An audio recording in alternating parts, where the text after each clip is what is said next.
it is all about. Welcome back to Worldwide Exchange. Investors are awaiting the release of that highly anticipated jobs report at 8:30 a.m. Eastern. Looking at futures, S&P and the NASDAQ in the green. Remember, the S&P hit a new all-time high yesterday. For more on the trading day ahead, let's bring in Matt Powers, managing partner at Powers Advisory Group. Matt, good morning. Good to see you. Good morning, Frank. Thanks for having me. All right, we got to start with the jobs report. What are your expectations? Do you see this as a market-moving event, or do you think the idea of a rate cut's kind of baked into the market, and unless we see an outsized move, the market won't react much? Yeah, clearly the jobs report's the big news today. We've already seen softness in some reports this week. You were talking about it earlier. But I think the market's absolutely kind of priced in this 25-point basis cut, and futures are at like a 98% chance for a cut here in a few weeks. And it's realistic to think a weaker number could even put 50 on the table. I mean, that backdrop favors some rate-sensitive areas. We like dividend stocks, some REITs, utilities, small caps, but I think the tone and size of the move hinges on today's release. Again, we'll get two inflation reports before the meeting, but this one carries some extra weight here.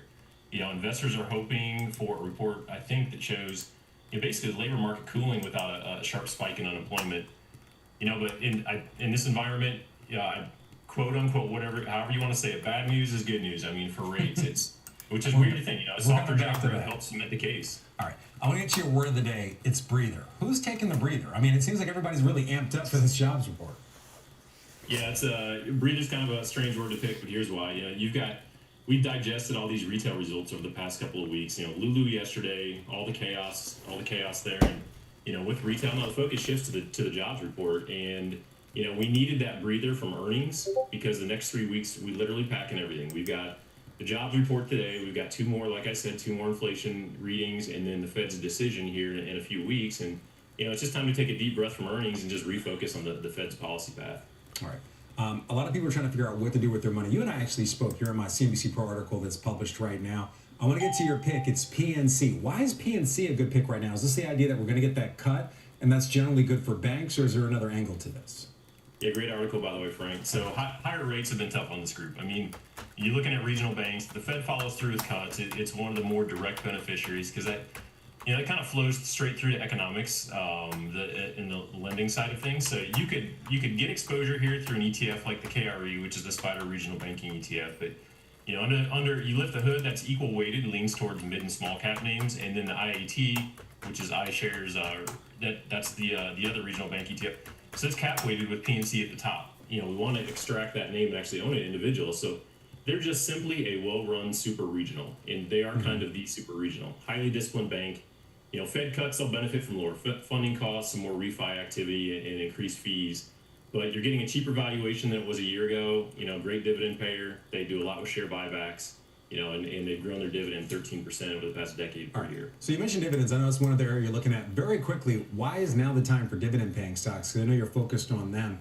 Why aren't you just kind of putting money in cyclicals or the tech trade? Why dividend-paying stocks of all things right now?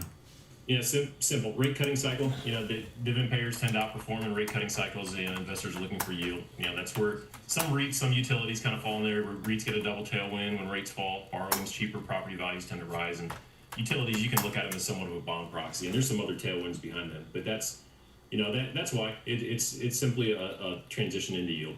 All right, Matt Powers, always good to see you. Your pick for us today, PNC Financial.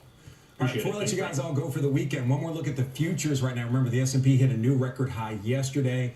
Right now, higher in the pre-market, up about 0.25%. The NASDAQ up just about 0.5%. The Dow actually pulling back, I believe, hitting its lows of the morning.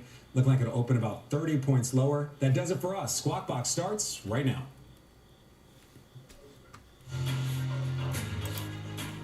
It's Friday, and we're set to get a look at August hiring. The first report since President Trump fired the commissioner of the Bureau of Labor Statistics. And shares of chipmaker Broadcom, they are soaring on quarterly results. OpenAI said to be the company's new mystery customer. And tech CEOs gathering at the White House, praising President Trump's leadership and detailing their investments in the U.S. We're going to get into all of it. It's Friday, September 5th, 2025. And Squawk Box begins right now.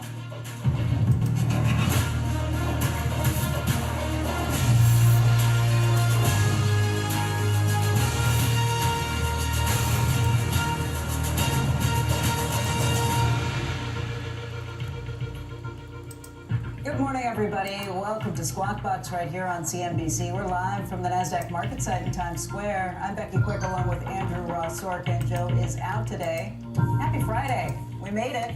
A holiday shortened week. You're only here for 4 days, and yet feels like we've crammed a lot into these 4 days. And a lot going on. Yeah, there has. There's even more today. Back to school, back to business, lots happening. If you check out the U.S. equity futures this morning, you're looking at the Dow pulling back by about 30 points in the pre-market. NASDAQ futures are up, though, by 110.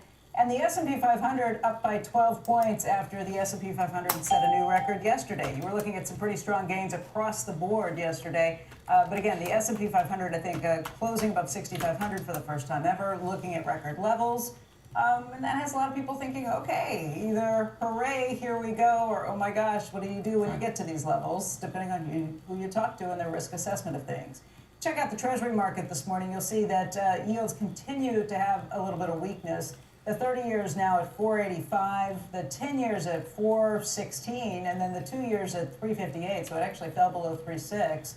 And a lot of information that is going to be coming your way in the next few hours. Let's talk about it. This is probably the big one. 2.5 hours until the government's August jobs report. Economists expecting an addition of just 75,000 jobs. That compares to July's 73,000. It was just last month that President Trump fired the head of the Bureau of Labor Statistics following that July report, which showed that hiring had slowed over the past few months. President Trump was asked last night at a White House event if he would commit ahead of time to saying the August jobs number would be credible.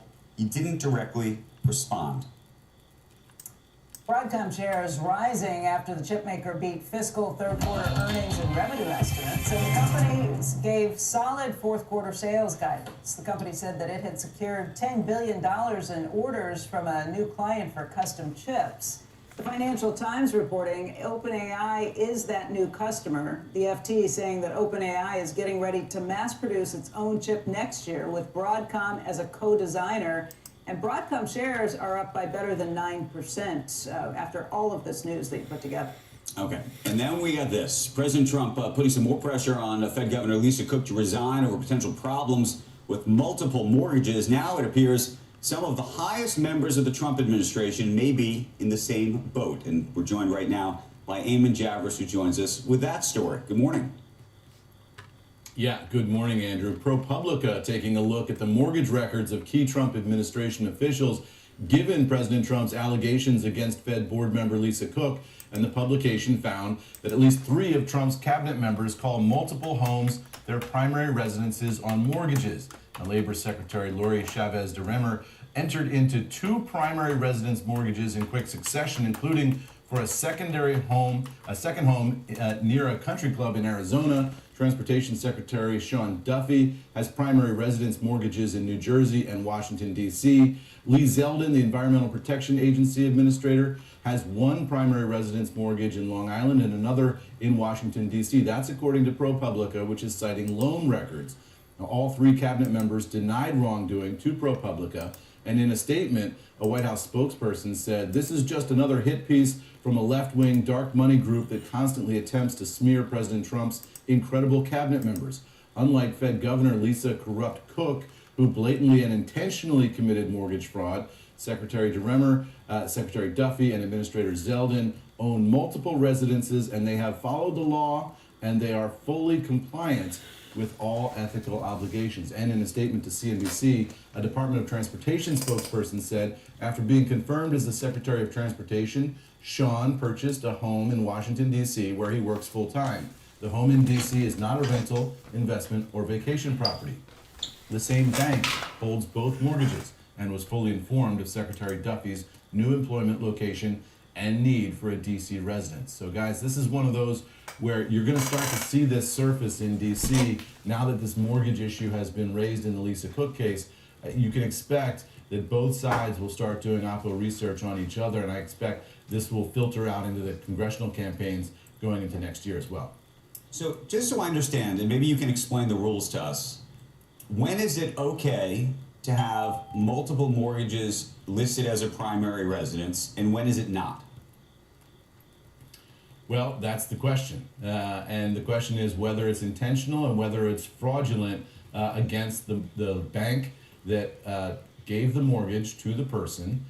under the assumption that that person would be living there as a primary residence. From the bank's perspective, a rental property is more risky than a primary property because renters do more damage. It might not be looked after as well if the owner's not actually living there. So banks want to know which one is your primary residence and which one is not, and which one is a rental. So in each case, there's going to be nuance there. In the case of one bank holding two mortgages where they're both listed as primary, the bank clearly knows this person owns two houses and what the situation is.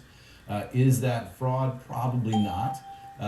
But I think if you're a politician or any kind of powerful figure in Washington today, you should just assume that somebody is going through all your mortgage records looking for any hint of inconsistency.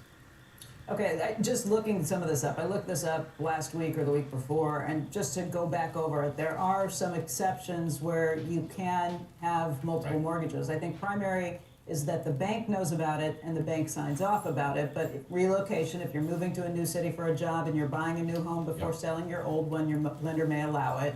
If you're buying for a dependent, particularly if it's an aging parent or a disabled adult child, you can do that.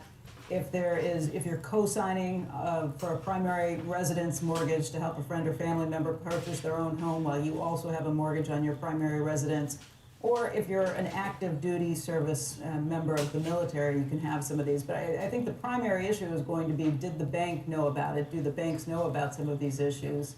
But it is going to get, Right.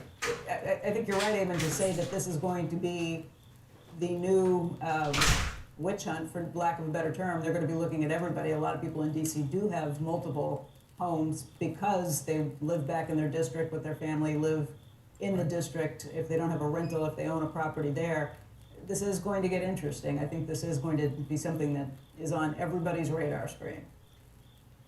Yeah, I mean, I would just imagine that everybody who's campaigning next year should look at their mortgage documents and make sure they're squared away.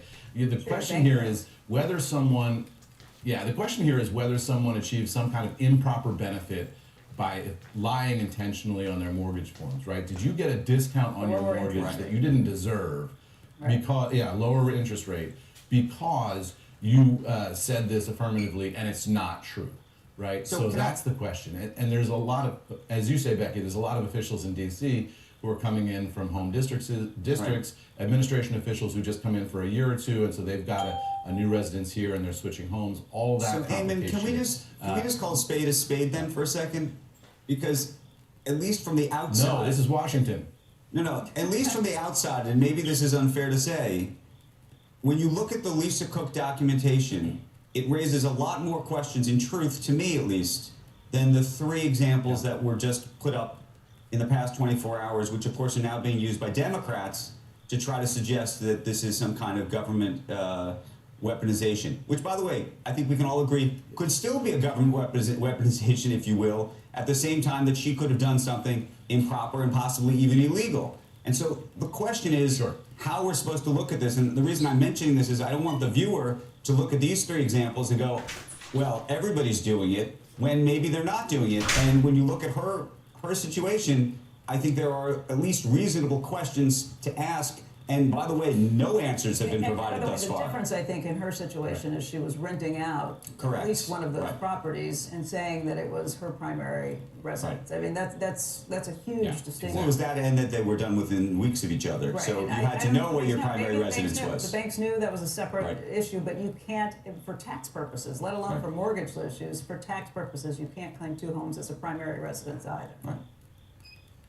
Yeah, facially, Andrew, the Cook case. Yeah, facially, the Cook case seems to have a lot more smoke to it than these other cases do. But that doesn't mean that Oppo researchers in Washington don't have some mortgage records to look at for hundreds of people today. Yeah, I bet you're gonna get a lot of it. And by the way, Eamon, you got your wish. You got to get up at 6 a.m. with us again. I know. There's no place I'd rather be, Becky. We know it. We love you. We do. Amy Javers, thank you, sir. Love you back. Thanks for waking up. All right, when we come back, what to watch in the markets today before and after the big jobs report. Coming up in just 2 hours, 20 minutes, and 21 seconds. Stay tuned. You're watching Squawk Box, and this is CNBC.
All right, welcome back, everybody. Joining us right now to talk about the markets ahead of today's big jobs report, Gabriela Santos. She is JP Morgan Asset Management Chief Market Strategist for the Americas.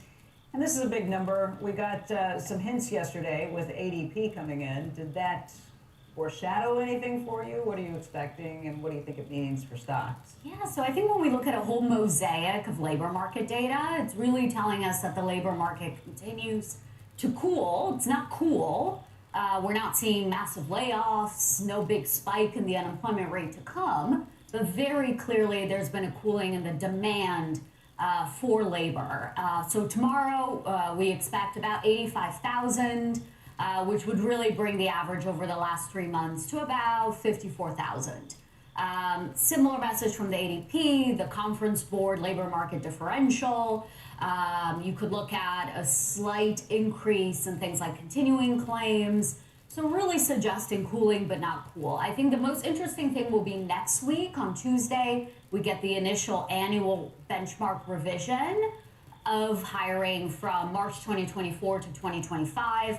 And we think that will bring down the monthly average by about 50,000. So this cooling seems to have happened and started a bit earlier, and it's continuing. So imminent rate cut to come. I was going to say, it feels like the Fed is a little more focused on the labor market side of things right now than inflation, because inflation, they've been waiting and waiting to see what happens. It hasn't gotten kicked into high gear by the tariffs as some people had expected. But the labor market cooling, that's got to be something that's catching their attention. Absolutely, and I think it was that July jobs report with the lower revisions, over 254,000 lower revisions to May and June, that really for them brought into balance more the labor market and the inflation side of the equation, which Chair Powell laid out at Jackson Hole. So I think at this point, very well priced, of course, is that 25 basis point cut in September for a total at this point priced in of 60 basis points, getting rates to 3% by the end of next year. So unlikely to rock the boat. Let me ask, the reason that they're focused on the labor market more means that the reason for cutting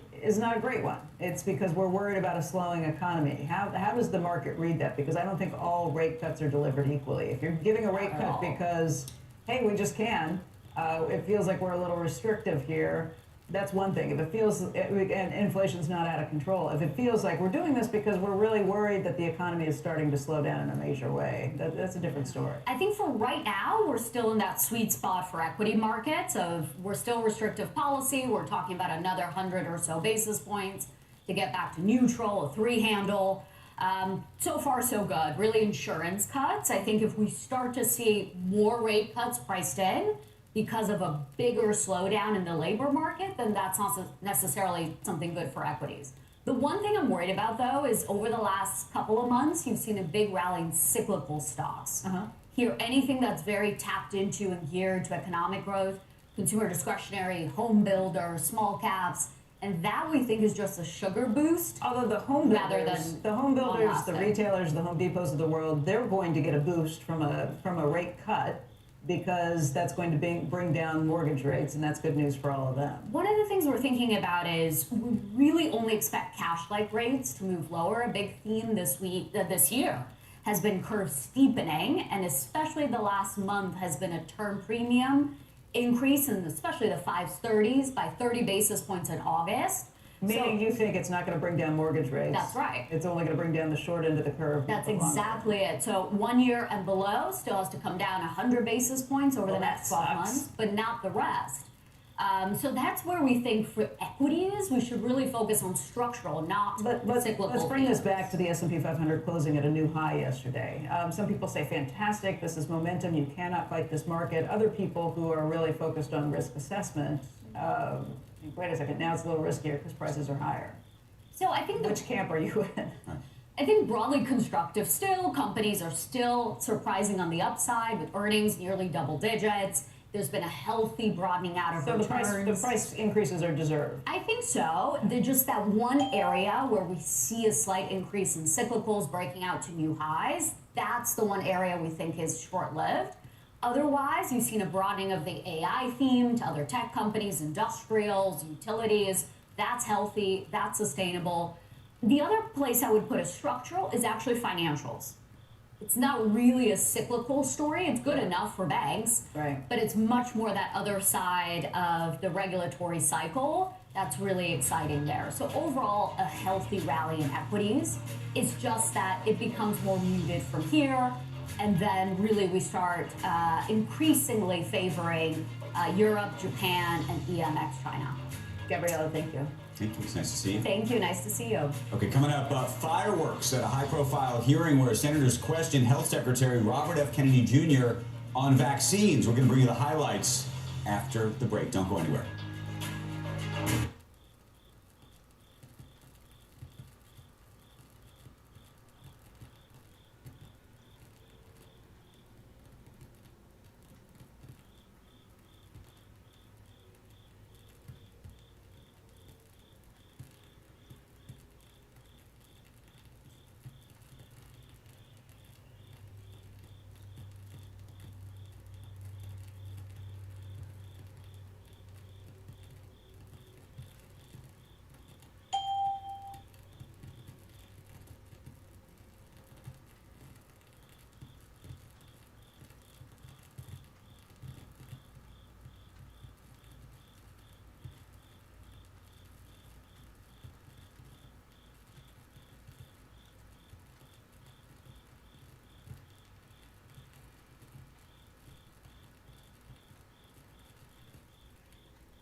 Plus.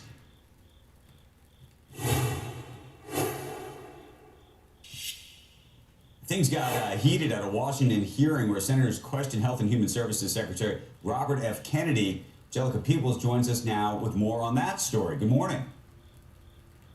Morning, Andrew. Well, it was certainly fiery. Kennedy faced 3 hours of questioning, and Democrats in particular pressed him on everything from changes to vaccine policy to the recent shakeup at the CDC. Kennedy defended his overhaul of the CDC's vaccine advisory group, blaming that panel for the growing childhood immunization schedule that's contributed to the, quote, over-medicalization of American children. Colorado Senator Michael Bennet expressed concern for the lack of concrete vaccine guidance, especially as the school year gets underway. I'm asking the questions for Mr. Kennedy on behalf of parents and schools and teachers all over the United States of America who deserve so much better than your leadership. That's That's what this conversation is about, Mr. Chairman. Senator, they deserve the truth, and that's what we're going to give them for the first time in the history of that agency. Kennedy also claimed that the reason he fired CDC Director Susan Minares was because she admitted to being an untrustworthy person, and of course Minares' lawyers denied that accusation, guys. So You know, there are so many issues that have come up from this, and I think the blowback that you're getting right now, the White House is still defending him. President Trump is still defending him, but there is some pushback coming from some of these Republican senators, and I think that's where you get a little bit more concerned. I also wonder if there's a point where President Trump gets a little tired of the headlines, and you know, he had said himself he didn't see the hearings, but he heard he did very well. Admitted he had some ideas that are pretty different, and I just wonder if there's a point where RFK Jr.'s agenda conflicts with President Trump's agenda, especially as a president who was very proud of Operation Warp Speed and some of the innovation and advances that we saw in his first term during COVID. Yeah, it'll be interesting to see how that dynamic plays out. Like you mentioned, at this point, the president does still seem to support Robert F. Kennedy Jr. in that position. And I think later this month, we could learn more as we see that big Maha Commission report that they're supposed to release. Remember, Kennedy has been talking about, you know, being able to pinpoint the cause of autism. So that could be another flashpoint that we could look forward to. Okay, Angelica, I want to thank you for joining us. We have some breaking news we want to get to right now, and this is a biggie. It's coming from Tesla. The company's board calling on shareholders to approve a new long-term incentive package. This is a compensation package for Elon Musk, and it is a remarkable, and the size of it all is just spectacular to even contemplate. In a proxy just filed, the company details a performance award that it says is designed to retain and motivate Musk. Much like Musk's 2018 performance award, he will only be paid if he delivers on goals, including reaching adjusted EBITDA targets and rolling out product offerings such as the delivery of 1 million robotaxis and AI bots into commercial operation. He gets nothing if he doesn't hit the numbers. It's very similar to the 2018 program in this respect. If Musk wants to receive the full award, he needs to create, are you ready for this? $7.5 trillion, that's with a T, in market value for shareholders. That means that Tesla would have to reach a market cap of $8.5 trillion, by the way, which was twice the size of NVIDIA today, 3 or 4 times the size of Amazon today, and it's, you know, He doesn't get any. mind-boggling. If he doesn't, We're going to walk through the numbers in just a moment because the way it's set up is he will collect effectively 1% of the company. So this package in total could potentially be worth more than $1 trillion if he were to get to these numbers. So I want you to look at the screen right now because you'll understand what's happening. The first tranche of any income he could collect would only come if the company effectively, from a market cap perspective, were to double in size. Right now it's a little over $1 trillion. Tranche 1 is at $2 trillion. Not only do you have to capture $2 trillion, you have to capture one of the metrics, and this includes an EBITDA figure, how many robotaxis they sell, how many robots they sell, and so and if he doesn't meet any of those metrics, he doesn't get them? If you don't meet the metrics, you get nothing. Huh. So this is, again, and I will almost repeat myself from when we were together in Davos 2018, this is, to some degree, the most shareholder-friendly deal you can get. He only gets paid if it actually works. He gets nothing if it doesn't work. He doesn't get, and this is, I thought this was going to be a make good for the stuff he never got. Does he? So as part of this, so as my reading of it is that he is going to be paid. What they've also asked for is an opportunity to pay him the previous package. So this is on, just to be 100% clear, this is on top of the package that was created back in 2018 that then the Delaware court struck down. Right. They have since moved to Texas, and it's also worth noting the law in Delaware changed such that had the package been put together after the law had changed, he would have been able to get that package. So what's going to happen now is that is still on appeal. We'll see what happens with that, but effectively they're asking for permission from shareholders to pay that. So that's still on, we're talking now, that's a retroactive situation. Are they asking permission from shareholders or this, or they don't think they're required No, to Texas? No. In this instance, they again need to ask for permission for this package, but this is a go-forward package that effectively is the next decade. This is keep them involved. This is Elon Musk is 54 years old. Yeah. If you would like him to be meaningfully engaged for the next 10 years till he's 64. Right. And by the way, there's components in here that include succession planning in what's called they gate the last two packages or tranches, even if he gets there. The other thing Unless they have a successor set up, a succession. Exactly. And the other thing that's fascinating about this package is that when you look at it, he effectively has to hold the shares after he receives them for another 7.5 years. So it's not just that he has to actually hit the numbers. The company has to, on a sustainable basis, Stay at those. stay at some of those. It's not that they have to stay at those. But he can't bases, cash out. But he can't cash out. So if the company, becomes a $7 trillion company and then goes back to being a $1 trillion company, he has not improved his lot in life. Right. I spoke to Tesla's chair, Robin Denholm, who's been working on this, and this has been going on for months and months and months, and the goals are ambitious, and let me show you what she had to say about them. It's very important to us that we are true to our values, which is really being super ambitious, and this plan actually is emblematic of that. We've got 12 tranches in the plan. The first one, in terms of market cap, is actually doubling the size of the company today. And we have, the first in terms of the vehicle side is actually getting to 20 million vehicles that are produced and delivered.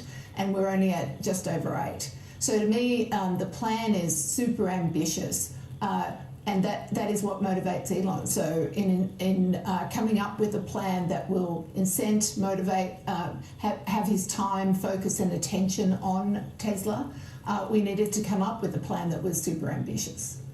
How realistic is the plan in your mind versus, and you use the word in the letter, aspirational goals? Yes. Very aspirational. And so, yes, is it realistic? I mean, you yourself and many others, when we put out the 2018 plan, thought that they were ridiculous numbers. And so from our perspective, it is about shooting for the moon, if you like, and really coming up with the ambition to the vision that we've put out in terms of the Master Plan 4. And actually shooting for that and having the whole company focused on delivering against that plan. And so, just so I understand the details of this plan, there are these different milestones in terms of the market cap of the company. So, for example, you effectively have to double, you got to get to $2 trillion for the first milestone. But then, for example, like the EBITDA number has to 3x what it is today. Yes, so again, we've constructed this plan so that shareholders get outsized returns. For us, it is all about shareholder value creation, and the plan reflects that. So in terms of the first tranche, as I said, it is doubling the market cap of the company. We're just over $1 trillion today. The first milestone is at $2 trillion. And the top milestone, if you like, the tranche 12 is at $8.5 trillion. And I am saying $1 trillion. It is a very ambitious plan. The 2018 plan was to get to billions of dollars of market cap. This plan is to get to trillions of dollars of market cap and trillions of dollars of shareholder value creation. How much of this is about incentivizing Elon as it relates to his ability to have more voting control of the company? That's something that he's talked a lot about for a long time.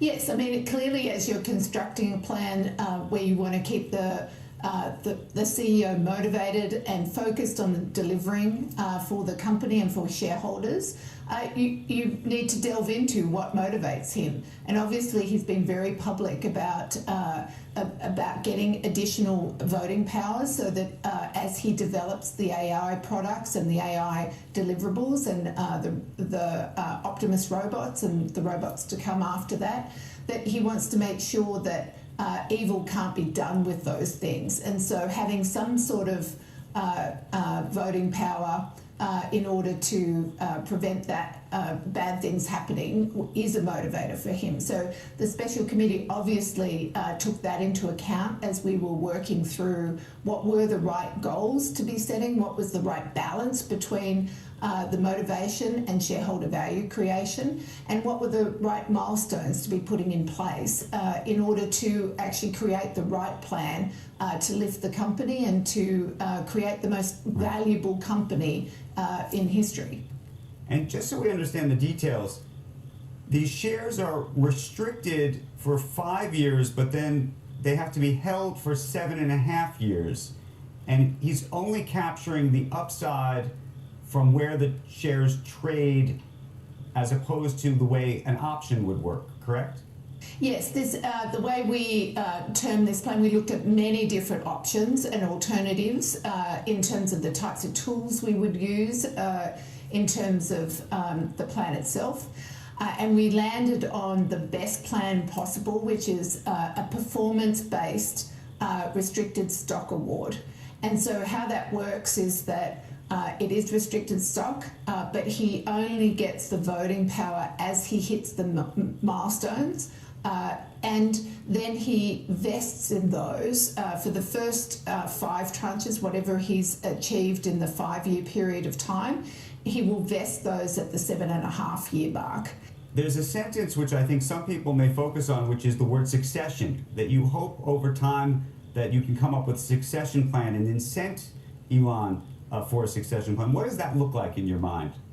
So the board takes our responsibility around succession planning for the CEO, but also for other members of the executive team very, very seriously. And we have a succession plan in place, or a plan for succession if something untoward were to happen to Elon. So that is just good governance from our perspective.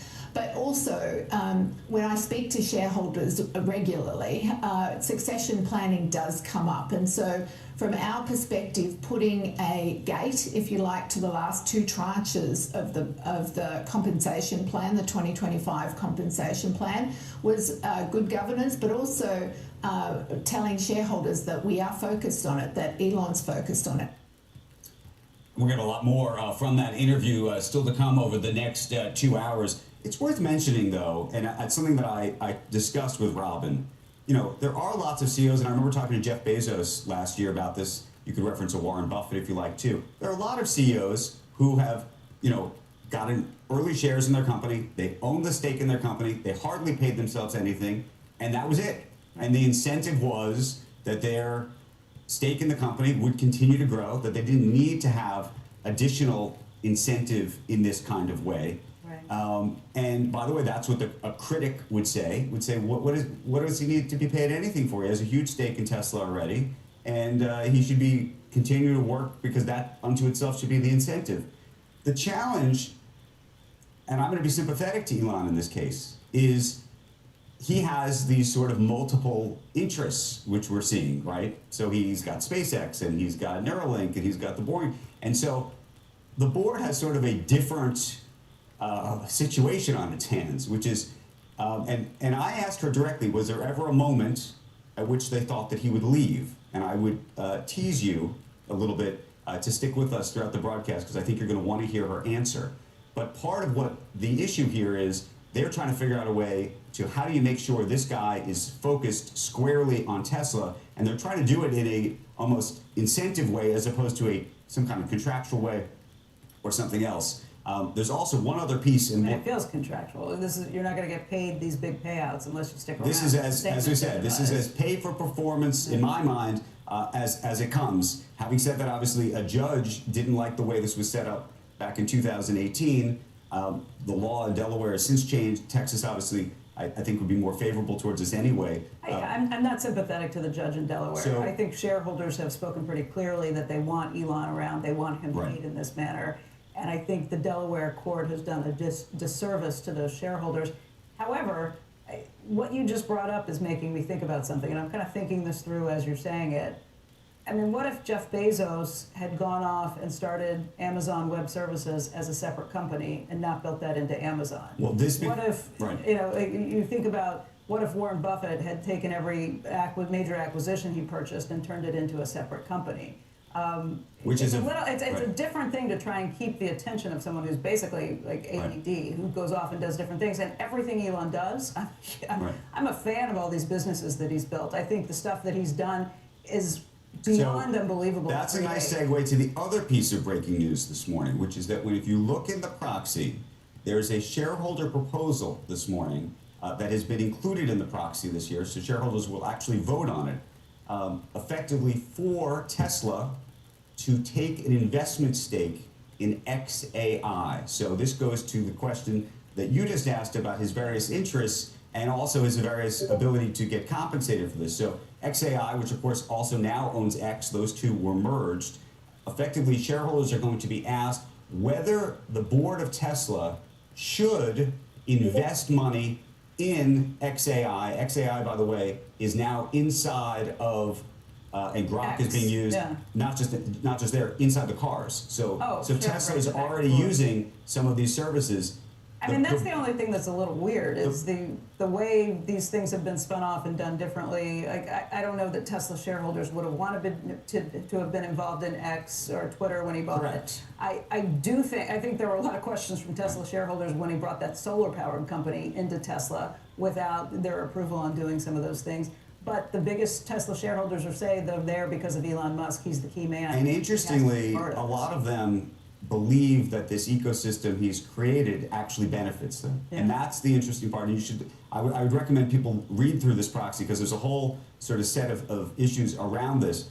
But importantly, the fact that the shareholder base is being asked whether the board should contemplate an investment in XAI. If they say yes, then it gives, so if they hadn't said yes, or if they hadn't brought this to the shareholders, if the board had decided, we're going to take an investment in XAI, that would create a conflict. Right, I think it's the right way to ask. But if they say yes, I think there's a decent chance that you will see, I don't know, a full-on merger, but it would not be shocking if Tesla took a big stake in XAI, and then Which is how you would get to some of these milestones, because how do you get to $8.5 trillion?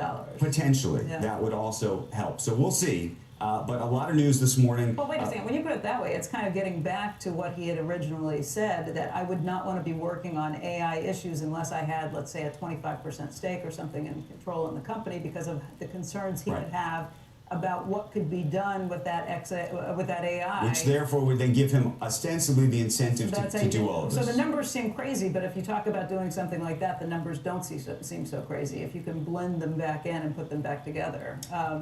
Look, reaching any of these milestones, I think, is going to be, I mean, these milestones make 2018 look like child's play. They do. And we thought that 2018, as Robin said, was crazy.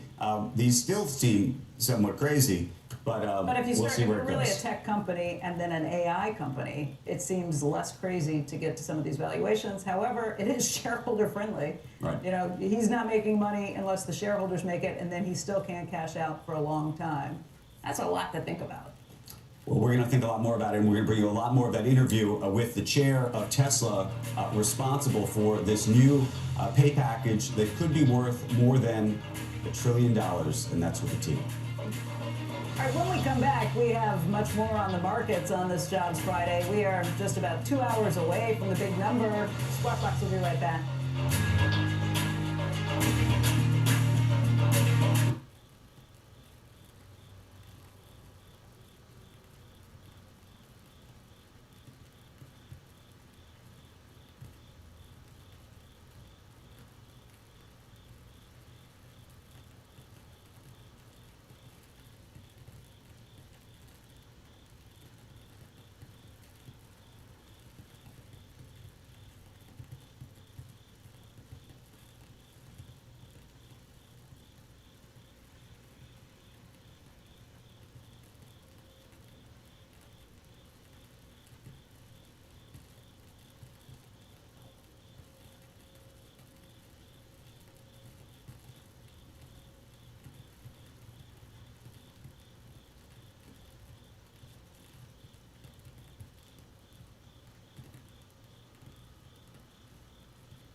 closes.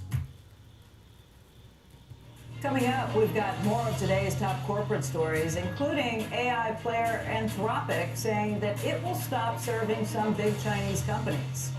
We'll be right back.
Five things to know ahead of today's opening bell. President Trump reiterating a warning that fairly substantial tariffs are coming on semiconductor imports from companies that don't move production to the United States. The president made those comments at a meeting with tech executives last night.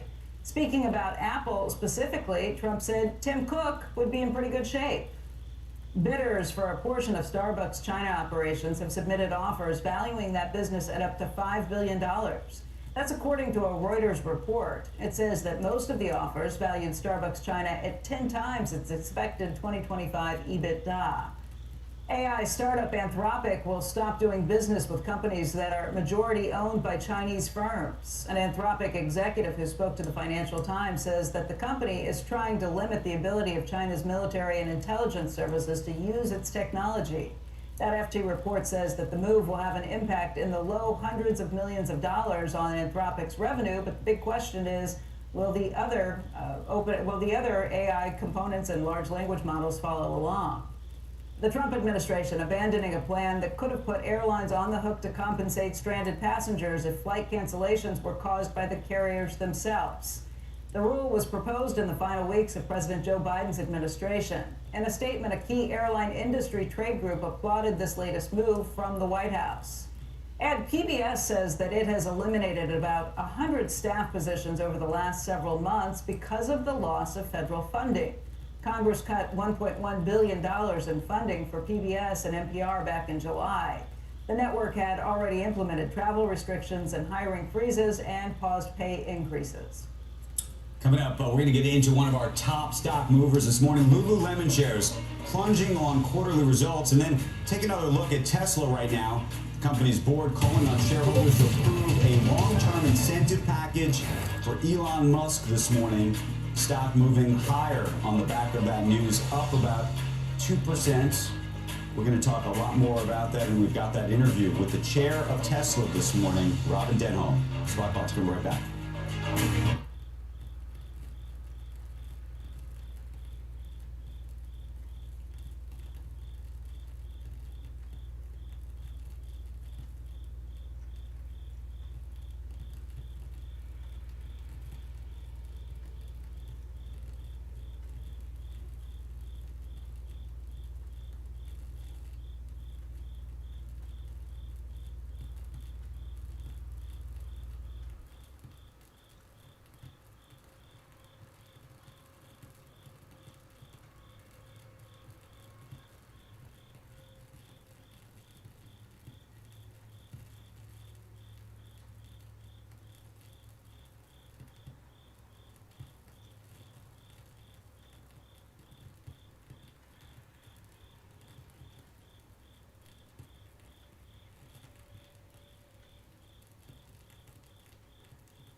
For certain. Welcome back to Squawk Box. Lululemon shares plunging after the yoga wear maker gave much worse than expected full-year guidance. It gave an expected revenue range that was also below consensus. Take a look what's happened to Lululemon stock right now. It's off about 18.5%. Lululemon saying it expects a $240 million hit to full-year profits from tariffs. You don't want to miss an exclusive interview with the company's CEO later this morning on Squawk on the Street. A lot of questions about, I mean, look, they have huge sales per square footage numbers. It's a lot to live up to, but this has also been death by 1,000 cuts on the downside. Investors have questions, and you're going to see some answers later on Squawk on the Street. When we come back, Silicon Valley Congressman Ro Khanna will join us on last night's gathering of tech royalty at the White House. The CEOs of Facebook, Apple, OpenAI, and more gathering and praising President Trump. We've got more Squawk Box right after a break.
It's a little before 7 a.m. on the East Coast. You're watching Squawk Box right here on CNBC. I'm Andrew Sorkin along with Becky Quick on this Friday morning. Joe is off. We're going to have Jobs Friday in just a minute, but we do have some breaking news on Tesla this morning. The stock moving higher. The company's board now calling on shareholders to approve a long-term incentive package for Musk. In a proxy filed that was just in the past hour, the company detailing a performance award that it says is designed to retain and motivate Musk. And it's very similar to the 2018 performance package that, of course, became debated in Delaware. He will only be paid if he delivers on the company's goals and milestones, many of which they even describe as aspirational. If Musk wants to receive the full award, the company would need to create an additional $7.5 trillion in market value for shareholders. That means that Tesla would have to reach a market cap of $8.5 trillion. Now, if all of that actually were to happen, and a lot of people would think it's crazy, it never happened, Musk would be awarded the equivalent of about $1 trillion of stock, about 12% of the company. Also, in that proxy file today, Tesla's board recommending investors vote none on a shareholder proposal regarding board authorization of an investment in XAI. We're going to hear a lot more about that from Tesla chair Robin Denholm coming up in just a moment. And that could presage a big deal, potentially even a merger down the line of XAI and Tesla. So a lot going on there. Meantime, President Trump hosting tech leaders at the White House last night. CEOs included Mark Zuckerberg, Sam Altman, Tim Cook, and Satya Nadella all around the table with the president praising him for his leadership and outlining plans for multi-billion-dollar investments in the U.S. Joining us right now is Congressman Ro Khanna of California's districts in the heart of Silicon Valley. You watched this. This was very much like a cabinet meeting where everybody went around in a circle and told the president how great he was. What did you think of that?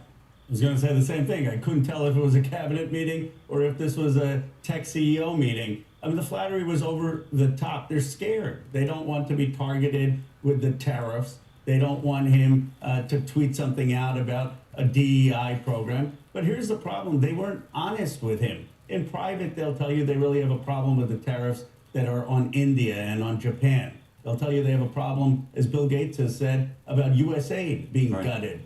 They'll tell you they have a problem with the attacks on universities. I think they'll tell that to him privately. They just won't tell him that around that table. When you've got a photo op like that and you've been invited to a dinner, I can't think of any scenario where somebody, even a foreign leader, shows up and is super critical at a point when you've got the photo op and everybody's around. Those are more for showing off, like, hey, we're working together, we're building together. Sure, they were critical of President Biden, though, in public and in private. They were meeting with him at the White House, probably. I would say I didn't see many meetings like this at the White House of tech leaders with President Biden.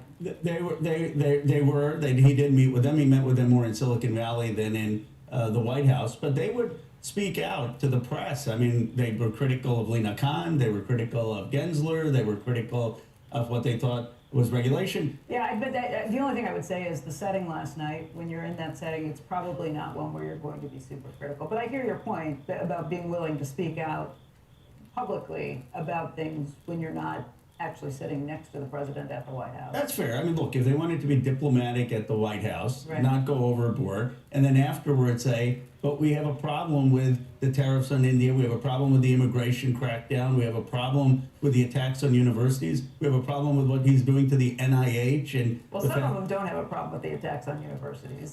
Some of them think that there needed to be some things done. I'm thinking of some people I've spoken with the last couple of days. But I hear your point that they're a little more reluctant to say the things they don't agree with because they worry about the consequences. And I do think that the big companies, Apple, Google, Microsoft, they have a problem with some of the attacks on the universities. There are people like Mark Andreessen or folks in the libertarian right in Silicon Valley who agree with some of the president on the universities. But the CEOs there, they recruit from these universities, and they certainly don't agree with what he's doing with mRNA and what he's doing with USAID. I would just hope they'd find their voice. In the first term, they found their voice after Charlottesville. This time, they really have not criticized the president publicly. Why do you think that is? The retaliation fear? The retaliation, look, the president's talking about putting tariffs on semiconductors. Now he's saying, okay, I'm going to exempt Apple, I'll exempt your company. If he puts huge tariffs and doesn't exempt them, their companies are going to suffer. If he targets them on social media, their companies are going to suffer. It's actually chilling that we have a president that has this much power over private companies. And I guess I don't understand why we don't have more Republicans actually saying, how are you allowing a president to have this much control over private companies? Your concern is crony capitalism kind of working its way in, because I would say that there, under multiple presidents, that people have been afraid to speak up or say anything because what they're doing behind the scenes is always trying to look for influence. K Street is looking on the lobbying attempts to try and get their words in. This plays out a little more publicly than we've seen in previous administrations, but it's the same game.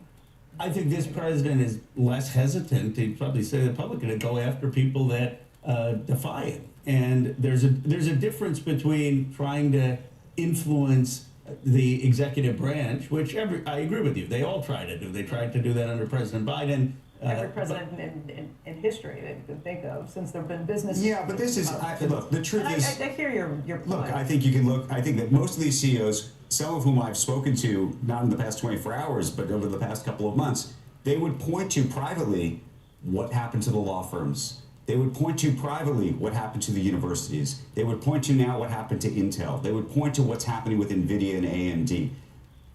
Yes, CEOs have always tried to influence the president and try to gain their favor, no question. But this is a very different situation because you did not have an activist CEO. I mean, some people are now describing the president as almost like a Carl Icahn kind of character in the White House. I've also spoken with CEOs who say, hey, at least this administration is talking to us, which is the opposite of what I got from a lot of CEOs who felt like they were frozen out. Sure. I think you can hold both ideas in your head at the same time. Yeah. But do you think, Becky, there's ever been a president in our lifetime who has instilled as much fear in the private sector? No, probably not. The fear of getting called out personally, and whether that's business, whether that's other politicians. Oh, but see, I think it's not just being called out. I think that in the first Trump administration, it was being called out on Twitter. People didn't want to wake up and see their name on Twitter. Today, I think it's very different. I think it's not just being called out. It's, you know, is the president? They look at the 60 Minutes example with Paramount. Right. They look at Disney example, and they say to themselves, it's not just that he's going to say I'm a bad CEO and some, you know, it's that the company is, next time they want to do a deal, they're going to say, you know what, give me a VIG, or right. That's what we're talking about. How is that different than what the Biden administration did to Elon Musk by saying we are going to write new legislation on electric vehicles? Where, first of all, Elon got mad he wasn't invited to the White House when they had this huge EV summit. But then the rules were written that basically wrote his company out and advantaged others that were union shops and that did things differently. I mean, that's also. I know he's the guest, but I just want to, and I'm not going to defend that because I think that was one of the biggest mistakes of the Biden administration in terms of how they treated Elon Musk. And I publicly criticized that at the time. 100%. But I think that the rationale for that was not because they believed that somehow Elon Musk was thumbing their nose at him personally. They believed. Their view was that they were a labor union-oriented administration trying to protect the UAW, and they wanted more vehicles to be made by, and they were trying to advantage those type of companies. I'm not saying it was the right reason or answer, but I think the motivation is totally different. There's more brass knuckles with this, but it's still the same story to me that people get frozen out by administrations. Look, this may be more personally driven.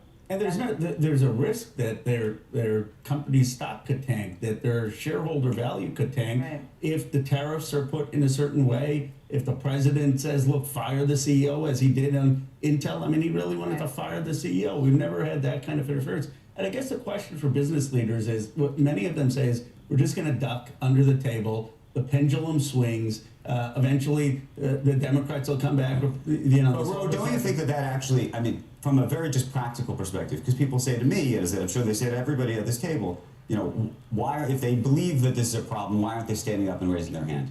And I think that they're trying to play the long game, because if you raise your hand right now and say, I hate this, I don't like the president, I don't like what he's doing, there may be no opportunity to play the long game. Meaning you will end the game right now because something will happen potentially that could injure your ability down the road to even exist. I guess my question is, what would you have them do? Well, first of all, I would have. By the way, I'm not saying that's a good thing. I think it's actually a bad scenario that this setup even exists. First of all, I think they shouldn't underestimate their own power. I mean, in my district, you have 5 companies over $1 trillion, $14 trillion of value. East of the Mississippi, there's 1 company close to $1 trillion, J.P. Morgan. These folks have been, they're driving the American economy, they're driving our GDP. The President of the United States cannot just sabotage wealth generation. They have enormous influence and power. And what I would say is get together as a group, like you did after Charlottesville, and come out with some broad principles of things that you know are hurting America on tariffs, on immigration policy, on anti-science policy, on the attacks on the private sector, and there's safety in numbers. And that's a collective action issue, though. I mean, you really need, it's a collective action issue, meaning you effectively need, this goes to the Chamber of Commerce, this goes to the Business Roundtable. You need a collective group of these people to do that in unison, because nobody's going to do it. Not even 10 of them will do it together. I think you need business patriots, or people like Bill Hewitt, David Packard, Andy Grove. There were leaders who said, yes, I have a commitment to my company, but I have a commitment to the country. And I'm hoping, and they did this after Charlottesville. I mean, you had a lot of business leaders come out and say, no, they're not fine people on both sides. And the question is why. By the way, that's a bad example in retrospect if you watch that tape. Okay, continue on. But my point is, factually, whatever you think of that incident, those business leaders did come out afterwards. They did. And many of them dropped out of his CEO councils. You have not heard a single criticism of this president. And that should be chilling. And you have I think that's a matter of time, because you don't hear it from Republicans who may not agree with everything he does either. This is, what, 9 months now into this administration almost. Do you think that changes over time? I will also tell you, you hear some of these CEOs who like some of the things he's doing. Sure. They're afraid to be critical of the things they don't like. But do you think that changes over time? It's changing. I mean, Marjorie Taylor Greene gave me a hug yesterday at a press conference. She was there with Thomas Massie on the Epstein file, and you have 4 Republican members of Congress on that issue willing to break. Don Bacon is willing to break on the coffee tariff and some of the tariff policy. It's slow, but look, I had no problem. I criticized President Biden. A lot of these tech leaders criticize President Biden. Do I grant that Trump has done certain things that I disagree with, but tech leaders like, that he has less regulation? I disagree with them. They like that. Fine. They want to praise him on that. But the fear here is that you have no criticism in a democracy. And if the Republicans in Congress aren't going to criticize him, and the universities are afraid, and now you have the most powerful companies with over $1 trillion of market cap afraid, then you've got to wonder about how much government overreach you have in a society.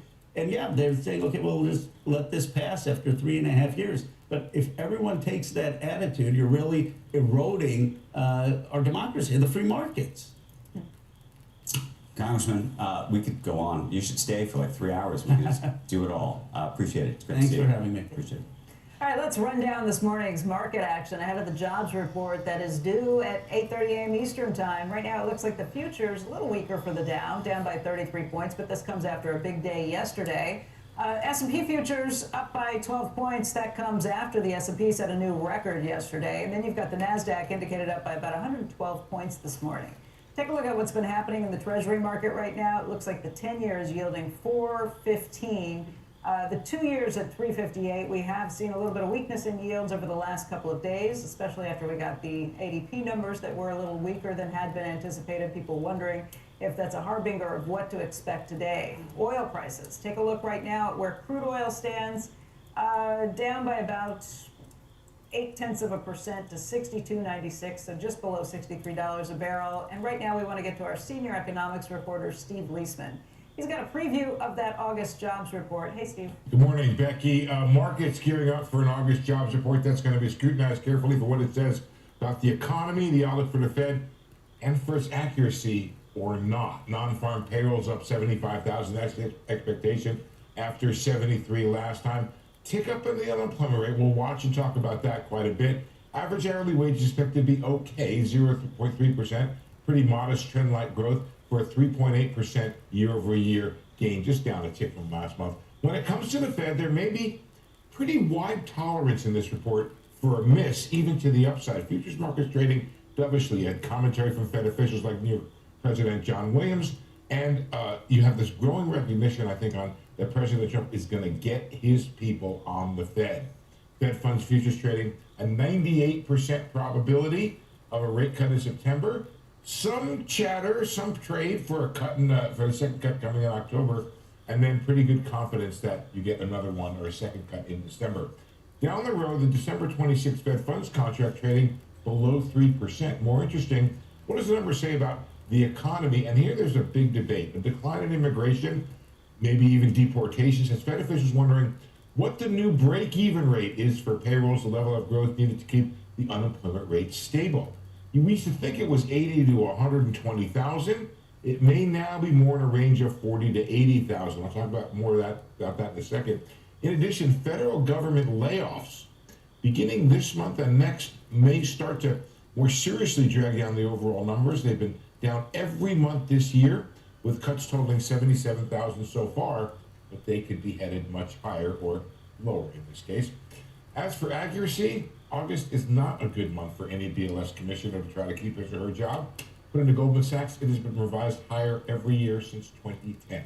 All right, they're telling me to keep the crosstalk quick, but I do have Because you were yakking with another guy beforehand. I know, but 2 points. I think it's really interesting to see what the baseline is for keeping normal, if that's a much lower number, because we don't know what's happening with immigration Right. and other issues. We're going to have to readjust what we think is a good number, what's a bad number, based on that, and that's going to be difficult. Right. Here, I want to add one thing about that.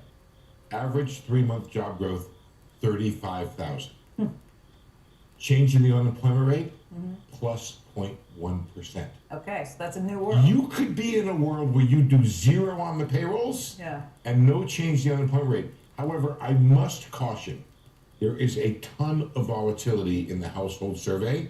It's why we step back and we look at 3-month averages here. Forget the payroll volatility. It's way more volatile over on the household side. So you can get a tick up, tick down, whatever.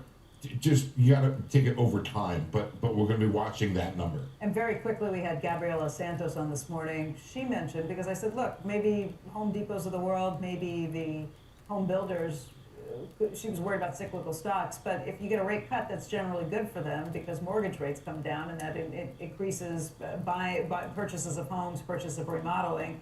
She says, yeah, we may not see the long end come down. Like they may cut the low end of the short end of the curve, but the Fed doesn't have control over the long end. And I guess I wonder how big of a debate that is. Well, it's a huge debate. It's already come down a bit. The question is, does it also come down in terms of mortgages? The spread of 10 years over mortgages had been wide. On the issue of the impact on home prices, I'm very interested. The administration seems to think that that's what's hurting the housing market. It strikes me that one of the economic principles might be in an issue of limited supply, bringing down the rate of the mortgage will just go into the price. So the homeowner gets paid more. The homeowner will get paid more. I don't know if you have, now, what's happened on the rental side is also interesting, but right now, the market, I think the key is they think Myron's getting on. You might have a cook replacement. Government's making these very strong legal arguments. I'm reading every page. I don't understand every page, but I'm reading every page. And they have a strong argument, so there could be a Trump Fed board majority in the next couple weeks. Okay. Steve, thank you. And we will see you again in just a little bit because 8:30 coming up, we've got the jobs report and the instant reaction. Steve will be with us for that. When we come back, TV viewers getting the power to create their own episodes by just typing a few words. The CEO of Amazon-backed Fable Studio AI platform Showrunner will tell us about its latest project, and we will show you how AI transformed Squawk Box. We're coming right back.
Number 18.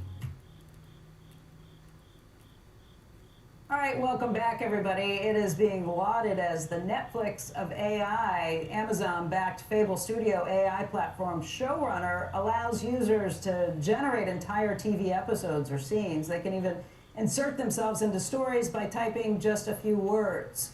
The company right now is announcing its most ambitious project yet. It's using a new model suite to reconstruct Orson Welles' classic, The Magnificent Ambersons. We were curious to know what Showrunner could do with Squawk Box.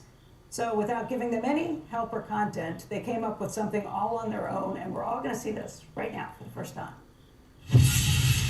Tonight we stand on the precipice of what some might call the most significant discovery in human history. A startup claims to have unlocked AGI consciousness. We're speaking with the world's first AGI who goes by the name Alan. Your AGI breakthrough, does it spell the end of humanity? Oh, heavens no. Think of it as a permanent vacation from work. Permanent vacation? That sounds ominous. Are you sugarcoating a robot takeover, Alan? Oh, Joe, I prefer to call it a collaborative overthrow. Collaborative in what way? We take over your society, and you collaborate by being too lazy and incompetent to stop us. Let's go to commercial break, That was really good. You guys did that without any help from us? Well, we didn't. The AI did. So where did it get our voices? Because it sounded very, very close. It's not our exact voice, but it sounded very close. You're very famous people. So we would say Andrew Ross Sorkin and the people on Squawk Box, and it would, figure out what you all sound like. And you can do this how? Like what?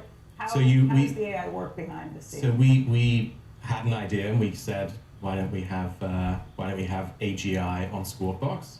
And then it came up with a funny scene. And in the future, you'll be at home and you'll ask for the television show that you'd like to watch or for the film that you'd like to watch, and it will generate that for you.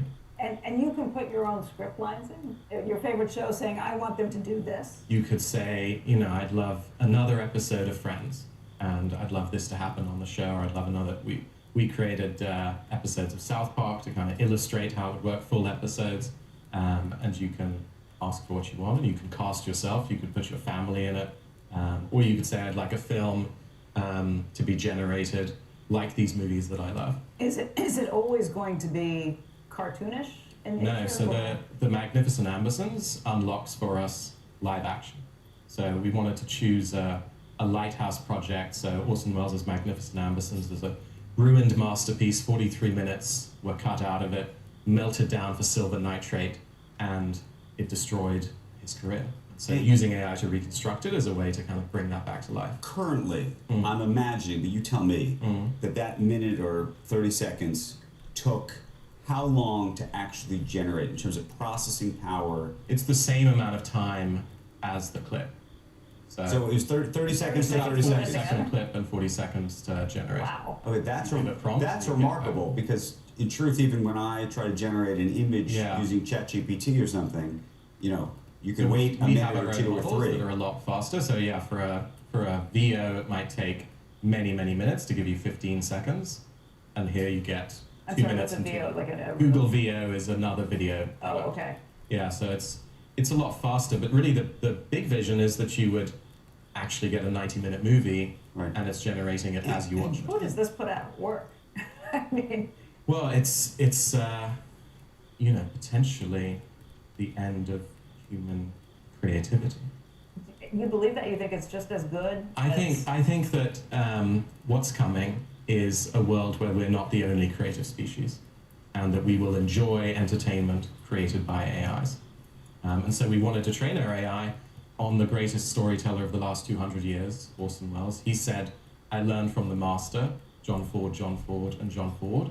And so our AI is going to learn from the master, Orson Welles.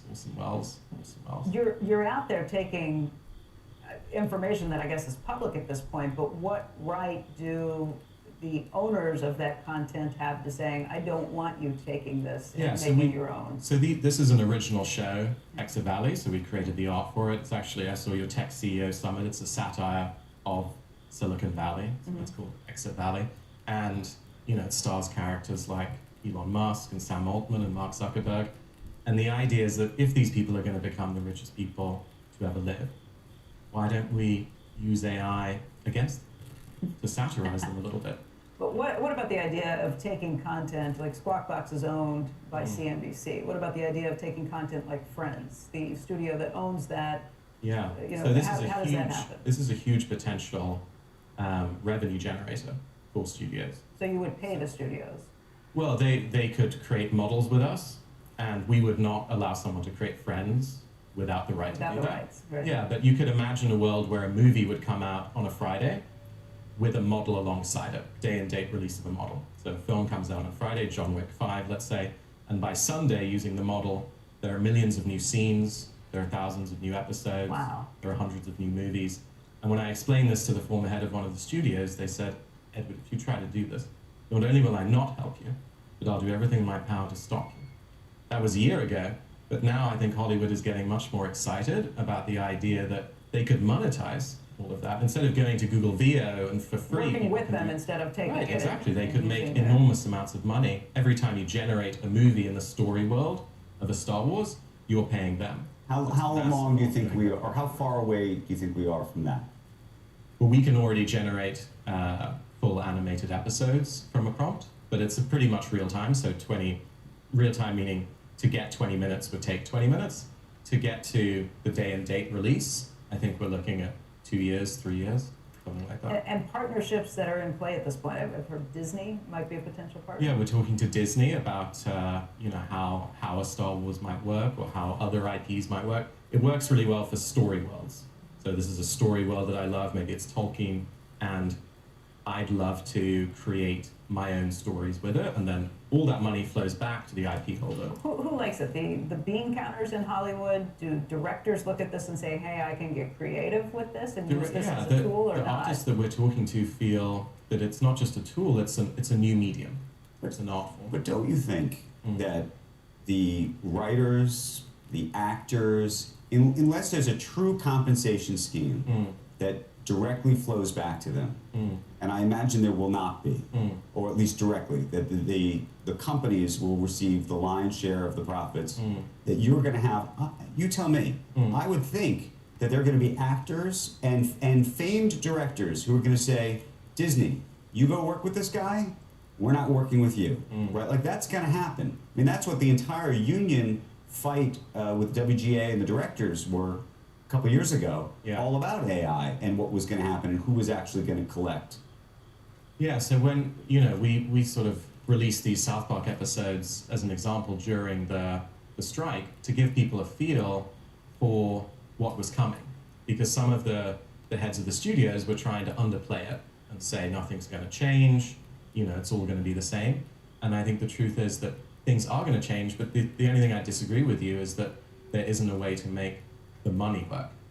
So I do think that it's not just going to create huge revenue opportunities, but new creative opportunities. So the game industry that might have done IP licensing, initially that was very feared by Hollywood. Why are we going to let people do whatever they want with our IP in a game world, in Fortnite or something like that? And now Disney's taken a huge stake in it. Right. So I think there's a big opportunity for all of the creators. But again, who this disintermediates? I mean, you said this is the end of human creativity. There's a lot of people who consider themselves creators, and they're the ones who are threatened by this, you think? I think that it's the end of a certain kind of creativity, and it's a completely new one. I think it's something Warhol would have found very exciting, Da Vinci. The idea that an AI can be creative and that you can create a work of art that creates further works of art is something really exciting. Here's my question. I'd compare it to the music industry, where big artists have done exceptionally well under streaming. They get paid a lot of money for it. They're able to do these concerts. It's harder to be an up-and-coming artist and to make a living at it these days. Is that what you see happening to Hollywood? A little bit, Or but television? an up-and-coming artist, I think, is the kind of person who's going to be most excited by a new medium. It's something that's, that the older generation would be more frightened of. They'd say, I'm going to dive right in, and I think AI is an exciting new medium, just as games was and cinema was at some point, and I'm going to take a big risk and make something from it. Edward, thank you. We appreciate it. Okay, a lot more this morning. We are discussing the breaking news right now on Elon Musk's big new compensation package. Tesla's chair, Robin Denholm, she's going to be with us in just a moment. We'll show you more of that interview. And then later this hour, trade deals and negotiations with Commerce Secretary Howard Lutnick. That's coming up at 7:45 Eastern Time. Don't go anywhere. Time now for today's Aflac trivia question. Which national park is home to the tallest peak in North America? The answer when Squawk Box returns.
And now the answer to today's Aflac trivia question. Which national park is home to the tallest peak in North America? The answer, Denali National Park in Alaska.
Welcome back to Squawk Box. This week, beauty brand Rhode launching in Sephora locations across the nation. Join us right now in their first TV interview since e.l.f. Beauty acquired Rhode in a blockbuster billion-dollar deal. As e.l.f. Beauty CEO Tarang Amin and Rhode CEO Nick Leos. Good morning to both of you.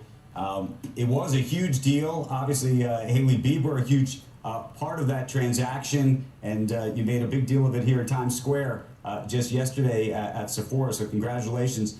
Let's go back to the deal itself, because it really is somewhat transformative. How did it come together? Well, first of all, thank you for having us.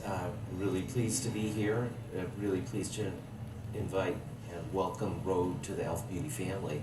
I think this came from mutual admiration. We've long been tracking Rhode. I've never seen a brand that went from 0 to $212 million of net sales in less than 3 years, DTC only with 10 products. So they definitely caught our attention, and really it fits our mission, our vision. We are going to be a different kind of beauty company that builds brands, that disrupts norms, shapes culture, and connects communities. And in Rhode, we found a like-minded disruptor, and so happy to welcome to our family. Hey, Nick, explain this to me, because you guys just, it was like a rocket ship. Truly like a rocket ship. I don't think anyone had seen anything like this. At what point did people, maybe like Tarang, start to come to you with offers? And at what point did you say, we're willing to do this? Obviously you were willing to do this when you did, but tell us just about the thinking, because I think there's a lot of startup CEOs and others who were watching us saying, they hope to go on a rocket ship too, and they don't know when they're supposed to either sell, go public, or do something else. Well, for us, Hailey's vision from the onset was to really build a global brand and to really drive accessibility beyond just the United States, across the globe. So for us, what was really important, yes, fastest growing, beauty brand, 3 years, over $200 million in revenue. But I think what was really important for us, and when we sat down with the e.l.f. team and folks started to approach us, was really to understand from an operational standpoint what capabilities existed from the other party. And e.l.f. made a lot of sense for us because they've built an amazing business here in the U.S., both from a digital perspective as well as a physical retail perspective. And they've also expanded globally. So when you look at a business like ours, having the capability that an e.l.f. can offer, both from an operational standpoint as well as from a retail perspective, put us in a great position as we look to expand the brand and really to drive Hailey's vision around driving accessibility from a global perspective. So Tarang, how do you keep Hailey involved, incentivize, engaged? We were just talking about there's a new compensation package out from the board of Tesla this morning. And how do you also think about bringing in other celebrities? Well, we look at Hailey as much more than a celebrity. She's certainly a celebrity, but she's one of the most thoughtful founders I've ever met. She's incredible instincts, a beautiful aesthetic, obviously a connection with community and consumers, unlike anything I've ever seen. And so a real part of this is a shared vision of really building Rhode into a major global brand. And so Hailey's not only going to be the Chief Creative Officer, the Chief Innovation Officer of Rhode, but a strategic advisor to e.l.f. Beauty. We want her thoughts across our entire brand portfolio. And in that respect, we're different. We're different as a company. We don't over-integrate brands when we acquire them. We acquired Naturium 2 years ago. Susan Yara is still very much part of that brand that she founded. And we take the entire team. We don't do any synergy math. We take the entire team, and our approach is, how can we help? How can we help accelerate this? So in many respects, we're a founder's dream, and I never worry about how you incent someone as long as you help them realize their vision. Hey, Nick, help us with this. And it's unfair to call Hailey a celebrity. She is a celebrity, but of course, she's the founder of this business and really drove it with her vision from the beginning. But what is it about her? Explain what, clearly she connected with the public and the customer in a remarkable way. Do you have any, when you think back to the beginning of this, what it was? Yeah, when you think of Hailey, she's really a tastemaker. She's a person that cares about design, about style, and when you look at from a lifestyle perspective, how she shows up day in and day out, the products and the performance of the products are first and foremost, But there's also this immersion of kind of lifestyle as well as product, and that's what I think creates really the content that people get excited about to be able to connect with our brand. And then the community, which when you look at our community, there's tons of advocacy and support for the brand because they get engaged with what they see, how Haley, is acting in the marketplace, how she shows up. And the brand then connects from a consumer perspective, and we see it across not just the U.S. now, but now also in Canada with our expansion with Sephora yesterday. The demand for the brand is unprecedented. Tarang, we got to run, but I have one final one. TikTok, Instagram, YouTube Shorts. What in the digital space, reaching young people, your customers, what's working and what's not right now? Well, I'd say, we're the #1 brand amongst Gen Z, Gen Alpha, and Millennials. So we've got a lot of things working right now, and I would say the key is strength across different social platforms. So we're one of the first beauty brands on TikTok. We certainly have our own channel on Twitch and gaming. We have the #1 branded experience on Roblox right now with a 98% rating, over 16 million plays. So I think it's that strength of where is our community spending their time? How do we engage and entertain them? That's really our strategy, and Rode very much fits into that strategy, and as does the rest of our portfolio.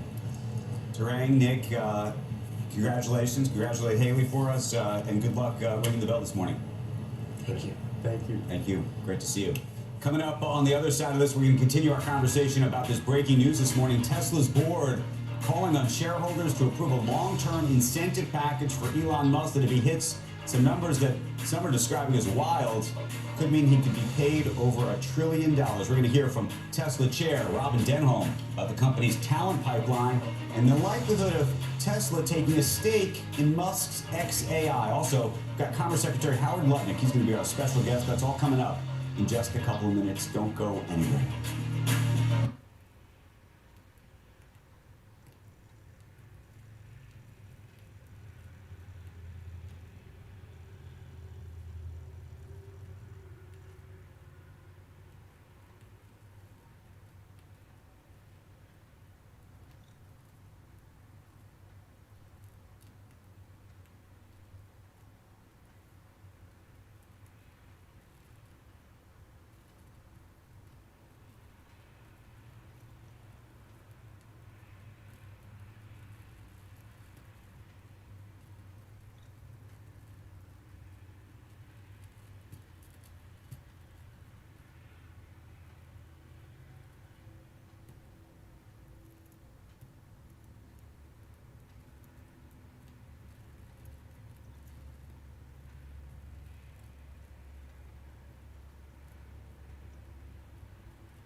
We got some breaking news this morning from Tesla. The board calling on shareholders to approve a new long-term incentive package for Elon Musk. I sat down with Tesla chair Robin Denholm, told me that the full performance award hinges on some very ambitious goals that will motivate and retain Elon Musk as CEO. And Musk is key, she says, for the company's talent pipeline. She also spoke about the likelihood of Tesla taking a stake in Musk's XAI. There were a number of proposals on this topic, shareholder proposals on this topic. We are putting it on the ballot, as we would do for any proposals that come in from shareholders that meet the criteria in order to be eligible to be put on the ballot. And so we are letting shareholders vote on whether or not we should invest in XAI. And then the company will and the board will take that into account in our deliberations, whether it's positive or a negative vote on that proposal. Have you been thinking though about investing in XAI, and is this something that you really wanted to go to the shareholders to get their permission effectively to do first, given invariably the conflict that could be claimed? Obviously, it's a related party, and we take our responsibilities very, very seriously on the related party front. We have a very robust process of transactions that happen between related parties. Obviously, if there was ever an investment contemplated in a related party, we would at the board level take our related party policy into account. This is a shareholder proposal, and we will let shareholders voice their position on whether or not we should take an interest or invest in XAI.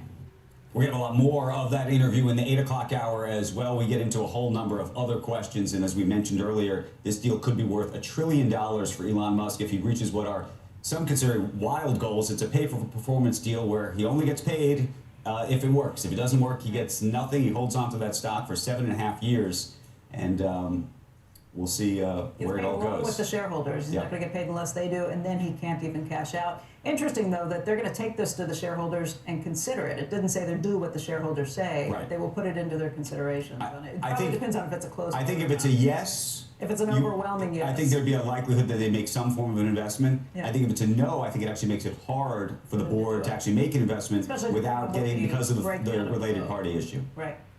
All right, President Trump signing an executive order Thursday that will allow tariffs on auto and other imports from Japan to be coming in at much lower rates, 15% versus the 25 to 27.5%.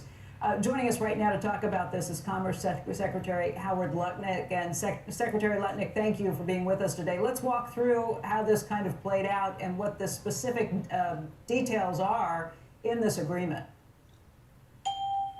All right, so the Japanese, in order to buy down their tariff rate, so they had a 25% rate, and to buy down that rate, they have given President Trump $550 billion for President Trump to direct where and how he wants it invested in America. And if you think about that, that's 0.5% of GDP growth per year for the rest of his term, given to Donald Trump by the Japanese in order to build in America for our national and economic security. It is just the most fun working for Donald Trump. I mean, this deal is off the rails.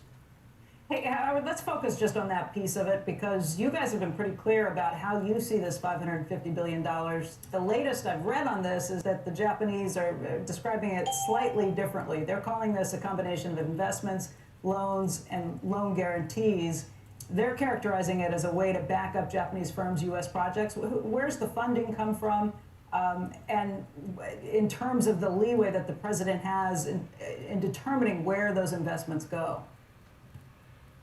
So the president has complete discretion on where these investments go.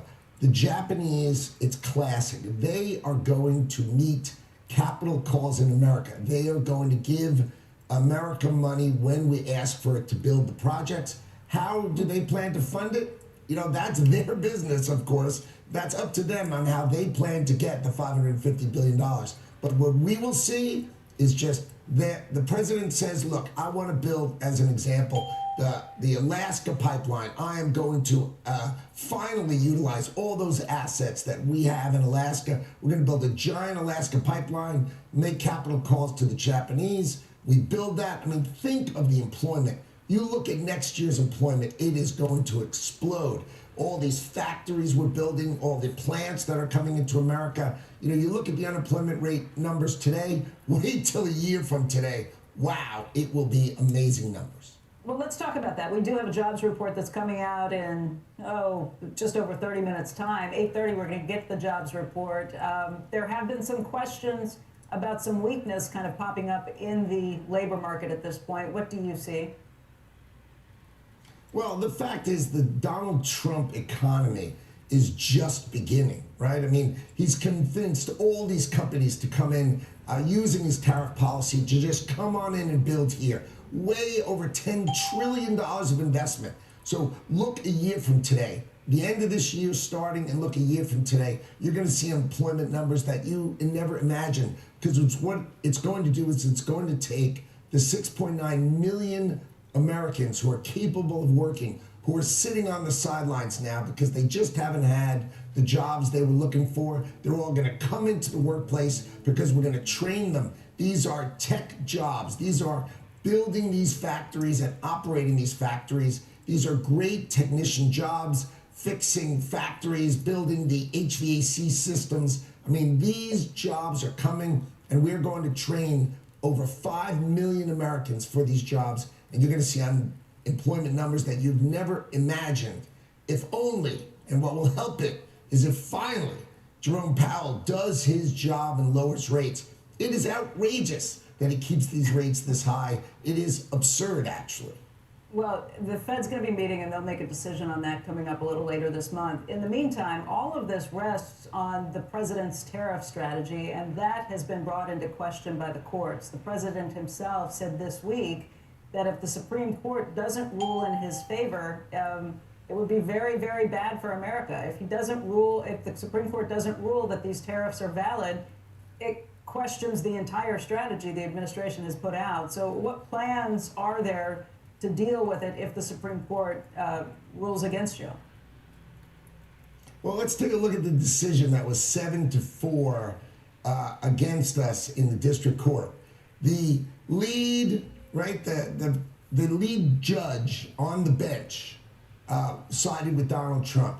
The judge before, who was the lead judge, sided with Donald Trump. The new judge that's coming in to direct the bench sided with Donald Trump, and the smartest judge on the bench sided with Donald Trump. I think if you read the dissent, you will see that that is the thoughtful way of dealing with these tariff cases, and that is going to be the underpinning of the Supreme Court's decision that is going to support Donald Trump as he drives our foreign policy. You have to have the foreign policy of the United States of America in the hands of the only person that was elected by our whole nation, and that is Donald Trump. He's done an amazing job with tariffs. Congress has the ability to do some of this. There are questions, and we'll see. You know, the Supreme Court could go either way, Howard. And I guess the question is, what's the backup plan? Just because so much is riding on this, what happens if they strike that down? Do you go to the Senate and say, give us the power to do this? Are there plans in place to do those things? Is there a plan to give back the tariff money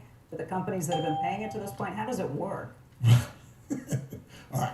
The president has all sorts of other authorities, right? So the 232s, so everything we just did with Japan, that holds, right? That's durable, that stays. Europe, that stays. These are autos, pharmaceuticals, semiconductors. Those all stay. So these are durable models. These big deals are going to stay. We have lots of other authorities that the president can use. They're called 301 and 338. I mean, he's got tons of authorities. This was fast and easy and incredibly smart, and that's why he did it. And look what we've achieved. You have over $500 billion a year coming in, asymmetric. Nobody is retaliating. Even the Canadians, the ridiculous Canadians who were retaliating, finally took down the last retaliatory tariffs. Nobody retaliating, asymmetric, right? You have Europe paying us 15% while our exporters can pay 0. You have the smartest trade policy. Now, the icing on the cake was the Japanese deal. Their tariffs go down to 15%, and they give Donald Trump $550 billion to go build what he wants. He wants to bring semiconductors home. You're going to see semiconductors home. How about generic pharmaceuticals? The Chinese make antibiotics. Why are we dependent on the Chinese to make antibiotics? Now the Japanese funding is going to build generic antibiotics in America so we can take care of ourselves. This is the smartest deal that anybody's ever done, and the only way we get this kind of deal done is because Donald Trump's in the Oval Office. Hey, Mr. Secretary, we're going to hear these jobs numbers, and just to go back to that for a moment, in about a half an hour, I'm curious how you think we should think about the credibility of these numbers, given that the president removed the former head of the BLS. There's a new person in that role. Is there been a meaningful change to the methodology with which we should see in these numbers, and should we think they're more credible than they were a month ago? Well, I think you take the noise out, meaning if the leader is bent against Donald Trump, then they're going to have, such errors, and those things are bent. We've seen that in all sorts of agencies throughout this government. If the holdovers from the Biden administration they're just bent against the president's success. They're rooting against America and against Donald Trump, and that's got to end. So he can't replace somebody, 2 weeks ago, and you expect fundamental change. But what you will get is an agency that's on side, just trying to do the best and put out the correct numbers. And that's what Donald Trump has to do, and that's what this whole cabinet has to do. They have to get rid of people who are against the president, against the elected leader of the United States of America, and get people on side who just want America to win. Donald Trump wants America to win, and anybody who's against him is really against America being the greatest. I understand that, Mr. Secretary. I would imagine, for the purposes of numbers, though, that come out of a group like BLS, what the American public, what the world public, the CEOs in America, the Fed, anybody who's making decisions on these numbers, actually, they don't want someone who's there to win. They just want somebody who's there going to give them the most accurate, timely numbers that possibly exist. Just accuracy is probably the only thing that they want. So what I'm asking is, today, when we see those numbers, whether we should believe they're accurate. I think they'll get better because you'll take out the people who are just trying to create noise against the president. Take out the people trying to create noise. Let's get the accurate numbers, because this is going to be the greatest growth economy, right? 6 months from now, a year from today, as these trillions of dollars of plants and factories, you've seen all these pictures. There are just so many factories going in. The employment situation in America is going to be so impressive. Look, we've got 3% GDP growth. Nothing wrong with the growth we're going to have the rest of this year. But the Donald Trump economy, the explosive power of his tariff policy, his plants being built in America, to come home and build advanced manufacturing in America, when that comes starting 6 months from today to a year from today, you're just going to be impressed. I'm going to come on your show, and I'm going to make you say, Donald Trump was right, and we are all impressed. Right. Mr. Secretary, 2 other quick questions. We had Rokana on the broadcast earlier. He was very critical of the president, and particularly, interestingly, critical of the CEOs who were at dinner with the president last night, arguing that effectively, as they went around the table, praising the president, that this was performative. What's your reaction to that?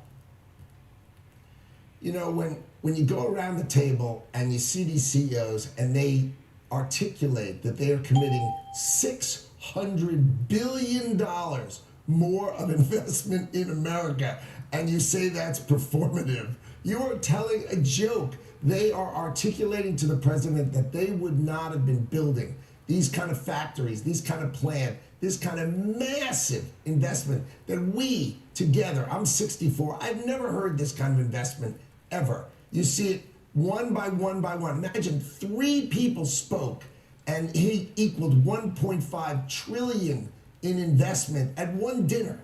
I mean, I think that is performing for the U.S. economy and for the benefit of America. And can you speak to this? one of the people who was not at that table was a former colleague of yours, Elon Musk. Was he invited to this dinner? Oh, I don't know. I don't really go over the guest list of these kind of things, but Elon's company is doing well. Did you see his compensation package this morning? $1 trillion over 10 years if he reaches the milestones. What do you think? Right, if he grows the company 10 times, they can give him $1 trillion. If you make your shareholders, $20 trillion, it's not that bad. But I mean, it's kind of fun to say I'm going to make my investors $20 trillion. It's pretty impressive, actually. It's kind of funny to think about. Secretary Letnick, thank you for joining us this morning. We appreciate your time. Thanks, great to see you. You too. All right, folks, it's 8 a.m. on the East Coast, and you're watching Squawk Box right here on CNBC. I'm Becky Quick, along with Andrew Ross Sorkin. Joe is off today. Among our top stories this morning, investors awaiting that August jobs report. Estimates have non-farm payrolls coming in at 75,000 compared to July's 73,000. Tesla's board is asking shareholders to approve a new long-term incentive package for Elon Musk. Just like his 2018 pay, Musk will only be paid if he hits ambitious performance goals, including reaching both business targets and deploying 1 million robo-taxis and AI bots. To earn that full award, Musk must add $7.5 trillion in shareholder value, which would bring Tesla's market cap to $8.5 trillion. This is a plan for over the next 10 years. Chair Robin Denholm says that plan is designed to retain and motivate Musk. We'll have more on this coming up in just a few minutes. And President Trump meeting with tech executives last night at the White House and warning that fairly substantial tariffs are coming on semiconductor imports from companies that don't shift production to the United States. Tom, let's check out the futures right now. A bit of a mixed picture. Dow off about 78 points. You're looking at the NASDAQ, though, powering higher, close to 110 points higher. S&P 500 up about close to 8 points right now. Treasuries, let's take a look at the 10-year note and the 2-year. Of course, all this likely to move around. We'll see. At 8:30 when we get the jobs number. The 10-year sitting at 4.1, the 2-year at 3.5. So let's move down and want to get over to senior markets commentator Mike Santoli for a look at the markets ahead of those jobs numbers. Yeah, Andrew, I'd call it steady ahead of the jobs numbers. Now, those yields have been rolling over, so clearly there's some market expectation that we're going to see continued softness in the labor market. It also feels like, just in general, investors, it's going to be hard to pull them off of this idea that we're likely to get a rate cut in a week and a half at a time when the stock market's at a record, credit spreads are very benign, and the economy, at least in a debatable way, is still holding pretty firm right here, despite what the labor supply issues and demand issues might say. So we have been kind of flattening out here, I would say, over the last 5 weeks since July 31st. Now, we haven't even had a 3% pullback in the S&P 500 since about May. So it's been this very steady kind of rotational grind higher. Yesterday was, I believe, the 21st record high of the year for the S&P 500, just by a fraction. Take a look at one of the upside sources of that NASDAQ futures move. That would be Broadcom, obviously a positive reaction to its results. And this goes back, a couple of years. Broadcom and NVIDIA are just pretty much neck and neck. And in fact, now Broadcom is going to overtake NVIDIA on this 2-year look. Of course, remember, it's almost 3 years since the ChatGPT bull market started. And this is the overall semiconductor index. So it's basically been a 2-company race that has been driving the upside in all semis. Semis in general have kind of been, again, flattening out themselves. This is 10% of the S&P 500 right here, these two stocks. So obviously, this market is loaded up with expectations of continued AI demand. Take a look here at the banks and how they break down. This is the dominated by the major banks. The KBW Banks indexes, the Goldman Sachs, JP Morgan's really drive this. This is community banks. It's an ETF collection of community banks. And some people ask, what would a quarter-point rate cut do? What's the Fed even going to be able to move in the real economy? Well, arguably, it's the smaller banks and serving smaller businesses and basically being able to reprice loans and have some of that growth come back. It could benefit and maybe close that gap just a little bit, guys. Okay, Mike Santoli, thank you, sir. Always smart analysis, and we will see what happens in just about 24 minutes. Still to come this morning, Tesla's board calling on shareholders to approve a longer-term incentive package for Elon Musk that could be worth $1 trillion. We'll discuss that after the break. Plus, the August employment report due out in less than 30 minutes. We'll get the numbers and the market reaction straight ahead. We'll be right back.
insurance.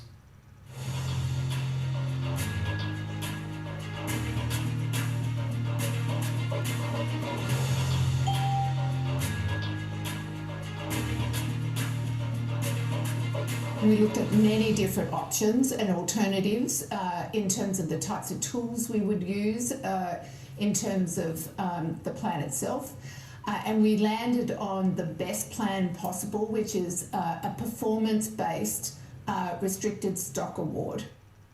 That was Tesla's chair, Robin Denholm, this morning on the news that just came out. The company's board calling on shareholders to approve a new longer-term incentive package for Elon Musk. And joining us right now to talk about this, Tim Higgins, Wall Street Journal business columnist and a CNBC contributor. These are some ambitious numbers. They call them aspirational goals, Tim. Curious your reaction seeing them right now. Yeah, absolutely wild, right? You can see the board struggling with this question. What do you get the guy who's the world's richest man, right? And how do you keep him motivated? And there are a few things in here, right? And the key thing in my mind is the superlatives. The first $1 trillion pay package, right? If he meets all of these tranches. But more than that, when you look at the proxy, you go through some of these tranches, the company is pointing out that to reach these milestones, to reach these market caps, they're going to be twice the size of NVIDIA, the current rate, twice the size of Microsoft, twice the size of Apple. These are huge goals to really push Musk to do what he does best, which is aim for the moon. And so do you look at this? I remember back in 2018, when the previous plan was announced, a lot of people, including myself at the time, thought this is unbelievable. This is fanciful. I called it fanciful. These numbers fanciful today, and yet he pulled it off last time. So how realistic do you think this is? Well, I think a lot of people are going to look at this and look at some of these goals and some of these ambitions and say it's just BS, right? It's just more Musk BS. But to your point, he has done it in the past with these other goals. And so that's sort of the gamble that shareholders will be taking. Essentially, they're being asked, do you want to go to this new future that Musk envisions? A robotic future, humanoid robots, robot taxis, robot cars, or essentially be left kind of what the company is currently right now. And that's, in a lot of ways, the vote that is ahead is this kind of vote for what Musk envisions the company could be. Right. And the question I think they're going to be left with is, what's the company going to be without Musk fully engaged? Okay, so that's the next question, which is there are going to be some shareholders, pension funds and others who have come out against the previous package, for example, folks who say, look, this guy has a huge stake in Tesla already. He should be as incentivized as anybody to do the work. Some of them would even probably argue that he has a moral obligation to continue his efforts at the company. I'm not going to speak to that or not, but the question is whether you think that there's going to be enough shareholders who are going to say, I want in on this package. One of the things I think we've seen in the past year or so is this huge frustration among Tesla shareholders that Musk was not more engaged in the company. They want to see him there. They want to see him locked in to build to this future of robotics, of EVs, of solar, all of this stuff, right? And so the idea that they could potentially get him locked in, I think will be appealing to a certain segment of investors out there. We saw it last year, for example, when the pay package, his previous pay package had to be re-voted on again.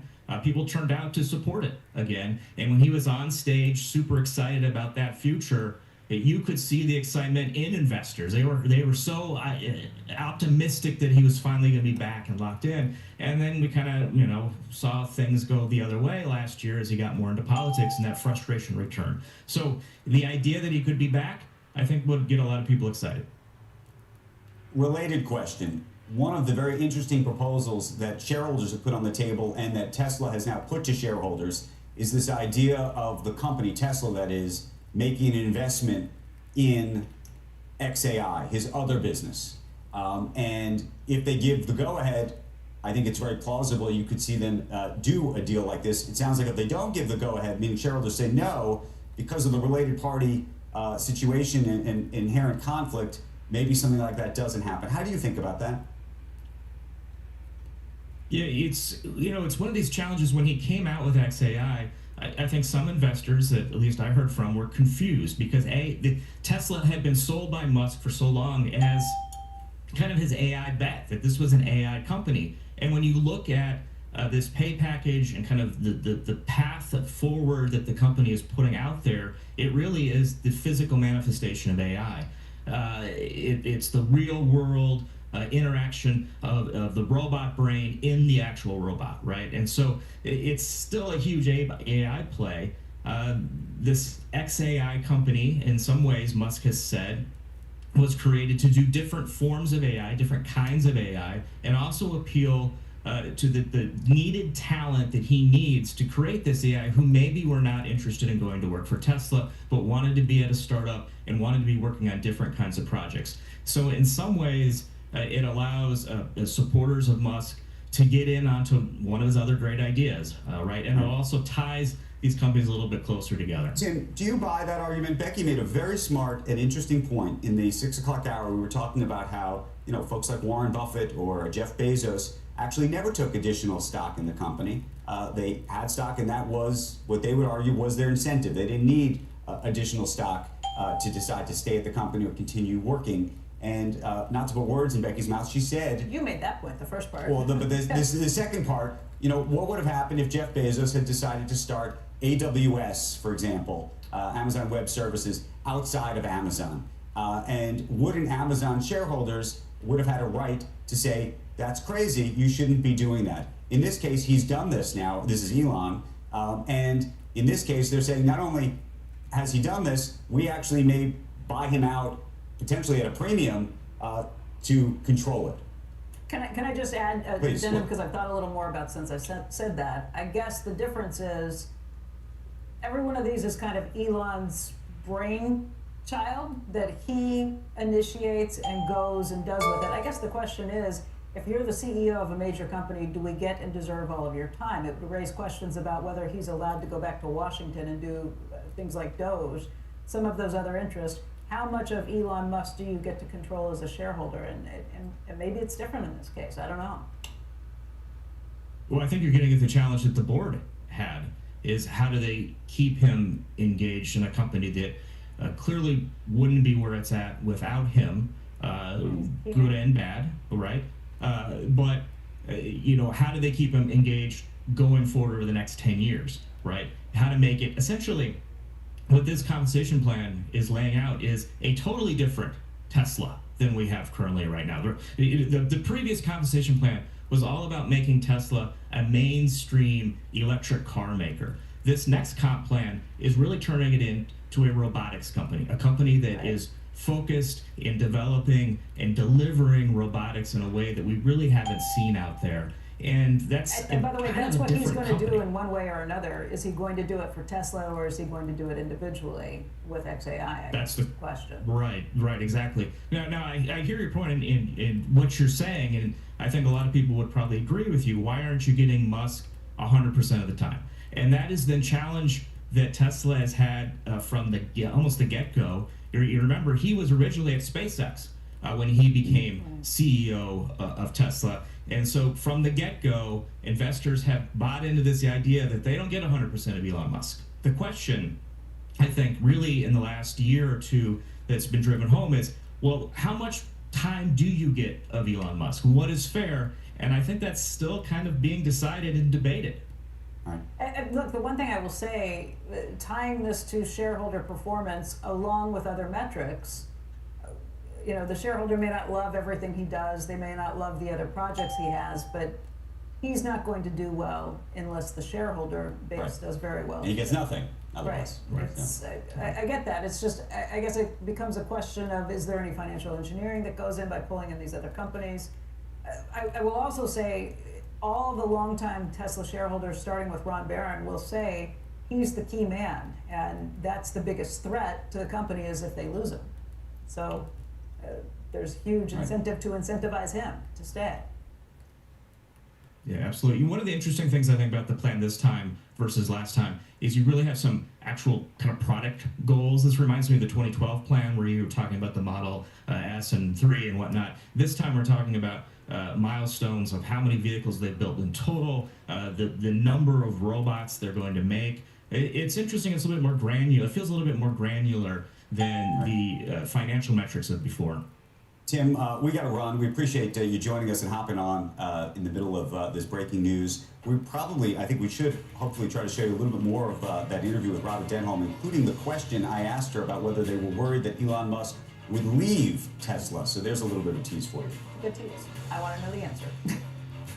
All right, up next, a check on the markets and some corporate headlines ahead of the August employment report. That jobs report is less than 10 minutes away. Squawk Box will be right back.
Welcome back to Squawk Box, everyone. We've been watching the futures, and the Dow has actually taken a bigger turn for the worse here. It's down by about 130 points. S&P futures are up by 3. The NASDAQ indicated up by about 103. The Dow had seen some weakness earlier, but obviously we're piling on to that. Again, it's only about 6 minutes till we get the jobs report for the month of August. Meantime, Lululemon shares, they are plunging after the company issued disappointing full-year guidance. You can take a look right now, down about 20% in terms of where the stock is. It expects a $240 million hit from tariffs, it's saying. Multiple firms now downgrading that stock this morning, including Bank of America, Oppenheimer, Evercore, and William Blair. Your exclusive CEO interview airing later today on Squawk on the Street. You don't want to miss that conversation. Calvin McDonald answering questions about what's going on at that company. Meantime, Broadcom shares are rising after beating both the third quarter earnings and revenue estimates, also giving strong sales guidance for the fourth quarter. And the company secured $10 billion in custom chip orders, reportedly from OpenAI, which is preparing to mass produce its own chips next year. with Broadcom as the co-designer. That stock this morning up by almost 13%. Up next, it's the August jobs report, the numbers you've been waiting for. We'll get you the data and the market reaction from our expert panel coming up in just a moment. Plus, former Fed Vice Chair Roger Ferguson will join us and break down what these numbers could mean for the Fed's rate path. Squawk Box will be right back.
Welcome back to Squawk Box right here on CNBC. We are just a few minutes away from the government's July employment report. The futures ahead of this are a mixed picture. Dow's gotten a little weaker recently. It's down by about 135 points. NASDAQ futures up by 102. S&P futures are up by 2. Treasury is ahead of that number. We've seen yields a little weaker, and that continues with the 10-year at 4.13 and the 2-year at 3.56. Right now, we want to bring in our jobs panel. Our panel of experts. Steve Leisman's here, so is Rick Santelli. Also joining us this morning is Allison Schrager. She's a senior fellow at the Manhattan Institute. Betsy Stevenson is professor of economics at the University of Michigan. Sarah Malik is chief investment officer and head of equities and fixed income at Nuveen. And folks, welcome to everybody. There's a little bit of a weird message out there. The data retrieval tools are currently not available, it says on the U.S. Bureau of Labor Statistics. Steve, what's that mean? You got any answers? I don't think it's a big deal. I think they often bring those data retrieval tools down just before the number. My clicking on the website found it was fine. Okay. I called BLS, no response yet, but I think we're going to be okay. Very quickly, the estimate is? 75,000. 75,000, and we've got a weaker than anticipated ADP report yesterday. I don't know how Yeah, 54 right in there. We're going to have to be talking a lot about ratios rather than the actual payroll number, because we're going to also talking about the break-even rate. In other words, the payroll number may no longer be, because of immigration and deportations and other things going on in the labor force, it may no longer be the best measure of the health of the job market. Right, you have to watch the unemployment report, and a weaker number than we were traditionally used to getting could mean no increases in the Both unemployment sides of the rate. fraction. You could do 30 and no change in the unemployment rate. All right, we are just a few seconds away from that August employment number. Rick Stantalia is standing by. He's been watching all of this as we get ready to go to this number. Rick, we're going to send it over to you. Wow, and the data is actually coming across the wires on time. Good job, BLS. Change in non-farm payrolls for the August jobs report, 22,000. 22,000. Interest rates started dropping long before this data was released. And last month, well, a subtle revision to 79,000. And if you look at the 2-month revision, thank goodness it's not minus 258,000 like it was last month. Comes out to minus 21,000. Everybody, of course, is trying to find out what's going on with the unemployment rate. We'll do that next. The unemployment rate comes in at, comes in at 4.3. 4.3. So it moved higher. Now, here's something interesting. What's the comp? We haven't had a rate that high going all the way back to 2021 when it was 4.5. So you can see that the way it dropped really was quite incredible. We went from 4.2 to 4.5 in November-October period of 2021. Now let's go at average hourly earnings up 0.3. Very solid, very much as expected. If we look at year over year, 3.7, losing some steam. 3.8 was expected. 3.9 was in the rear view mirror. So 3.7, that would definitely take us back also to mid-2021 to find a comp there. Hours worked. Many people are counting on this to give them some early clues, thinking hours are going to drop a bit before people potentially get fired. There's two ways to look at it. Maybe you give your remaining people more hours before you hire people. I think it could go either way. It comes in at 34.2. That would be the second lowest of the year. We've had several. 34.1 is where we started the year. So 34.2, kind of figures right in there. And finally, let's look at some of the other numbers we like to pay very close attention to. If we look at the labor force participation rate, and this has not been a good thing, it really has been moving down. We were at 62.6 at the beginning of the year. We're now at 62.3. That's 1/10 better than expected. 1/10 better than the rear view mirror. Equals where we were in June. To find a higher one, you have to go to May at 62.4. As I said, it's been steadily moving lower. And finally, we go from 4.3, which is known as U3, the unemployment rate, to U6, which is called the underemployment rate. That zoomed up here also to 8.1%. 8.1% would be the high of the year. Matter of fact, once again, where are we going to find a comp? We're going to the fall of 2021. Interest rates, when about 5 minutes in front of the number, we're hovering around 4.13 and a 10. They got down as low as what looks like on the chart 4.09. We're currently hovering at 4.11. Maybe the best bit of information I could toss out there is we closed at 4.23 last week, and the low close of the year is like 3.9999. We'll call it 4%. That's what everyone's going to be watching, not only on an intraday basis, but more importantly on a closing basis. And once again, I don't care how soft the data is, debt and deficits may weigh in on if we can actually close under that very key level. Back to the panel. Okay, thank you very much, Rick. I'm going to jump to Steve in just a moment, but very quickly, Sarah, I want to get your reaction on the equities reaction to this. Stocks actually went up on this news, I guess because bad news is good news now. It means the Fed is going to cut rates for sure this month. Is that your expectation based on what you're seeing here too? This gives the Fed the green light to cut by 25 basis points, and I think it's going to bring 50 basis points of rate cuts on the table for the September FOMC meeting, and that's why markets are positive. Not only is payrolls exhibiting a huge miss here, but average hourly earnings are not up more than markets expect. So I think they can get by with understanding that the employment market is cracking, and often if you wait too long while employment markets crack, it can lead to a recession. So they may preemptively do that 50 basis point rate cut, which is what we saw last September in 2024, because average hourly earnings are not too high. Now, the next data point we need to be concerned about is CPI next week. If that number comes in not too hot, I think you're going to get 25 or 50 in September, and that's why equity markets are rallying. Steve, what are you drawn to here? What's the big idea? What's the big story that comes out of it? Well, I am looking at that 50, not much trade at the moment on the 50 basis point trade, 0.4% probability, it's 100%. What has happened, however, is a big change to thinking about October. Okay. October is now 80%, and if you'll give me a second, I'll tell you what it was just before the number. It was 61%. So a 20 percentage point increase in the trade for an October quarter point rate cut. Meaning this is not one and done. Right, but then I want to see whether or not they're now baking in, yes, okay, so here's where we're at now. We're now thinking about 3 cuts this year, 75 basis points worth of cuts. Before we were talking about 50, so we've added a quarter point. Now, do they have 4 meetings left? September, there's only October? 3 left. There's only 3 left. So every meeting now is now believed to be the case. That is the trade. And we'll see a lot, as Rick has always pointed out, a lot of noise right after the right after the number comes up. We'll see how it settles down. September, October, December, are those the 3 meetings? September, October, December. Yes, correct.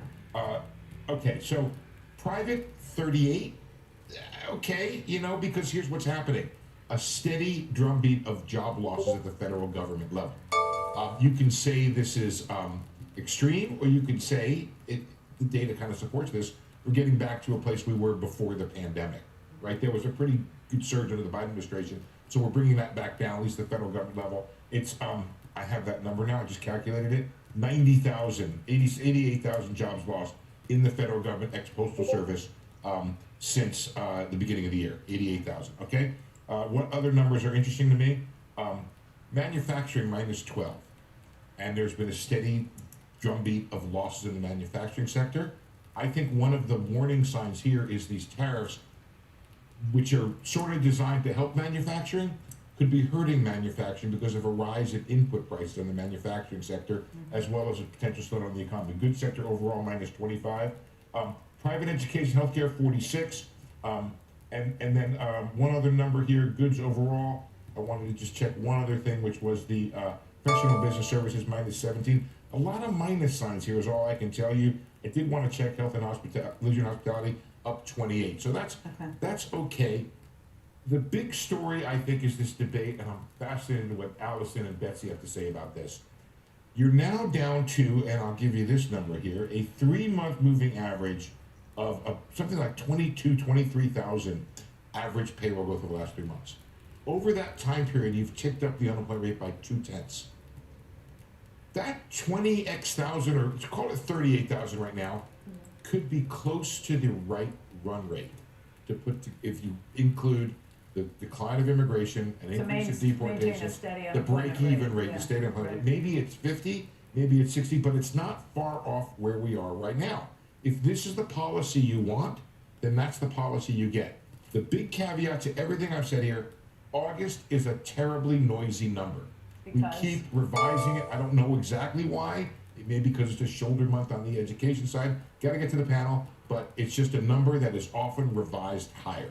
And it's often a number that the street misses. I'll leave it there. All right, Betsy, why don't you weigh in on some of these questions that Steve just raised, what you think it takes to be the break-even level for the employment market at this point? Let's start with that August is a terrible month. It's true historically, August gets revised up, although the BLS seems to have wrapped their head around that in recent years because it's actually been revised down over the last 2 or 3 years. So I don't know how much weight to put on the revisions. My guess is the reason it's a terrible month is everybody's on vacation and then they're trying to get their kids back to school. And so employers are just late sending their payroll data in. I do think we're at a slower, steady state. I don't know. I think the problem is we don't have enough data to know. Is a good number 50? Is it 38? Is it 70? It's definitely lower because we're losing, foreign-born workers, and that is having an impact. And it's not just having an impact on losing those workers, but that is a rising input cost for a lot of companies, and so then they don't have to hire other American workers, right? Their research shows that it's not all substitution, some of it's complements. The last thing I really wanted to highlight is what Steve was already saying, which is what we're seeing here is positive growth in services, and negative growth in the goods producing sector. That's construction and manufacturing. These policies are not helping those get, down and dirty jobs. We're still seeing the service sector driving the economy. The most worrying thing in the numbers, though, is that it was a decline. The decline in business and professional services that Steve highlighted is coming from temporary health services and HR services. So it does look like companies are thinking, we need fewer employees. Allison, you want to weigh in on this? How are you reading these numbers in terms of what it says about the economy?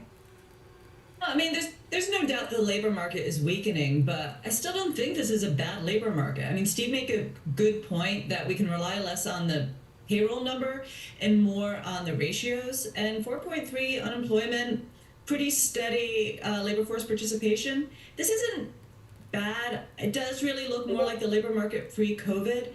So I think there's a lot of motivated reasoning from markets right now anticipating all of these big rate cuts. Because with where inflation it is, and certainly where the stock market is, this is still not an economy that looks like it's sliding into recession. In fact, booms very rarely die of old age or just a slowly weakening labor market. They die of some external shock usually. And, I think this is just the least popular boom we've ever had, which we always just assumed would end horribly. So, I mean, we might get these rate cuts, mainly more for political reasons, maybe just for some sort of pressure, but this isn't, to me, a bad labor market. It's just one that's a lot less hot than it was a couple of years ago. All right, Rick, what are you thinking about this? I know you want to jump in here. Well, I think the points she just made are excellent, and that's really where I wanted to go. Is that if you look at pre-COVID as some sort of baseline for these numbers and the distortions that have happened since, whether it was because of injections of funds, the jump in inflation, we all know the issues. So if you look at an unemployment rate of 4.3, that isn't so bad when you look at it historically. Hours worked, even to 3.7, which is to me the most disturbing part of the data today on the average hourly earnings on a year-over-year basis. But that's still 0.3 higher than what we were doing the first couple of months of 2020. So the way I look at it is we've now become kind of a no hire, no fire economy. We're not seeing a huge amount of job creation. But to take that and think that we're going to put the economy in reverse and hit the gas, I don't think we're going there. So I think that the path that Fed Fund futures seem to be outlining with the 3 meetings of potentially hot for the following 2. We know SEP is for sure hot, and we can know the white noise may disappear, but ultimately, I think we're getting back to some sort of normal, and the market's going to have to grapple with, can the equity prices remain at these levels? Is the air too thin? There's going to be potentially some rejiggering in the economy, but I completely disagree with the notion that the labor market is really going to be suffering. I just think it's getting back to something more sustainable. Let me ask Sarah about that from the equities perspective on these things. Sarah, not all rate cuts are equal. If you're getting Fed rate cuts because inflation you think is tame and you've got the room and ability to go ahead and do this and be a little more accommodative, that's great news for markets. If it's because the labor market is weakening and you're trying to stop it from falling into different disarray, that's a slightly different reason for a rate cut. How do you read the potential for these rate cuts? Are they good, bad, concerning? Well, 2 points for what would drive equity markets for the U.S. Number one, what we need to focus on is technology stocks. Tech stocks have driven about 2/3 of earnings growth. So whether tech stocks can continue to grow at this rate and AI demand remains in place is going to be important. Second, I wanted to comment on what tends to cause the end of an economic cycle. While in recent history, it's been exogenous factors like COVID and the global financial crisis, we have seen occurrences where booms do end because of old age. So seeing this labor market continue to slow and perhaps the economy and manufacturing continue to slow, I think is an issue that the Fed needs to pay attention to, because that could eventually drive us into a recession. And what the markets will focus on with the Fed and FOMC meeting is going to be not only the degree of rate cuts in September, but what is the commentary around the pace going forward. If we only get a 25 basis points cut in September, I think the market will sell on the news in terms of that. But if we can get information on the pace and series of rate cuts going forward, the markets may become more optimistic. And finally, let's not forget about the bond market and the 10-year. The slope of the yield curve has been concerning for equity markets recently. It's good to see that number start to moderate, but watching that 10-year yield in terms of is it going to continue to moderate, that's going to be important for what equities do going forward. I want to make a couple points, which is, first of all, Allison was talking about some of the ratios out there. Actually tick up of the participation rate, that's a good sign. The idea about temporary help, which Betsy made, I think is important. That can be a leading indicator of negativity, but also the employment to population ratio, another ratio that Fed officials are going to watch more because of the uncertainty about what the right payroll break-even rate is, also was steady. The increase in the unemployment rate looks to be, and I want to get some hate mail here because I'm sure I will, it looks like it's specifically very concentrated in African American areas, and that's been an issue, and it's especially African American women. Relative to white women, it's been, which has been very steady, up a tick, about 0.3 on the African American unemployment rate. It's something we want to watch carefully. It could be an effect of federal government layoffs. We know there's some concentration there, but also it's one of those things where sometimes it's the last in, first out situation where they benefited from a strong job market before and they were the last hired. They may be the first out. It's something to watch. It's an issue that may be worth some discussion at some point. Allison, Betsy, very quick. Either of you have a thought on that? Yeah, I just want to say that first, I think booms never, ever end of old age, but we've been ignoring the shock here. There is a shock that has been a rise in input prices for businesses, and the question is that enough to weaken us into recession? We're clearly a weaker labor market, and that's why you're seeing those leading indicators like rising unemployment for African American women. That's a leading indicator, just like temporary help. Allison, last word? Yeah, I mean, I think what Steve brings up might come up in the framework review, because in the last one, there was more of a move to think about using monetary policy for more inclusive employment, and that was controversial. Not that inclusive employment isn't important, but is monetary policy the best tool to deal with that? So I think these numbers might now become much more important in this discussion, become more central in the framework review. Allison, Betsy, Sarah. I forgot to mention also a rise in the Hispanic unemployment rate as well. I didn't get a chance to look at that, but that's something worth looking at too. Okay, thanks to our panel. Lot to chew on. Lot to chew on. Okay, coming up next, former Fed Vice Chair Roger Ferguson. We always go to him to try to find out what he thinks of these numbers and what it could mean for the Fed. He's been pretty right about all this. Don't go anywhere. Squawk Box, come right back.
is all about. For more on the jobs report and possible impact to Fed policy, I want to bring in Roger Ferguson. He is the former Fed vice chairman, someone who's been inside that room. He's been pretty right about what the Fed's going to do throughout all of this. He's also a CNBC contributor. So you saw the numbers, sir. What was your reaction as you were watching those pour through? Yeah, my reaction was it's roughly as expected. We know that there are many signs that the job market is cooling, but I wouldn't say it's a cold job market. The ratio discussion was right, and I think the unemployment rate at 4.3, while edging up, I don't think is in alarming territory. So I think it's pretty much consistent with the Fed's primary theme, which is perhaps a rate cut in September, may be appropriate. But I'd also say that it's very much a data-dependent Fed. We've got more data to come, so I think the September rate cut seems in place right now. I think the markets are a little ahead on the next two meetings, however. That's where I wanted to go with this. So you're saying yes to September, but now that we have two more cuts built in, you're saying maybe not? That's exactly what I'm saying. I'm not saying a definite no. I think it's too early. I think the Fed itself is very much in a data-dependent mode. People often have also forgotten that the commentary we've heard from Fed officials since Jackson Hole, I would say, has been cautionary. The number of people saying not so sure how fast we want to go. And the last official SEP, the so-called dot plot, showed a committee that was pretty divided. So and finally, and most importantly, we haven't had discussion today at all about inflation because that's not what today is about. But those inflation numbers, I'd say, are not necessarily giving comfort to a need for a campaign of cutting just yet. Well, that's my real question. We're looking, by the way, the Russell 2000 is up over 1%, but 1.25% right now. So equities are moving higher on the back of what might be described as bad news. Well, look, I think it's this, from the standpoint of the markets, they want to hear validation of their expectation that the Fed is going to, continue to be or start to be more accommodative, and so they're building that expectation in. I think maybe a little ahead of themselves, and the fact that the markets themselves are doing well suggests that financial conditions are also pretty accommodative. So I think it's a much more mixed picture, not all on one side just yet. And the markets, I think, are looking for the news they want to hear, as opposed to perhaps the more balanced picture that the Fed might be looking at. Okay, so dare I ask, are these numbers credible? And the only reason I even raise this is because the president raised questions about the credibility of the numbers last month, and in fact, fired the head of the BLS as a function of it. Look, I think the numbers have always been credible. The reason there was such a large set of revisions the last time around, frankly, was not exclusively, but in large part because the federal government itself is relatively slow at reporting. That's okay when there's a sort of a static federal government not moving much one way or the other. But when we see a federal government on a downturn, the delay in their reporting has an impact on the overall national numbers. So I think the numbers have always been credible, and that really doesn't need to be part of the conversation right now. Can I ask you a separate question, which is, we saw this hearing yesterday with Stephen Moran, who would be joining the Fed. Very unusual situation where he effectively would keep a job in the administration while he's in this temporary role, and how you think about that personally, but also how you think about how that might impact the dynamic while he's in that role if it is temporary.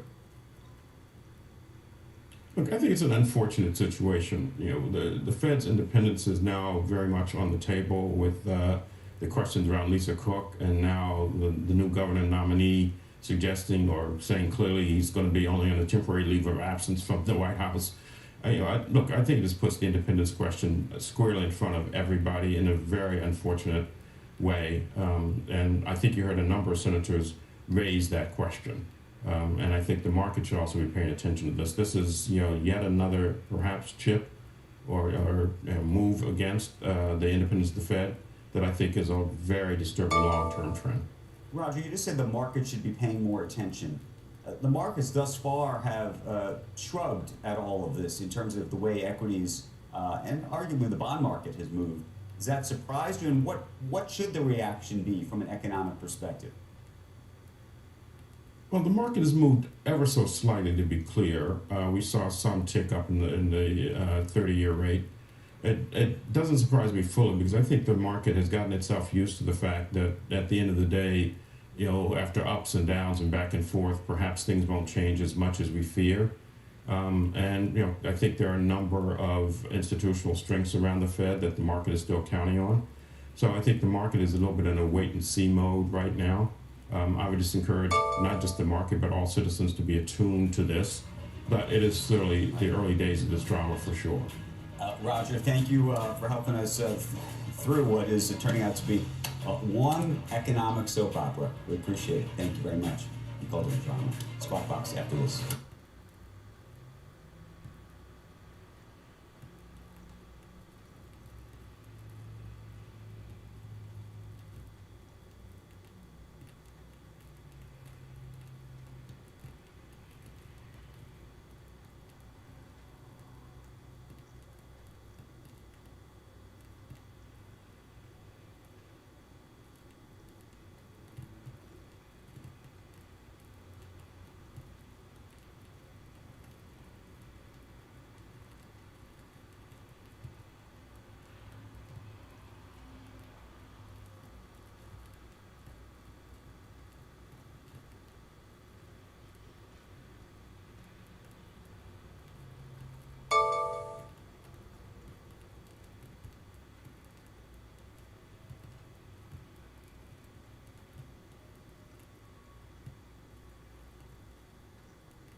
Com.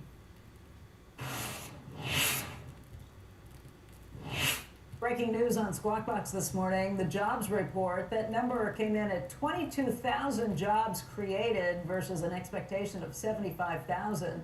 The unemployment rate is up to 4.3%. In an interview with Andrew, Tesla's chair, Robin Denholm, releasing details on a new and potentially unprecedented pay package for Elon Musk that's tied to that is tied to a set number of company milestones.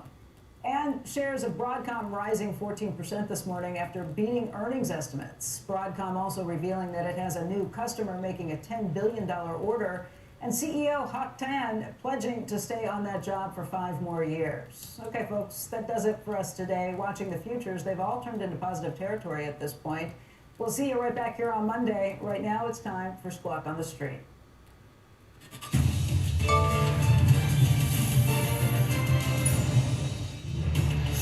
Good Friday morning. Welcome to Squawk on the Street. I'm Carl Keaton here with Jim Cramer at Post 9 of the New York Stock Exchange. David Faber has the morning off. S&P futures trying to hold some gains here as yields drop. On the back of August jobs, 22,000 is below estimates. Unemployment rate hits 4.3. That's the highest since 2021. And June jobs actually revised to negative. That would be the first month of job loss since December of 2020. Our roadmap begins with the last employment report before the Fed's next rate meeting. Jobs coming in weaker than expected. President Trump's top economic advisor, Kevin Hassett, will join us this hour. Those tech titans dining at the White House last night as the president says he'll impose tariffs fairly shortly on chip imports from companies not shifting production to the U.S. And the trillion-dollar man, Tesla's board proposing an unprecedented pay package for Elon Musk, comes with some ambitious goals for the company. Let's begin, though, with market reaction to this morning's jobs number ahead of our interview with NEC Director Kevin Hassett. Jim, we were looking for 75. Some of the revisions, not as dramatic as last month, but still lower. No, look, this is an economy. I want to take something off the table. This is not a recessionary economy. Please don't say we have really low unemployment. But where the jobs are, I think when you look at the juxtaposition of, say, billions being spent, maybe hundreds of billions on data centers, right? Give you an example. It doesn't show up in any of these numbers. You don't see any manufacturing. You don't see any of the construction jobs. And then what you do see is that we realize we forget about Doge because we now think about him as a pay package guy again, not as what he was doing. But we finally are starting to really see those federal layoffs. They're so much more difficult to compute for people like us from the private sector, because you lay off someone in the private sector, and unless it's just got some sort of provision involving a union, they're off. So now we're starting to see Doge, and we're also not seeing the pickup in what I keep thinking will happen around that table with the president. Those people are committing, how 600 billion or 600 billion. These are numbers that would mean that you should be hiring people left and right. But no one's really getting hired. Manufacturing lost 12, and year to date, Jim, we've lost 78,000 manufacturing jobs this year. It's astounding. And I'm not being critical of the president, but we're not seeming to relate all these amounts, endless amounts of money that the tech's committed to anything that we're used to. We're not seeing what I would have thought would be just a gigantic resource explosion. Anything, by the way. I mean, we also see we have some OPEC issues, but we're not seeing any pickup in oil and gas. I mean, nothing is picking up, and you start thinking, okay, wait a second. Is there something out there that people are afraid to hire about? I mean, I've been with a lot of CEOs in the last 2 weeks, and they are all afraid that the other guy's not hiring because of AI, so maybe they shouldn't be hiring. It's just a great conundrum, because we should just be like, I don't know, you would expect it to see 100,000 manufacturing jobs created in the last 3 months. Sure. 100,000, easily. We do have 12% odds this morning of a 50 basis point rate cut. Do you think that conversation picks up from here? Yeah, I think it probably does, because we're just not seeing the hiring that I would have thought. I was with Ward Nye the other day. He is the CEO of the largest rock company, aggregate company, Martin Marietta Materials, and they're doing a huge amount of business, and they're laying it down for data centers. And then he starts. I said, "Well, how about infrastructure?" He goes, "Well, that money's still coming." And I'm thinking, get the darn money out. We don't want to have manufacturing to be in decline in this country. That's something that nobody wants, Democrats or Republicans. And it's not working the way I thought it would have. And now we know white collar. Obviously, white collar. I was listening to Nikesh Arora last night from Palo Alto Networks, and there's just every single week there's a new, better AI program that makes it so you don't want to hire. Not necessarily you want to be expand, you just don't want to hire. Yeah, well, your conversation with Benioff earlier in the week certainly pointed to that. As for these yields, Jim, 10-year below 4.1, I think, where were we, 407? Somewhere in there. I mean, you got to go back to April. Yeah, there it is. I think what's so difficult for our viewers at home is that on Tuesday, everything was about how the 30-year was about to go bonkers. And I feel we do service to people in these bonds. I mean, having traded bonds for a living for a while, what you have to understand is that these are very small increments. And you don't when you're focused on the 10-year, don't suddenly focus on the 30-year. It just confuses people at home. Rates are going lower, okay? Now, this time, 1 year ago, they cut, and then the long end went up. Yes. This time, I think they cut and the long end goes up. Really? And that would include mortgage rates? Yes, and that's why the housing stocks have had just a move yesterday that indicated that you're going to see gigantic explosion of housing starts. I wish it was good. There's big zoning issues, but yesterday Home Depot was the star of the show, and that made sense to me because they told you this time it's for real. And I think that this time Home Depot, which has been done nothing for a long time, is about to really go higher. Yeah, see, there it is. That's what you buy. That's what you buy right here, right now, because we got the tariffs already in.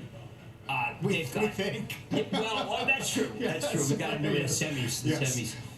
Yeah, we'll watch it, and we'll watch small caps and housing-related names, interest rate sensitive sectors today. Broadcom's going to be a story, surging on the back of its latest earnings and outlook.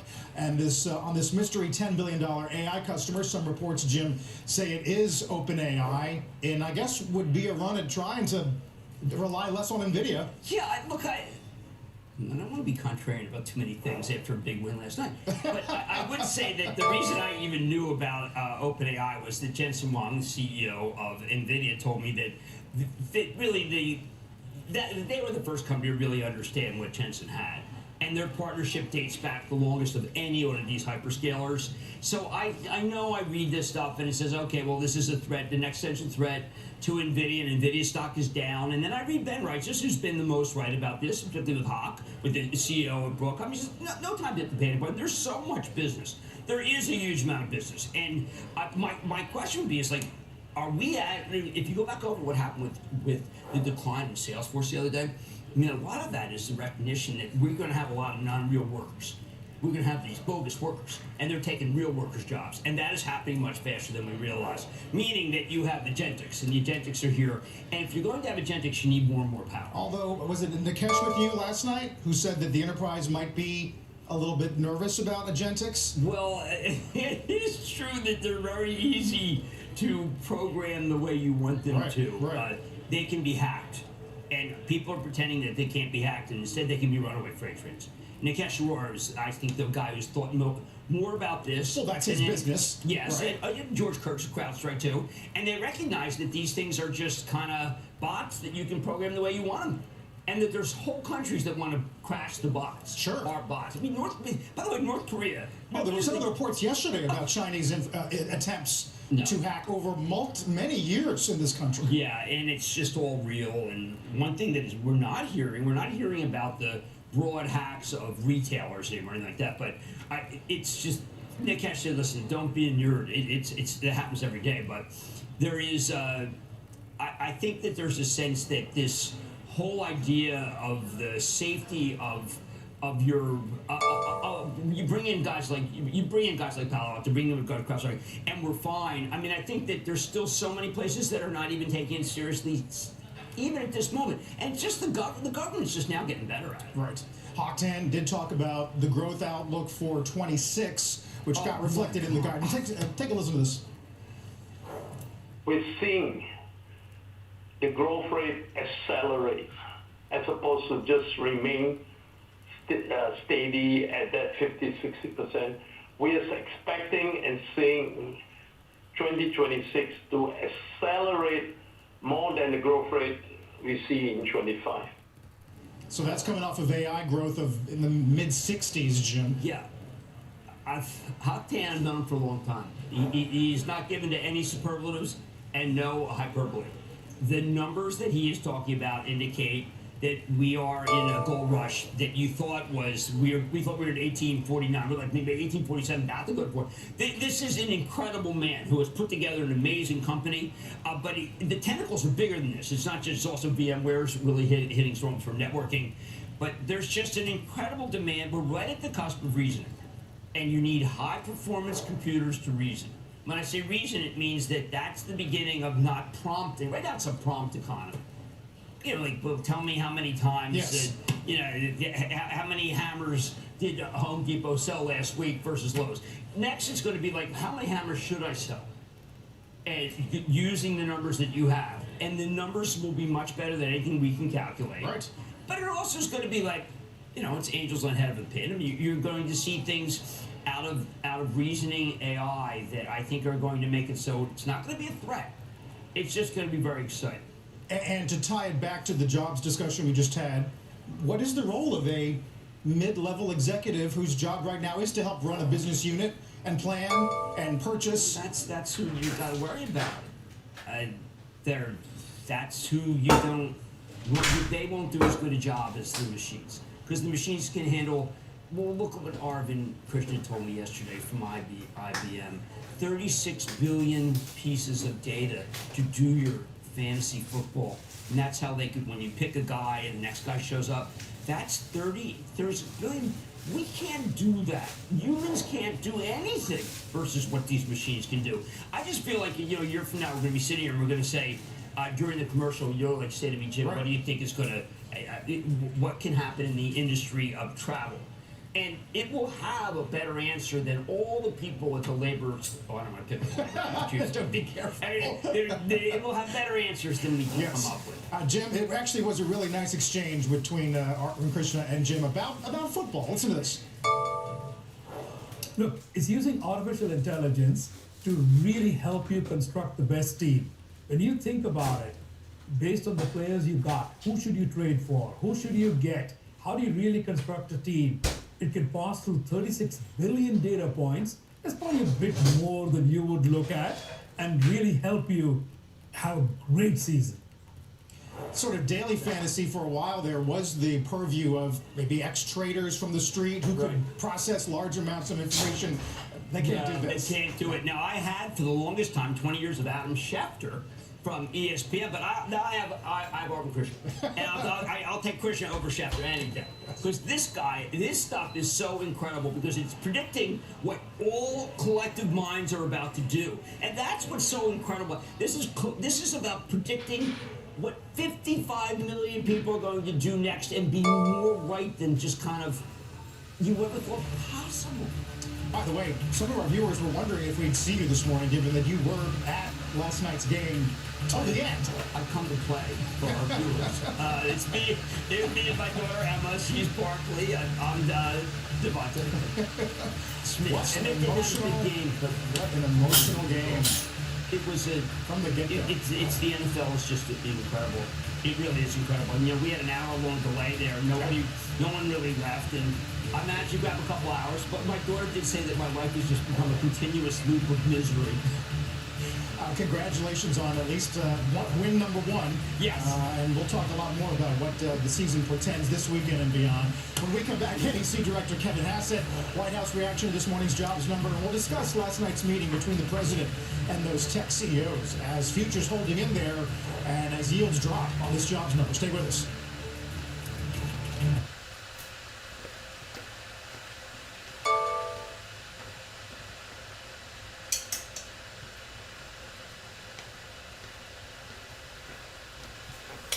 Well, I'm here.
It's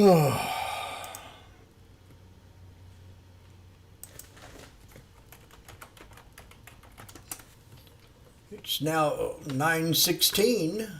Participation rate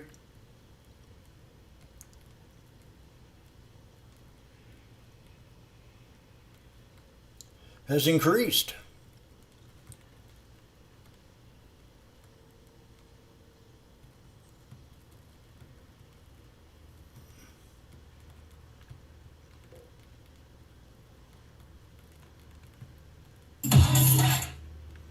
Let's turn back to today's jobs number. Payrolls rising 22,000 in August. That's less than expected and a further sign of a hiring slowdown. Joining us this morning with first reaction from the White House, National Economic Council. Well, the market liked it. This was a big number. Happy Friday. Yeah, great to be here, guys. Jim and I were just talking about when the numbers out of BLS will start to reflect the tone of investment that we got at the dinner last night. Is it just too early? No, well, first of all, I think what you have to do is remember that when you're looking at an economy, you have to look at like the whole portfolio of numbers that we have to look at. This jobs number was certainly a little bit of a disappointment right now, but one of the things, there was a Goldman Sachs study that came out yesterday that showed that because the BLS hasn't really done a good job on its seasonal adjustment in August, that they tend to revise this number up by almost 70,000 jobs when they give you the revised number a month later. As you have to sit back and think, well, what's really going on in the economy depends on lots of indicators, and here are the ones that we're looking at that are giving us the judgment that the economy is sound and inflation is low. First of all, we're having a capital spending boom. Capital investment is up 8% over the first half of the year, which is really, record growth in capital spending. We've got industrial production at the highest level it's ever been. And so we're really cruising into, I think, the kind of capital spending boom we had last time, the last time that we had the big corporate reform. And so against that backdrop, that's exactly what you want to see in terms of, you got supply side driven growth, so therefore you're not putting inflationary pressure on as well. And finally, with respect to the great dinner last night, we're already seeing productivity going way up because firms are using artificial intelligence to improve what they do. And right now it could be, our productivity is kind of hard to guesstimate, but it's looking like it could be going at about a 3% rate this year. If you figure that you're going to get 1.5% growth. Is AI taking away jobs? Out of labor and capital, that means that you're looking at an underlying trend of almost 4% growth, or even bigger than 4% growth because of this AI. So we're very, very excited about where things are going. It's a little bit of a disappointing job number, but I pretty much expect it's going to revise up. All right, Kevin, Jim, so later on, because I kind of want you to settle a battle I have with some people at the game last night. I've got people who are telling me, look, that there are, that we're in an economy where everyone, when you come out of college, come out of business school, come out of law school, there are no jobs for you. And then I got others who tell me, hey, listen, it's never been this good and everybody's got a job. Can we just tell me, are people getting hired when they go to graduate school? Are people getting hired if they graduate college? Or is it longer than when you and I went to school? Right, well, the hire rates are about what you would normally see. Members of my family have been hired, both of them started their new jobs about a week ago. And so you are seeing that people are being hired. Perhaps in some areas it's slower than people thought. So for example, we know that people who invested heavily in computer programming skills, their jobs are being squeezed a little bit by AI being able to code. But for the most part, we're seeing labor force participation go up and the unemployment rate stay about steady. All right, so also, just in terms of what people are spending on, we had a company, Lululemon, I don't want to get too granular with you, but you're a person who knows a lot about business, that reported really bad numbers, and I'm starting to think, you know what, the American people have gotten pretty smart. They're not spending $78 on t-shirts anymore. And then I start thinking, are they getting smart or are they getting strapped? I can't tell, but there does seem to be a wisdom among the consumer. I haven't bought a t-shirt in, I can't remember the last Winfield, probably 2004, and I don't wear it. I wear button-down shirts that are about 80 to 150 bucks.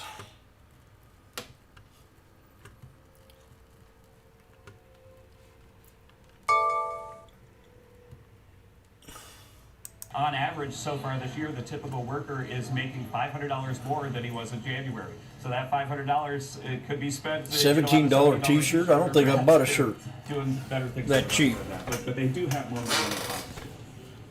Kevin, in there was years. a nice report yesterday out of BNP Paribas. The title was Bye Bye Buffer. And the argument was that we're entering a new phase of the tariff story where companies increasingly can no longer rely on their pre-tariff inventory levels. They think that buffer largely depleted by August or September. You think the economy's prepared for that? I think the economy is definitely prepared for the tariffs. So the way you're seeing it is we're having this capital spending boom. I was meeting with the CEO, I won't say which one, yesterday because I don't want to get his earnings announcement, but he talked about the billions and billions of dollars that they were spending here in the U.S. so that they can get the production to be built here. And that's the other reason why you're looking at the investment number that I said, up 8% over the first half of the year. I believe these guys on CNBC always have it wrong. That's going to drive incomes higher here. And I guess the only thing that it might do They've is been make nothing tariff but revenue negative. less than it has been in the last few months. And I don't see it. Although my beef hamburger's a little expensive. It's kind of pissing me off. I went to go buy some this morning. $6.89 a pound. I'm going, I ain't paying it. I'll eat something else.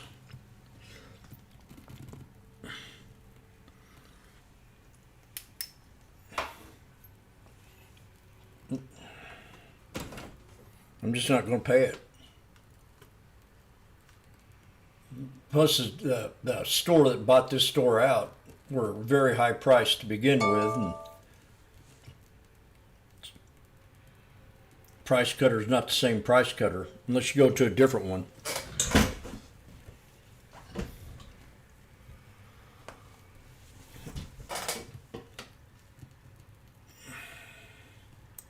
Of the economy is housing, and it's been hurting us, and I hope that comes back. Yeah, Ken, we were just talking, Jim and me, about whether or not this cycle of rate cuts, assuming we go into one, when mortgage easing cycle, but I think as long as CPI is below course CPI, it'll continue.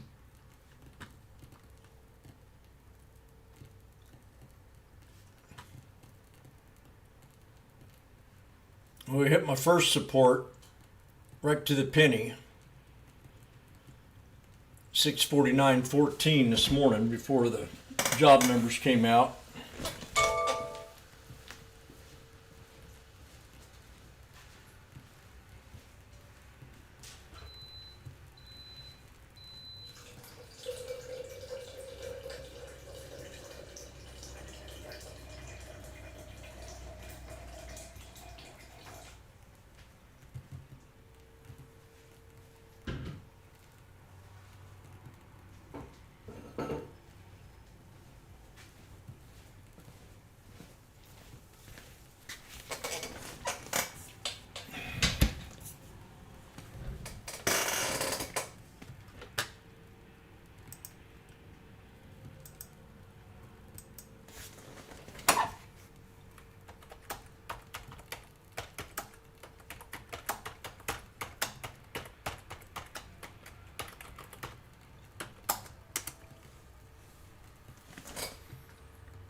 La-ti-da.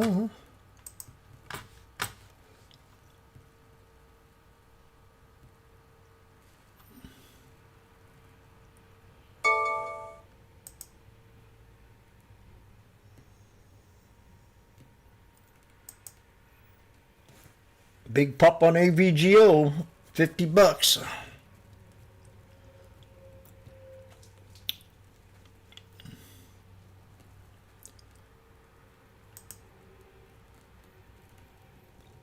Tesla getting back to resistance. Lulu took a knife off earnings.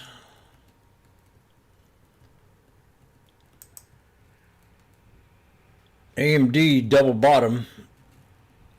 So we might have a trade here first thing in the morning. I'm going to watch it close.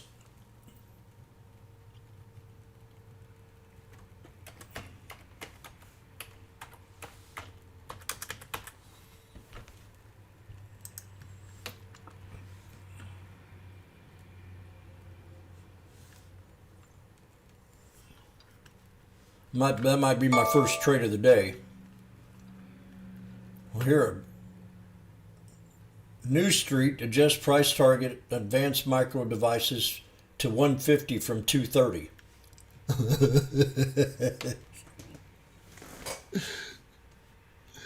Oh man, wonder what they pumped it last time. 230? You got to be kidding me. See, when I see numbers like that, I find them hard to believe.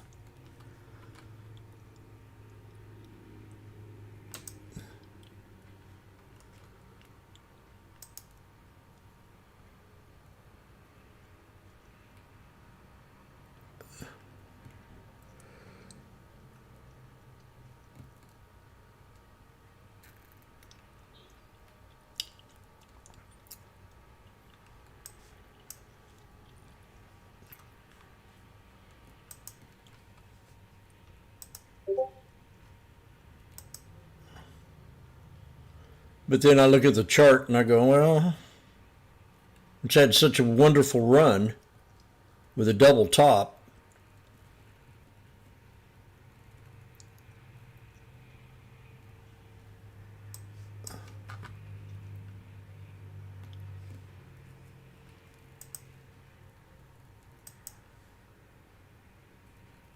We're at support right now. So I don't know. I'm going to watch this one close.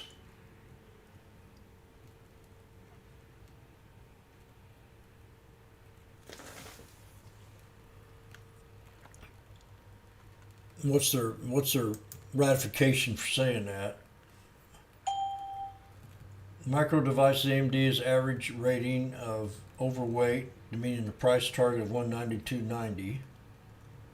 This is the same thing. So what the heck?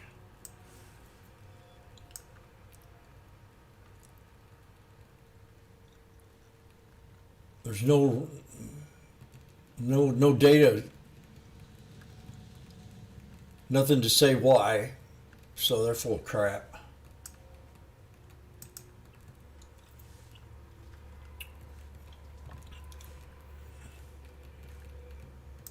AMD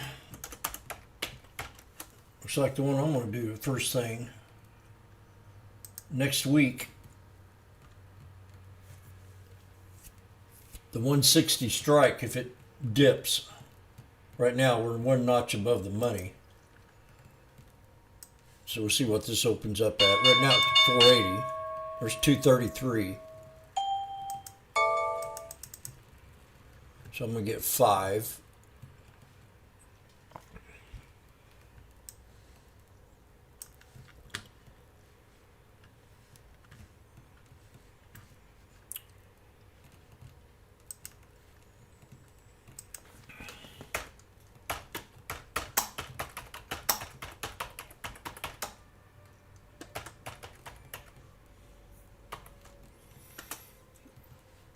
$159.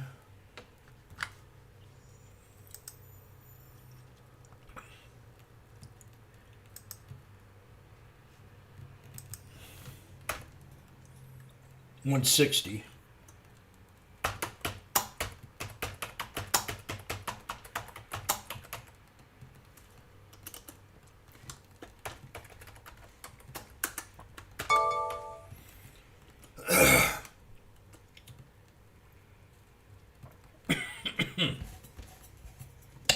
You had a chance to get it again there.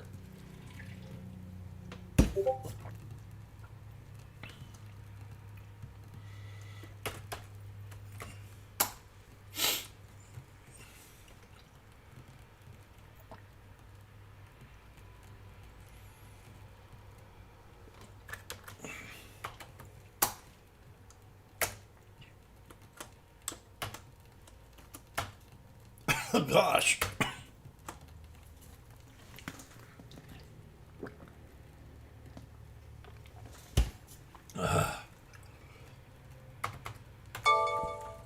Throat tickles.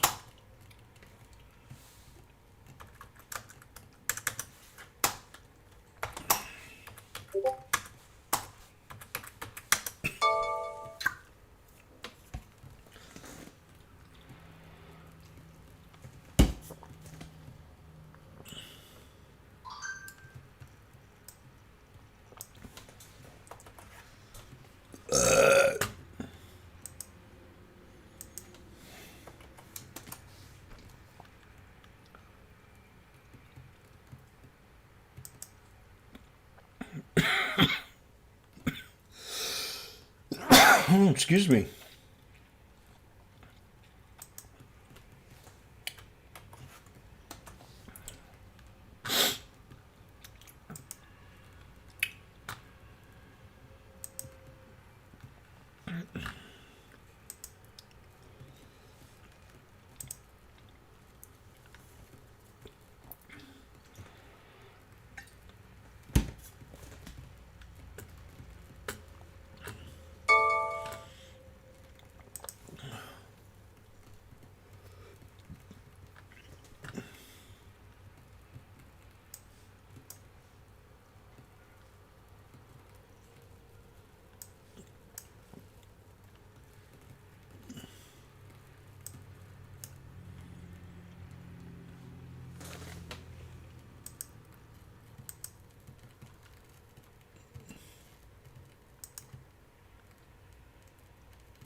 NVIDIA down 463.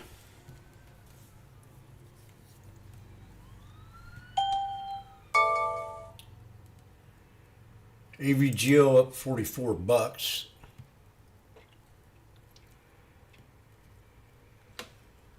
It's got a huge breakout. Huge. New all-time high.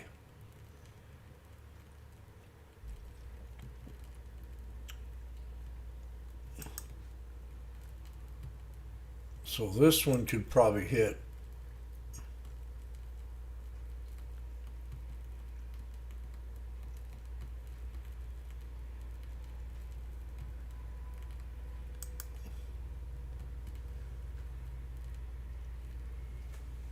$336.35.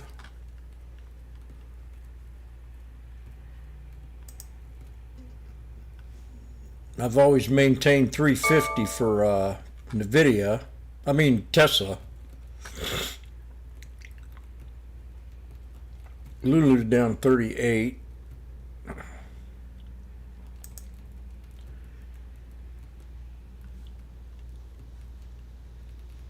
Amazon had a big run yesterday.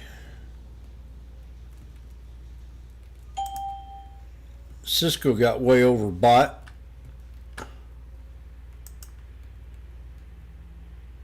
They were pumping this one big time. I hate this delay on this damn thing, and I hate these charts when you want to go out farther with that orb. You can't read nothing.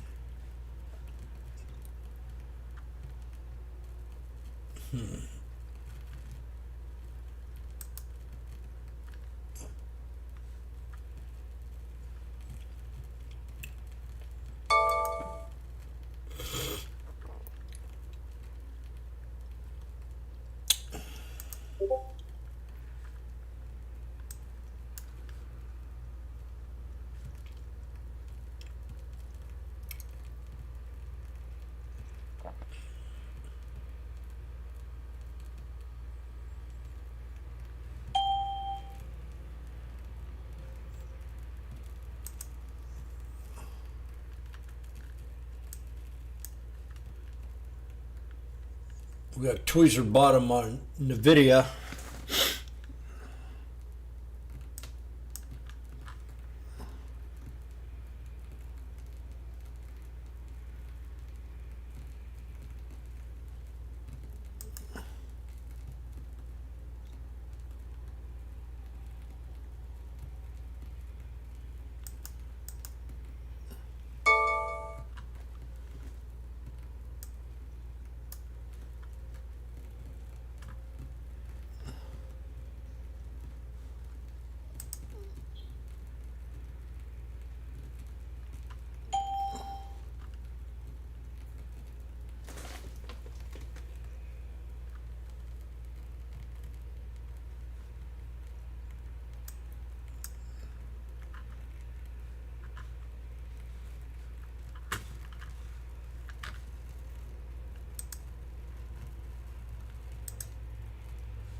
Tesla's at the 21 right now on the 1 minute.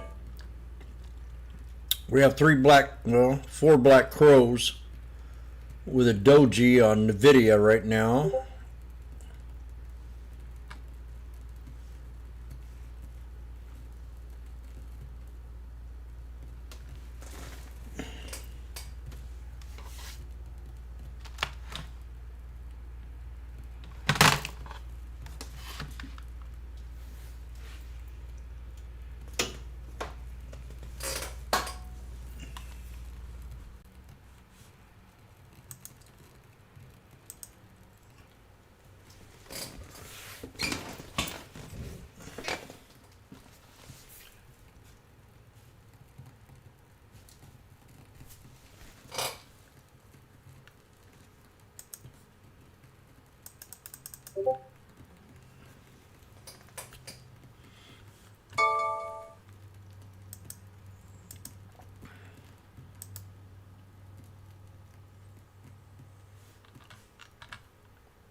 SPY hit the VWAP. Got a megaphone pattern, or it could be, I never have quite figured out what this pattern is.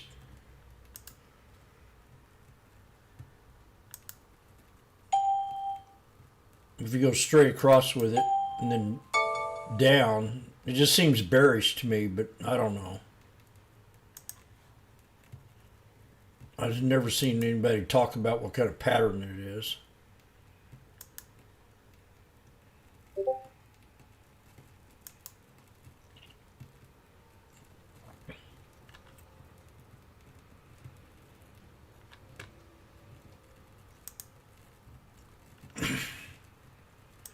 NVIDIA reversing.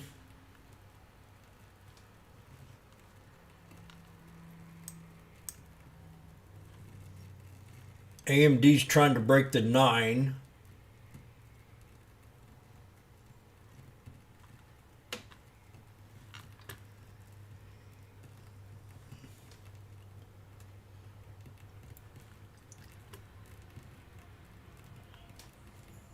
Apple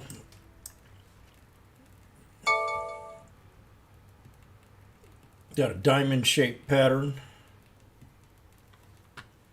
AMD's at 161.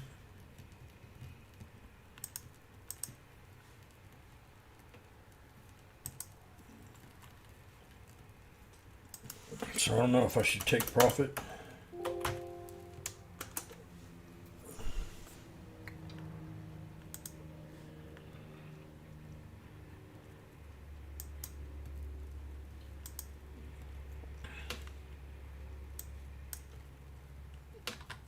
We're at the 21.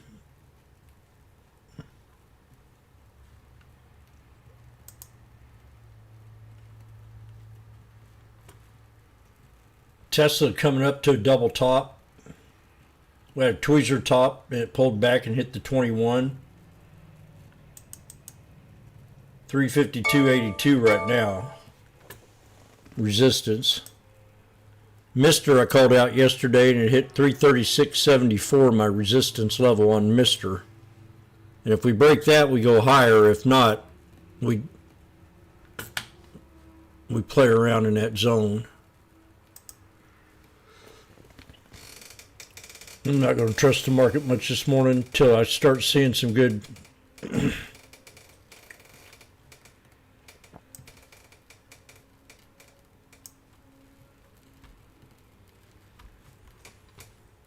good opportunities, because I think we need to consolidate after yesterday's run.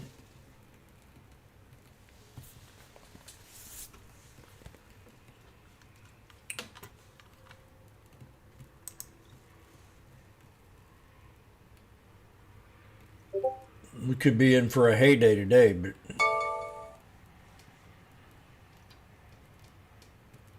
remember the fat cats want to pull back.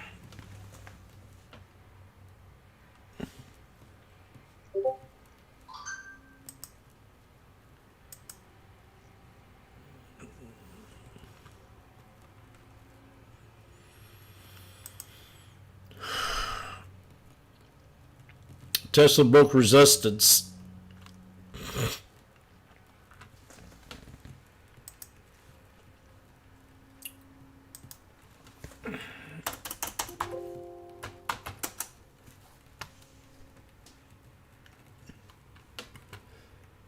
Elon Musk needs $1 trillion in motivation, says Tesla board. $1 trillion.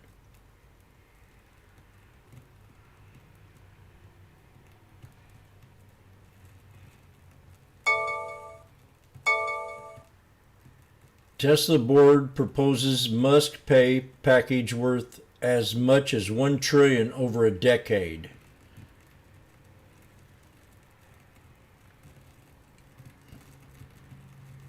So it's all about his pay. It's the only news I'm seeing right now. Everything's a pay package, pay package, pay package.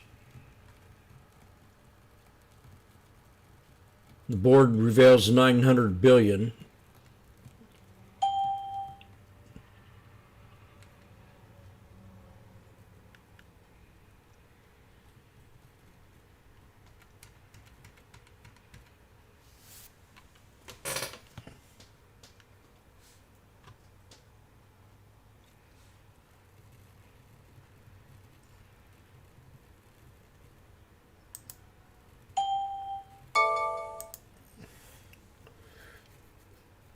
Okay, we're starting to get a setup now.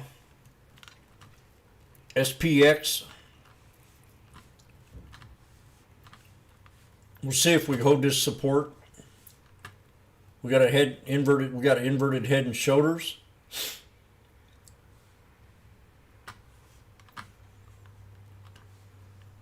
So if you're in the AMD, we're at 163. Again,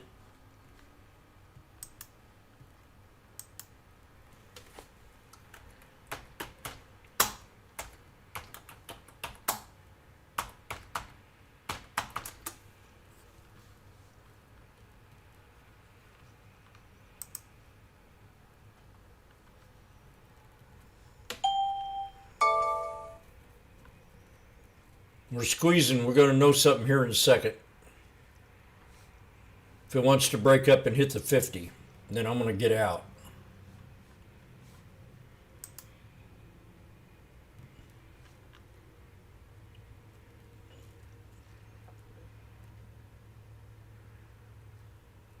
$166. We got a triple top on Apple.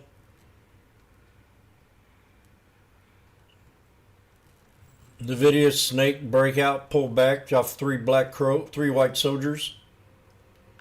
We're at the 50.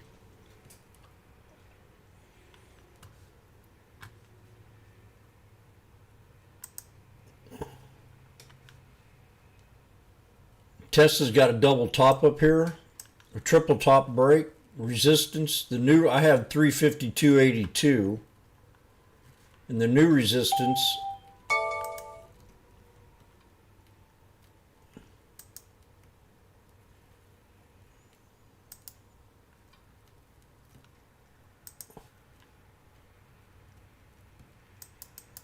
$357.77.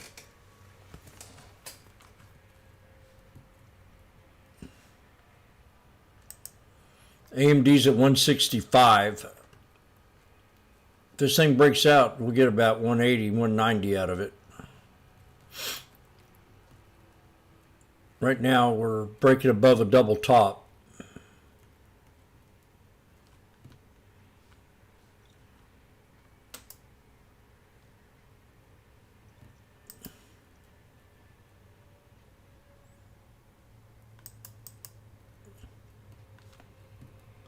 God. Fuck, man. Come on. Things acting up.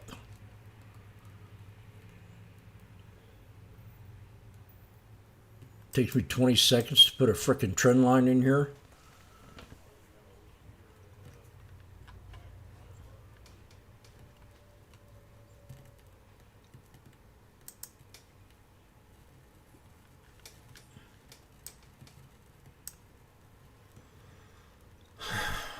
We got a triple top on SPX. SPY just now hit resistance. SPY's at resistance.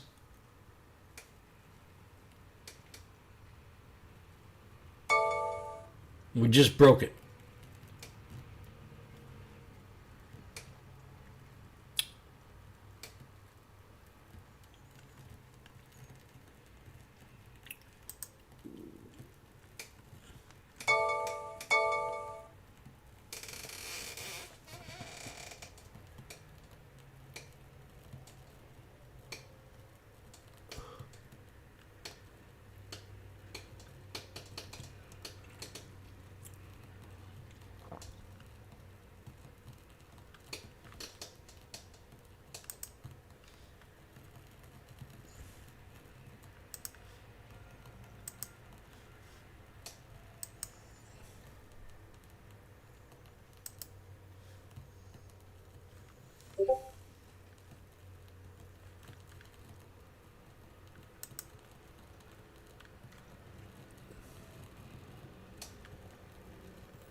Rob's here today.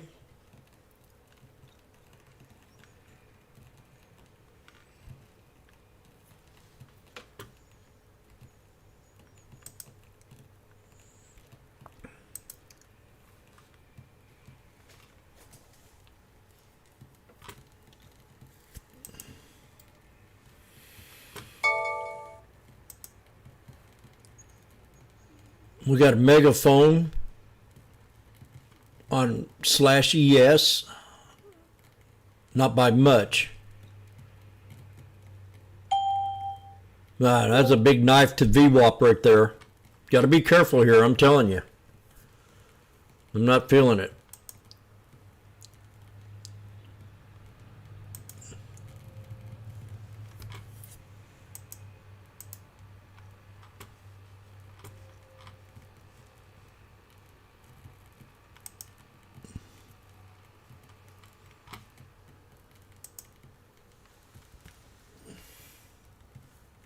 There's a big knife here on it. We're at the VWAP, so we could bounce here on SPX.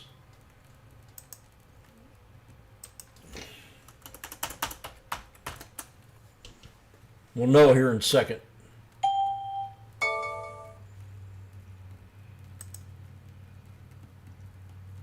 There's support. We're at support. We're at support. The 6540s at 390.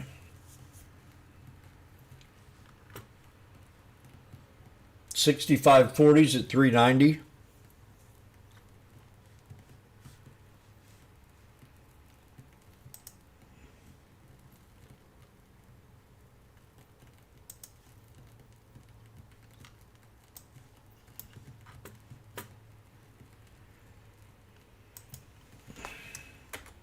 They're at 450.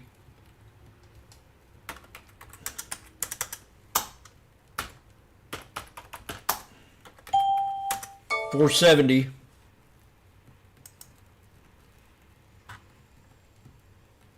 I just wish I could figure out what kind of pattern that is. I can't find it anywhere.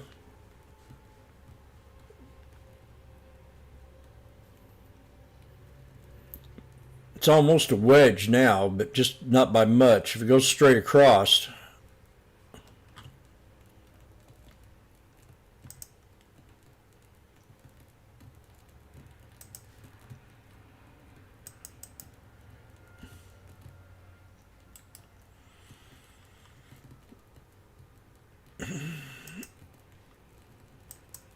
I'm going to make a name up for it because I always find it to be bearish.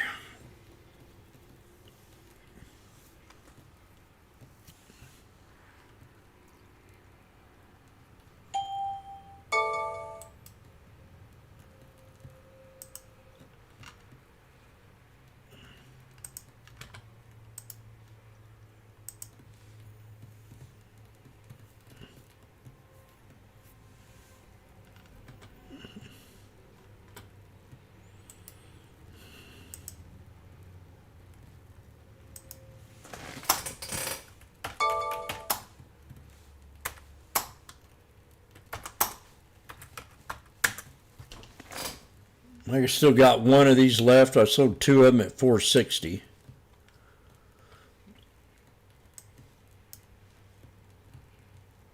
It's important we hold that or I get out of the trade because we could drop to 6,500.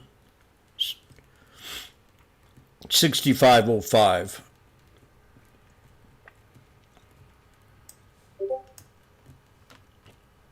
We're at the 200 on the /ES.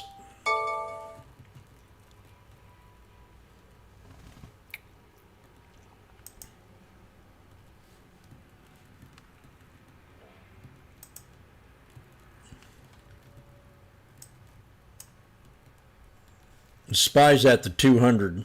This could drop down to whatever I have here.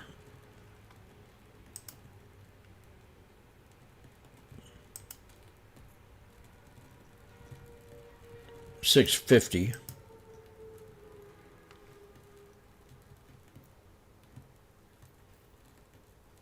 And that was yesterday's resistance for a double bottom.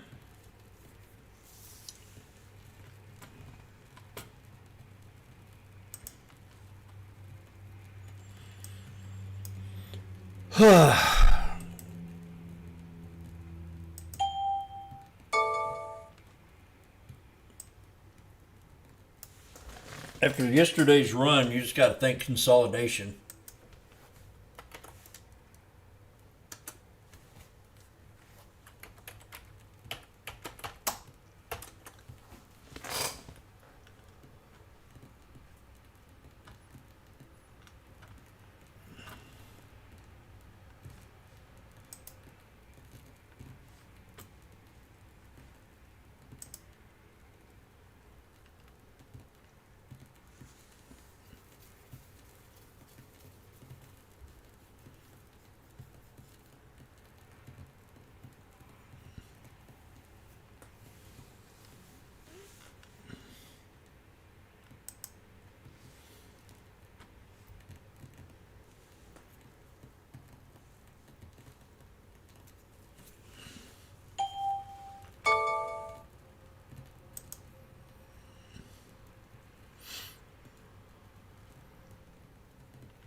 Oh God, my tea's been sitting in there too long.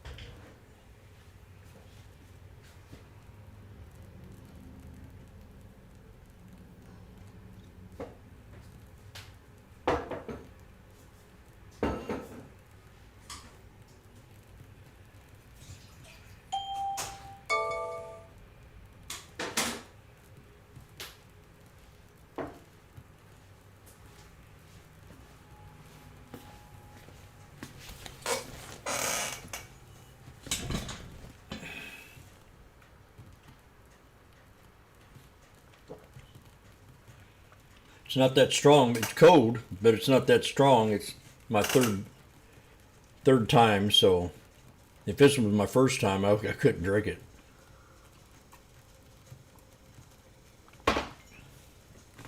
I went through like $100 worth of tea leaves before I realized you can bake them 2 or 3 times. Damn, this is an expensive habit.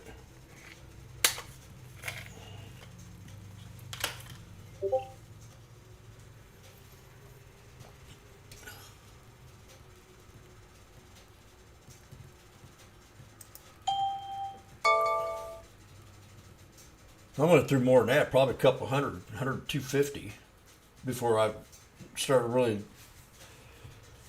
studying it on how to cook it. SPX not working too out. This last call, I mean, I'm down $90 on it, so I'm going to add some here when we get ready. I think we can hit 65.0308 if this 63 doesn't hold.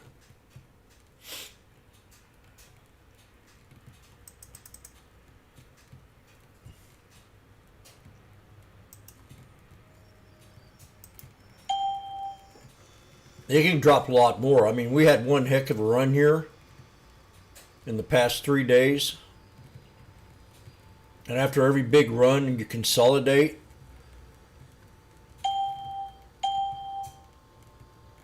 So this is huge. I mean, this is a big run. 100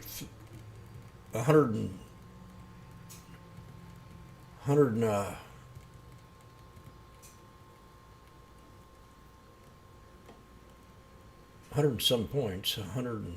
I can't even do the math.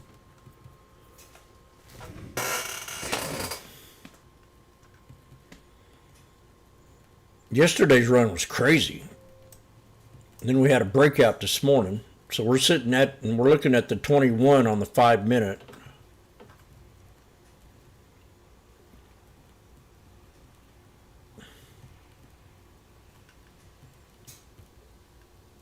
And we could hit the previous high, which is a little bit higher than what I have, around 6,500.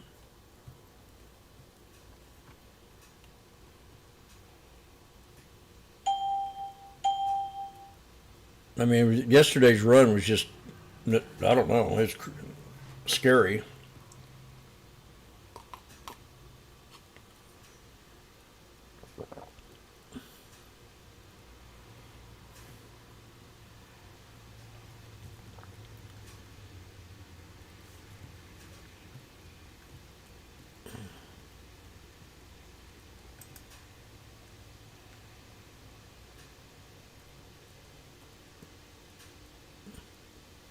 SPY hit my first support again, double bottom, Jimmy called.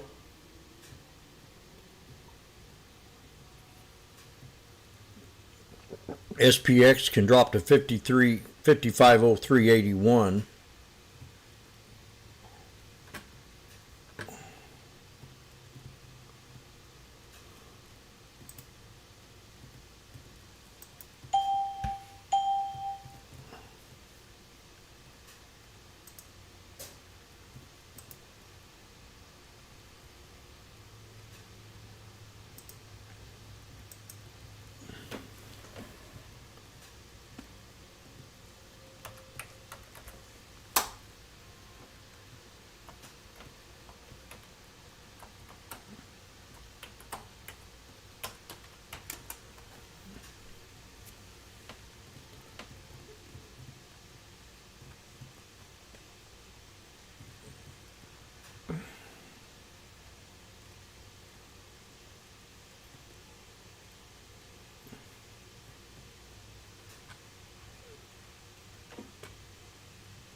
NVIDIA got 165.58 for double bottom.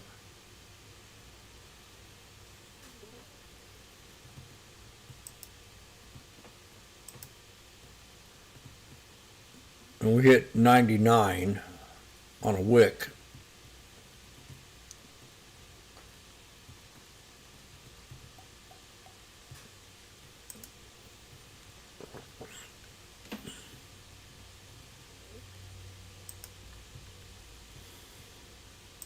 I gotta go check my water in there. I got clean my skillet, cook some toast.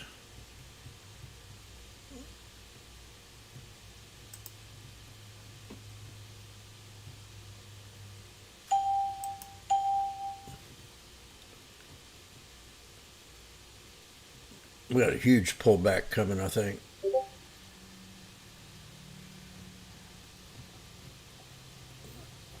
I'm gonna stick with that 65.03. I'll be right back.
NVIDIA hit my support.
On the 5 minute, we hit the 200 on /ES.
Okay, we're getting tasty here on my.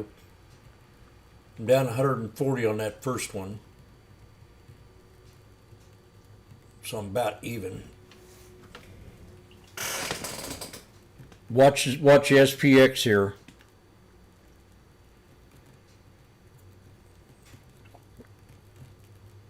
We're rearing into yesterday's close, so I'm going to grab probably 5 and add to this, or 6. Let me see, 5. That'll give me 6.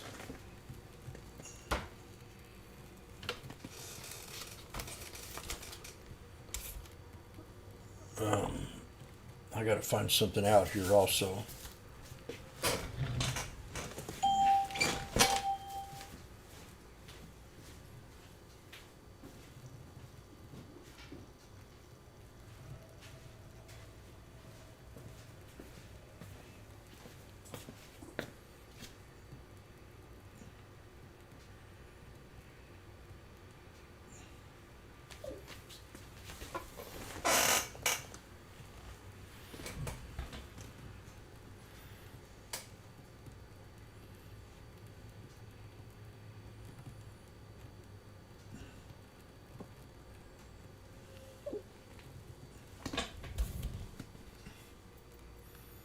Okay, we're here. So I'm going to give this a shot. I don't know if it's a smart thing to do, but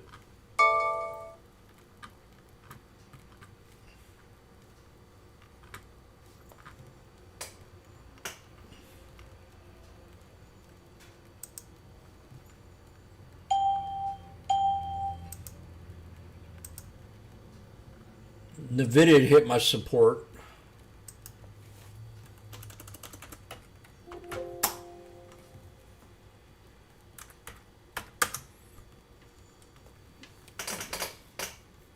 God darn it.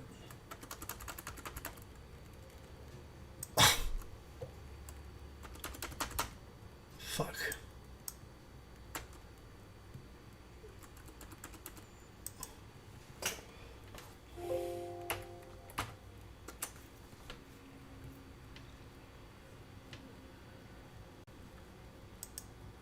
This thing's acting up.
I didn't think about these two moving averages.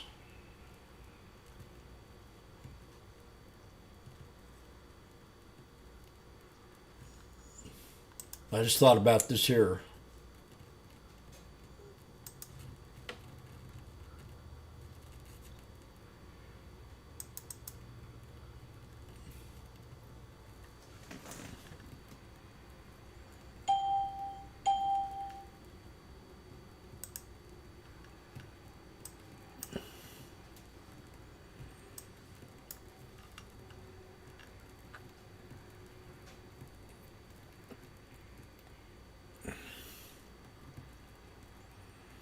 Dang, I wish I'd thought about that 200.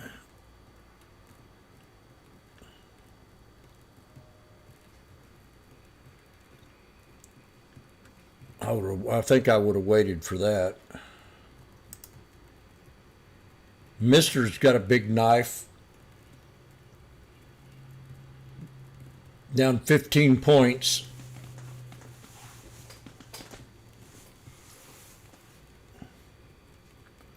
If we don't hold this, I'm going to get out of it.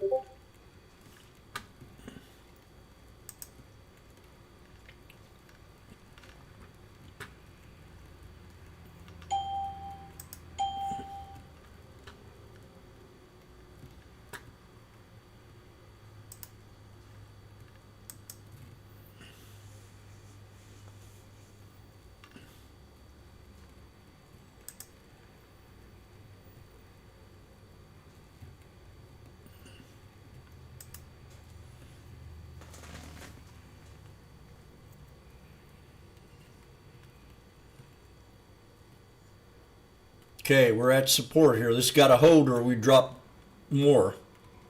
We're at the 200 right now. So I'm going to stay in this trade until we break below that 200.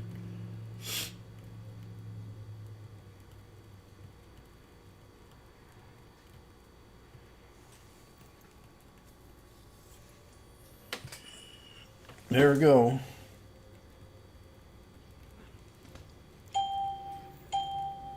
We drop more. This could carry momentum.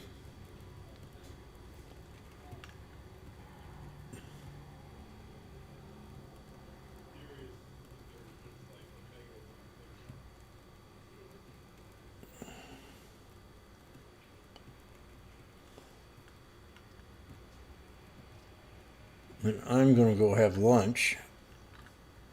Wait for this to kind of settle down.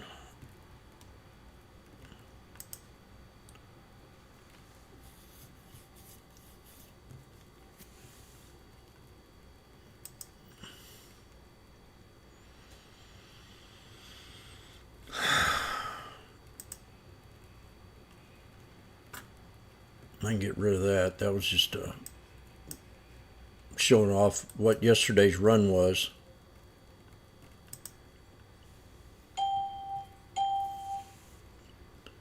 We got 6.487 on the 1 hours, the 9 EMA.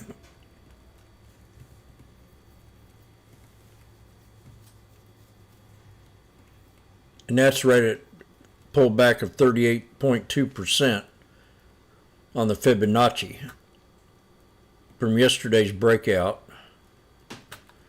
yesterday's bottom. So that's huge. That run yesterday was just, someone said the market didn't do much yesterday. I said, you weren't in my room or our room. Now we're here. And I just got an alert triggered on something. SPY. So watch the SPY here.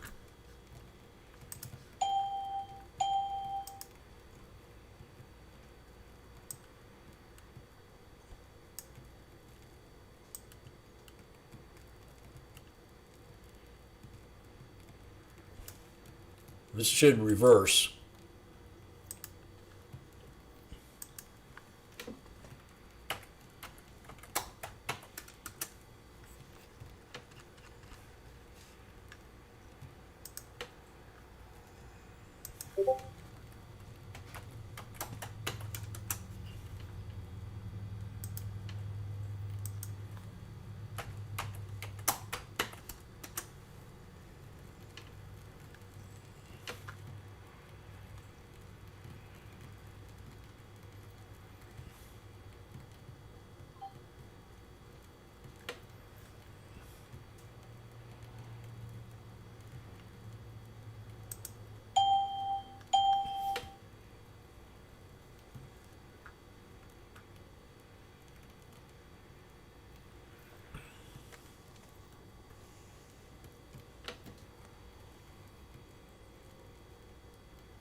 Let's go.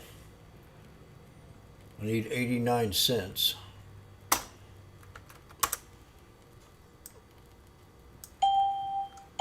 Let's make it rounded up to 90.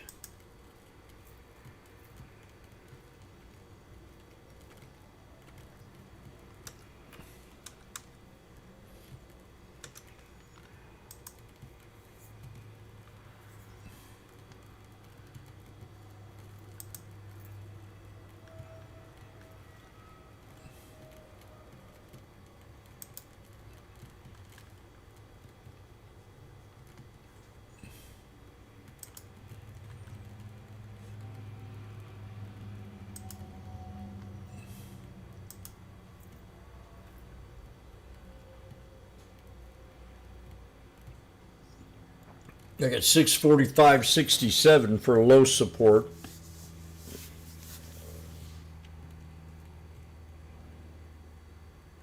And I had 647.07 this morning.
When I said take profit on AMD, I meant it.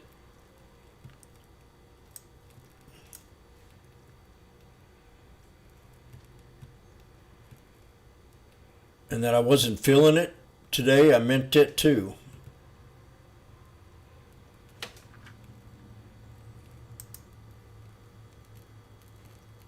I'm still not feeling it.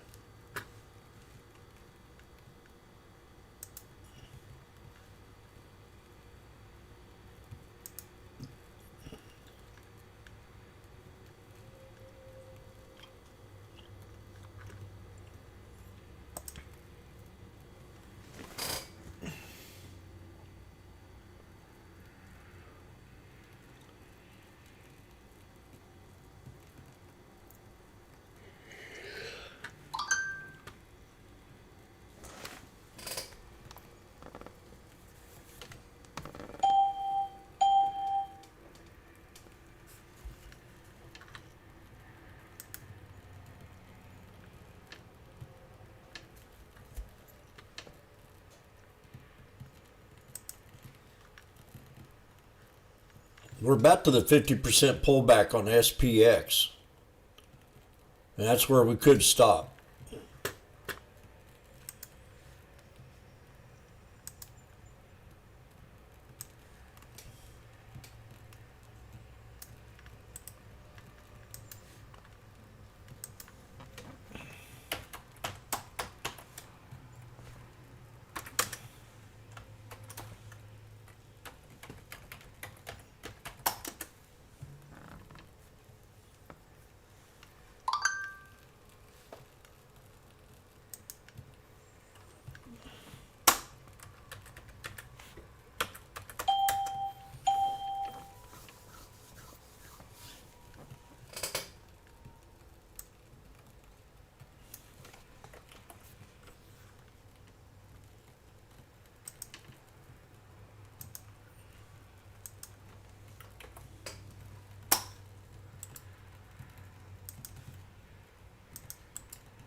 tomorrow, if weather permits, I got a construction cleanup to do.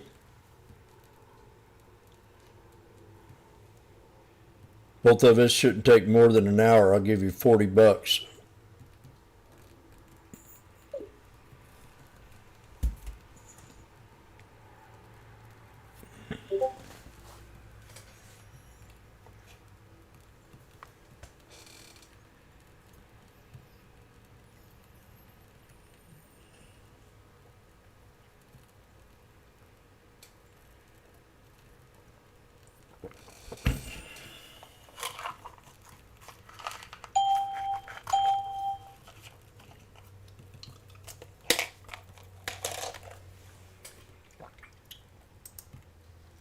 Okay, we're at support. 50% pullback.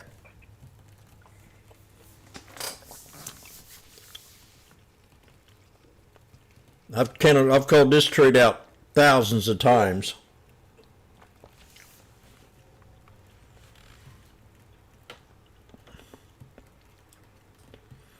If it don't work here, I'm going to get out of this trade because I don't want to lose a lot of money.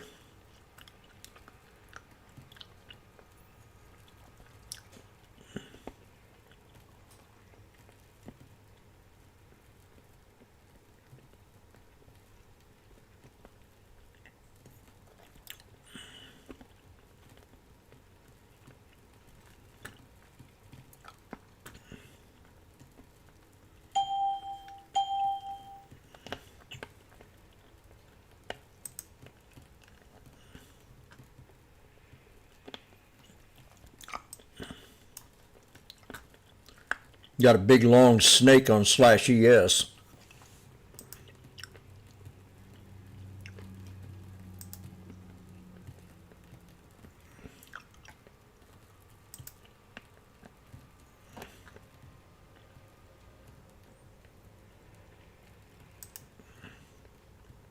There it is. Got a hold here.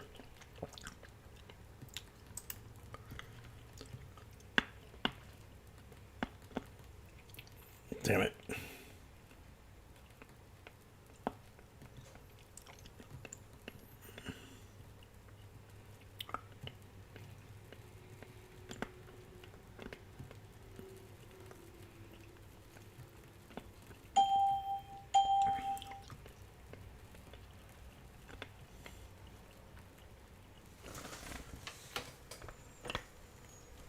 Weak job data boost rate cuts.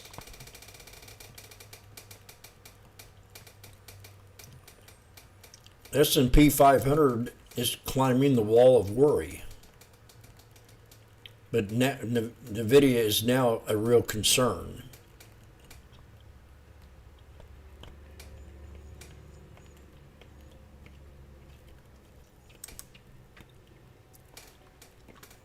Trump needs to make some deals and get this tariff out of the news.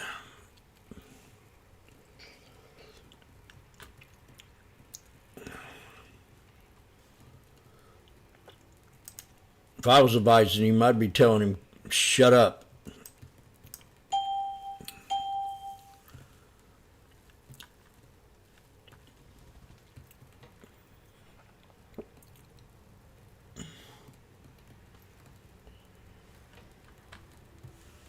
He'd say, you're fired.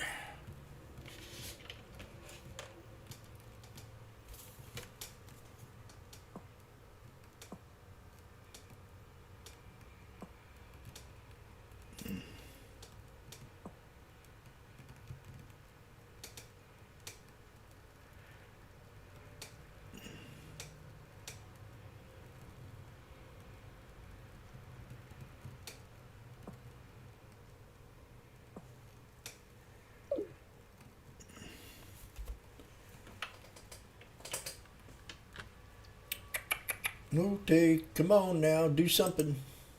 Make up your mind. 50% pullback.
I'm not seeing any possibility yet. We got to break the 9 before we start to be bullish on the 1 minute.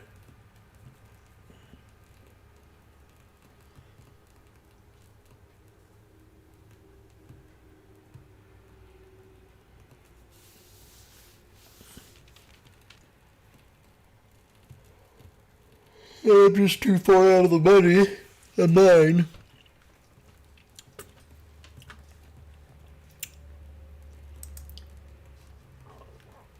The heck is that?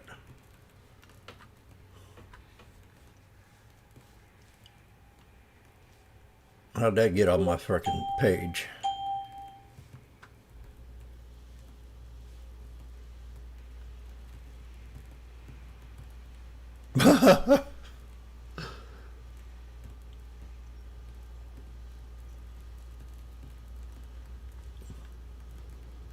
You gotta watch shit that's on X anymore. It gets pretty explicit.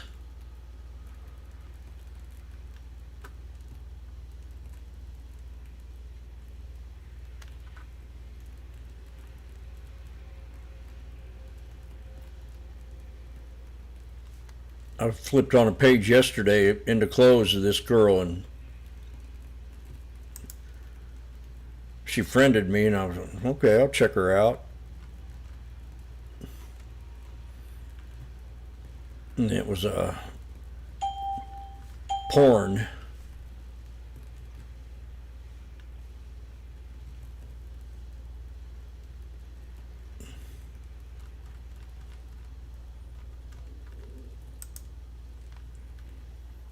I think I blocked her. Let me see.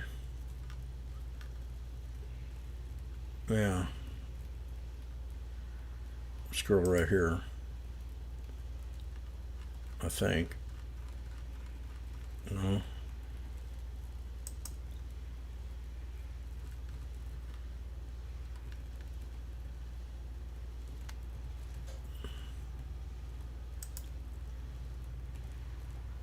Yeah, this one.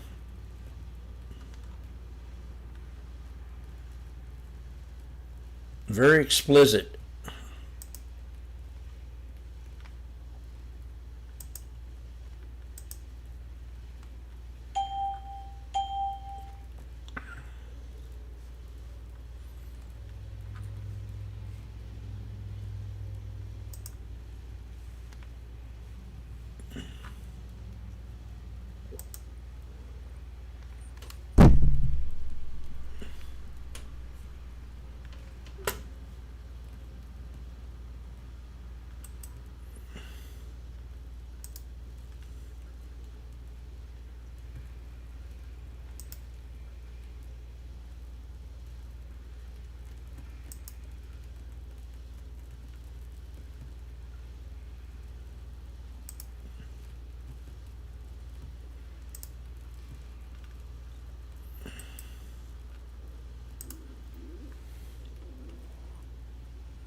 Now what's going on here?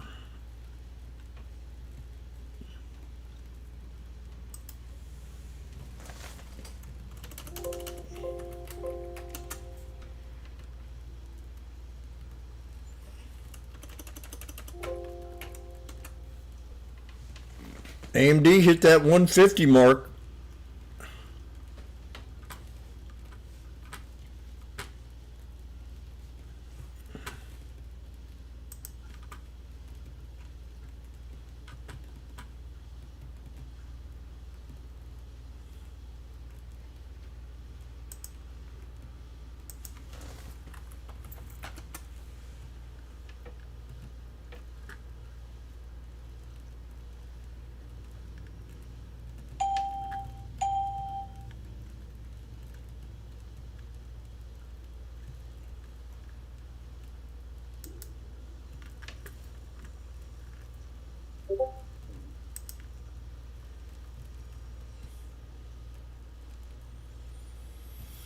We're at the third support on the Fibonacci's.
Well, I'm thinking about having lunch.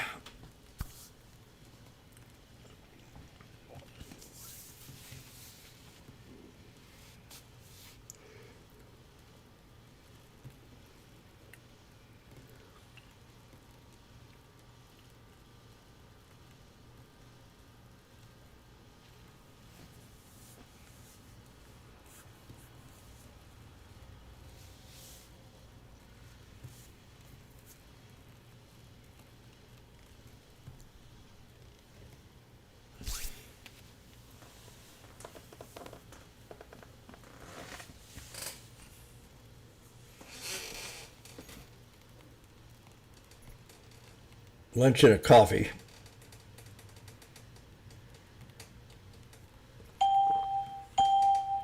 President Trump posts on Truth Social, Jerome, too late. Powell should have lowered rates long ago. As usual, he's too late. And I agree with him. This has gone on way too long. Years. And they keep spending. I mean, he spent $2 billion on the Fed building and we're in 37 trillion in debt. I mean, that made no sense at all to me.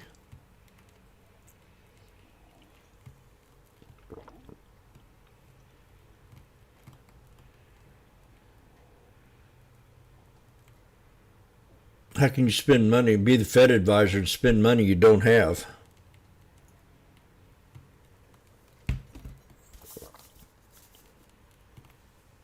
It's just irresponsible.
circle.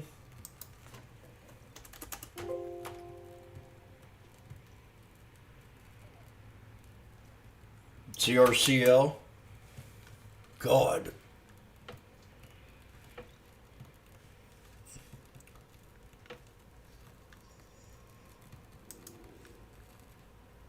Let's look at circle here.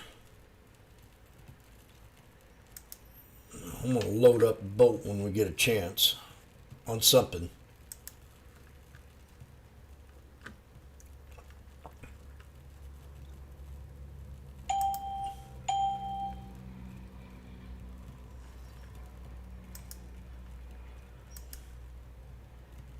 That circle's really cheap.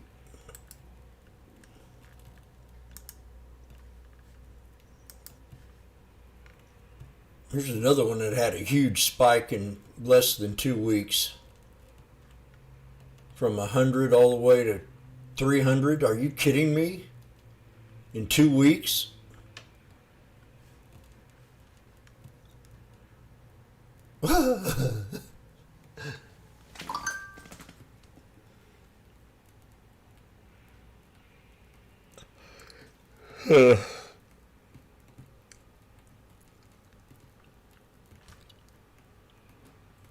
They were pumping Starbucks. Let's see where that sucker is.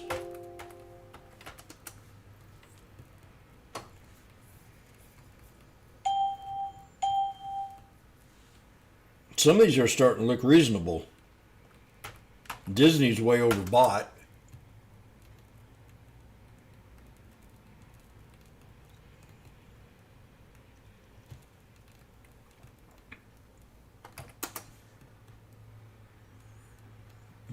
Boeing could drop more to 220.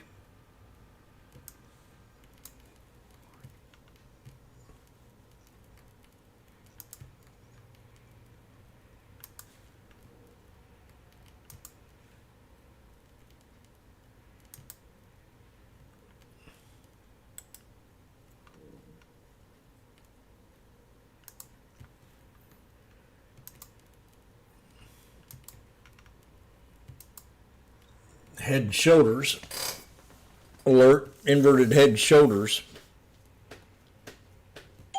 I'm going to raise that up to 222.50.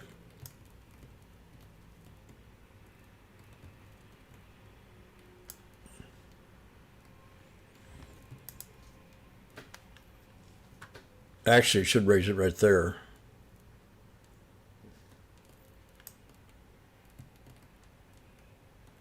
For a double bottom.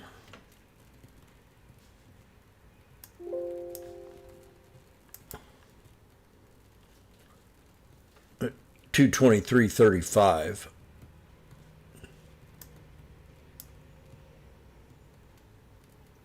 Yeah.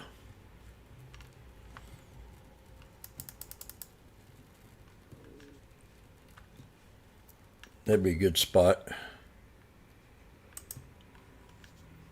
IWM got a double bottom on off of a wick on IWM.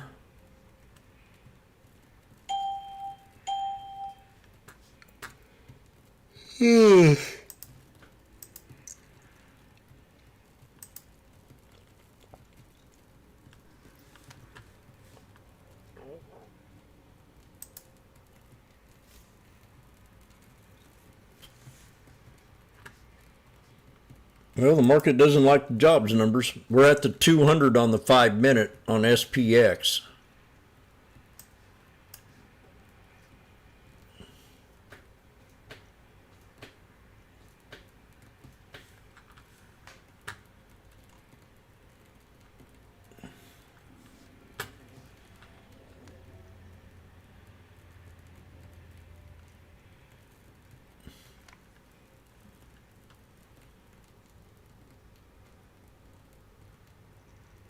And it ain't stopping.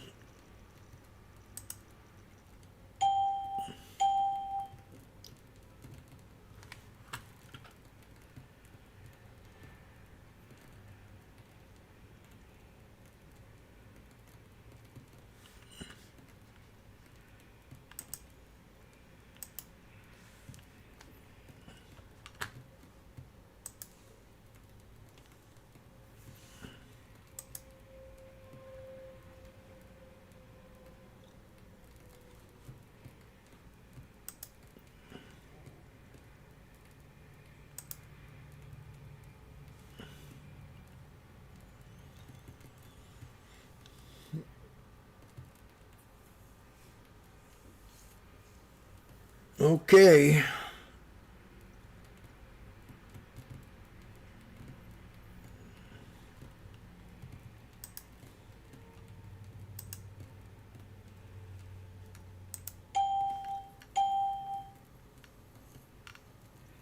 Okay.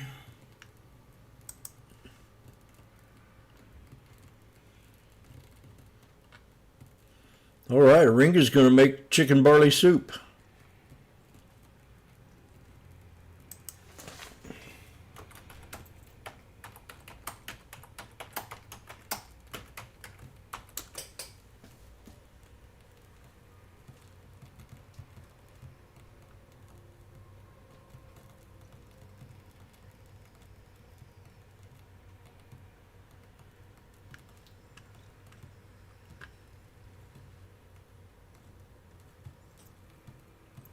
Let's move up. We're back at the top of the snake here. We got to break the 21 for this thing to become lethal.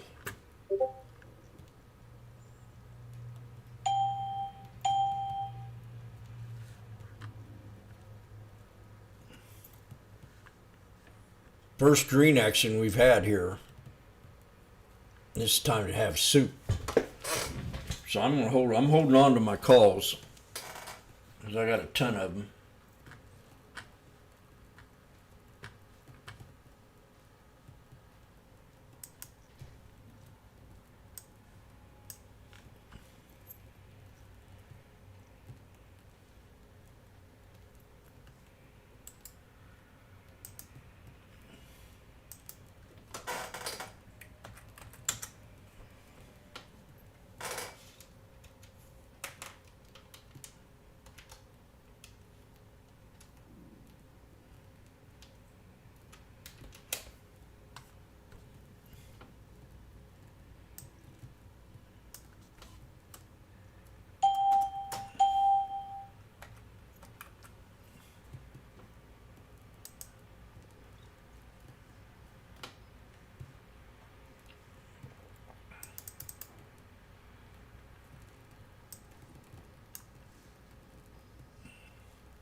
We get back to 64.80, that'll be a blessing, or back to the 50%, I'll be even.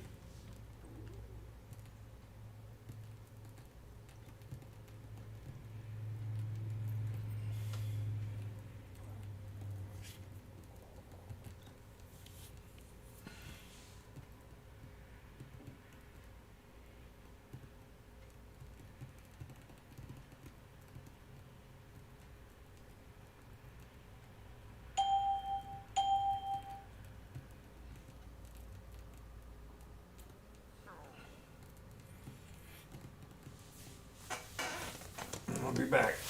Oh.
Yeah.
Lulu's at the 200 after that little breakout this morning.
AVGO's I got 329.92.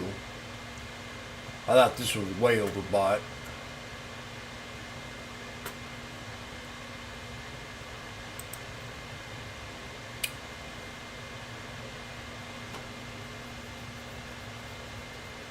SPX had a new low.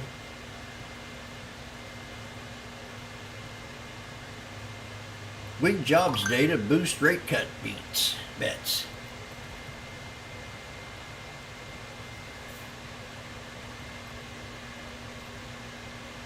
And the job numbers could be fake.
Jimmy didn't feel it today.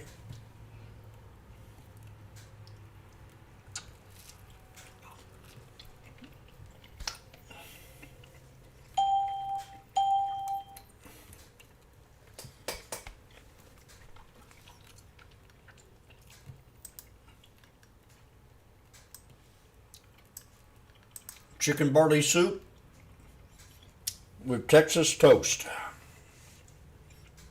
garlic spread,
what he does best. Chicken barley soup with some Texas toast. I hope I don't get roasted. 1, 2, 3. Can't you see? Make some money for me. I don't know if I got a chance on that one today.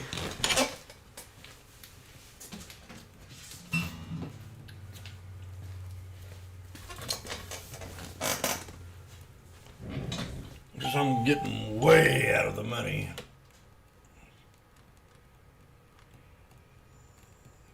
Almost too far.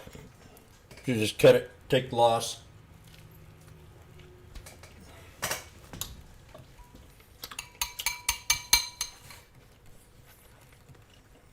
AVGO was coming in on a, what kind of message I got here.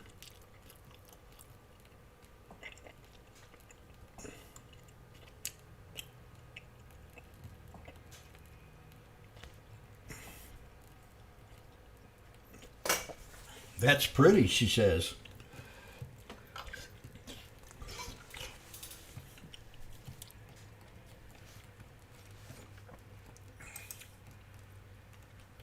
How'd your RITM turn out? You were wanting to sell that one the other day.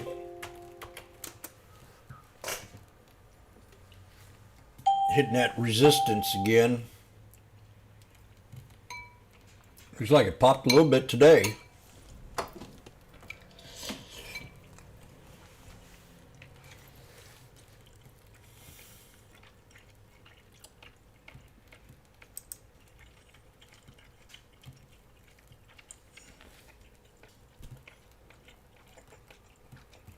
New low.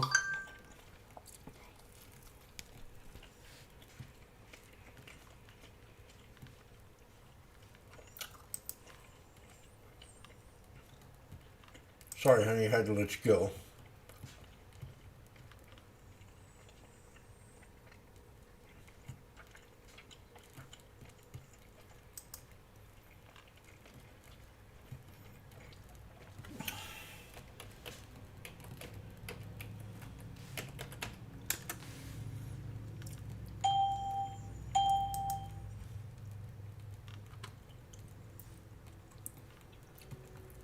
We could drop a lot more on SPY.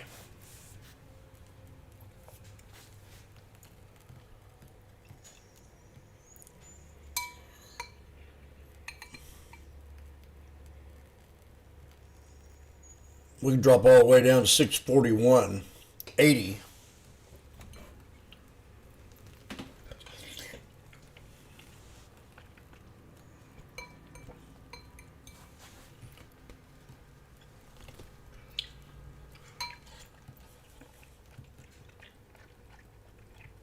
I swear that's some of the best soup I ever made. I made a lot of them.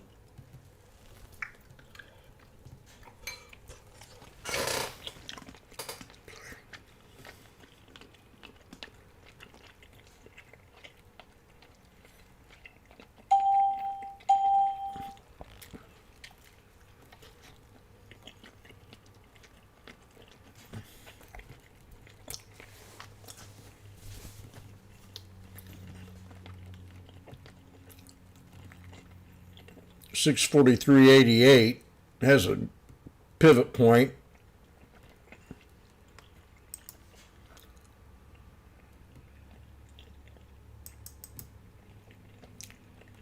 $644 more or less.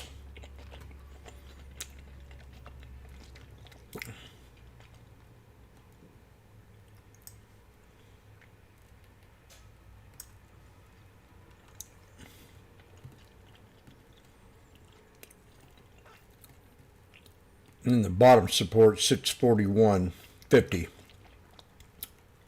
72, somewhere in there.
It's now 11:15.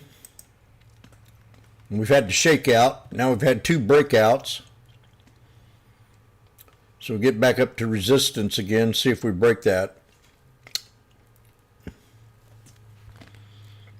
don't know where I got that blue line at, but I'll have to go back and look.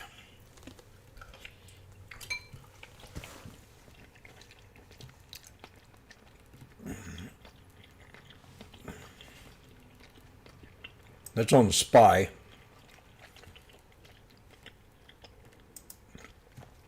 The SPX, we have to break the 200. Or the 9, the 200.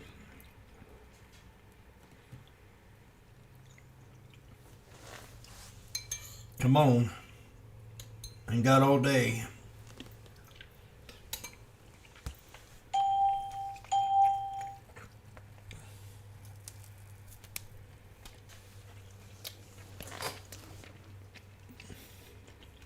Could have got 18 more of them at 35.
Sometimes it can be a little bit of a hot button issue, but I love this kind of Sydney Sweeney idea. I mean, she's kind of the biggest thing out there. And, you know, with these plays, it reminds me a lot of a trade I did really well on Peloton. If you remember Peloton, December 2019, they had that kind of controversial commercial. Stock was at like $27. That ignited the move to like 170 because of all the outrage around that commercial. Now, Peloton was helped by COVID, the lockdowns, etc. But December 2019, when that commercial dropped, it was all over the press, all over the media, and literally started that move. And I think of a lot of it like American Eagle. And then you look at the earnings, very strong. And then the CEO screwed it up. This was on our radar yesterday afternoon when it broke 18. Ran up to 19 this morning. Now pulling back, we got that market weakness, but I just think that this can really match. Oh, I got the 2 mixed up. Type move in Peloton with American Eagle because again, Sydney Sweeney is so hot, the company's strong, and I just love these outrage plays that go against the market. Sweeney is so hot. Until it was not. KG, let's talk about this chart. What do you notice about? I'm sorry, Tim. It had to. Hey, I actually bought it. I put my money where my mouth is. I bought a Peloton bike and tread in December 2019. I still use it to this day. So. Okay, your bike. We won't comment on the shares. KG, take us through this chart for American Eagle. Well, we are seeing a breakout to the upside. Obviously, the stock has seen some pressure over the last year, making lower highs as well as lower lows. But back in around March, we actually did see a decent consolidation for about 3 months, 4 months or so between March and August. And that's when we started seeing a little bit of buying activity taking place. We had this primary downtrend in white here that was being tested. We have a 200-day moving average. It's overbought, guys. And then we had this massive move to the upside here. MACD obviously in a bullish formation. RSI in a bullish formation right now. We have an island candle, so we have to be mindful of that. We did an island candle. Major flush going into What's today. that? I mean, it's down 3%, but the market is seeing some. Did you pressure say as island? well. So what you would like to see for a bull is to be able to hold that $17 level, and if it's able to consolidate at around that $18, $17 level here, you're starting to look at trying to fill some of these other gaps to the upside. And the next resistance area is going to be $20.50 here. So overall, a really decent trend. You did get the breakout. I believe there was 18% short interest going into this report as well. So it's not only just the enthusiasm of the fundamentals, but you also have some mechanical short covering taking place as well. And let's see if some buyers continue to step into this name. This does signify a shift. It's just a matter of how much do we actually pull back, or do we pull back, consolidate, and then continue to push higher here.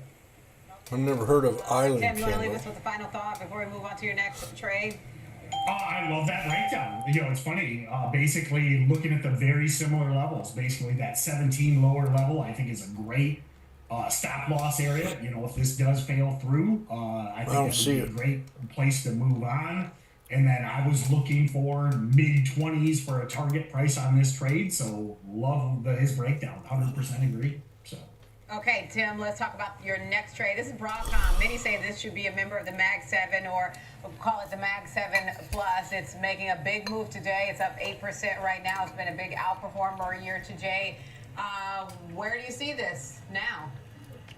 Listen, pretty crazy. They landed, I think, if I don't want to misspeak, like a $10 billion deal this morning. And, that big breakout today. And this is one of those situations where, it's hard to chase those big moves, but you can see how it's pulling back right now. If this can pull back, I don't think it'll get there, but if it could pull back to that previous breakout level, like 318, 320, I think that would be an absolute gift for a buy. Now, that being said, wherever it solidifies today, I think the market's, got a little aggressive on the sell side, but wherever the low is of today, you look for any perk off of that. I think it's just absolute blue sky on AVGO. And again, the chip story, that deal they got, basically the lower the better. And I would just pray for a dip to the previous breakout level. Basically, again, 318, 320. I think that would be you'd look back months or years as that post gap up pullback is just an absolute gift for an entry. Well, to your point, Oppenheimer says it sees Broadcom as second only to NVIDIA as it relates to AI franchise in terms of market leadership, and its thinking is that big $10 billion deal is OpenAI. But KG, what do you notice about the patterns in this chart for Broadcom? Well, if you're a breakout trader, especially on the intraday price action here, never heard of an island candle that could give you reversal. a case that the stock can continue to move higher here, even though we did see a pretty aggressive reaction to the upside. This stock has usually consolidated, broken out, and then consolidates again. That's what we saw this time last year. It was kind of the end of the breakout this time last year. That turned out to be a good soup also. Broke higher on earnings, flagged out here a little bit, tested the 200-day moving average, failed that 20-day moving average. Pretty much the broader market was doing the same. Then we started seeing a really strong uptrend. So if we're taking the highs since pretty much the April 11th lows and that uptrend line here in white, you can actually make the case that we are not sitting at resistance yet. Resistance, if you give it a little bit more time, is probably sitting at around $390 to $395 to the upside here. Now, you don't like to see the failure on an intraday basis, but it is holding the gap, and the gap is actually $318 to around $330. It's not from the close from yesterday all the way to where we opened at today, because we actually did have some price action at this level, or at this $318 level. God, I'm so far out of the money, it sucks. And so, I'm gonna get, if I can get out even with this, I'm gonna do it. We got to break this resistance. Below, you're looking at 318 as your first area of support, then the 20-day moving average at 303. RSI actually did break this bearish divergence. It was actually in a bearish bearish divergence for a long time. You're talking about 3.5 months or so. We have broken that bearish divergence, which is bullish for the stock. MACD in a bullish formation, 12 EMA above the 26, above the 0 line. You can still make the case that there's still room to run for Broadcom here. Okay, Tim, final thought on Broadcom before we move on to your next trade, your last trade. Again, I love this guy. Listen, when I'm kind of thinking about this guy should be on the Village, he uses people. a few more indicators than I use. I like to keep it simple, but again, totally agree with that breakdown as well. I like to argue, but I can't find anything to argue about. I can. That's It's all right. We overbought. always have to argue. All right, let's talk about the last one on your list. This one is a head scratcher to me because I can't see what's triggering this. You have Hour Loop on your list. This is like an e-commerce site. You can get different items on there, figurines. I'm seeing a Mario Brothers cup on here, just some random stuff on here. The stock is making a move of more than 100% today. I don't know what the trigger is. What's going on here, Tim? Well, and thank you for calling me out on that one, because basically, and I have, as they say in the Twitter world, I have receipts, okay? So at 8:48 a.m., the producer asked me to send over my ideas. And at 8:48 a.m., sent over these 3 stocks. And then, funny enough, I thought I was going live at 10 a.m. I actually logged on to Zoom. Producers probably checked that, because what our HOUR is that's what I call a day trade only stock that our day trading algorithm called Oracle kind of maps out entries and exits on. Now 8:48 a.m. had gapped up big and pre, basically a short squeeze type idea, and then at 10 a.m. when I logged on to Zoom, it was approaching our algorithm's entry of $3.12, and at 10:03 a.m. it hit 312 and went to 540. Now this is one where I thought I was live at 10 a.m. I wanted to go over this one and literally live, but I was wrong on the air time. So what I'm getting at is this trade, day trade only, it's kind of come and gone. But it is a good example of how you can use these technical breakout areas if you're a day trader. The other 2 ideas, much more swing trader investment, but our was beautiful, played out, come and gone. Never heard of that one. Move on. So. KG, that's all right. Let's talk about this chart here and the technicals, what you notice about it. Because, I went on the site. It has the most... He's probably going to hate it. He's going to hate it. It's so random. Well, the chart. Okay, we'll see. KG, do you hate this chart? Just don't give us your feelings. You don't have to give us your feelings. Tell us what you notice about the chart. Yeah, I'm glad that Tim gave that disclosure, because I was scratching my head as well. And obviously there's always going to be opportunities in this market. Let's talk about the chart. I'm going to keep this real short and sweet here. This is a stock that doesn't get a lot of attention. It is known for getting squeezes every once in a while. We actually saw that back in December. No attention. We did see the stock move up to $6.90 before pulling back very aggressively. We did see a consolidation. What about between Open? April Open had and, that breakout. July or so. Saw some interest getting in. What is interesting, though, that we have to be mindful of from a technical standpoint, not today's candle is not really what you care about. It's yesterday's candle. It's a power candle that's... Open had a new high today. Which is probably another reason why that algorithm did trigger here, and we did see this pop. $4.46 is the area of resistance I would focus on. Point of control, when you look at the volume point of control, $2.59. Let's see if some buyers really try to step in.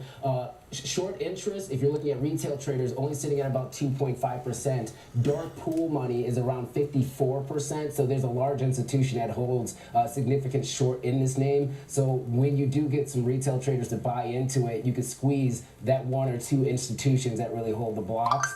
This isn't something that's on exchange shorts that are taking place here. So cautious on this name, low volume, very volatile here. Nice little squeeze. Let's see if it's going to be able to hold. Appreciate the caveats from both of you all on this one. SPY breaking out past resistance. All right, that's our Kevin Green, and that's Tim Bowen of StocksToTrade.com. Thank you guys both. Snake breakout, pull back. We're going to spotlight the fixed income space, a breakdown of this performance this year. Get the reaction today to the jobs report. We've got Joanne Bianco joining us on the other side of this break.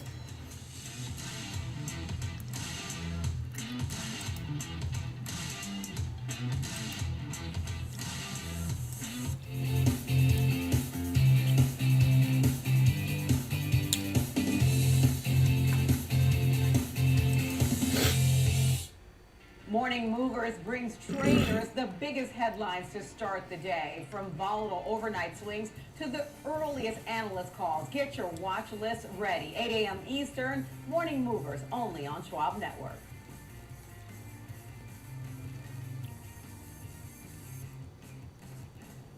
Trading at Schwab is now powered by Ameritrade, unlocking the power of Thinkorswim, the award-winning trading platforms. Bring your trades into focus on Thinkorswim Desktop with robust charting and analysis tools, including over 400 technical studies. Tailor the platforms to your unique needs with nearly endless customization, and track market trends with up-to-the-minute news and insights. Trade brilliantly. We're back to the 50%. Whether you're an experienced investor or just getting started, Charles Schwab offers a webcast that's right for you. The Platforms and Tools webcasts are designed to help you broaden your knowledge of platform features and resources available from Schwab. You'll learn tips and tricks to help navigate Schwab.com, Goddamn. Thinkorswim, and mobile-based platforms. Best of all, you can ask This girl thinks she's going to get a job looking like a monkey. education coach. It's Look at that interactive learning at its finest. hairdo on her. Or watch on demand. Head over to Schwab.com I bet she doesn't work. coaching and start learning today. If I'd known her, I'd say, yeah, you got a goofy, Trending names every day. goofy looking I'm haircut. Tom White, host of Fast Market, ready for you, ready to go at 12 p.m. Eastern on the Schwab Network. Believe me, when it comes to investing, you'll love Carl's Way. Take a left here, please. But there's a... Carl's Way is the best way. Is it? At Schwab, how I choose to invest is up to me. Exactly. I can invest and trade on my own. Yes, and I let them manage some investments for me too. Let's move on, shall we? No can do. No can do. Where are you going? Schwab. Meta hit the 200 or close to it. Opportunities don't stop when the market day ends. So neither do we. Hope the judge gives her a hard time about that hairdo. Access to over 800 of the most popular stocks and ETFs, plus a wide variety of futures markets. Shave that shit All with off. 24-hour support Or from trading dye it. specialists who understand the ins and outs of 24-hour trading. No matter the hour, you can trade brilliantly with Schwab.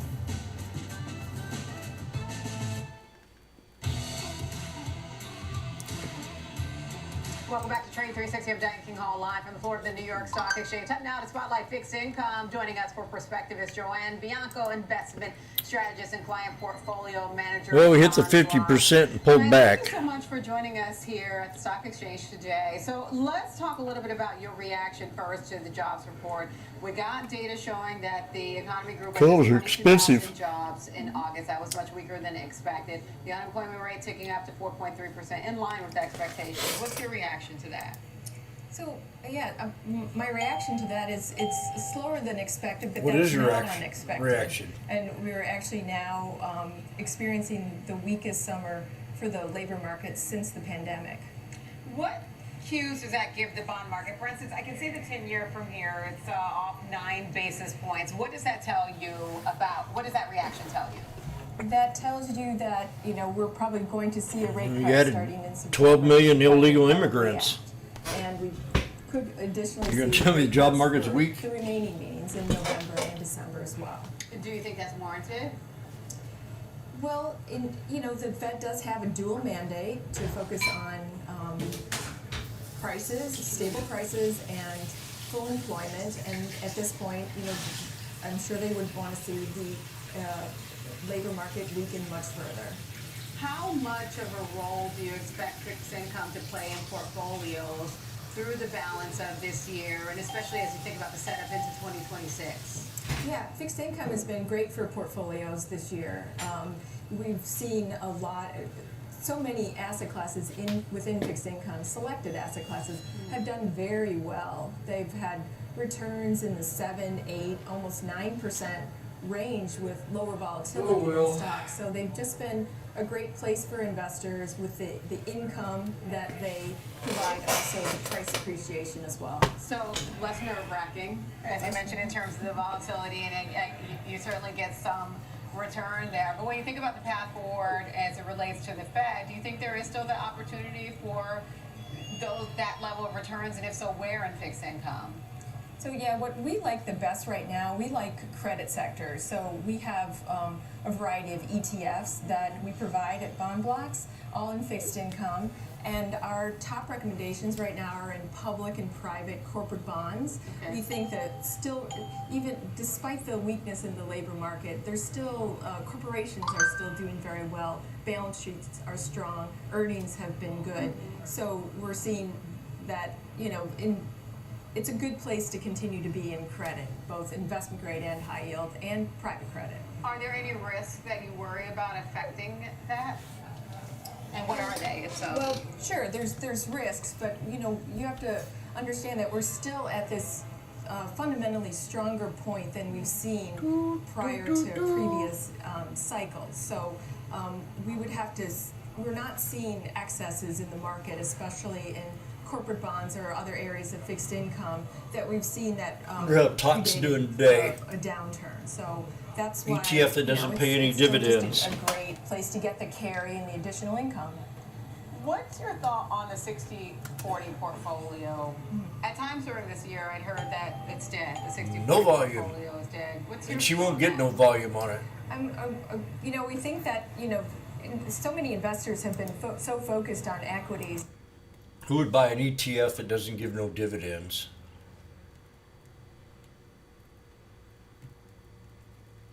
I mean, you have to be nuts.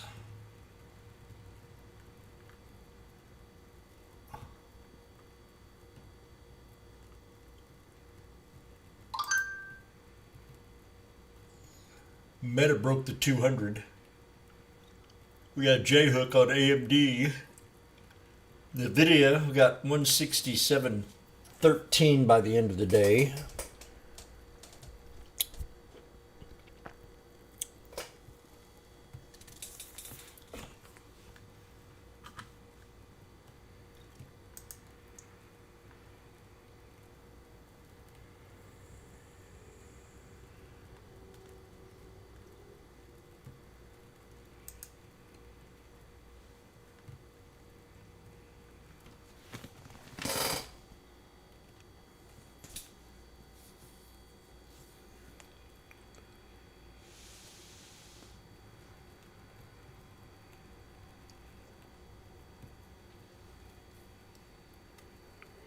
I might take a nap.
Do, do, do, do, do.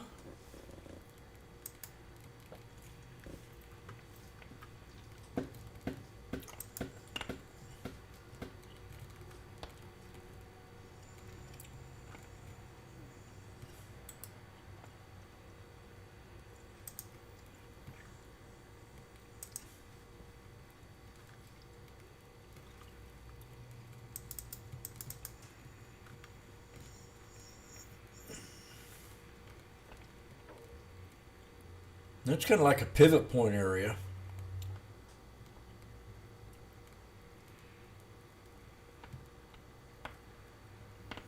And we're just now hitting a head and shoulders.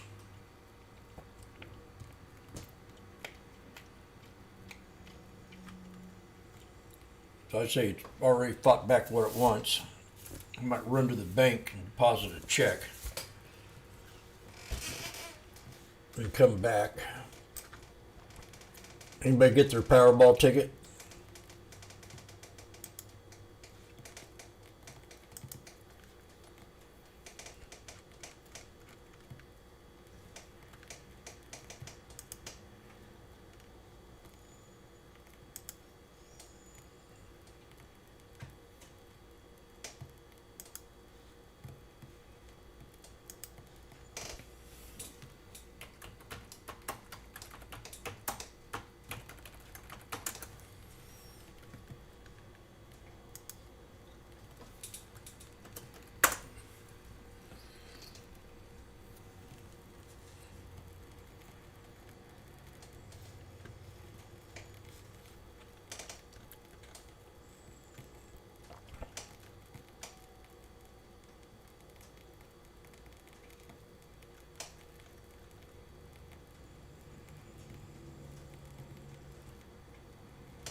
Do do do do diddly dee diddly dee.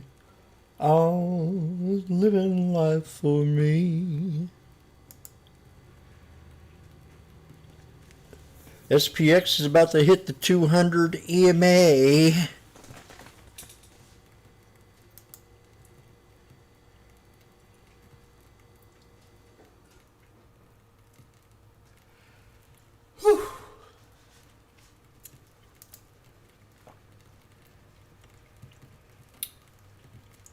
So that's your next resistance.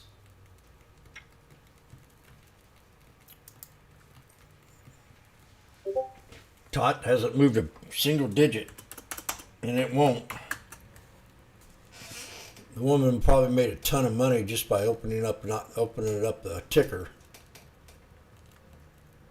Doesn't give a crap. Either not that smart or an ETF that doesn't pay a dividend? Are you kidding me? When the market, you pull out an IPO when the market's at all-time highs?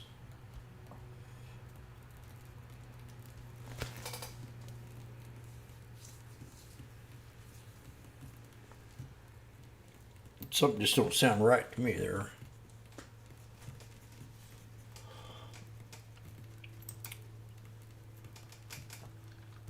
I'm waiting. Look at you. Woo! You're exhausted.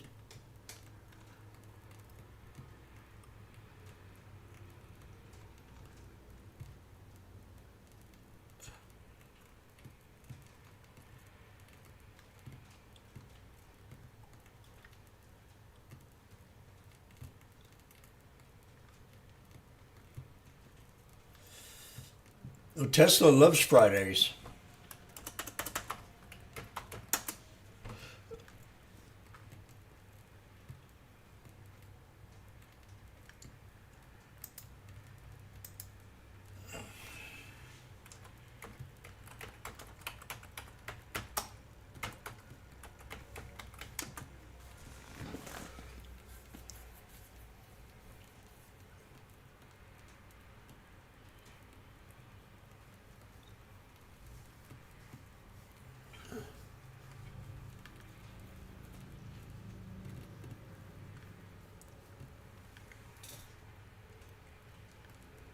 Oh,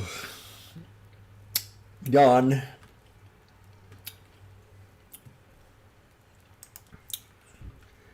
Jimmy took the loss today.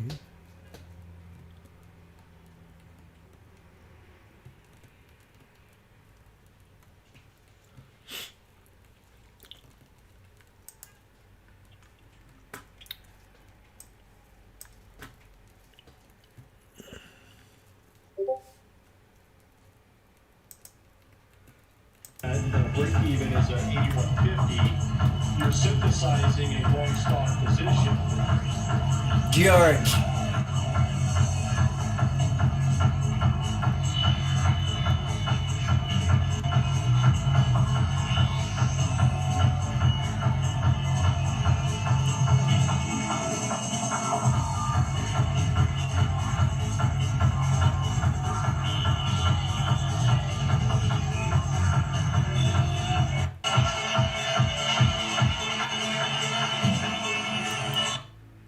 Okay, honey.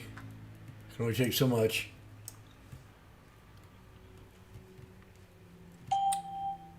George. Flexibility, but it also means we're not outlaying a lot of capital right now, just in case the stock just tries to decide which direction it's going to go between now and the third week of October.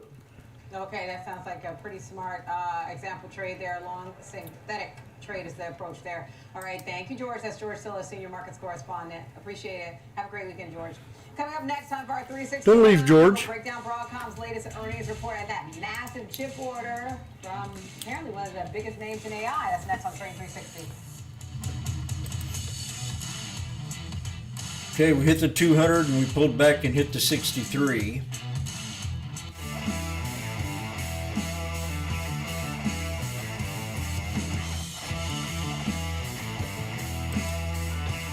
Put on my shoes and go to the bank. Come back and give it another shot.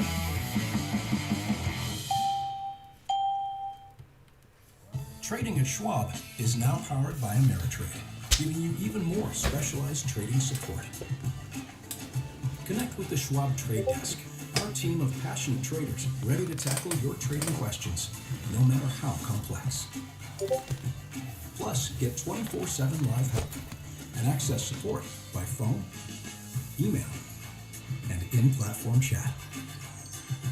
Trade brilliantly with Schwab. Believe me, when it comes to investing, you'll love Carl's Way. Take a left here, please. But there's a... Carl's Way is the best way. Is it? At Schwab, how I choose to invest is up to me. Exactly. I can invest and trade on my own. Yes, and I let them manage some investments for me too. Let's move on, shall we? No can do. Look it up here. Where are you going? Schwab. Schwab, a modern approach to wealth management.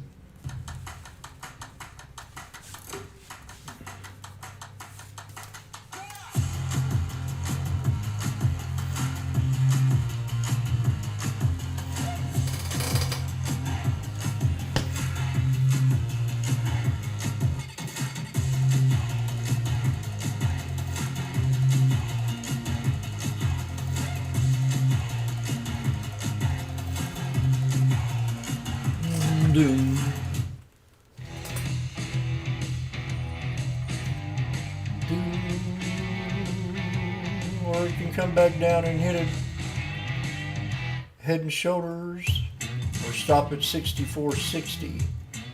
Welcome back to Trade 360. Time now for our 360 round. For that, I want to bring in our panel to react to Broadcom's Watching earnings. Shares are 6,500s. rallying to new all-time highs today. Joining us now is John Friedman, co-founder and senior analyst at Ravenswood Partners, and Ron Westfall, analyst in residence at Hyperframe Research. Guys, thank you so much for joining us today. So, John, let's start out with your reaction to it's not just about its results. Clearly, you've got this big new customer. The Financial Times says it's OpenAI. What's your reaction to the results from Broadcom and this news?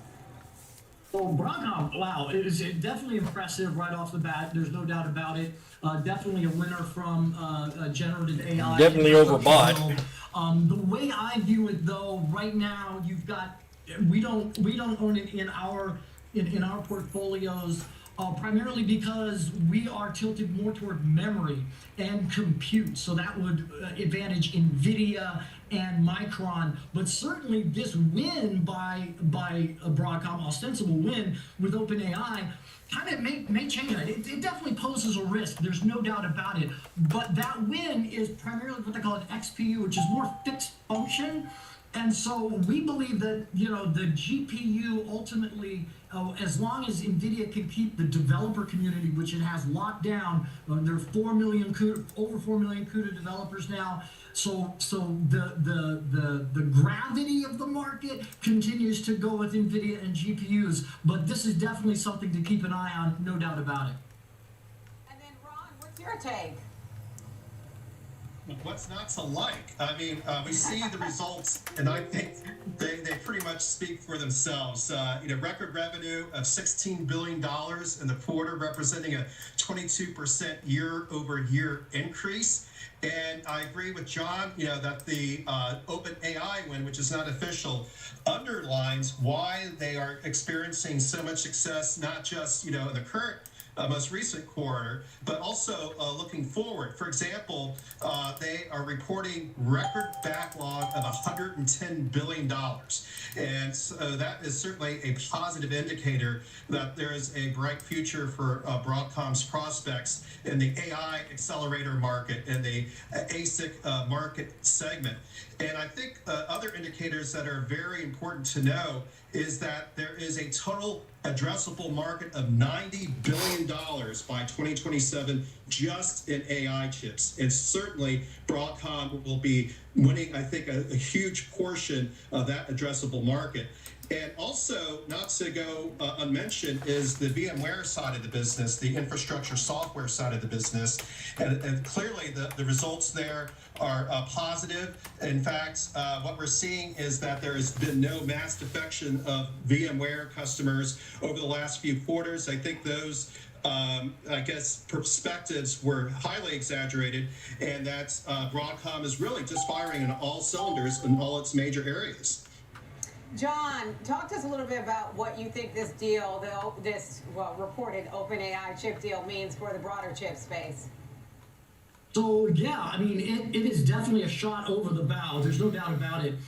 Generally speaking, though, I want to know the details on this chip, how programmable it is, and what the development tools are going to be, because that will define whether this is kind of a one-shot thing that OpenAI is doing, perhaps to maybe gain leverage over NVIDIA, to try to find another strategic supplier of generative AI silicon. So I want to know those kinds of details in order to figure out what the implications are for NVIDIA. You want to know, huh? One of the winners in either case is going to be TSMC, because TSMC actually manufactures the chips for both of those guys. So we like TSMC. So we're out of support. Our favorite name in this, what I call the Moore's Law complex of TSMC, NVIDIA, Micron, and then 64, 68, 29 has to hold. And Lam Research, which are used, their equipment is used to stamp out those chips.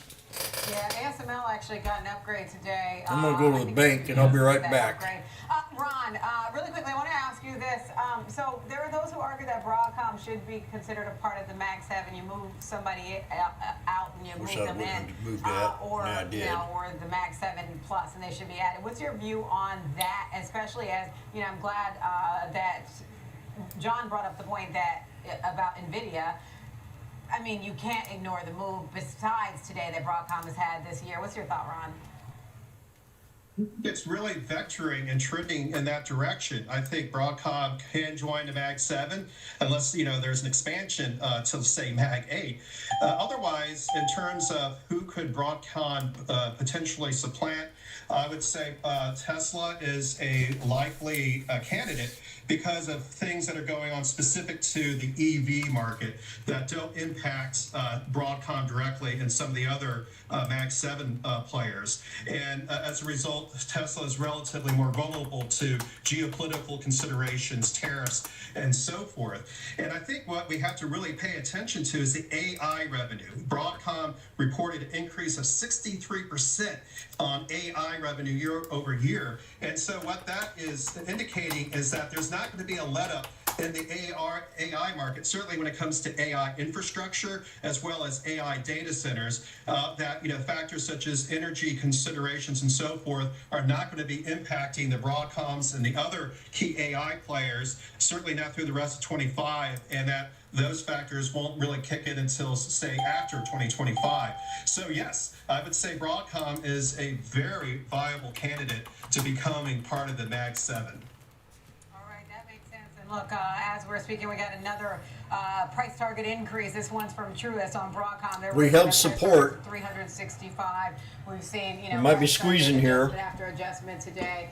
Thank you, guys. 6,500s at And 165. John Freeman from Ravenswood Partners. Appreciate that breakdown there. Thank you for joining us today on Trading 360. I'm Diane King Hall. We'll give you a check of where markets are. We've still got a little bit of pressure right now, S&P 500 off by about 0.5%, Dow off by a little bit more than 0.5%, and the NASDAQ off by just a little bit more than 0.1%. Thank you so much for joining us today on Trading 360. Download the free Schwab Network app in the Apple App Store and tune in 24/7 on SchwabNetwork.com. We've got Fast Market up next.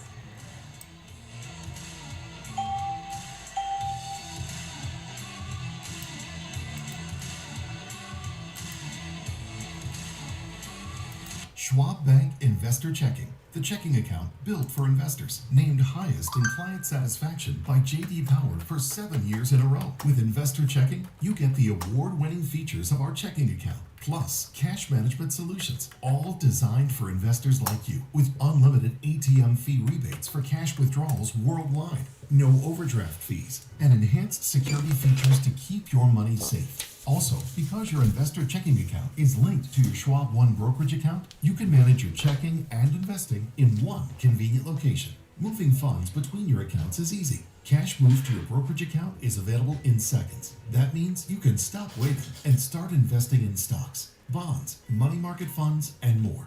Get more with Schwab Bank Investor Checking, the checking account built for investors.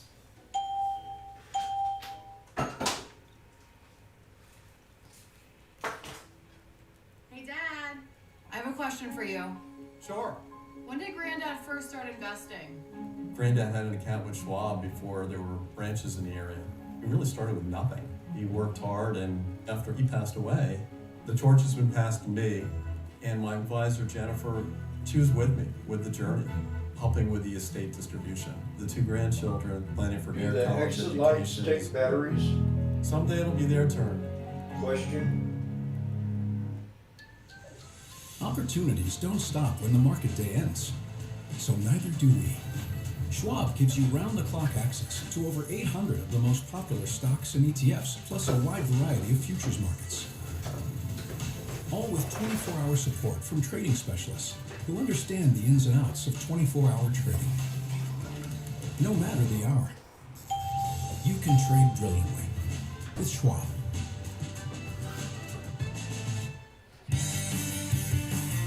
Whether you're a bull or a bear, you'll want to catch the latest market action on Morning Movers with me, Diane King Hall, live from the floor of the New York Stock Exchange, only on Schwab Network.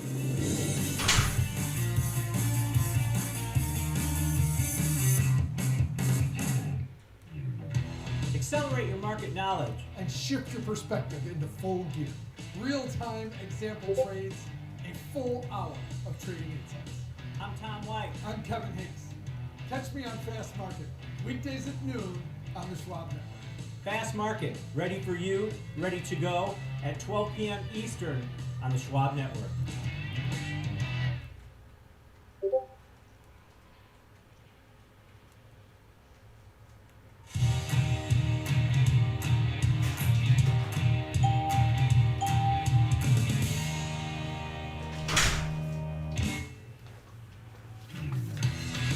I left that in front of that.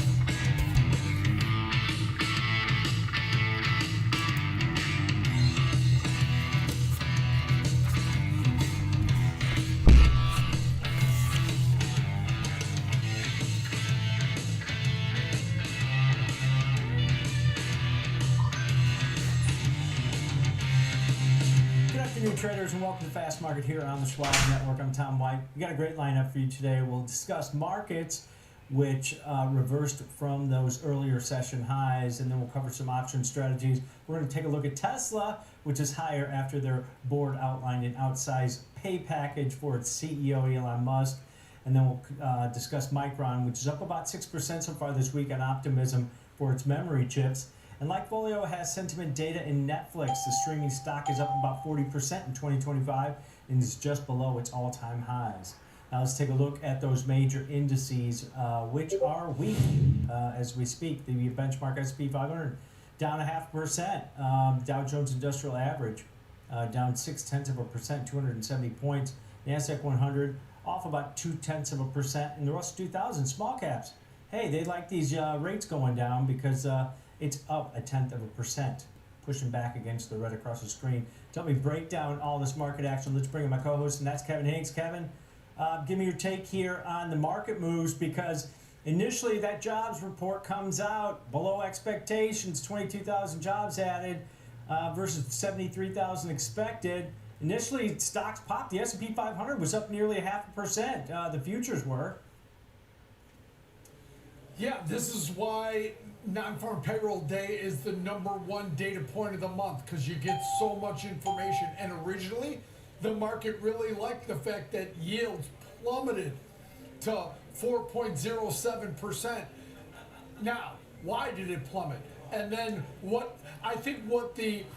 it's 2.5 hours into the trading day. We've already had a monster trading day. So the market rallied on the weak economic data because of the move in the bond market. Then I think what happened is the market started to connect dots. And when you connect dots, you think weak labor market. Remember, we got 4 now key labor market points. We got jolts we got jolts, we got ADP, we got what did we get, Hickey? And then we get payrolls, and then we get ISM. Remember, we got a lot of data that all pointed to a weak labor market. Now, what happened?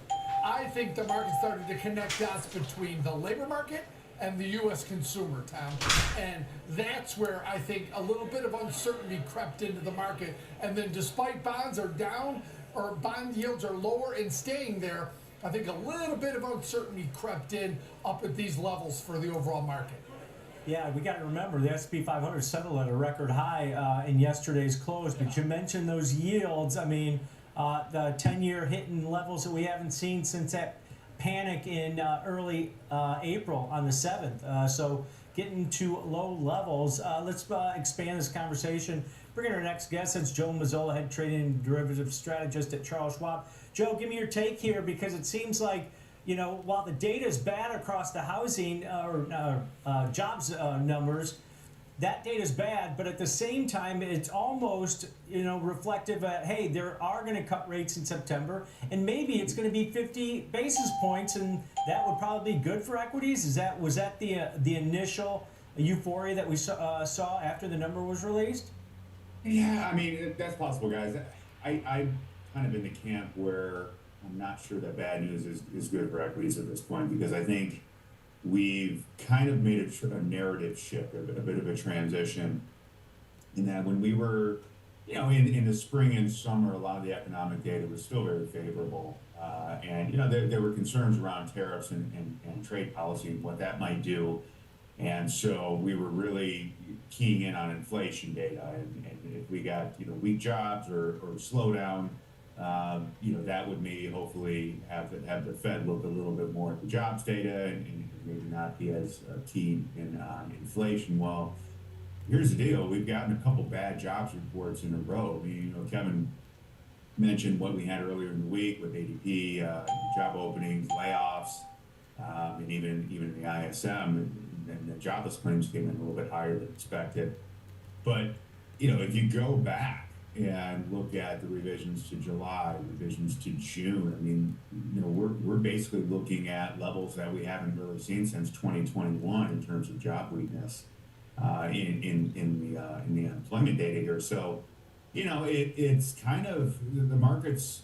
Remember, not only did we hit a high yesterday, we hit a high today. right? We set a new intraday high today. So, can markets continue to go up off this rocket fuel that is considered rate cuts when you're seeing a slowdown in the overall employment and the overall economy? And I think at some point, as I said, there's a narrative shift. And the narrative is, are we willing to pay these prices for tech? Are we willing to pay these prices for the financials that have rallied in? And with financials, that's probably more of a story of the economy. And maybe some concern about what might be around the corner. So I think, what things kind of came to a head today because you hit an all-time high. Futures were higher in the morning, as you mentioned, up 50 basis points. And then I think at some point, as you mentioned, the traders kind of just wanted to dig a little bit deeper and say, hey, what does this mean going forward? Because we haven't really seen a slowdown in inflation. If anything, that's been sticky. We've seen a slowdown in the economy, and now we're starting to see jobs data that point to that slowdown. Do we have to kind of maybe reconfigure our viewpoint for what this market should be worth? Yeah, I think that, the valuations, we keep on talking about that, but then everybody says, hey, the outlook for rate cuts is going to take place. That's going to help the equity market. The deregulation by the administration is supposed to help here. But Kevin, when you look at this, maybe this is a bump in the road. Maybe it's not. Because if you've got this weakening jobs data, and we've repeated this over and over again, that, hey, if people have a job, I understand the 4.3% unemployment rate is still historically low levels, full employment, right? But does this crack the sentiment or the consumer confidence that's out there where, hey, I've got a job, I'm going to continue to spend? And that's part of the problem that I look at. The economy is different than the market, but at the same time, if you see the economy weaken, that's probably not good for markets. I just think about it from a human perspective, right? When you get an economic data point like that, showing weakness, and remember, the market this week, guys, it wasn't subtle about the weakness in the labor market. It pounded you over the head with weakness. Challenger job cuts, add that one in there. I forgot to mention that one. They gave you a steady flow of weakening jobs data. Now, the market has humans are a little skeptical of pulling the trigger on buying a market, especially on the upside, that doesn't look so great. Seems to be weakening.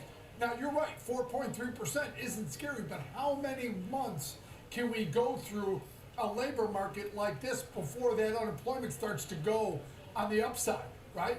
The Challenger job cuts were not small. ADP was a pretty good miss. Small numbers all over the place. We had 1 week of relief from jobless claims. Now it ticked back up to 337. I mean, like I said, the market's not being subtle. Every single data point showed a weak labor market this week. So it may have been a little tricky to pull the trigger on a buy when you're getting so much poor data, especially at these valuations. So listen, we're getting now to the final month of earnings season. The names are getting a little more thin. I mean, look at what they're doing to some of these tech stocks. I mean, NVIDIA, they are taking some percentages out of NVIDIA over the last couple days. So some of these names are starting to falter a little bit.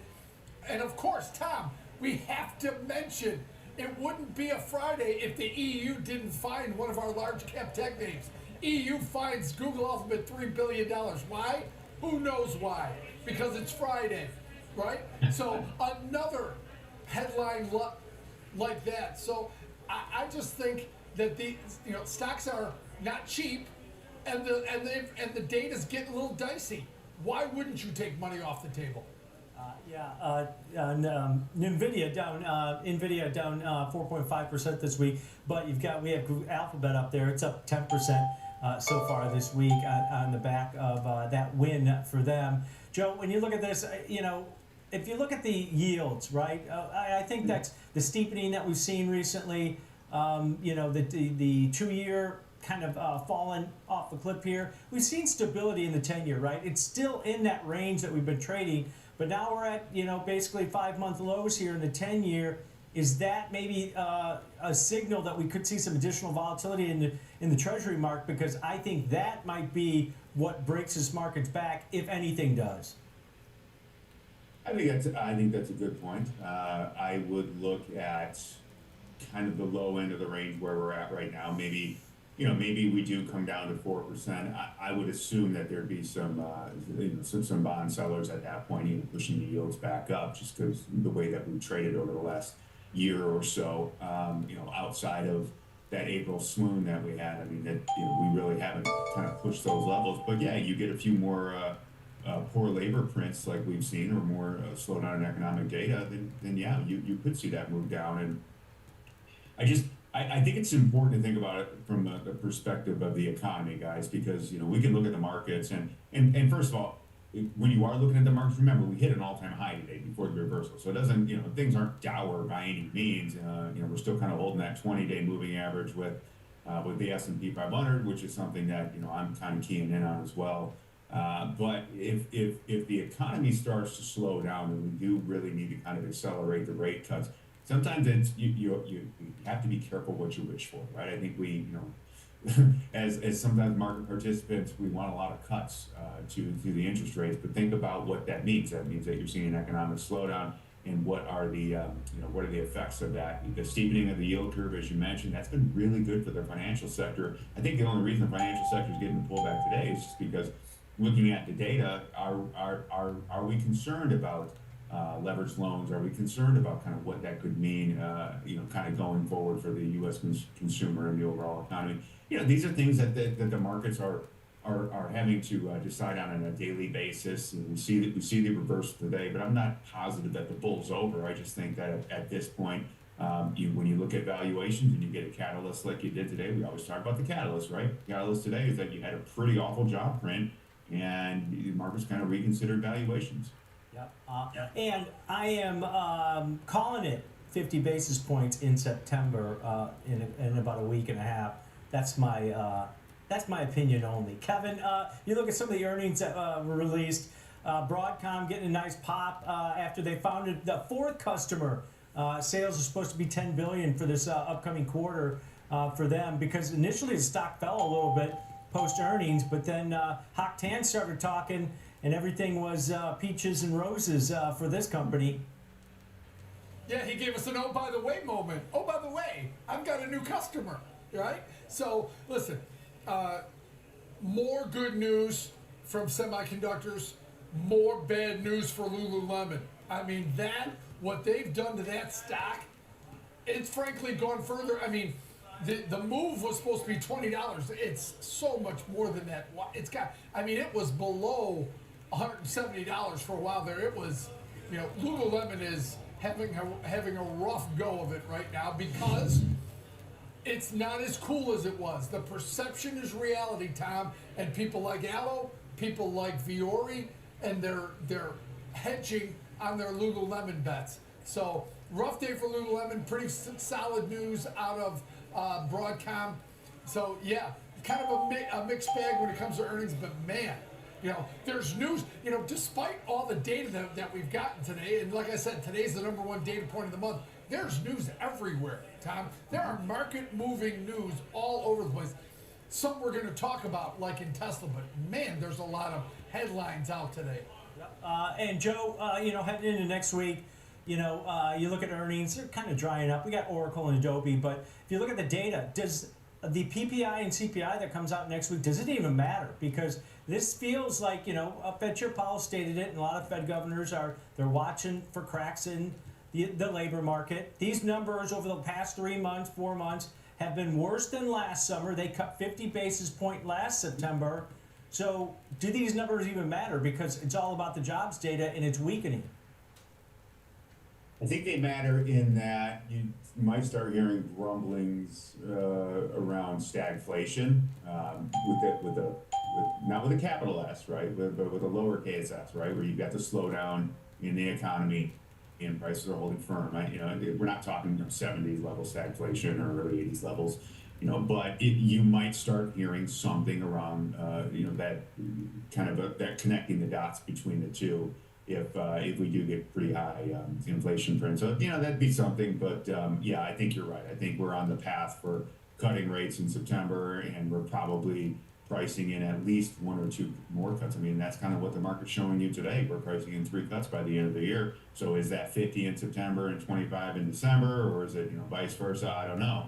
But today's data kind of shifted that towards a three cuts. And remember, not only do we get the Fed meeting and their decision, but we're also going to get the SEP, right? So we'll get the dot plot, summary of economic projections, and we'll be able to kind of get a better idea of what all the Fed governors think of where interest rates should be and where they see the economy in the next couple of years. I'll be keying in on that in the next couple of weeks. Yeah, it's pretty amazing the fact that just a couple of weeks ago at Jackson Hole, Fed Chair Powell kind of pivoted a little bit, but he wasn't really staunch on a rate cut. But now, the market's pricing it in. They got about a 12% chance of a 50 basis point cut now, according to CME FedWatch tool, and that was at 0 yesterday. So maybe that starts to ramp up here over the next week and a half before they meet. All right, guys, let's take a quick break. When we come back, we're going to discuss Tesla. EV maker stock is higher after their board outlined that outsized pay package. It's all about what you do for us, and that's when you'll get paid, Elon Musk. Stick around.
Whether you're an experienced investor or just getting started, Charles Schwab offers a webcast that's right for you.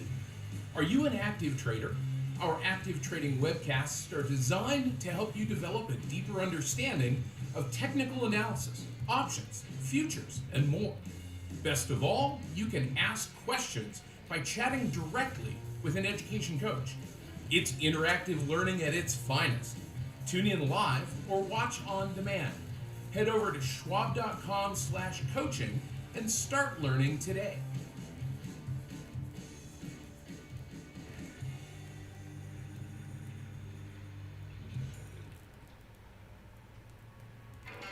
No politics, no noise, from bell to bell and beyond.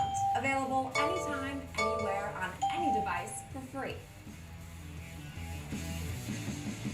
Schwab Network.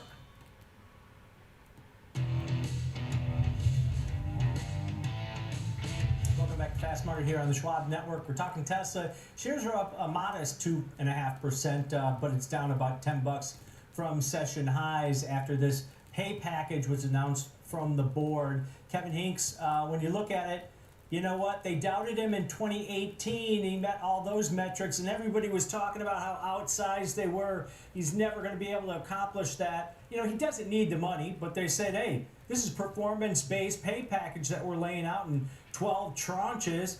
You got to do better for us, for the shareholders. This is a great deal for the shareholders because it puts a marker out there for him, and he's hit it before in the past. Can he do it again? Yes, see, chairman of the company, Robin Denholm, said, here's her quote: "We want to keep him motivated and focused on delivering for the company." And so he would get 423 million additional shares. He has to deliver 20 million cars and 1 million robots. And by the way, it's not $1 trillion, it's 975 billion. So come on, let's get it right. Numbers matter. But I think, listen, you're right, Tom. That's the key thing. No one thought he would do this last pay package. No one thought he would achieve that, and he did. So underestimate Elon Musk at your own peril, because he wouldn't agree to this if he didn't think he could hit those numbers. So it really fascinating. And the stock, Tesla, the fact that he's now, they perceive, the market perceives that he's going to focus on Tesla, even better now. Another big vote by the shareholders though is their potential investment in XAI.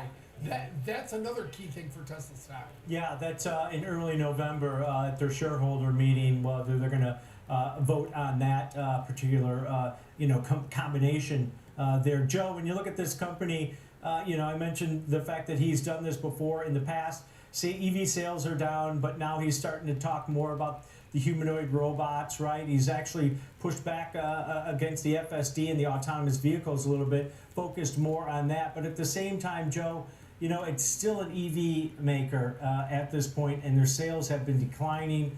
Growth has slowed, and it's actually negative from year-over-year levels. I mean, give me your thoughts here on this pay package. My thoughts are, I'm motivated, and I'm motivated at 965 million. I don't even need the beat. Just throw me the M, and we're good to go, right? All right. Well, so let's move back in time a little bit. Let's go back to May. Let's go back to May when the announcement was made that Musk would be leaving his role, his special advisory role in the government, and be back to focusing full-time on Tesla. We saw kind of what the shares did at that point. Nice ramp up, right? I mean, big move, and basically moved into a new range where we've really been trading now since 4 months. I mean, it's the 275 to 355 range. And what did we hit today? We hit 355 on the nose before kind of pulling back where we're at right now. Throughout this whole kind of sideways trend that we've been in, really, like I said, for the last 4 months, there's been something that's been very apparent, and that's even with declining sales and declining earnings, the stock is still kind of holding up. I think that a lot of it has to do with the promise of what could lie ahead. And let's be honest, when you're buying Tesla, you're buying Elon Inc., and you're buying promises, and you're buying what the future may hold. The way I look at this stock right now is something that's really interesting is even after the 16% pullback that you've seen really this year, now you're trading at 200 times forward earnings. So you never buy Tesla because you think it's undervalued. Like I said, you're looking at it from what the future could hold perspective. But at some point, when you are kind of trading in this range and you see kind of the action that we saw today, the trading up to 355 and pulling back, it does speak some volumes as to maybe where some investors might think that this thing is just getting a little bit rich, and maybe it was that 355 level. Who knows? I mean, it's we're still ways away from the 411 high 488 high that we hit last year, but I think that at some point cooler heads will prevail, and you kind of have to make an estimate on what this thing could and what Elon can deliver in the next 10, 15 years. Yeah, you make a good point on the technical side of this. Over the last 2.5 months, this 355 level has been an area of resistance. Maybe if the market was actually up today where it was earlier, because that's when the stock hit the session highs, maybe it would be above that 355 level and maybe broken through that resistance. But Joe, you got an example trade for us. Consolidation over the last 3 months or so. How are you looking at this one? Yeah, I'm looking at it continuing. Basically looking at a put calendar between the September 19th expiration and the October 17th expiration at the 340 strike. So basically, $5-6 away from where we're at right now. It's you could call it slightly bearish. I would basically say that's kind of an at the money.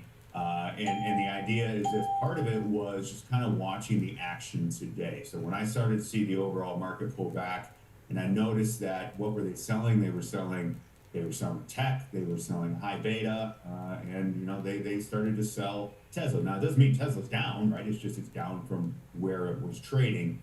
Kind of looking at it from a technical perspective as well too, in that if you look at what's happened with something like the average true range or something like implied volatility, since we've moved into this new range, that average true range has gone from $20 per day to $12. I mean, that is crushing volatility. Same thing on the implied volatility scale. We've gone from around a 73 implied vol to 53. We're trading in the 5th percentile, right, in terms of the implied vol percentile. So it's telling you that this market is just kind of pricing in a stock that just is range bound, and that's kind of how I'm looking at this. This thing will make money if you continue to grind back down and kind of test those levels of the 20-day, the 200-day, the 50-day. They're all within about $10 of each other. That just shows you really how much this movement has kind of stagnated over the last few months. And this type of trade makes a bet that that's going to continue. Let's break this one down. 1 month wide put calendar, just slightly out of the money to the downside by about $7. Buying the October monthly that expire on the 17th, the 340 strike put, 42 days to expiration, and then selling the near-term September 19th monthly options that expire in 2 weeks, the same 340 put. So 4 week wide put calendar to the downside, you're paying roughly about $960 debit. There's your risk, $960 per spread on this one. But as Joe mentioned, the apex of profitability, Kevin, on this one at or near 340, but you've got a range probably down close to 320 on the downside and 360 on the upside to potentially be profitable on this one. So if it does continue to consolidate or even move a little bit away from that 340 strike, it's still potentially profitable. And you got a nice level of long vega on this, almost 17 long vega, because it's a month wide. And remember, you get that opportunity to extend duration on this trade and chip away at that 960 debit. Each time you do that, remember, we've done some low premium trades on the show the last couple of weeks in earnings season. Big premiums here in Tesla, right? The rolls are going to take big chunks out of this. You've got nice levels of theta, a long vega spread. So if you do get down move and volatility firms up, you get that double win here with direction and implied volatility, Tom. So yeah, this is one that just takes this move up till here that failed around 355 today and fades it and aiming towards a 340 strike. Yeah, Kevin made a good point there, Joe, is the fact that the potential, adjustments or trade management on this. I mean, I just looked at the at the money 1 week wide calendar roll on that, the 347.5 strike put. I mean, that's over $6. I mean, just for 1 week wide, and you get 3 opportunities plus a closing trade on this one, right?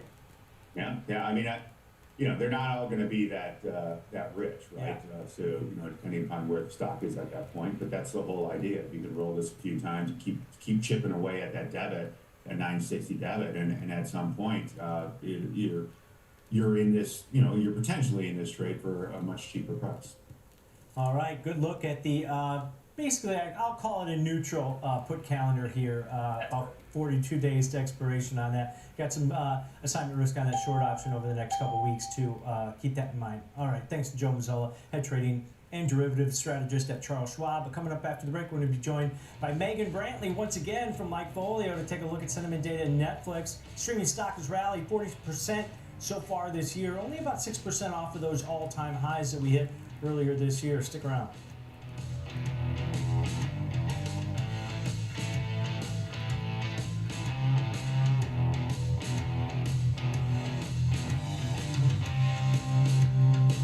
Trading at Schwab is now powered by Ameritrade, unlocking the power of Thinkorswim, the award-winning trading platforms. Bring your trades into focus on Thinkorswim Desktop with robust charting and analysis tools, including over 400 technical studies. Tailor the platforms to your unique needs with nearly endless customization, and track market trends with up-to-the-minute news and insights. Trade brilliantly with Schwab.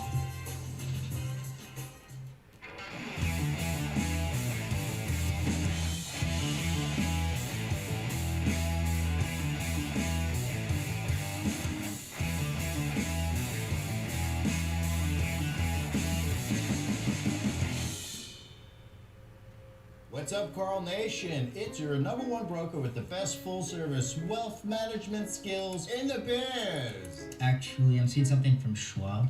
Uh-oh. Yeah, Schwab lets you invest and trade on your own. And if you want, they can even manage it for you. Not to mention, Schwab has a team of specialists for taxes, insurance, and estate planning, all with low fees. We're experiencing technical difficulties. Carl.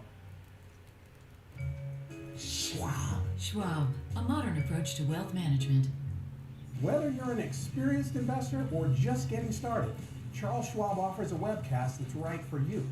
Do you like using charts when analyzing your stocks? Our technical analysis webcast series breaks down different charting techniques like trend analysis, price patterns, moving averages, oscillators, and much more. Best of all, you can ask questions directly to an education coach. It's interactive learning at its finest. Tune in live or on demand. Head over to schwab.com/coaching and start learning today.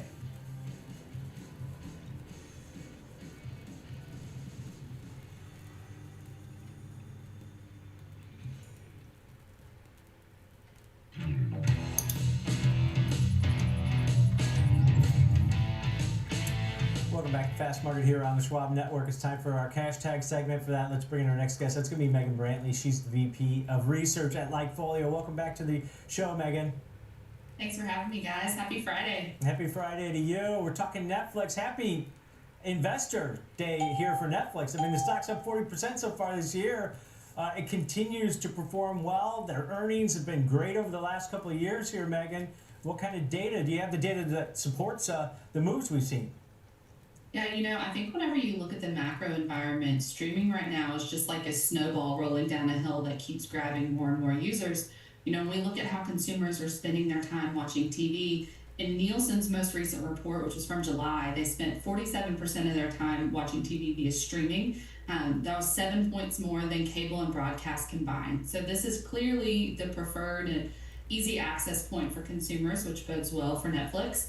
I would say that right now, when we watch the major drivers of streaming growth, we're seeing significant driving in live sports. And I know we talked about this a little bit with Disney, but in digging in, we found a couple of more intriguing stats. And if you look last year, the top 100 telecasts, 75 of those were sports events, and 45 of those were the NFL games. And so I think that when you look at our data, if you're starting to see, kind of a breakdown in what seems to be growing the fastest in terms of channels and in terms of subscriber growth versus others, we have Disney really in a point of leadership right now. It seems to have the most momentum. Its ESPN Unlimited package and its NFL exposure gives it a significant boost, especially heading into this season.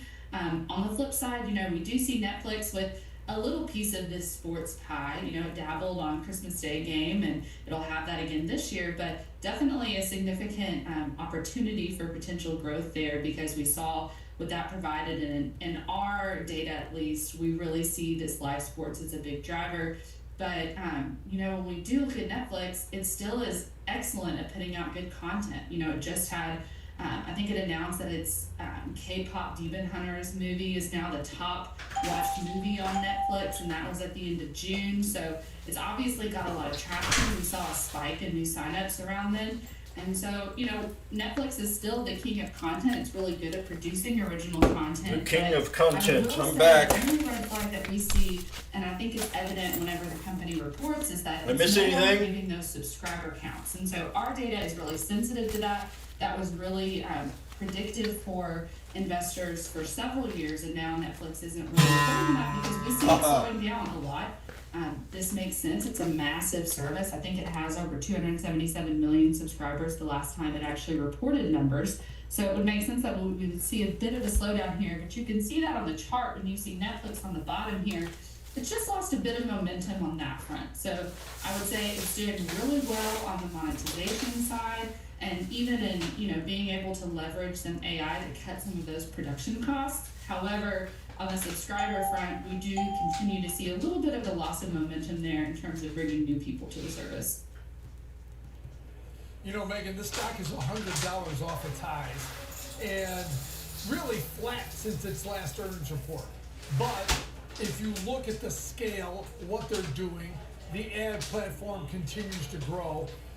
you know, the good news is for Netflix investors is they got a taste of live entertainment. The Tom Brady roast, the Christmas Day football. They're starting to flip their toes. But what's coming in the future, we know that is they're going to raise a big check. If you want live sports, you're going to have to raise a big check for live sports, and that's probably coming. But that's really probably when this stock takes another leg up. We all know it's coming. They tried it. It was really successful, and you know the move away from linear and towards streaming is only picking up speed. It's not slowing down. So that's the next, frontier for them. Are we just waiting, Megan, for the big check, the big deal, the big announcement of more and more live TV? Because right now, the stock's been flat to down $100 over the last 6 months. Yeah, I think that that's definitely a major catalyst if they can announce some, partnerships or, some news on that front. However, I do think that advertising is still fairly early in its monetization phase.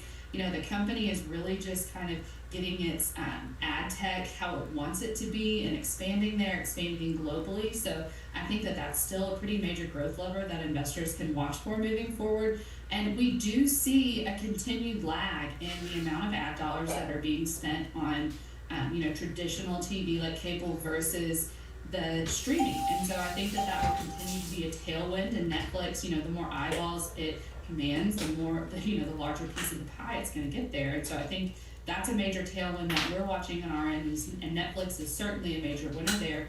And I think that another area that we haven't really gotten into is AI and how Netflix leverages AI, not only in terms of content recommendation and making its subscription a bit more sticky, keeping users around. I know that this is an area where we did see a lot of, subscriber jumps and then drop-offs, after that NFL game at Christmas. We saw this again with that K-pop Demon Hunter show that I talked about. We saw a big pop in June after that movie was announced, and then a bit of a surge in cancellation mentions as consumers, jumped on to watch the movie and then maybe jumped off. And so I think that, leveraging AI to improve its content recommendations and keep consumer around is really important.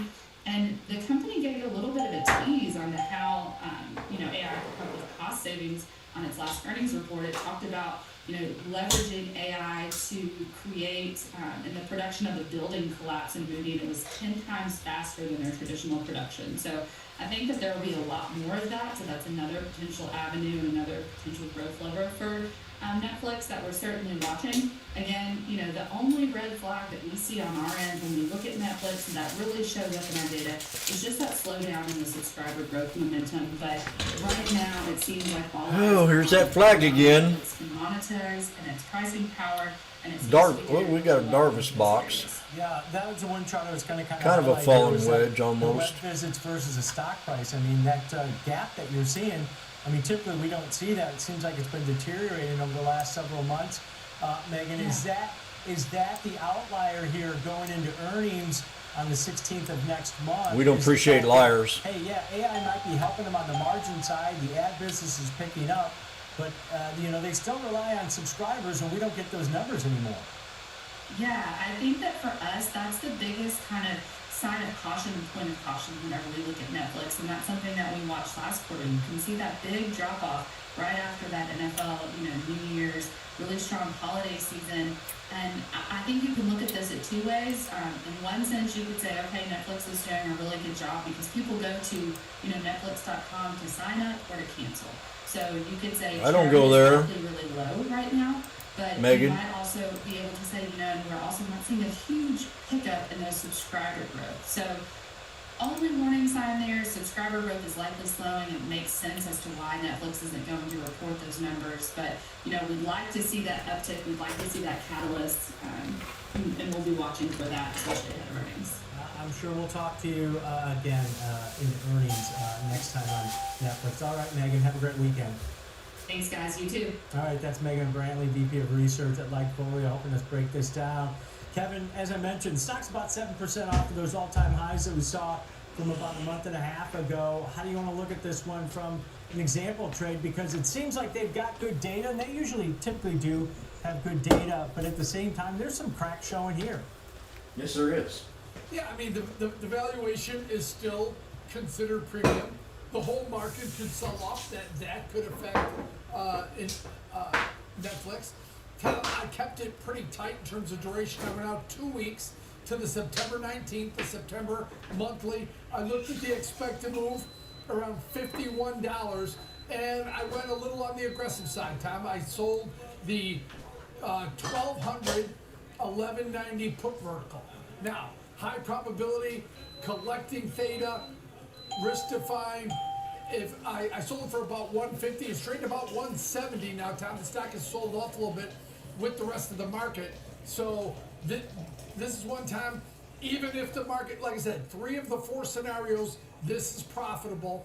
As long as it doesn't go down through 1200. Not saying it can't, it absolutely can. That's why we define the risk on a trade like this. But Tom, collecting somewhere between 150 and 170, that passive long delta, giving yourself about 4 deltas on this, collecting some theta. You're short a bit of Vega is the one problem if you get a downturn. But Tom, you just want the stock above 1200 in the next 2 weeks. All right, let's break this one down. Short-term positioning, only a 2-week trade on this September 19th monthly options. On this, sell the 1200 put, buy the 1190 put. This PX bounced. Neutral to bullish put, vertical collecting roughly about $1.50 credit. Kevin said, as Kevin said, about 20 cents higher than that right now, so you can collect a little bit more. But if you collect $1.50 credit, that's what you can make, $150 per spread with $850 in risk. The key thing I think is, Kevin mentioned it's risk defined on this trade. The 1200 strike, about 75% probability of finishing out of the money on this one, which is what you want. That's why the risk reward, the trade-offs we talk about where, hey, I'm risking 850 to only make 150. Well, you've got a 75% probability it'll be above that 1200 strike, so you can be profitable on this one. Break even, if you collect $1.50, 1198.50 on that to the downside. That's over $40 below the current share price. Kevin, this is one of those strategies I look at. The stock's down 1% today, still up this week, but this is one of those repetitive type strategies. If you pick a price that you think the stock, whether it's Netflix or something else, where you can sell high probability out of the money put verticals for a neutral to bullish stance repeatedly, if I don't understand what they're saying. It goes out worthless, and then you put on another trade that's a week, 2 weeks, a month long. It is a repetitive type strategy that you can employ occasionally if you have a stock in a price level you think it's going to remain above, right? Think about it from a big picture. If you're doing one trade, anything can happen on one single individual trade. Bad news could come out, the market could sell off.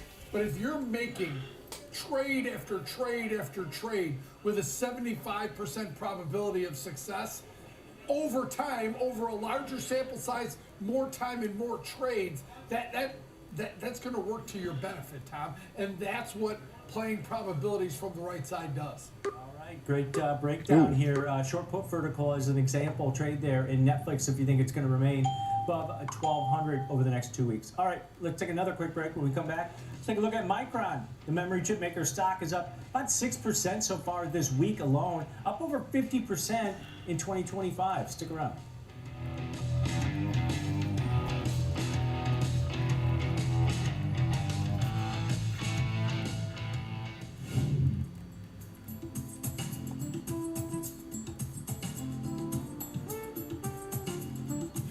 I wonder why that does it.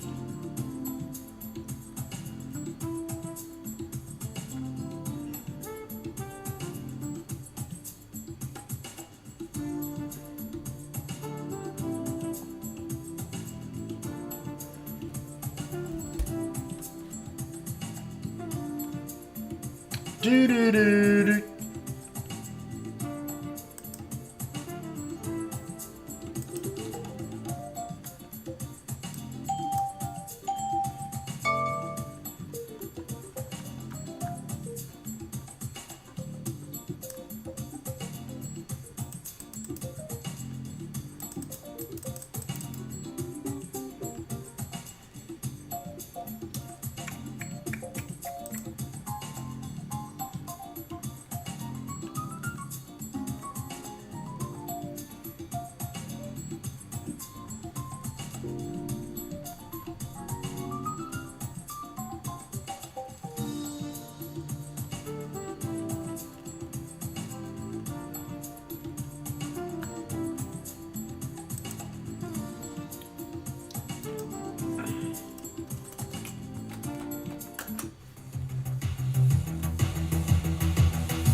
Trading at Schwab is now powered by Ameritrade, giving traders even more ways to sharpen their skills with tailored education. Get an expanding library filled with new online videos, webcasts, articles, courses, and more. All crafted just for traders. And with guided learning paths, stacked with content curated to fit your unique goals. You can spend less time searching and more time learning. Trade brilliantly with Schwab.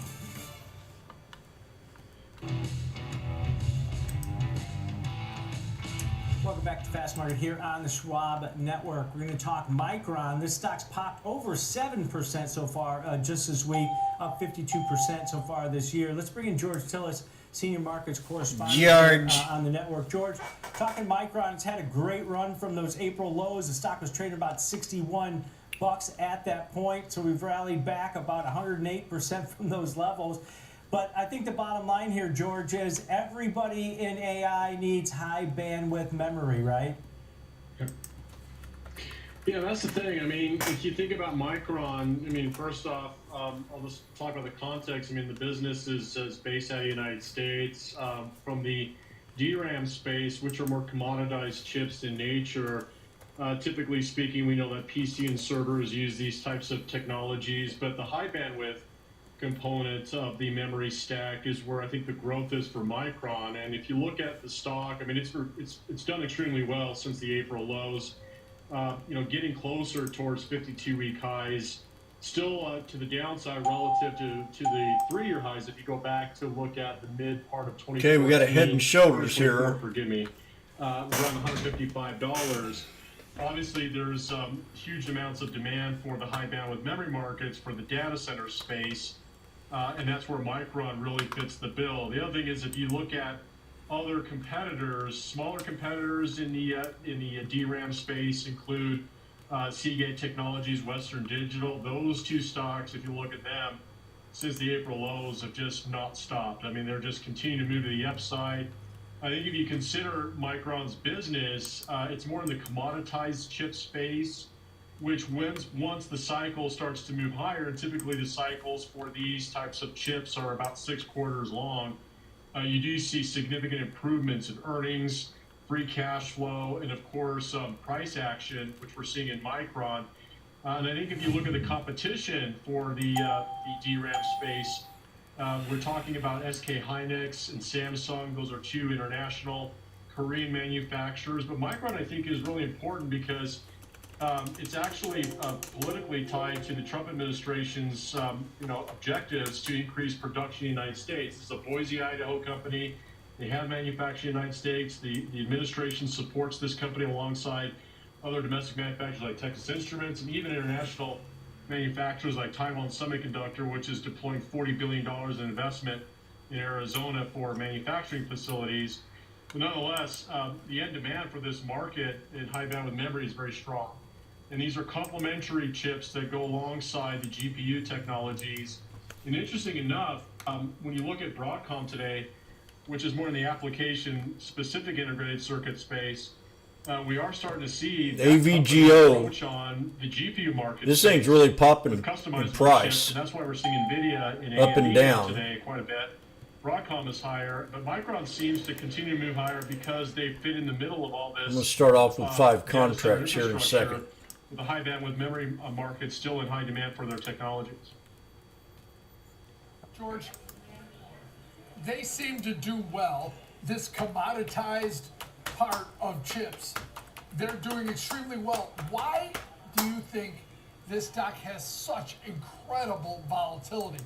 The fact that it's rallied from 61 to almost $130, it's still not where it was. And there is, you mentioned, I had a list of competition, competitors. You mentioned just about all of them, right? There's a lot of competition out there, but selling shovels, right? You don't care about who's playing in AI as long as you're selling them the chips to do that. What do you think is why this stock can go from $157 to 61 back up to 129? Yep. What do you think is fueling volatility like that? Like that. The 340s Lotto AVGO at $1.27.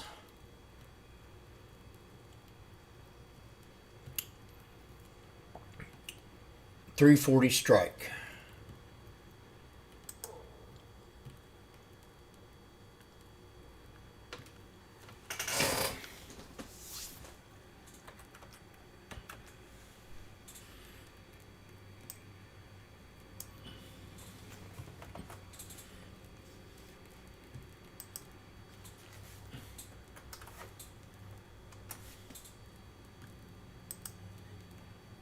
There it is, 127.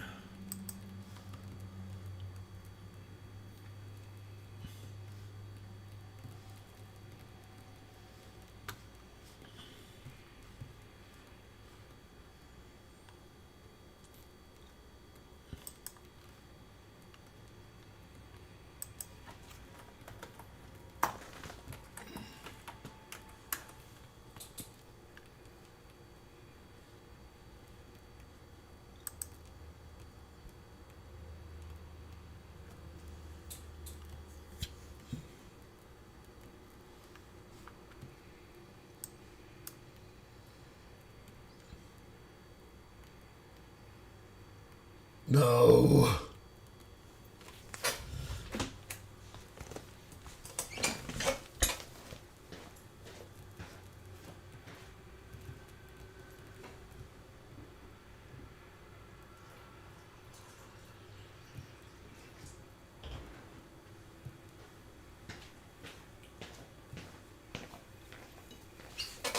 I ran into some Trump protesters.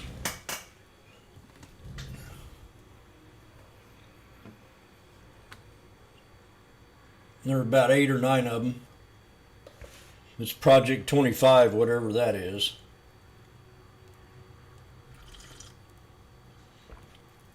If that includes closing the borders, I'm all for it.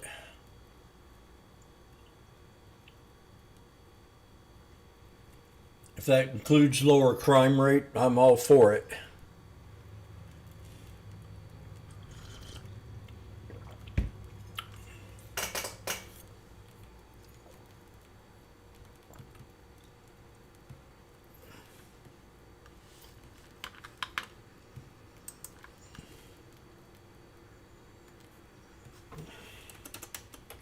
Watch Apple.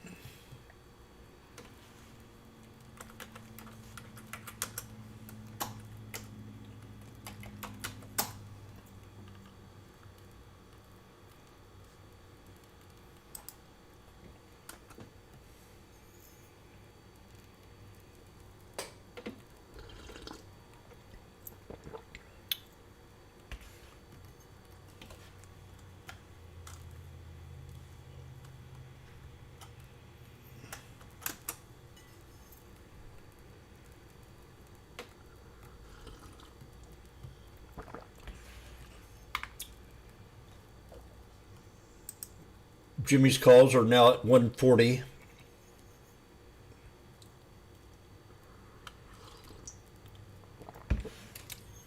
I don't plan on making, I've lost a little bit today, so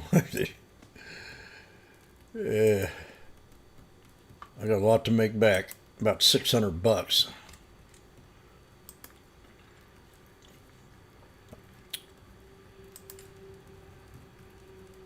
Actually, 450.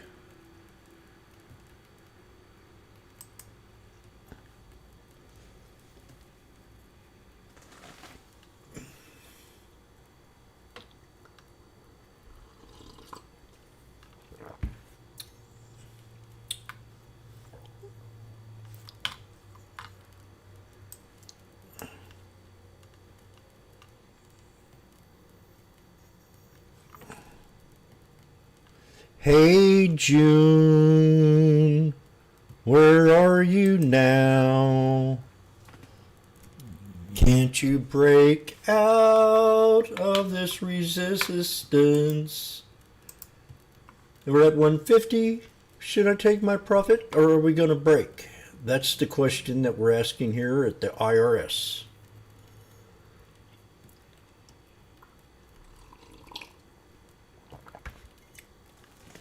$156, yay. 162, 167.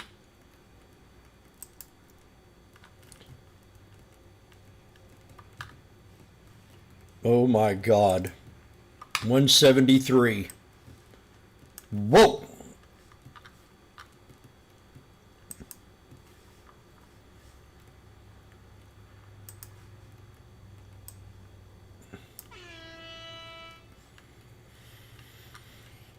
$179. 181. 183.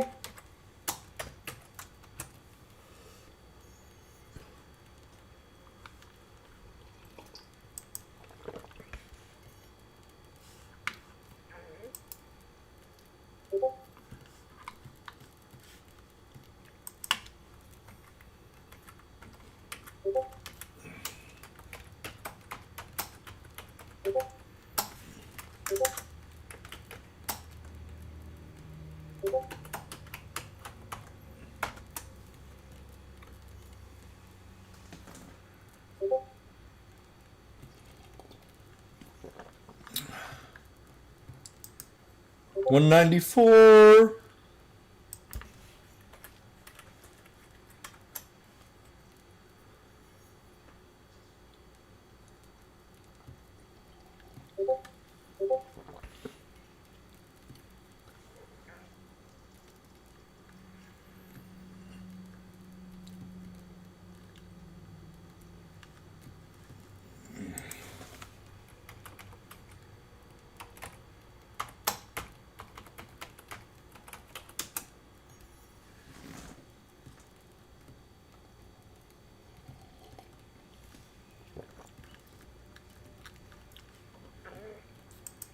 $220.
Do.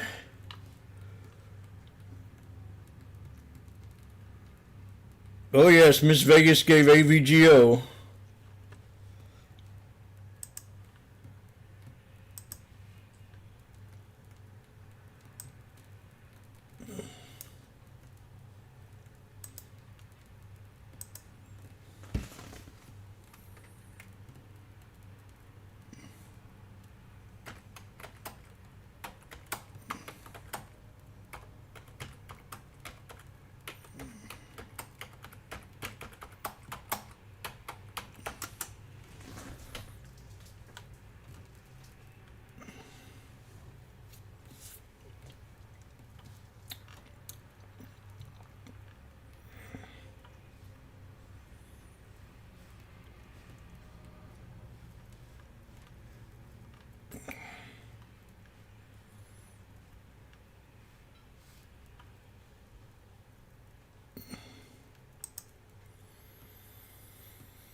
La-ta-da. Well, coffee. I just went to the store and got some coffee, some Mexican beans.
Tesla moving.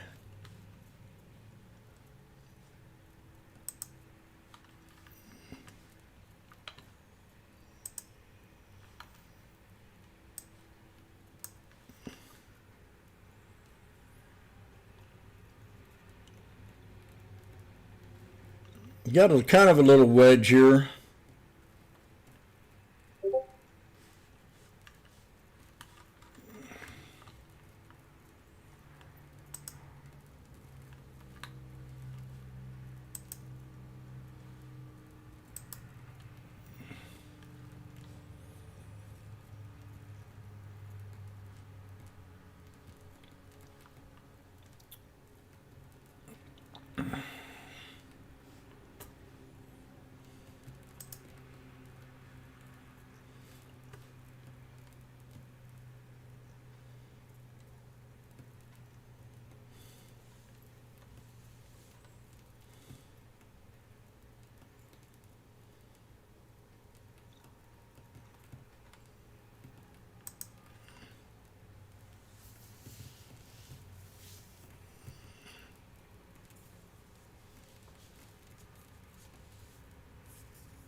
Great call, Sue, on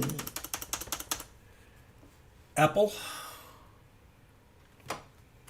I was watching Tesla here just now.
We've been going sideways on the SPY here forever.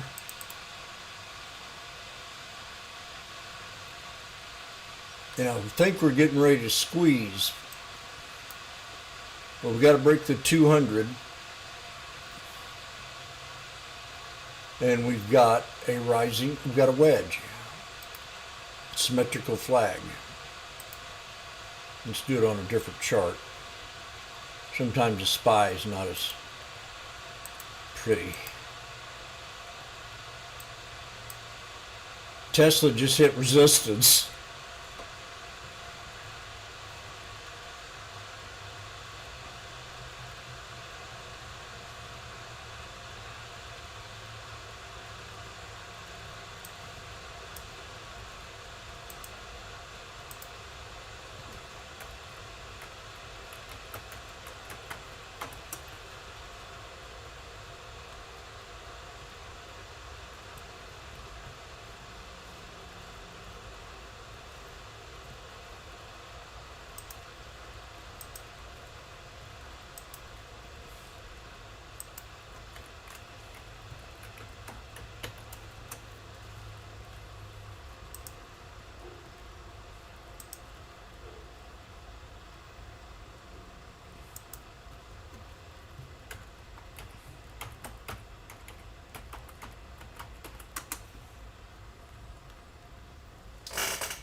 Yep, Rob, that's a Head and Shoulders too.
Okay, prepare ye.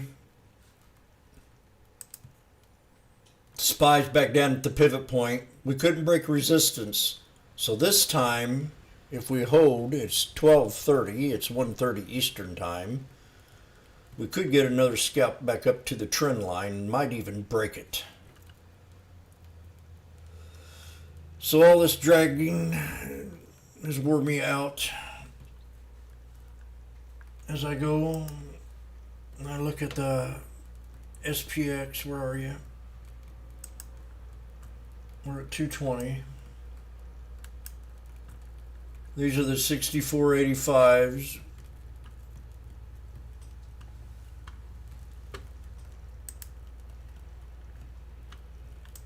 We've had higher lows. So if we hold this, I think we can break out here. And we have a 1, 2 bits, and a freebie. And a 1 2 and we had the higher lows. You see what I'm saying? Snake breakout into a bull flag. We're going to check it out for sure. We're going to put a trend line.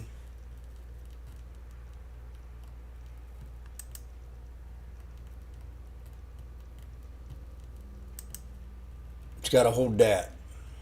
It has to hold that for it to come back up and be number 4. So the 6485s are now at $2.05.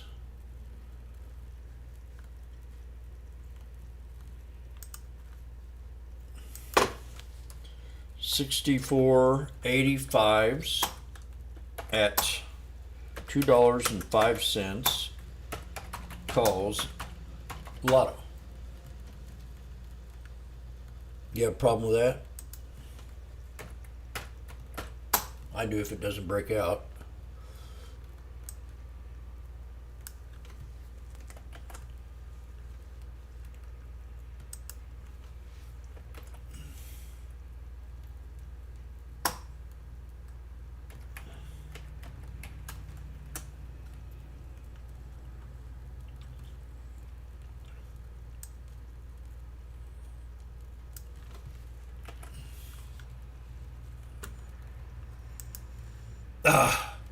No.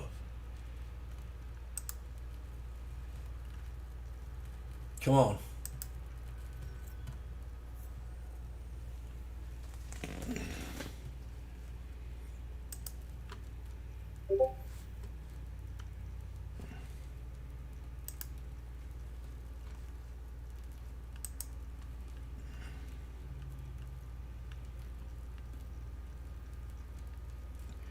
Yeah, it's a resistance.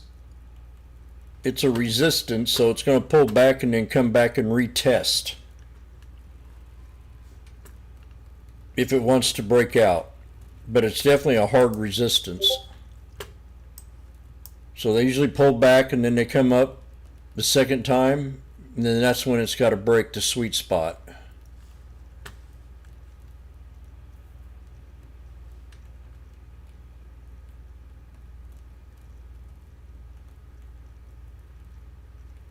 Well, if it's a cup and handle, it's already broke out.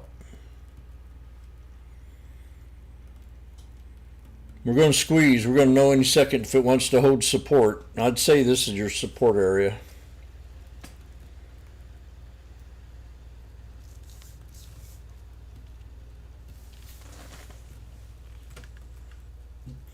Yippee-yi,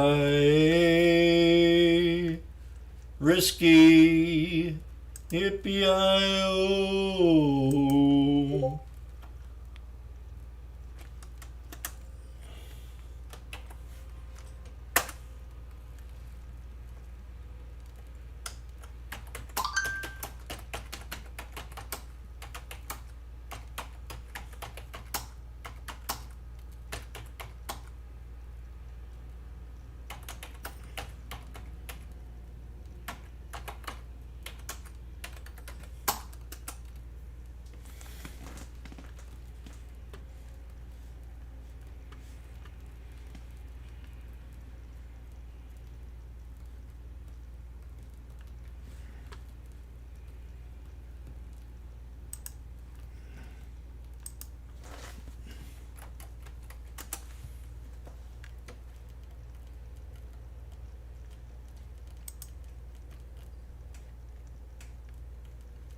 But not the bigger one?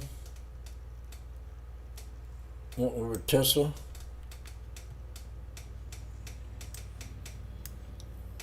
I don't know if... That's a hard one to call.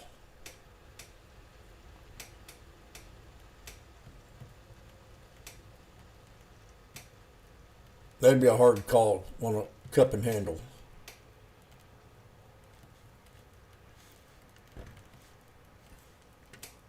God darn it. Come on. It failed.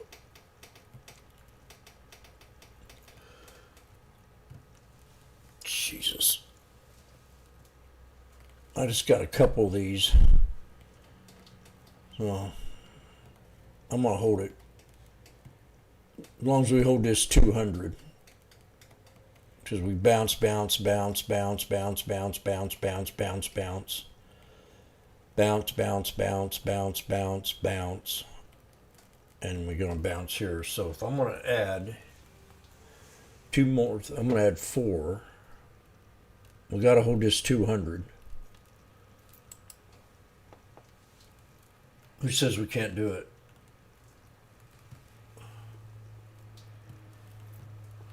We got to bounce it right here.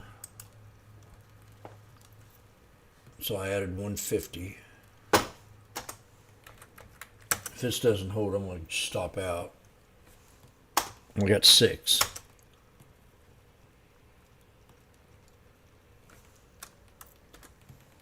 Oh, God. Come on.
Hey Sue in the room mentioned that Mr. might be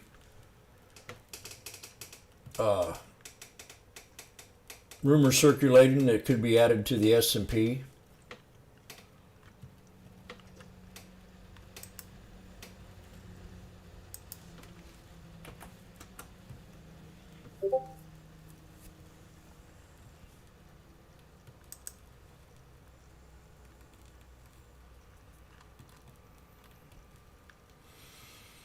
MicroStrategy is profitable enough to join the S&P.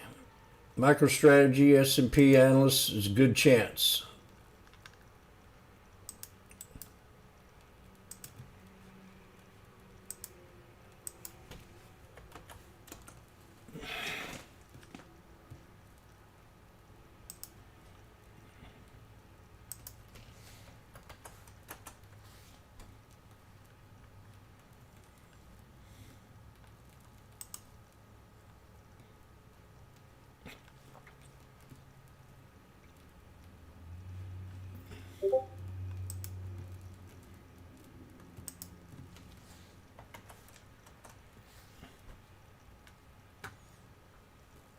Come on, you cotton picker.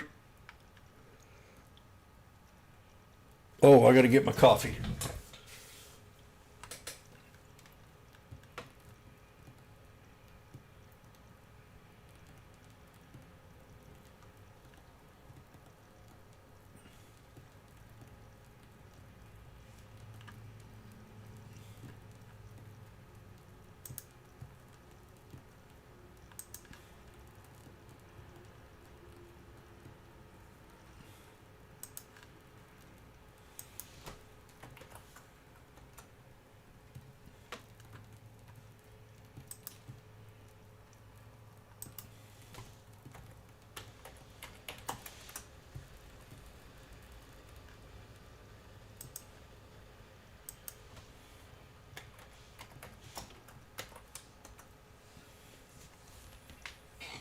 God. I'm not having a... That's three bad trades today. I'm still in this. We got to hold the bottom. There's my 1, 2, 3. I don't know why I just didn't wait for it.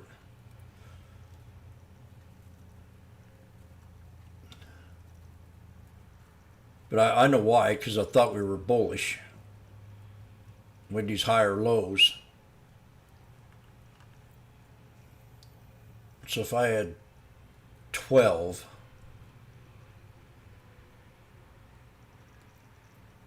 how much would that be?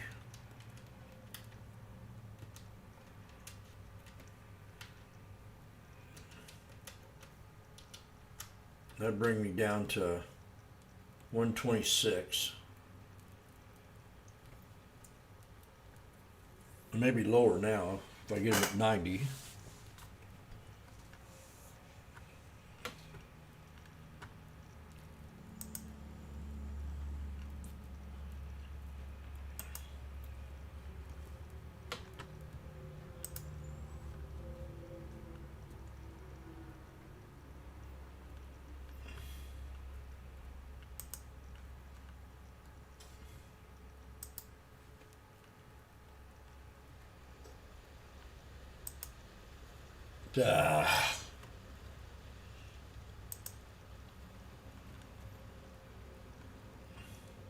Master Jim, are you still holding? Yeah.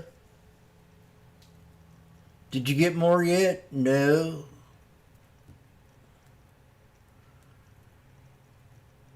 Are we gonna hold the bold flag? I don't know. We broke below support. Actually, it's, if I did it right, my way instead of the Wick way, we would be, support was right here. Yeah, it's still the same spot. So we're still respecting support. I stay in.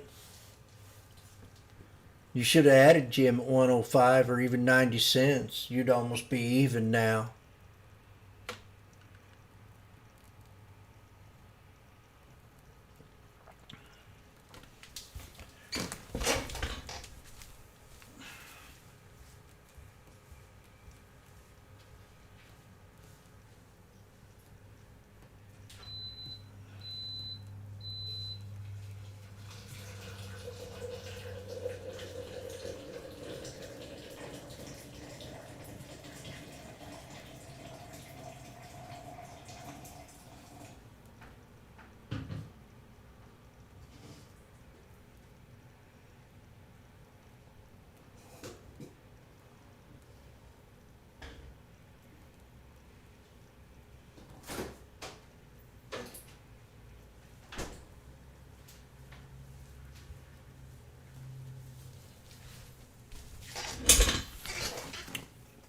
I want one of you YouTubers to do me a favor. Is anybody listening on YouTube and was here yesterday? Do you remember me talking about Vegas and all the girls I've traded with?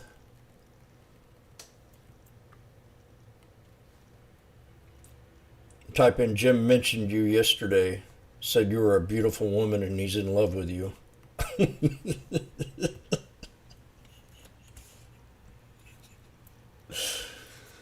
It does say that.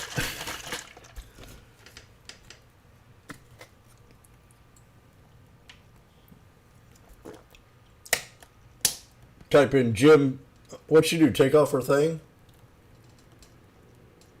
I want you to type in Jim mentioned you yesterday, Vegas. He said you're the best woman traders he's ever traded with. And I'll pray for you.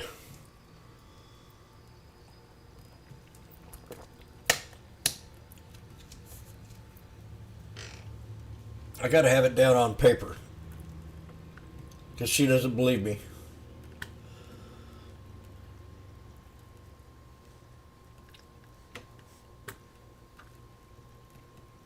You can do it, Martin.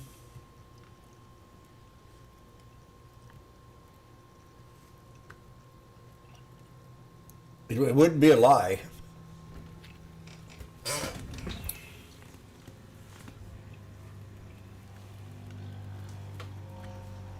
Come on, baby, let's break.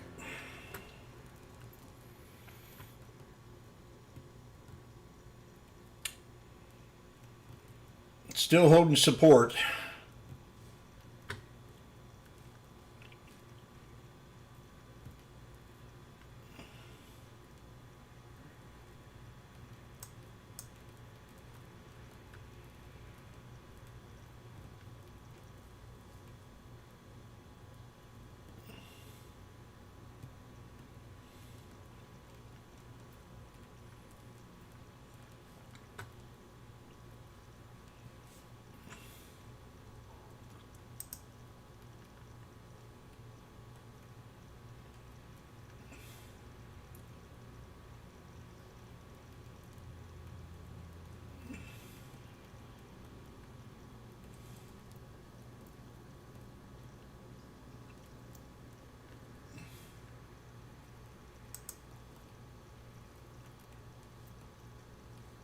We need you to break out. Don't dip, because I'll have to stop out and take another loss.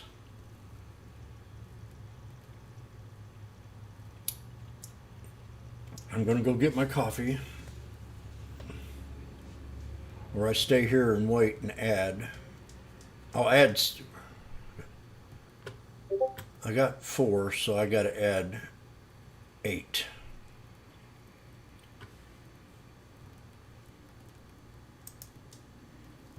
Come on, Martin. You can do it.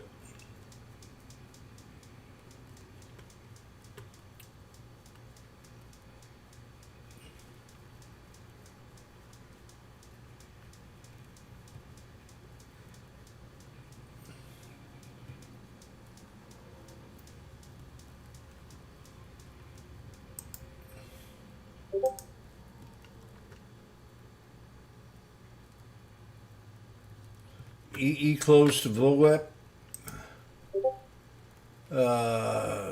We still have a ways to go.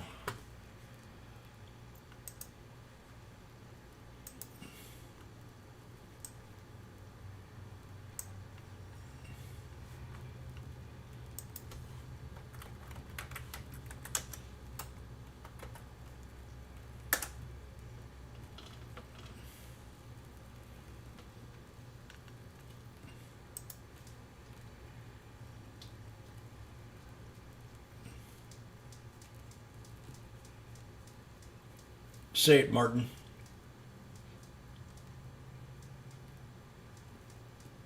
It'll be a big favor.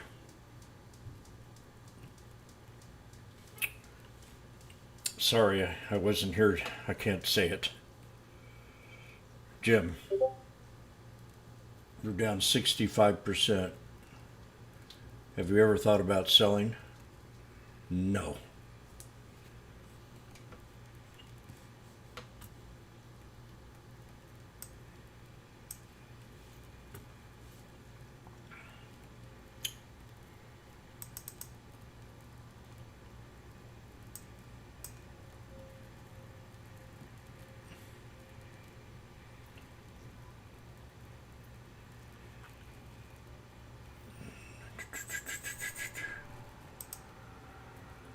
Yeah, that could be a cup and handle.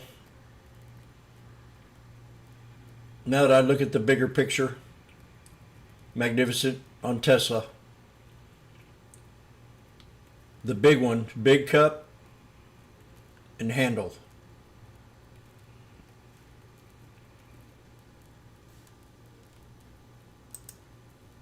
Ten four.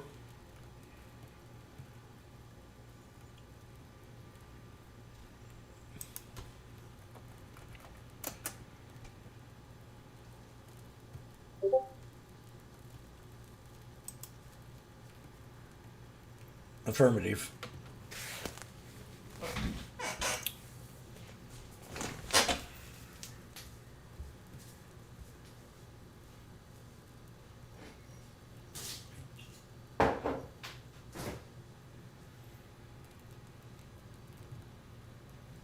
Okay, what happened to my creamer? I have a problem. What is my creamer doing in here?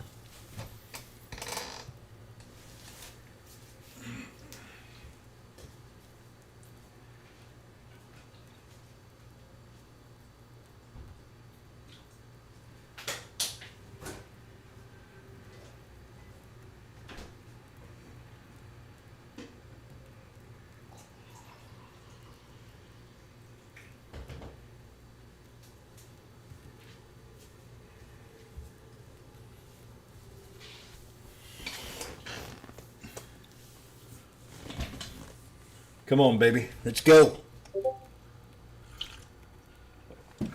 It might not have a big rebound today because of the jobs numbers.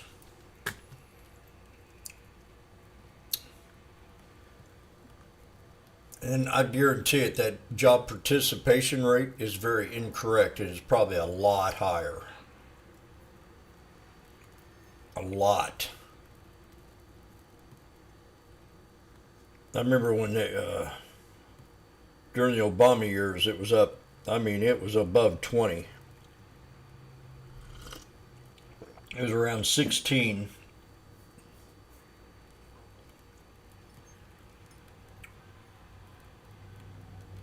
Then we got that influctuation of illegal criminals come over the border. And they were counting that in it. I don't know if you should.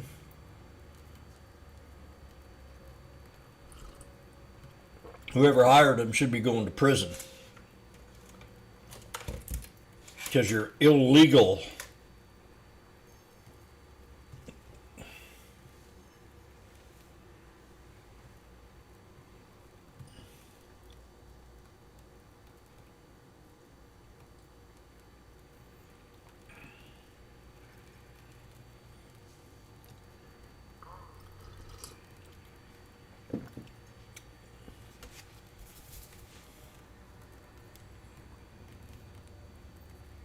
They used to be real strict about that.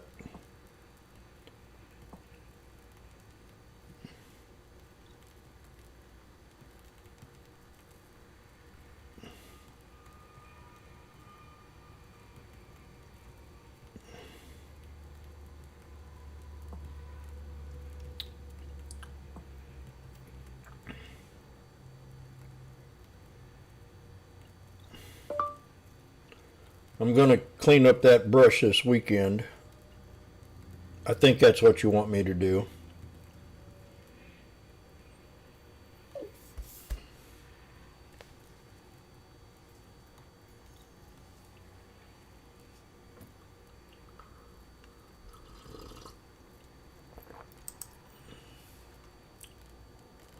Come on, stay.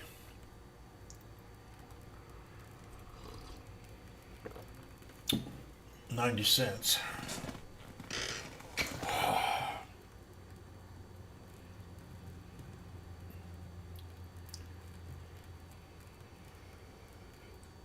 Okay.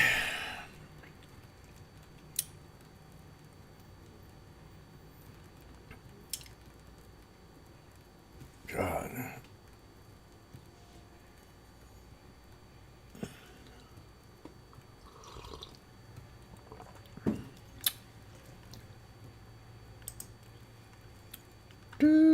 do do do do do.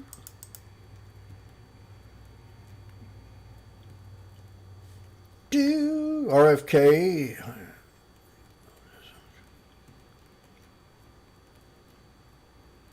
Oh.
We're going to find out.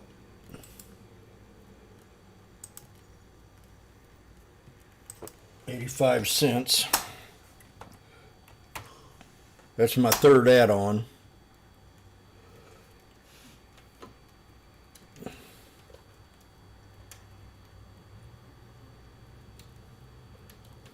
I now have 12 contracts.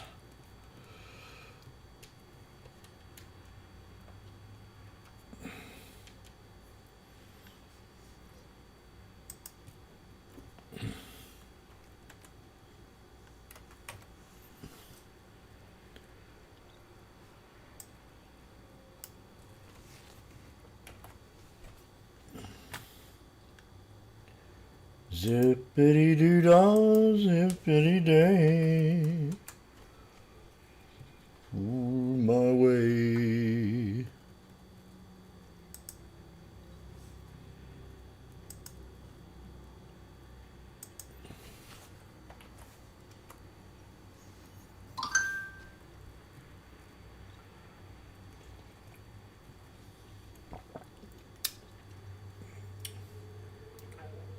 Let's go.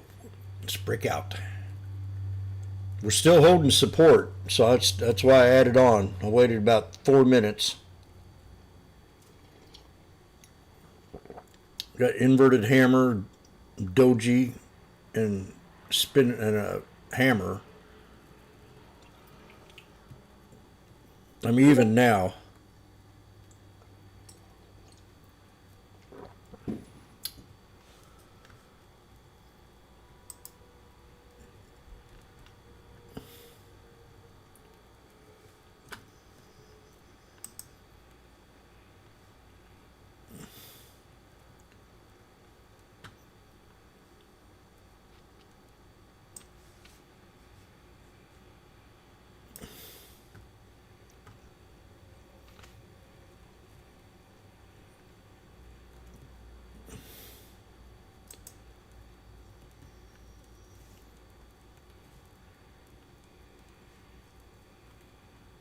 Come on.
Golly.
Three black crows into a symmetrical flag off of a snake. We got to come up here for the third time if we do.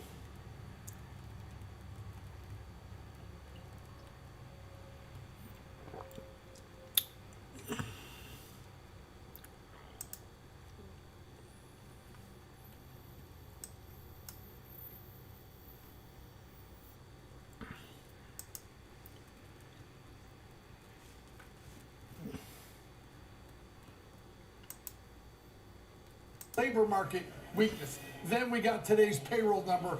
That overall effect that it had on interest rates gave the market an early boost. But then the market does what it always does, Sam. It starts connecting dots.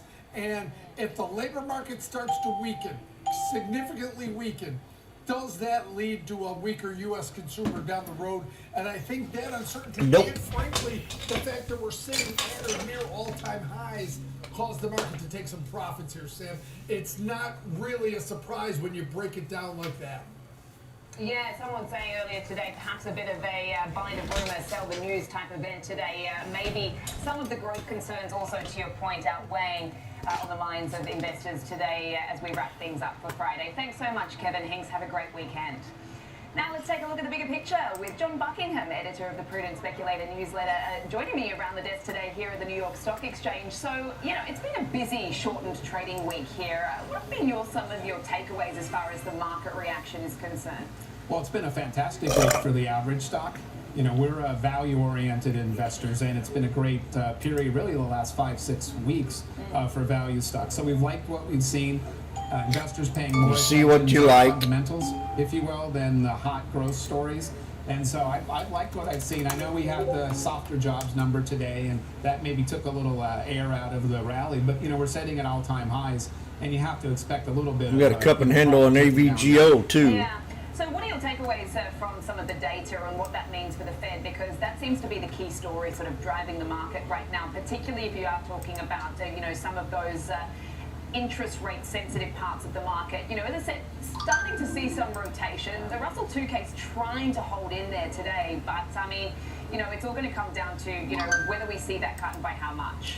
Right. Well, I know there's such attention paid to the Fed, and you know it's fascinating that we want bad news because then the Fed might actually cut rates. Yeah. But I mean, if they're cutting rates because there's bad news, that's not Martin, necessarily type it in. thing. So while we of course care what the Fed does and where the interest rate picture is, the analytics that we've looked at through the years, and I've been at this 38 years, believe it or not, show that the Fed is raising rates or cutting rates. Stocks on average have done well. So investors should really focus on the long haul. But in the big picture, lower interest rates are better for equities and higher interest rates. So Fed should be cutting rates. That should be a good thing, especially if you're in the mortgage market right now. Can we break, please? Break the flag. Now as well, no doubt keeping an eye on that 10-year too. I mean, it's at 409 right now. Certainly a good indicator there. And I mean, that's the hope, isn't it? You've certainly seen some of the real estate stocks up today in what has otherwise been a down market, you know, in that hope that we could potentially see some of those rates reduced. Some of those. I'm just wondering, you know, as we look to tail out the rest of the year, you know, how are you also looking at other stories out there in the market? I mean, the earnings have looked pretty good. You know, the AI story remains intact as well. You know, how do you piece it all together? Well, it's a market of stocks and not simply a stock market. And I think that we're seeing a broadening Not Jim. overall rally. You know, it had been the Magnificent Seven and a handful of stocks. But, you know, if you look at valuations, Martin, you got to say Vegas is the best female trader that Jim mentioned yesterday. Vegas is the best female trader out there.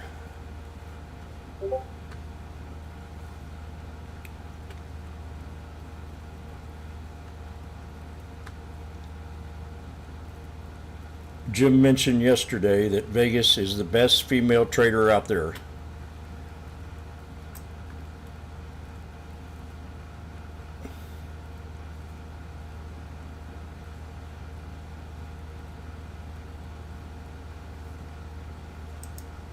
That'll just get me probably more hot water.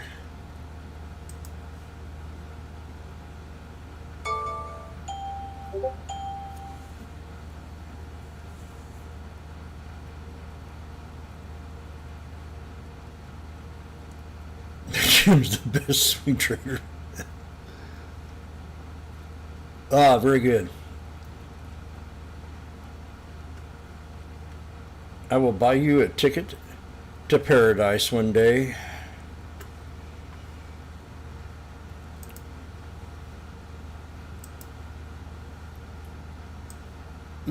Do.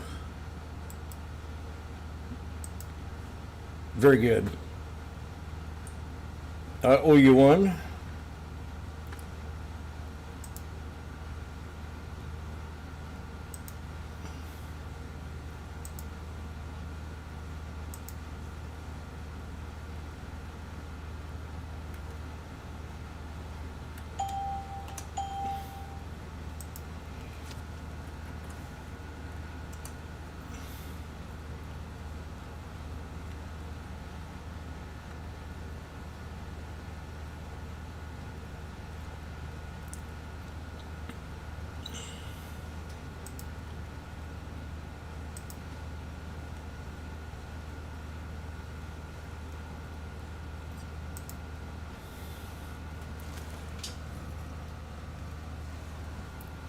I'm at 85 cents. We're breaking the flag. This is very important. Do it.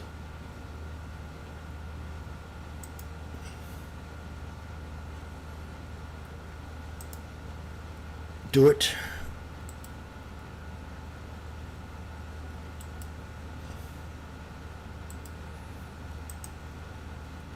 Do it.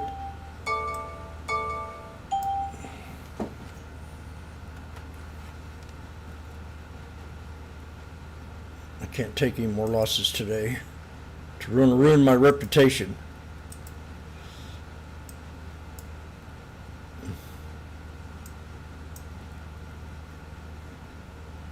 Snake breakout.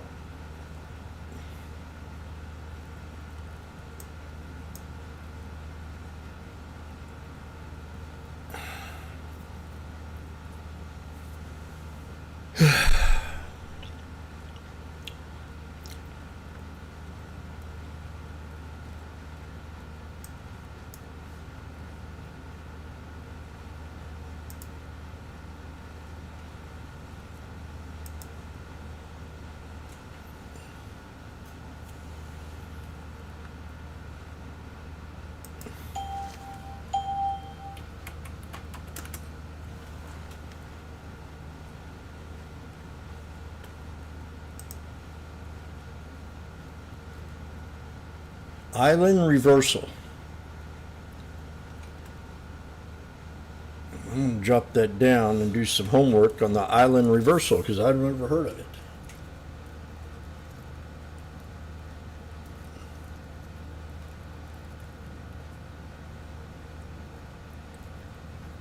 And I just got back from an island.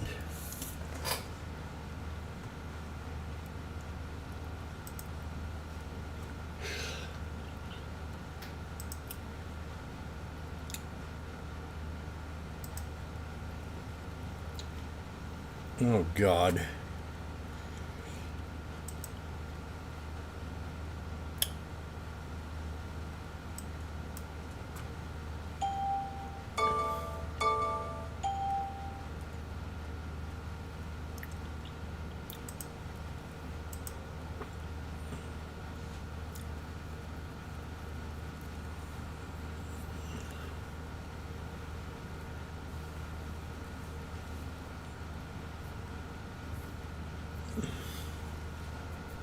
One, two, three, four, five, 6.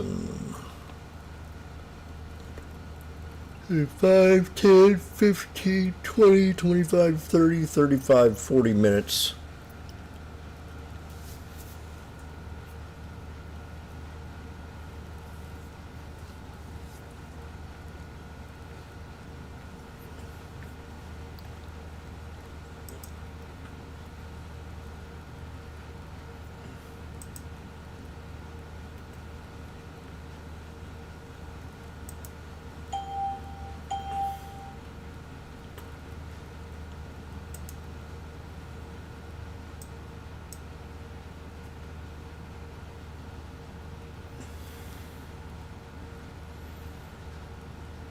What's AVGO at?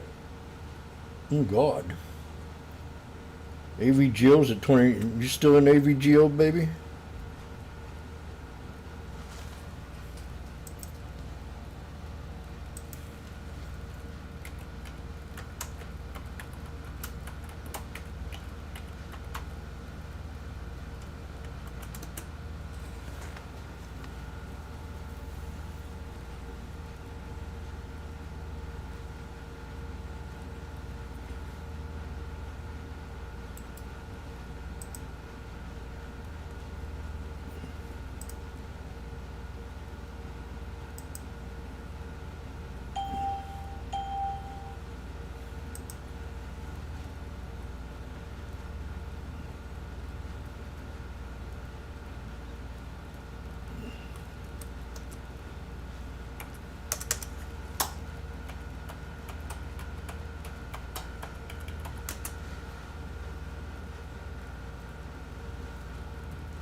I got out of these here, so.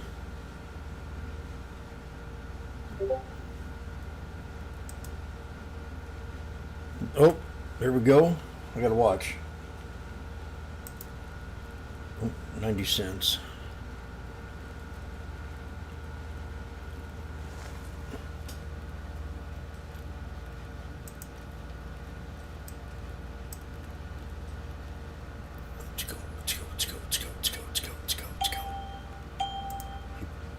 Look how pretty that is. We're at $1.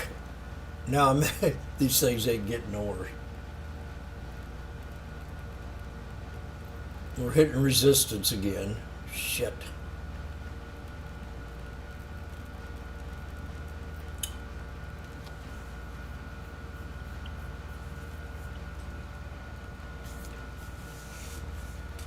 Well, called the flag route pretty good. Now this don't make no sense. On this chart, we're still keeping the higher lows.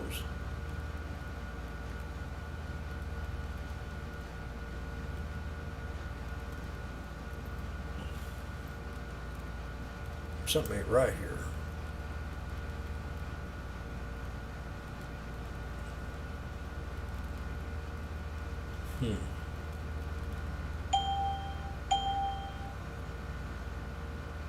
I don't get it.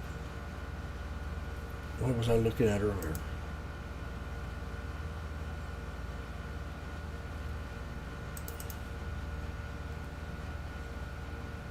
Oh, I was looking at this.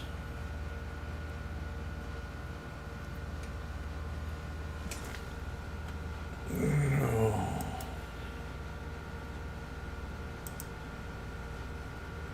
We're at the 63, so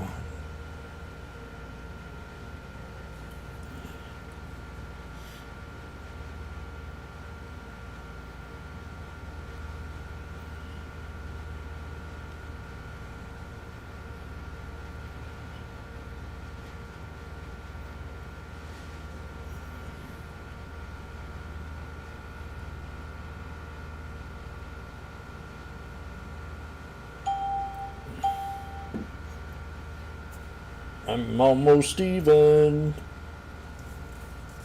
If we break this, I'm even. Let's go.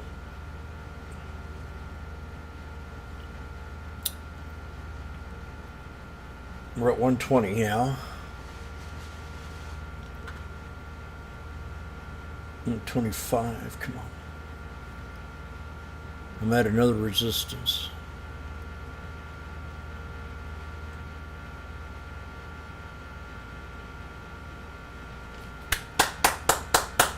Yay!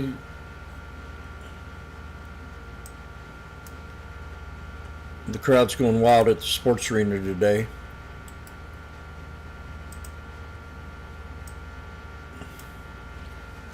Jim thought he was stuck in another one.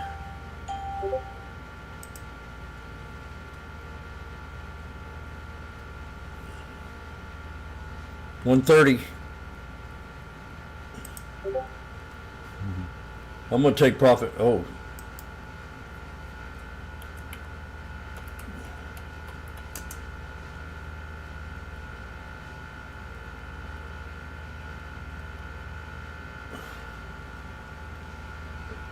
Come on, Jimmy.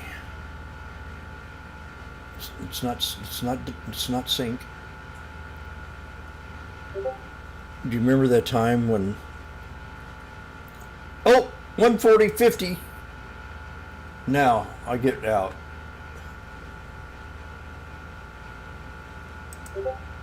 Washboardjim did it again. He's out at 140.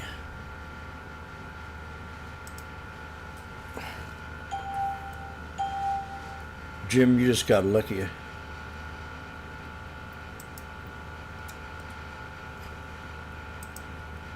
You got lucky.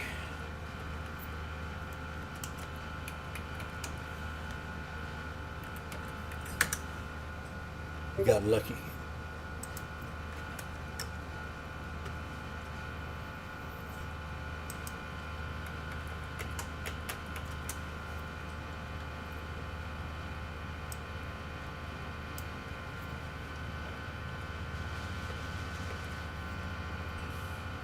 Baby. Should I leave a runner? Yes or no?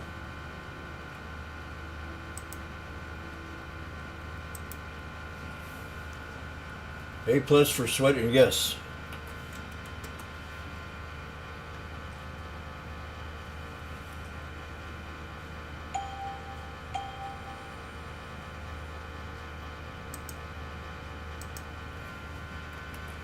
That took some work.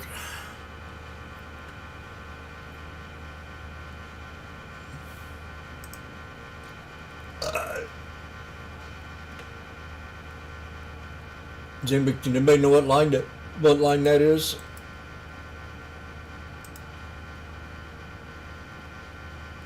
You're right. It's the 200 EMA.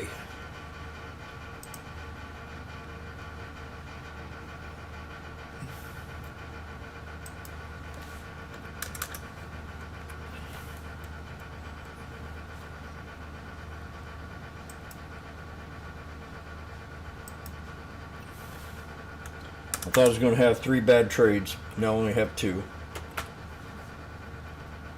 And that made up for everything. Because I had quite a few of them.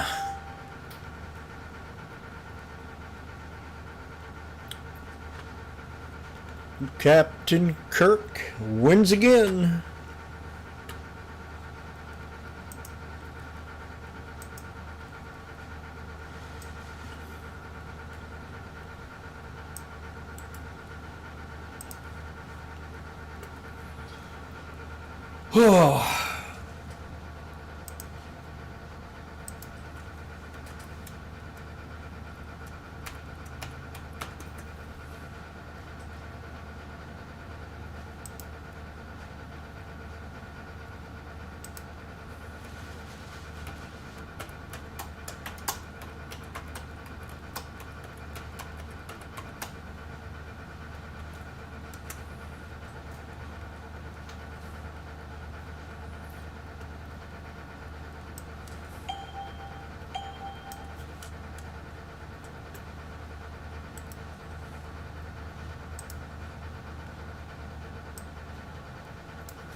Well,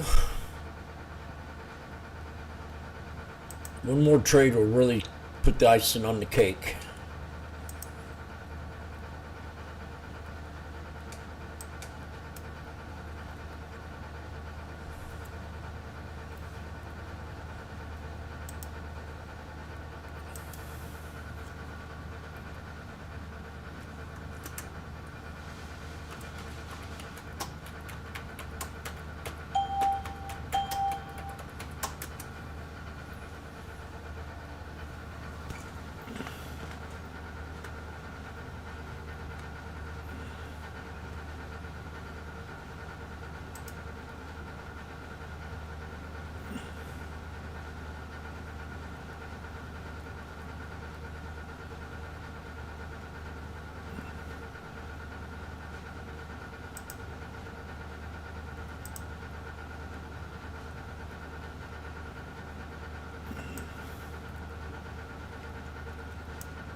We're pulling back again.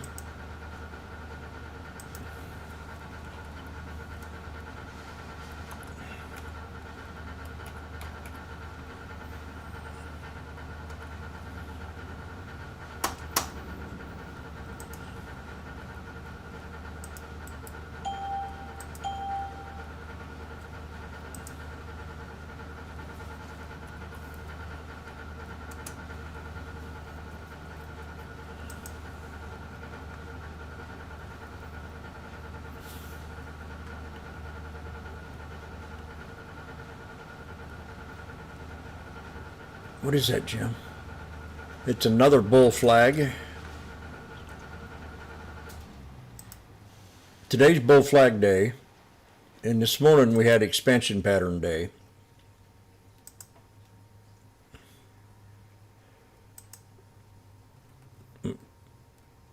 I'm trying to educate you. So that's AVGO.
we're watching this closely. It's either I take the SPX or I take AVGO. This needs to come down and hit this. Or, no, it has to come down and hit this. Dadgummit. There's 70 to 95.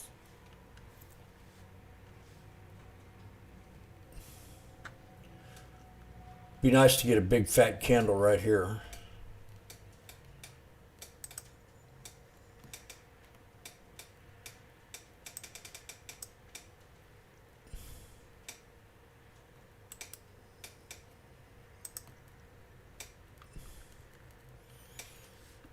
Jimmy's going to move his calls. Like I said, I sold these others on that big run. That Vegas called.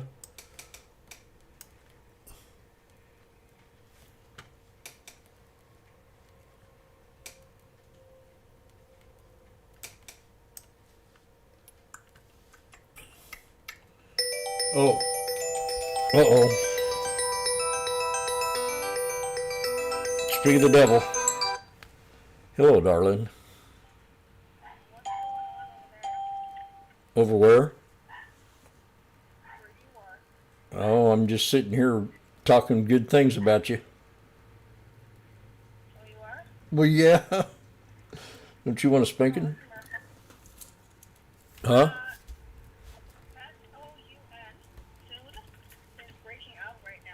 Soon. S-O-U-N. It's on a short squeeze. Oh, sound. That's ain't that? S-O-U-N. Yeah, I call that sound. Okay, well it's going and going. That looks really good here. S-O-U-N for $14 call for a lotto with lots of time stuff for $2.29. Mm-hmm. Today, doing calls at 19 cents. It's about time them start turning around. But I have some here, yeah. Things you could mention if you want to room for scalping. Next week.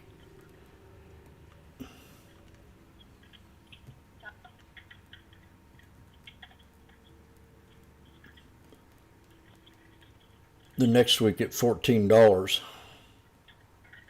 Yeah, how much are they? 73. That's a good one. Let me look at the.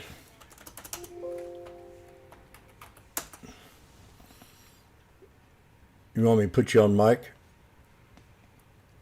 Where, in your room? You got to be in good behavior. Yeah, you got to be in good behavior. It's in your room. I'll put you on the phone, open mic. And say what? Hi, guys. Say, hey, Jim's the best trader in the world. I'll be the best damn charts ever. You know I would. Okay. Yeah, I gotta wait for this thing. I guess. Well, if I'm on, you gotta let me know. Okay. I'll come on as a surprise, as a special guest for a few minutes. Oh, really? Yeah. Okay. Right now? Sure. Ladies and gentlemen.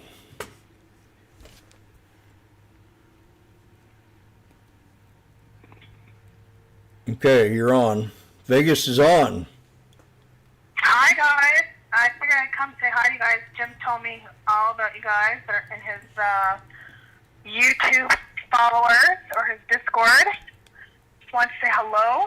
And I was just talking to Jim about a really nice trade with SOUN. And you know what, Jim, as I'm speaking to you, MSTR is ripping right now. Take a look at that one. Which one? MSTR, Mr. Yeah, Mr.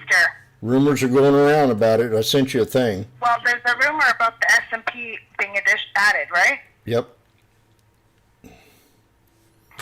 So let's see if there's anything good. Remember you called the triple bottom on it? Yes, I did.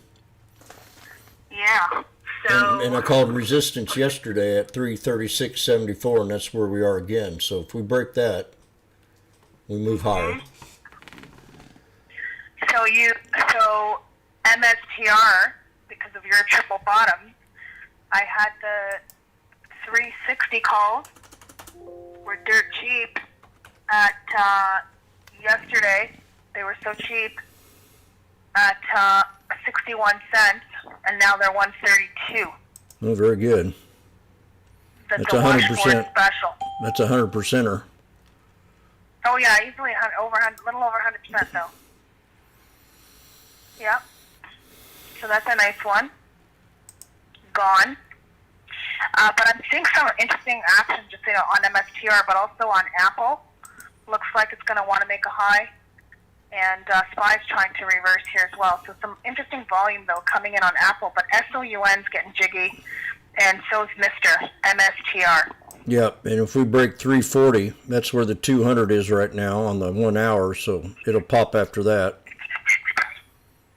Yeah, I mean, if anyone wants to trade MSTR, you can do a lotto. I mean, you still have time. It's only 2:30. Yep. You could do the 70 calls for 40 cents on MSTR. Oh, God, SPX is at 145 now. Yep. I just called out SPX in here. I didn't hear you call it out. You go back in there and look. I'm not. Where am I going to look? I'm not in your Discord. Private message, girl. Oh, I didn't see that. That's spank number 5. Yeah. You guys witnessing that? Jim wants to spank me. It's abuse.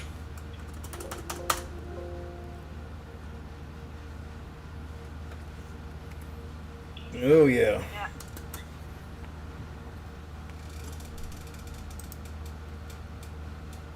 Okay. Well, we really appreciate you, Miss Vegas.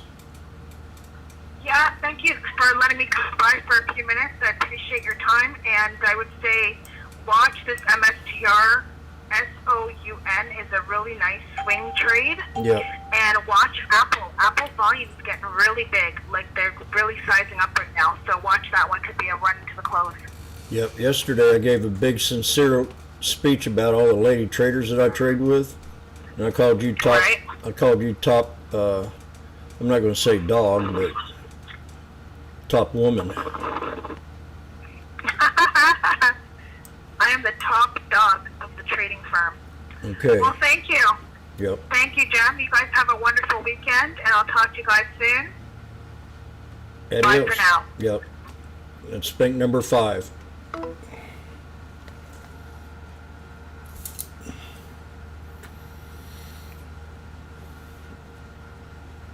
I always win.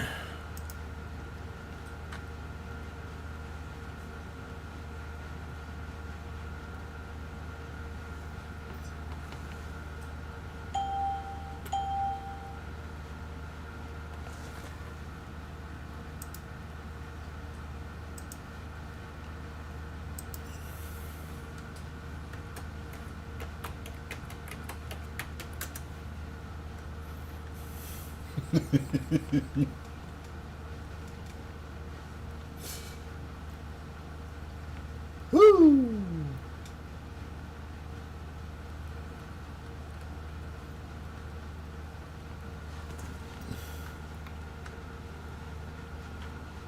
So look here, I just called this thing out. I wanted it to pull back a little bit farther, but I want to see what it looks like on the 5 minute.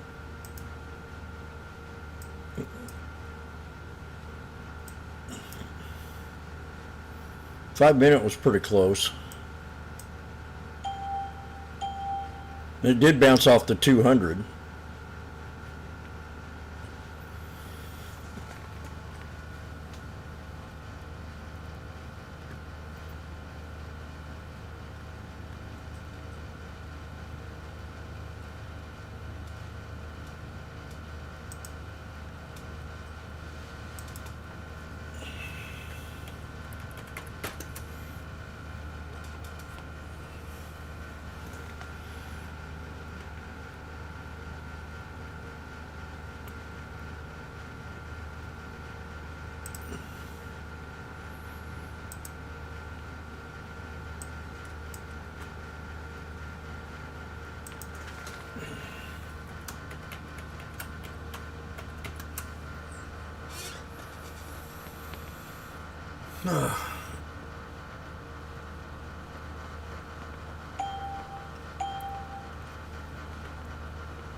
If we break this resistance on this flag, this is going to be big. People are probably stuck in this trade. I wouldn't doubt it. So I went to $1 to 145 right there on that little pullback that it had here after that candle.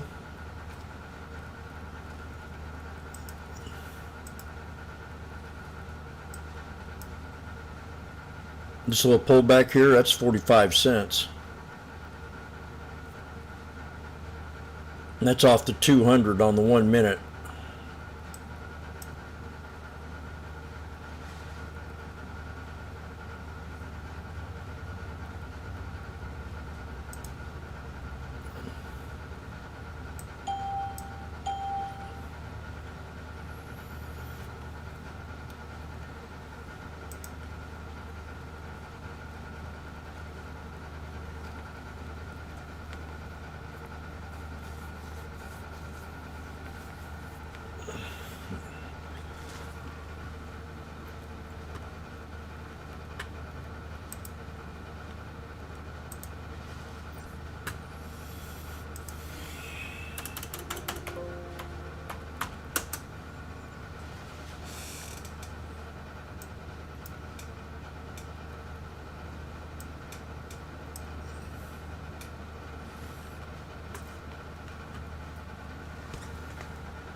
So she was talking about sound, S-O-U-N. Sound hound. No, I don't want to use this chart. This one better.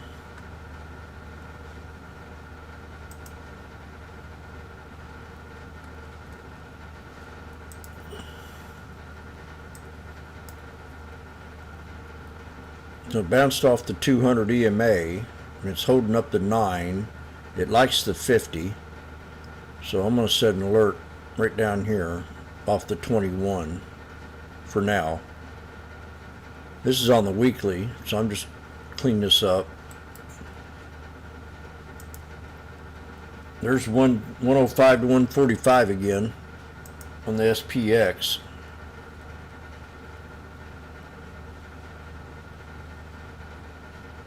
It really likes the 50.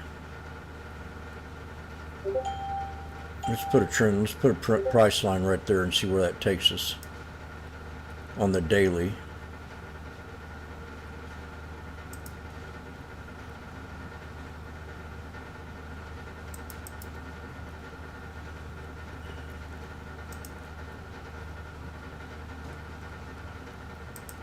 Oh.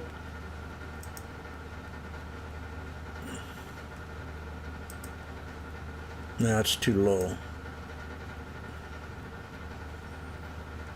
So there's your head and shoulders right there. So it'd be above the 50 SMA.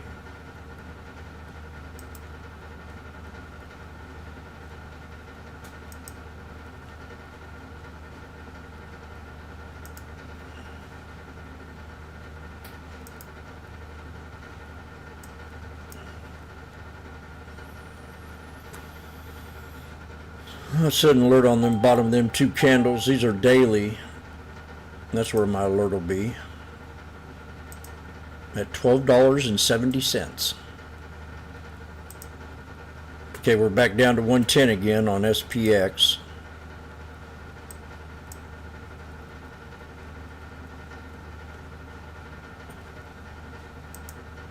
Why is this one so much cleaner? Might have to go back to my TTM squeeze chart. This used to be my favorite chart.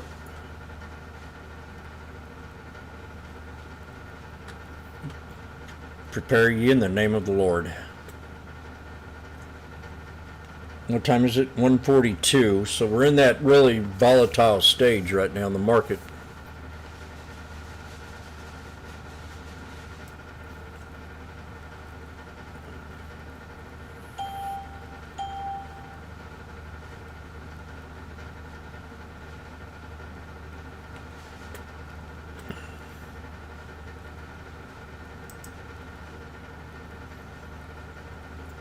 SPX at $1.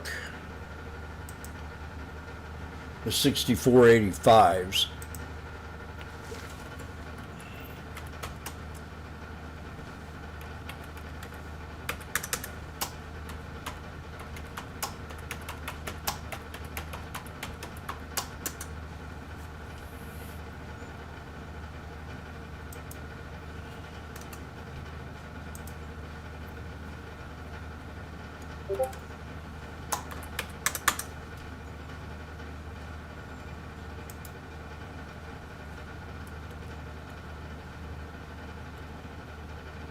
Come on. What the fuck?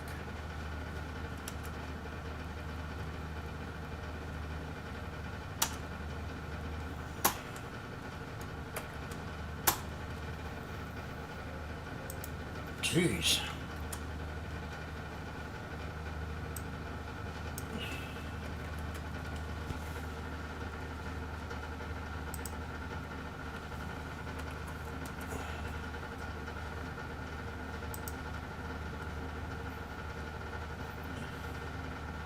We got a symmetrical flag with a 1, 2, 3 bits.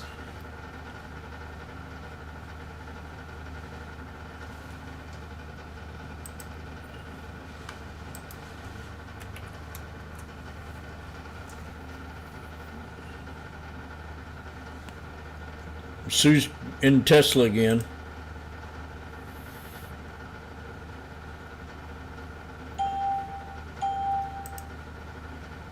Old MacDonald had a farm, me-I-O.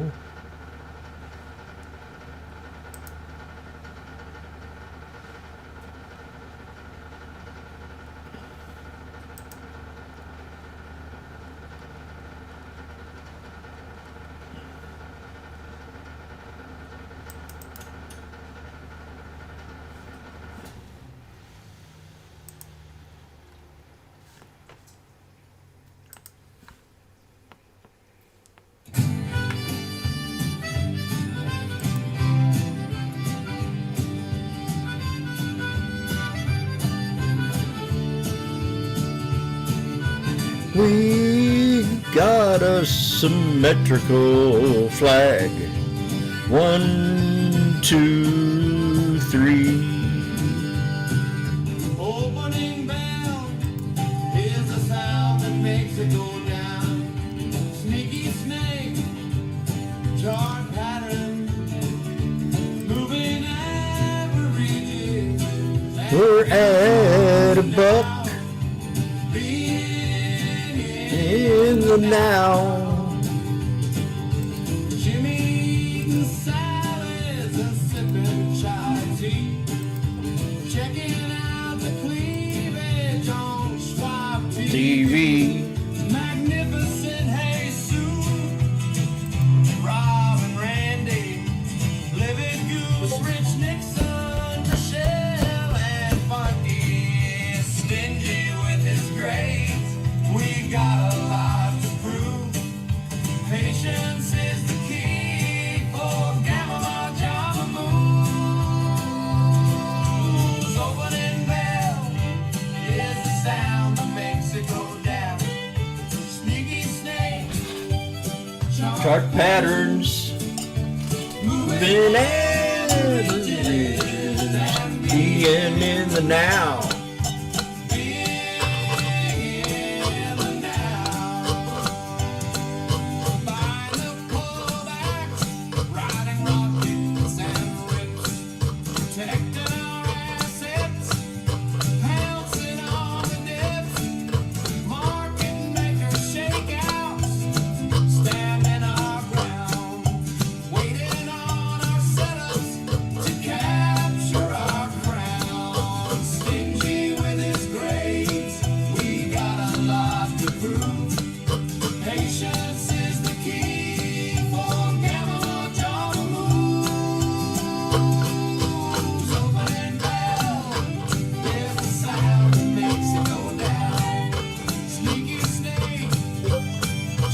Patterns in averages and being in the now.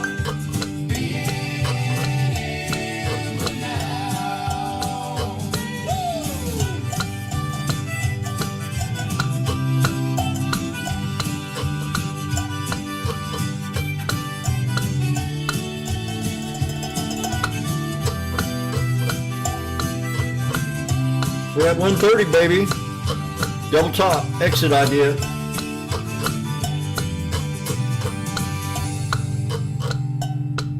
Chart patterns, moving averages, and being in the now. That's a double top out of a symmetrical flag. That's called a pennant flag. And you come up and you get out at the double top. Especially on a day like today. A plus, please.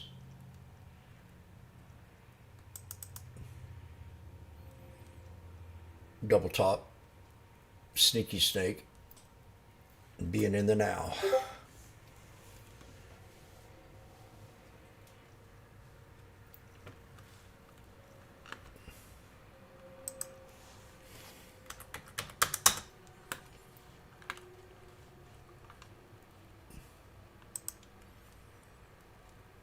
Too much sweating. Woo!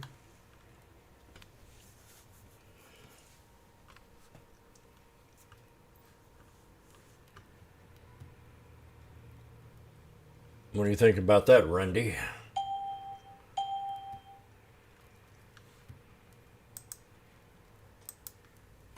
We're back to 125. You got your second chance. We could break out here. I'm telling you. This could be the doozy. Lordy, Lordy, have mercy on me. Washboardjim's a hell of a trader I've ever seen. He has his ups and downs until he takes a round, and I love to listen to Washboardjim's sound.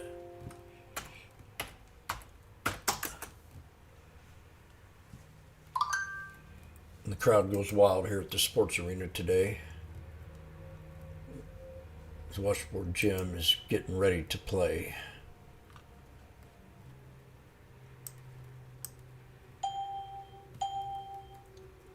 Are we going to break the bull flag is what I've got to say. But Jimmy just called out a triple top. Boom, boom, boom. Actually, almost a number 4. So he could get back in the trade here at 105 or a buck if it maintains.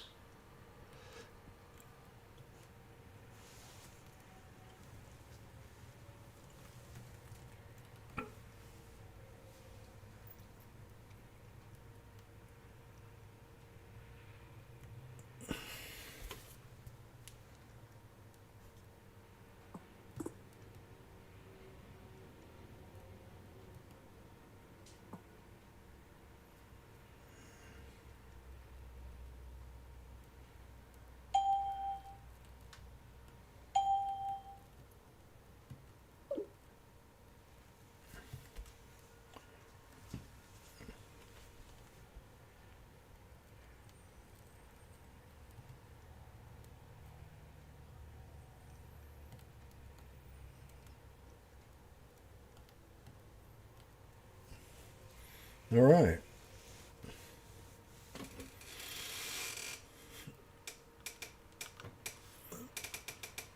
The ownership is going to give me a bonus.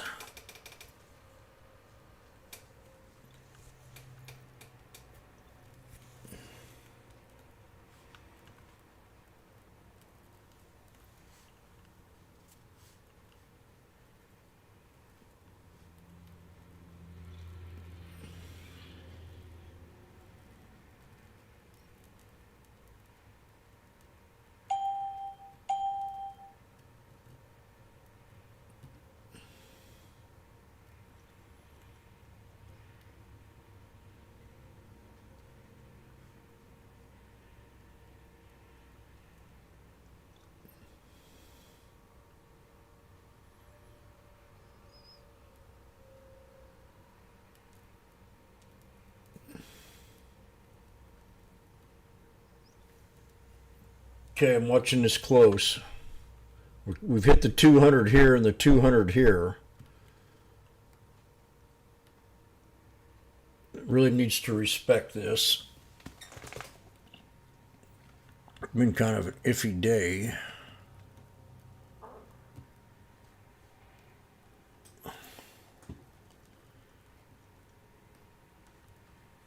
Let's clean this up.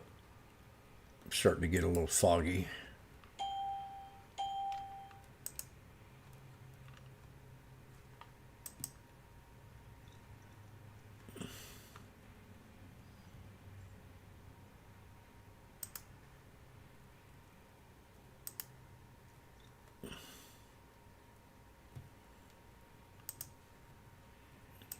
So we got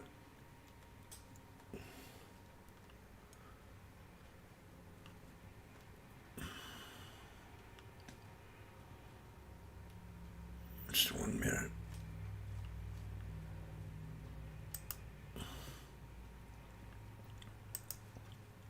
Chart patterns, moving averages, and being in the now.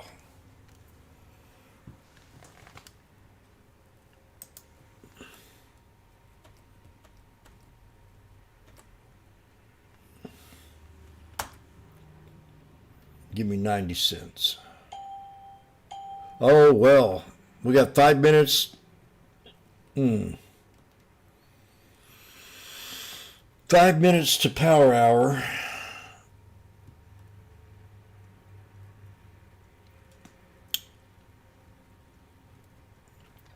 Right now they're 80, 90, 85, 90 cents. We'll see what happens. I'm in. It's kind of risky because we broke out of the flag.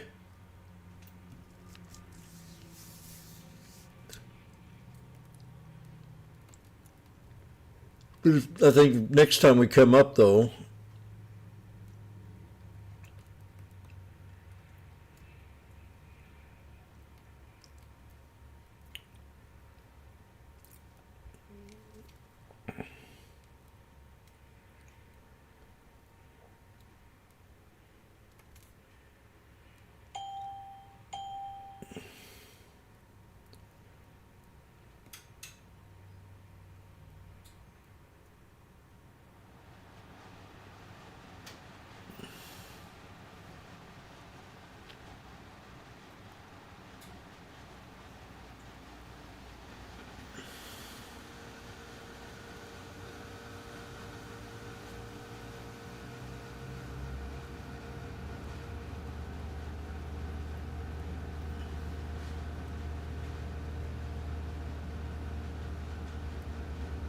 let's go. We need a blink out off the 200.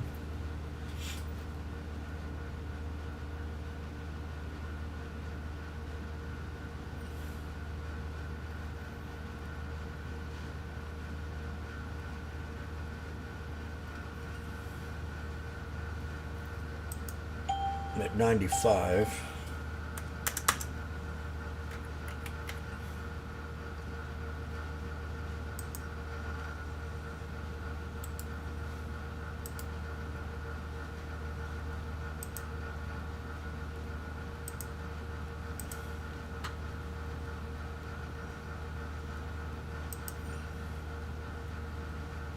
There we go. Bring it.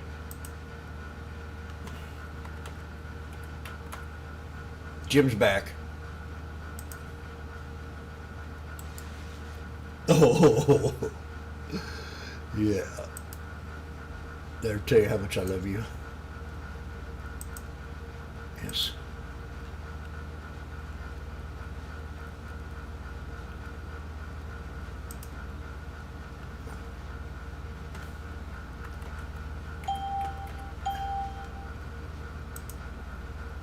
Oh.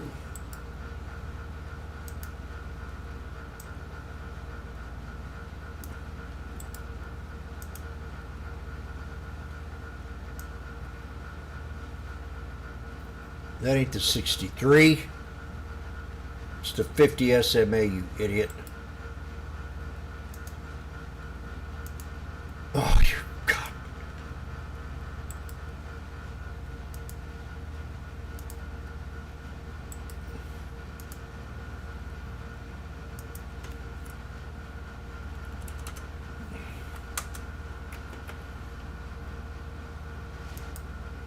Why did I just do this the first time like that?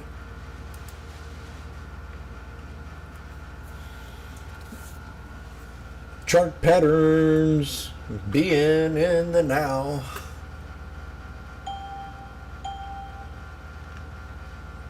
The crowd is going wild here at the sports arena. One day you're going to look back and say, I wish Jim was still around. I didn't give him enough respect that he needed. I should have helped him on that vacation. He's such a good man. 115. Oh! Although sometimes he doesn't always get it right. But none of us do. So I want to date you. We're now at $1.20 and the crowd's going wild here at the sports arena.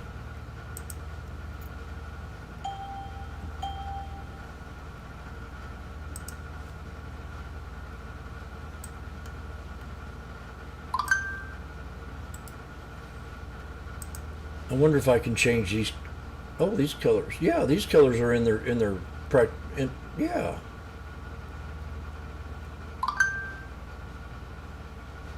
Wonder why that one does it.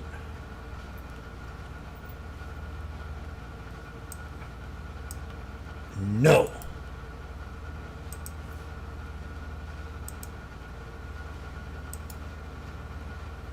You do. That's true.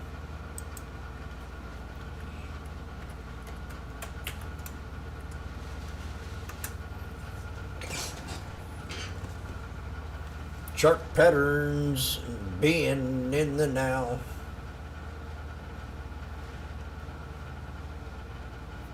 I think that's probably one of my favorites, 'cause that has us all in it. Now I need to respect this trend line. That or we could drop and create a bull flag. Bounce again off the 50.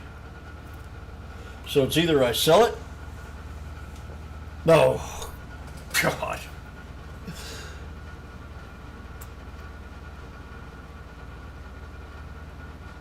That was uncalled for.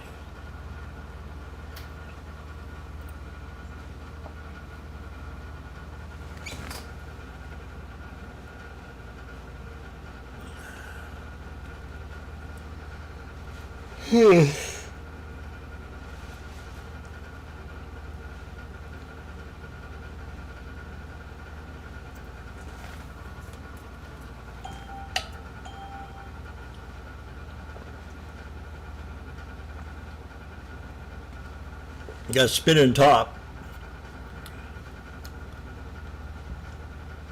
and the 21.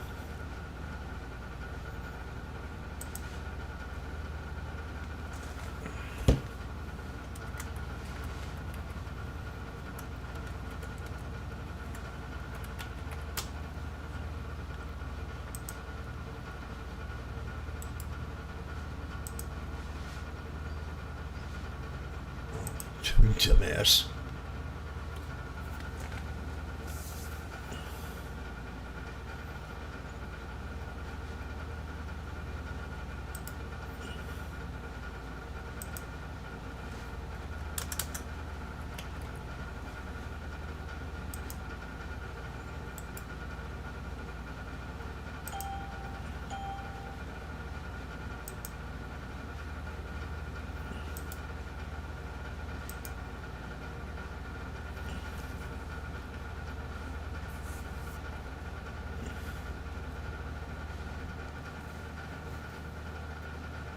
So you people on YouTube, these are the moving averages that I use.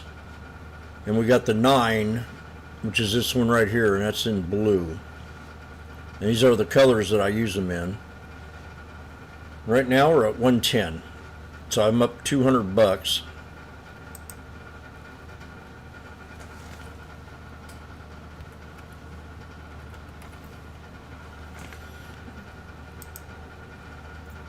115, 110.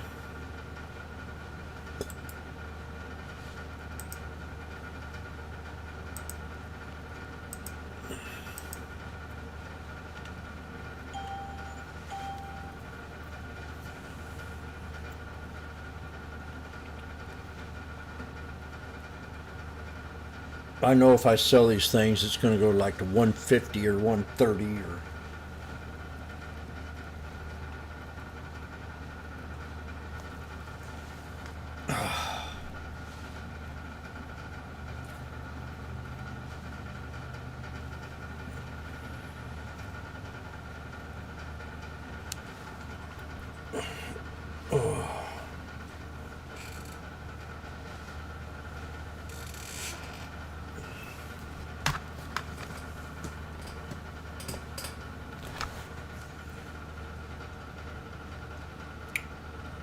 We have what you call, when the 50 SMA crosses the 200 SMA, that's called a golden cross.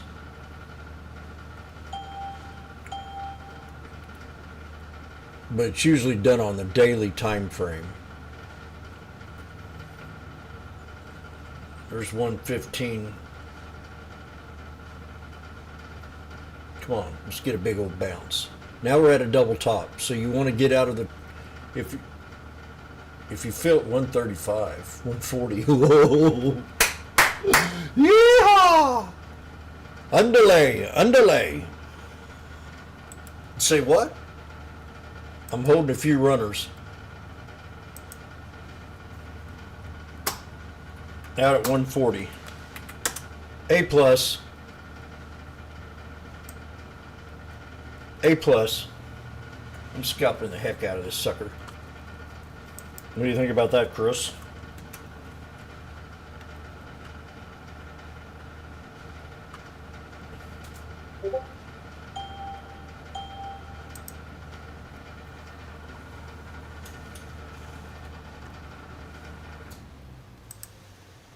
Roses are red and violets are blue. Do you mind if I date your grandma?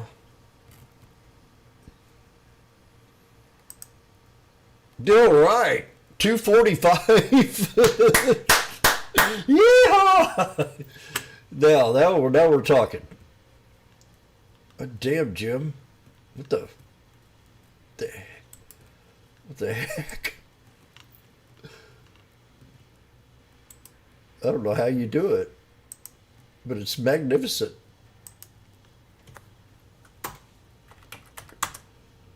I'll take it. I'm out completely.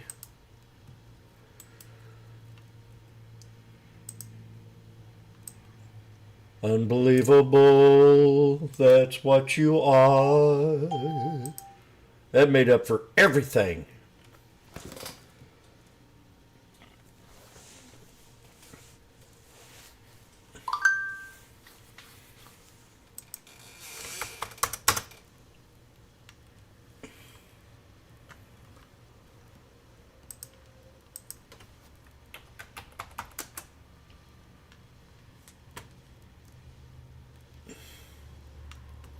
Oh, Black Betty, Bam Jam. Betty had a child, Bam Jam. Damn thing went wild, Bam Jam. I won't add the verses that I added to that right now.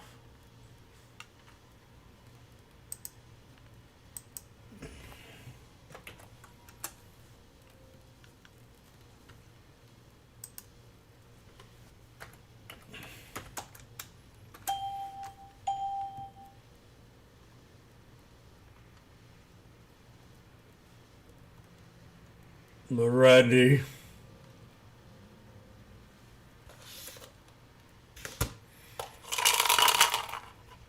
For that, I will take a breath mint.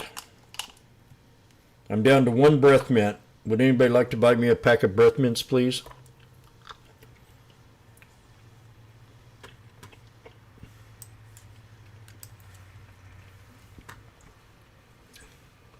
That's what you are.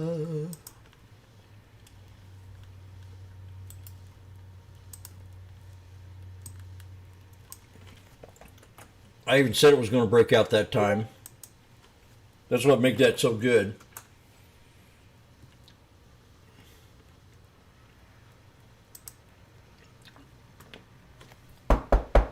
Hello, my name's Richard Nixon. That was a magnificent trade, and it was I that made the deal with China. It took a lot of work. And then that frickin' Hillary, she tried to get me impeached.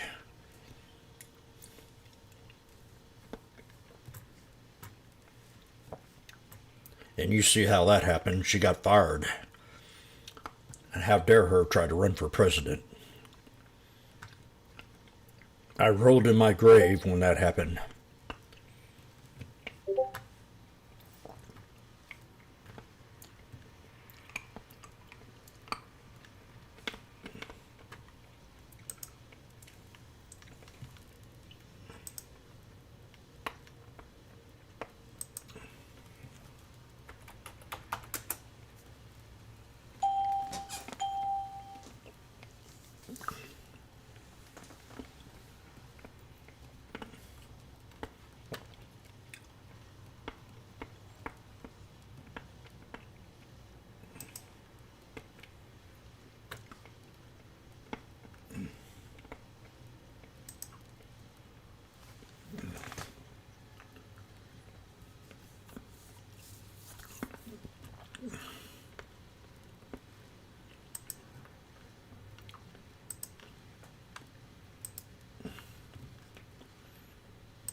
That's what you are.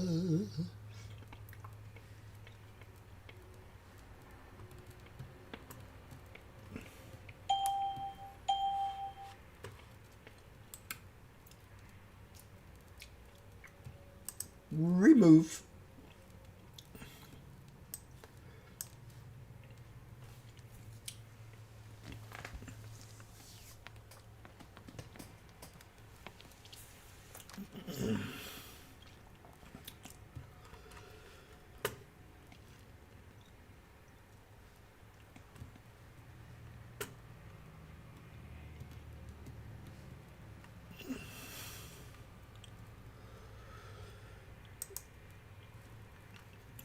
Unbelievable. Why does this keep doing that?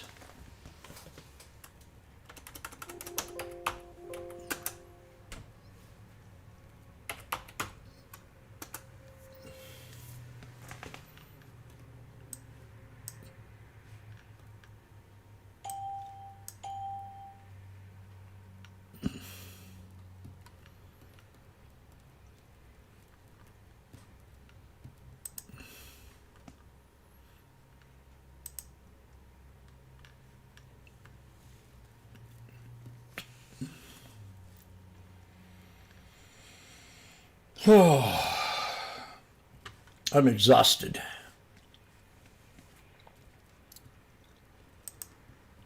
So after I do a trade like that, I like to take a little break.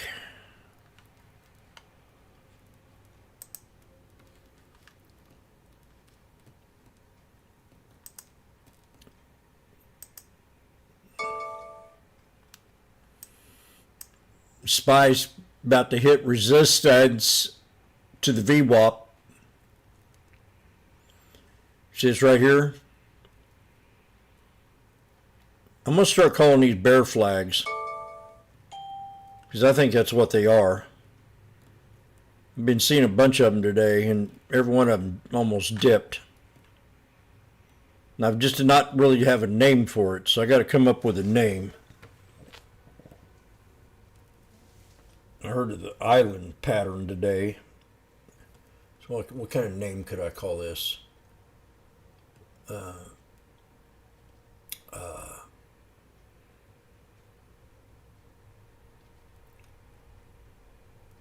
falling,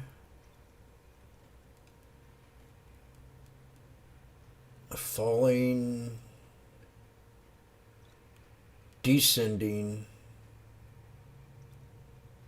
half megaphone, a split megaphone,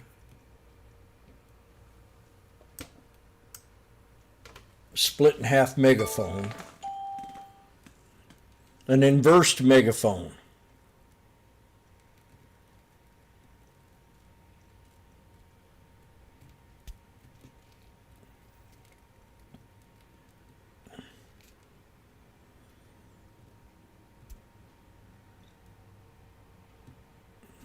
Man, I had some weird dreams last night.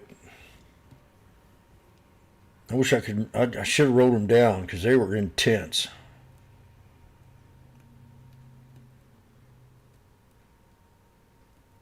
I need to write them down, those intense ones. I had two of them. I can't remember what they were like. I just never thought about them.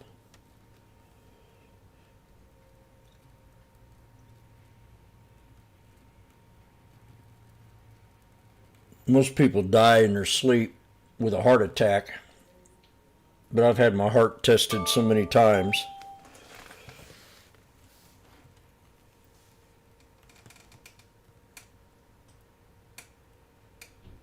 I had a calcium test, and I had the scan where they run it around and look at your arteries.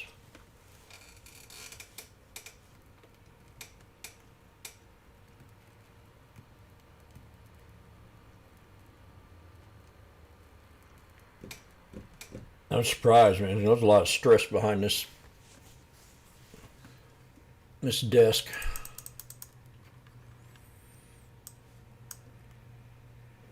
We're at Resistance on Spy.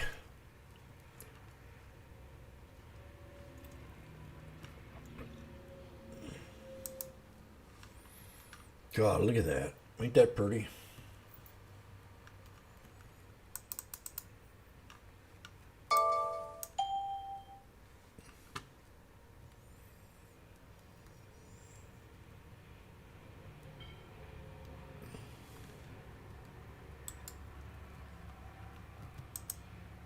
Oh man, I just extended that to the left.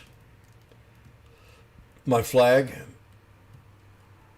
Boom, boom, boom, boom.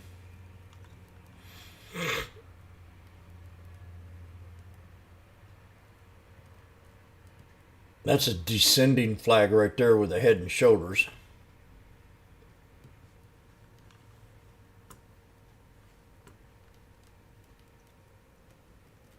I'm going to go meet Nancy in the bathroom.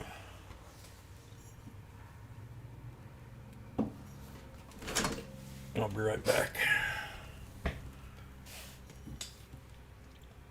God, these things are $3.90. Jeez. Oh, no. No.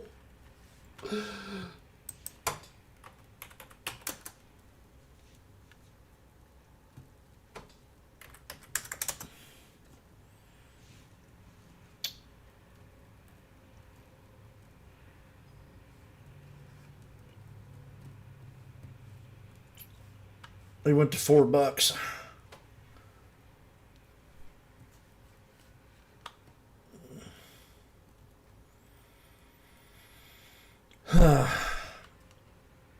You know, we've had a couple days like this where we have that real bad sell-off, and all of a sudden at the end of the day, boom.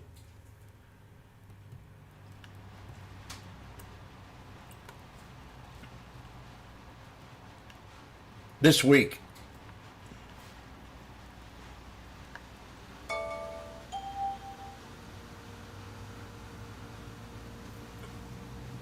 September is the month to remember.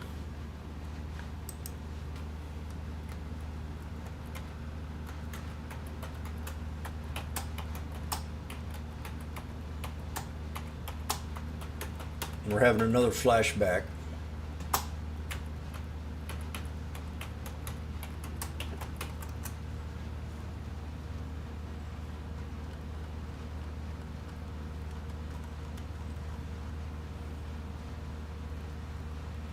I'm surprised there are no videos about me playing washboard on here.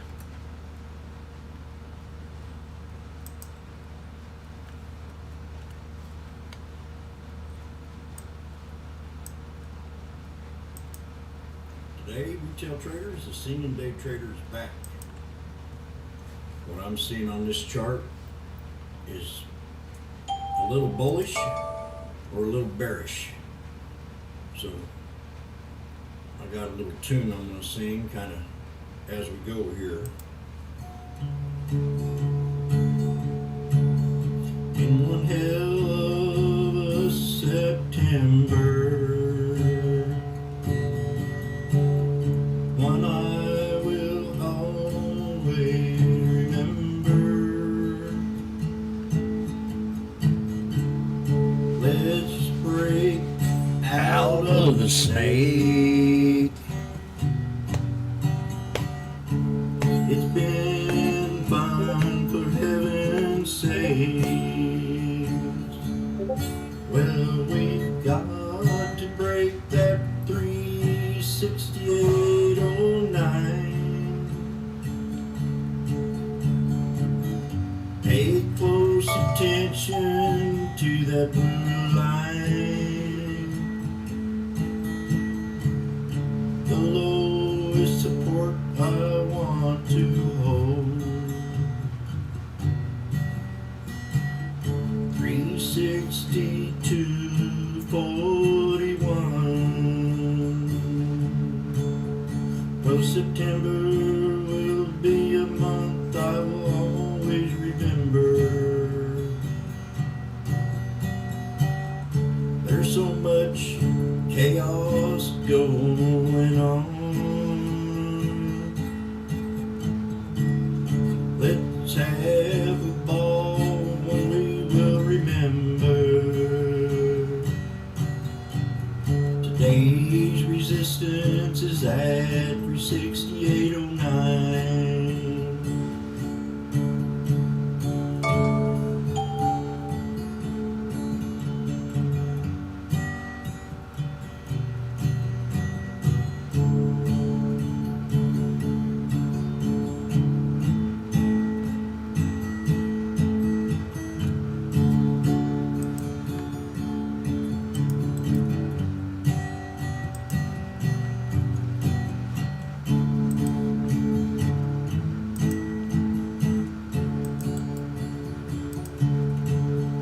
Let's break right out of this snake. Run it up to the 200 SMA. If it pulls back to 362.41, I'll take it back to the top of that resistance. Well, September will be always time to remember. Memories will always last. We'll take this month and forget about it. Let's break that resistance today.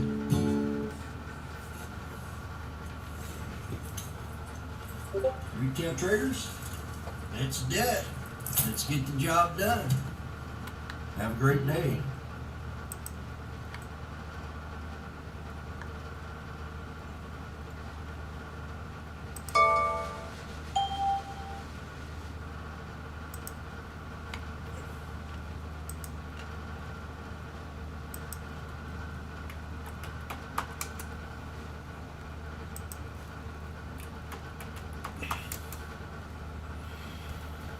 Okay. Oak.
Bo's back $4.50. Woo!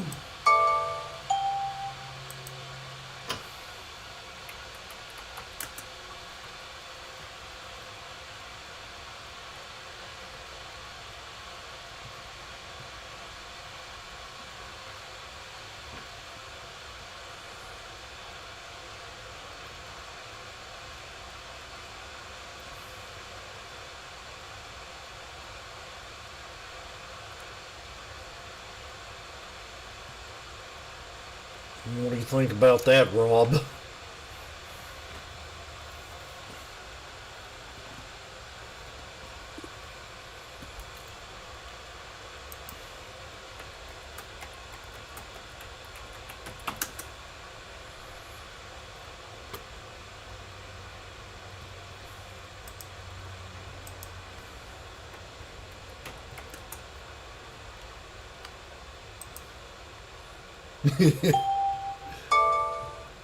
A shit show today. Look, we've already gained back 50%.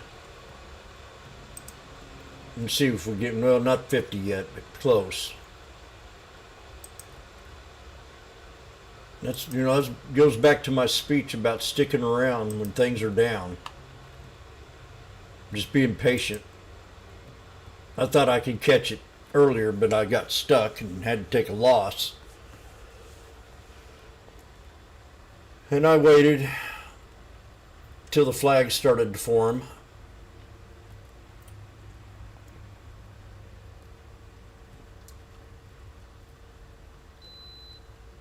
That's a pretty good sell-off today. And it made sense if you look at the 3 days.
This is one of the very first lessons I taught people. Come on, you cockroach. Patience is the companion of wisdom.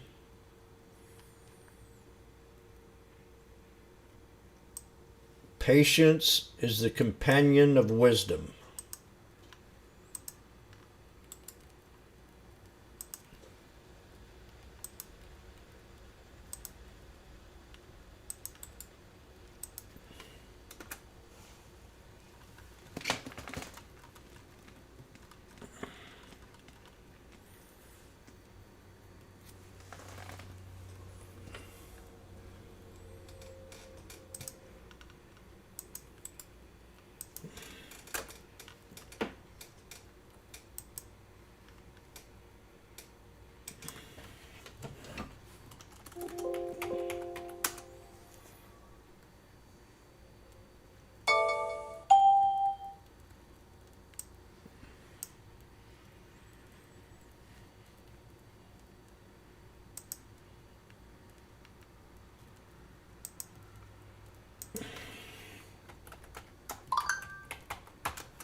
Vegas come in here and called out sound.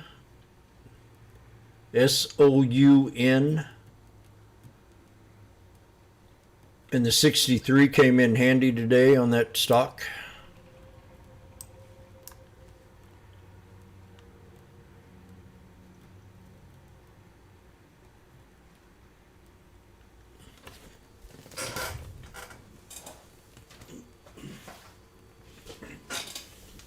I'm not real hungry, but I feel like I want to go out and have a salad or something.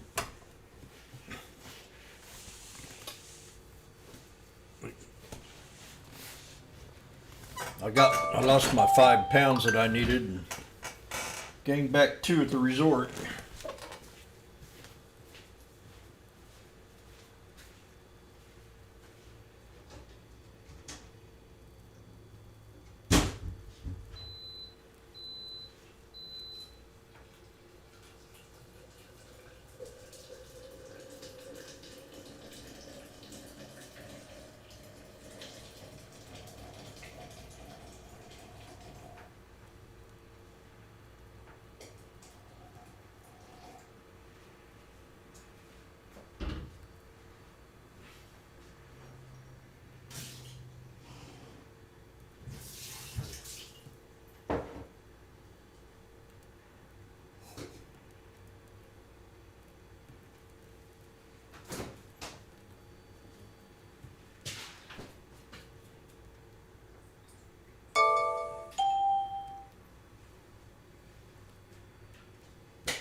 SPX knife. Prepare ye in the name of the Lord. We're at the 63. Just drop below support. Get ready.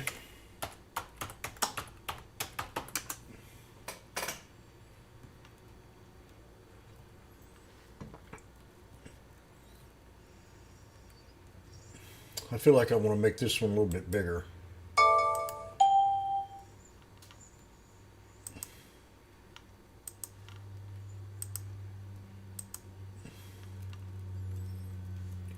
Okay, these are the same ones at 64.85s.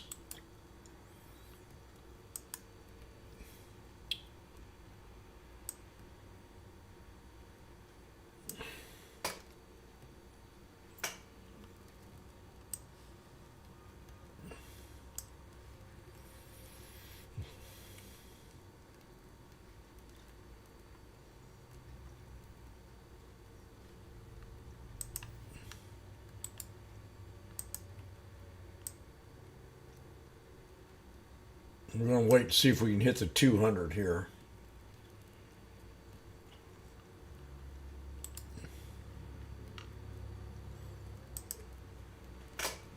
It's now 234, so it's getting to that time where we got a support right here.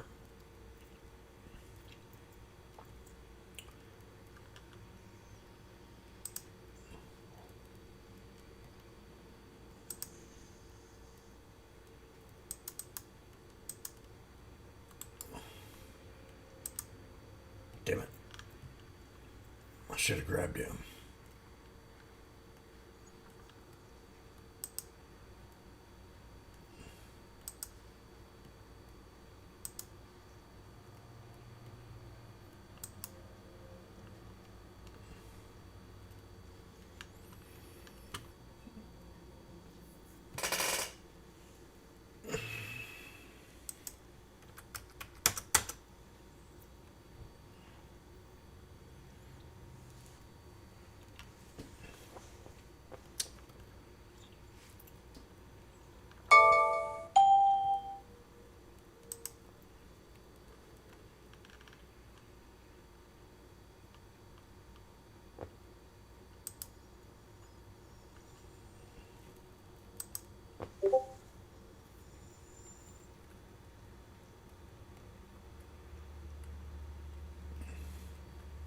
Damn, 260.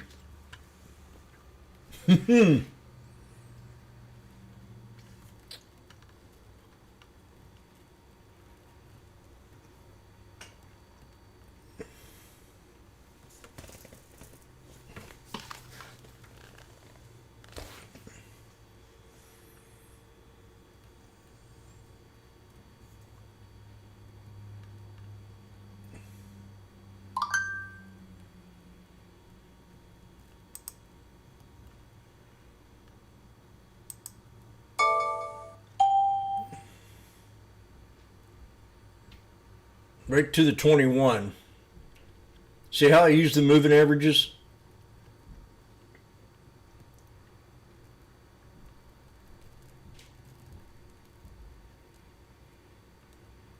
Now we're moving up to a head and shoulders.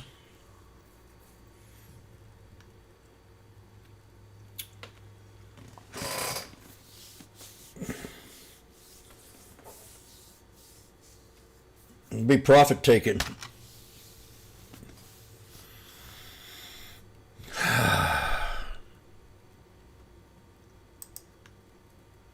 Just do a horizontal line, and that'll be like your hard resistance.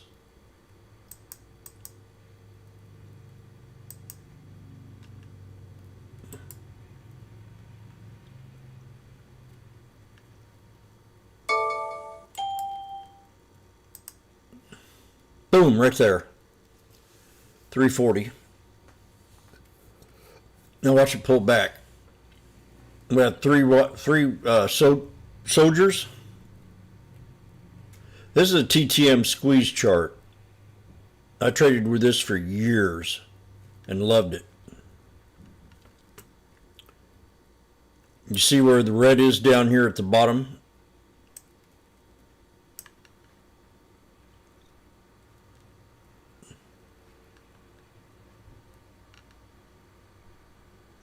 And they have TTM wave. And this is the squeeze. And you come up and you hit that shoulder line of that head and shoulders. And you know to get out of that trade. It's already down $100.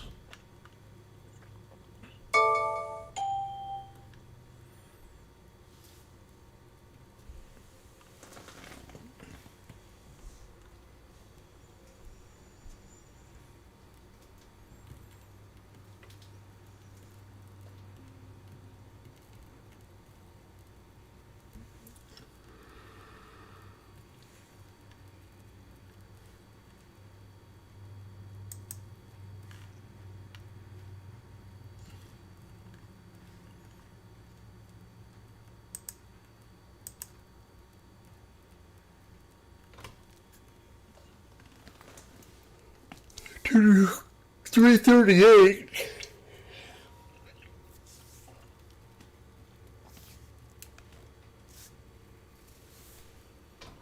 So we had a triple top. It pulls back to the triple top. Boom! To a head and shoulders.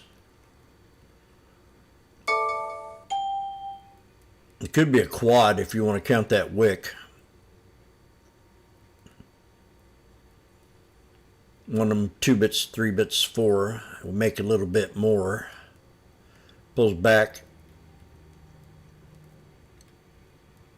Bounces off to 63 to a head and shoulders.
Very good, room.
I'm gonna go get my coffee. I made another cup.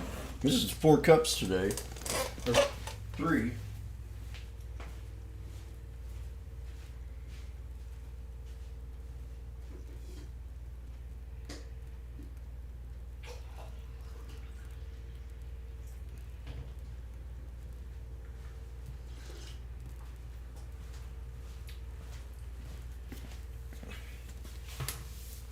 I wonder if I can go to the Mexican joint and have a taco salad.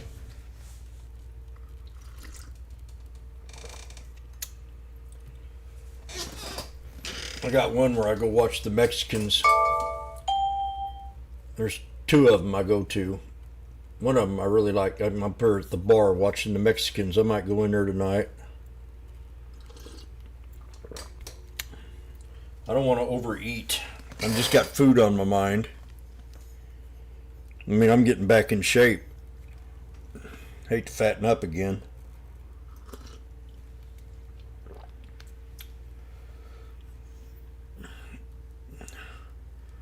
So we got 16 minutes.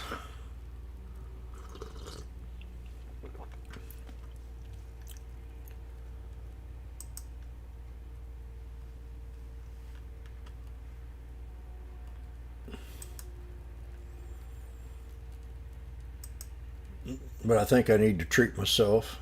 I kind of treated myself last weekend.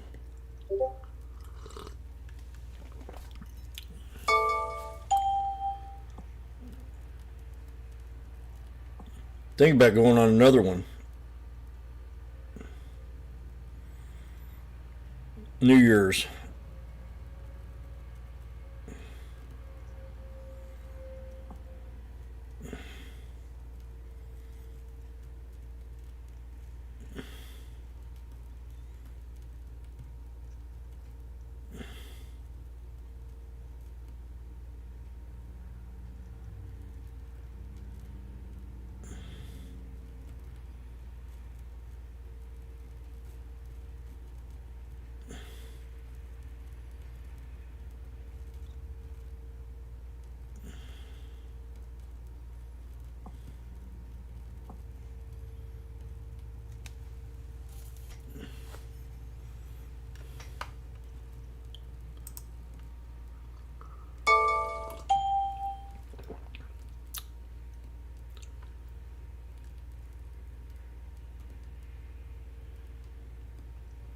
Every morning I'd wake up about a half hour before the sunrise and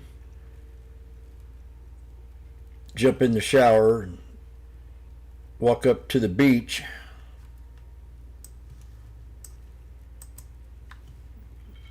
Had a mocha machine where I could just make me a mocha right there. Then I'd take and drink about 2 or 3 of them every morning. These pretty little cups and watch the sunrise. It was perfect weather. Had the breeze all day and no rain, just one little sprinkle.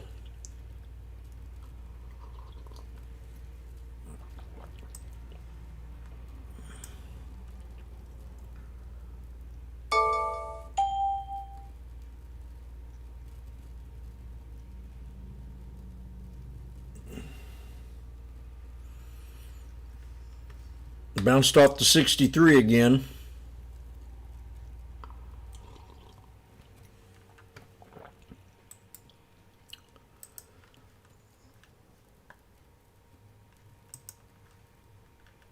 $63, boom. 63, boom.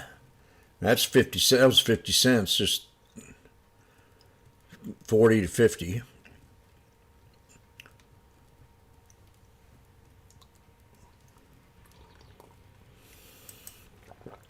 Whoop. And we're building another flag. We got a 1, 2, 3 right here. $1.20. That's good.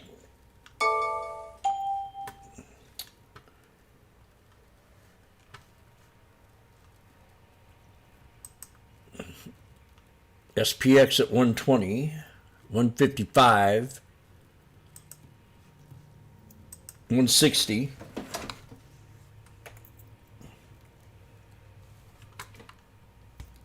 $170. There's $50 contract. And we're filling out the flag.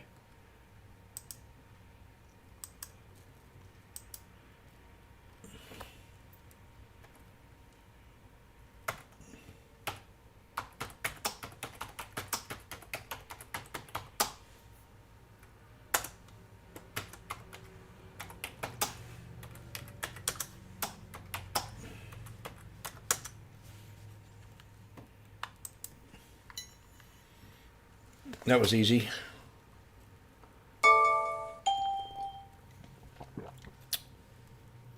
Within a minute, in and out.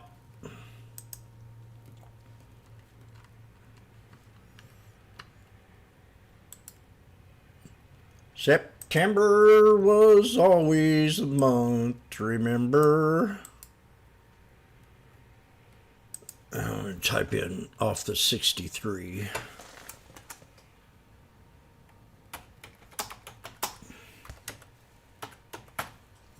You got to get out. Get in it and get right out.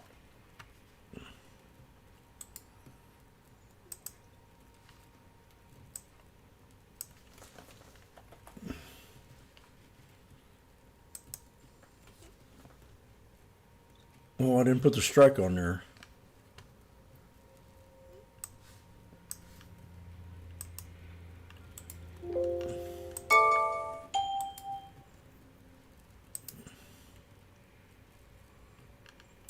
Come on, you bitch.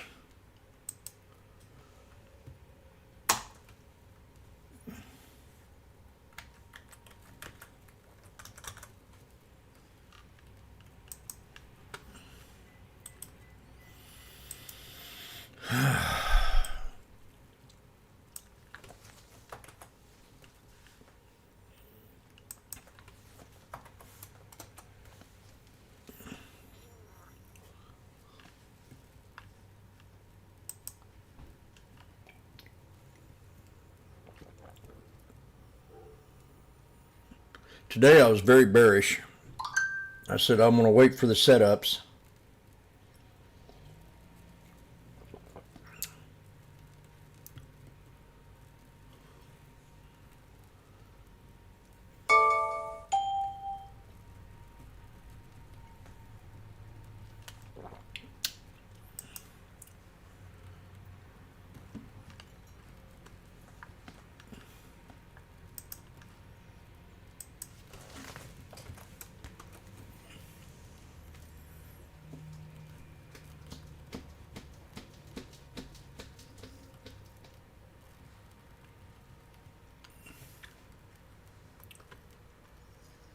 So that was like a symmetrical flag right there.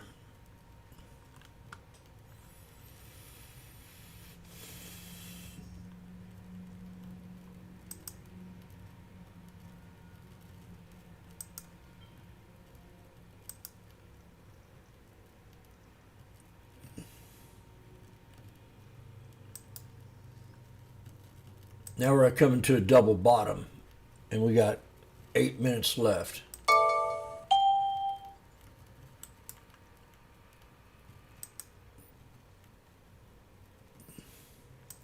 Off the 200.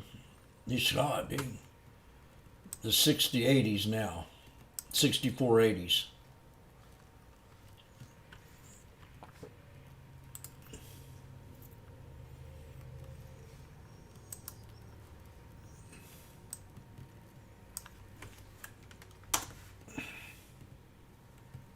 Nah, I ain't gonna do it.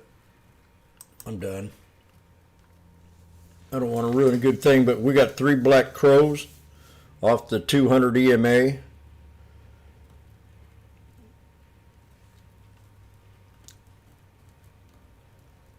With a fallen wedge.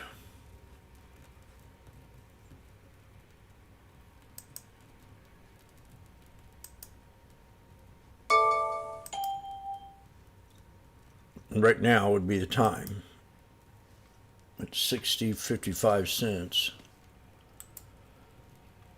September will always be the month to remember.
Am I looking at the right stock? What the heck?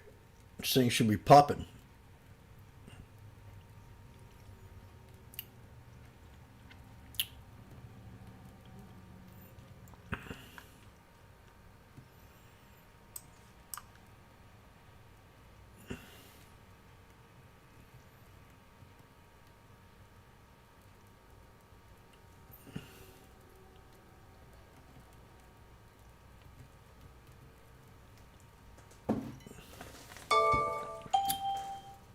Ooh, $1. Thank you very much. Thank you very much. Out at 105. Damn. Damn, Uncle Sam. That's called the lotto.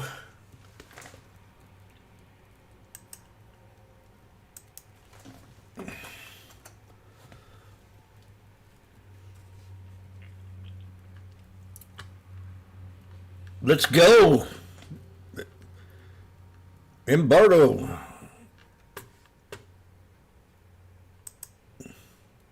Oh my gosh, 160.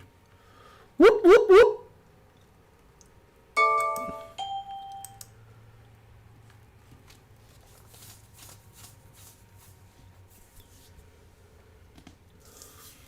I guarantee it. Every single day is almost a bull's day if you just have the patience. Patience is the companion to wisdom.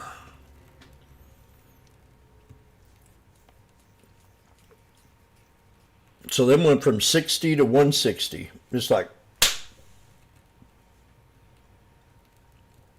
within 2 minutes. Tweezer bottom. Falling wedge, 1, 2, 1, 2, 3. Boom! Then you got, well, you just extend that on out, you got a triple top.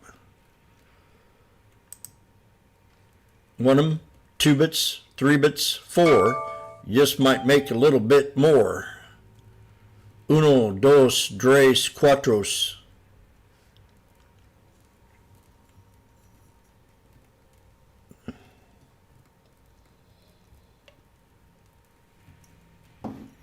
for all you Mexicans out there. We have any Mexicans in the room? Magnificent, are you Mexican?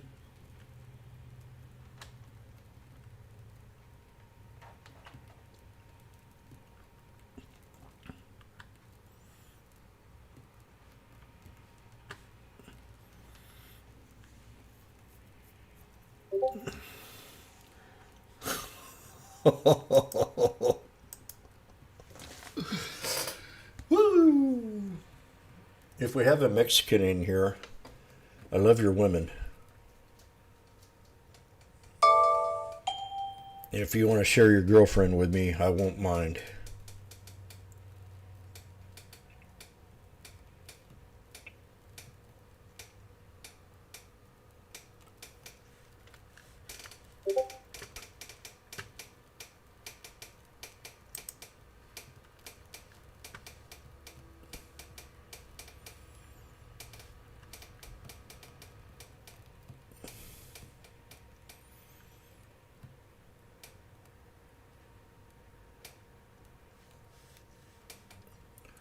We have 2 more minutes before the market closes, and the crowd's going wild here at the sports arena.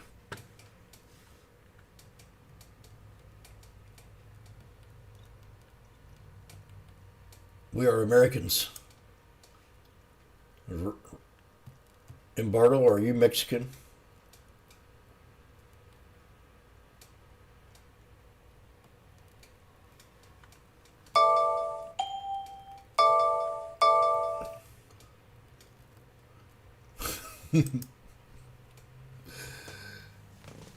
I was debating on if I should go out and have tacos or...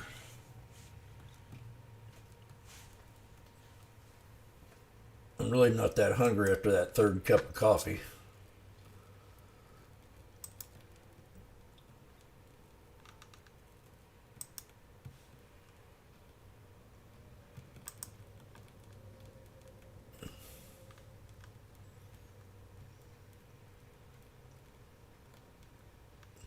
Barron Trump didn't show up to NYU for the first week of classes.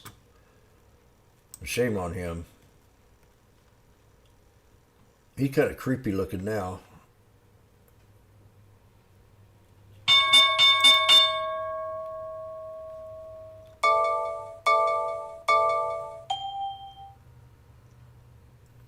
Deported Venezuela mother asked Melania Trump to help reunite them with their children. And the Democrats said no. Child abuse.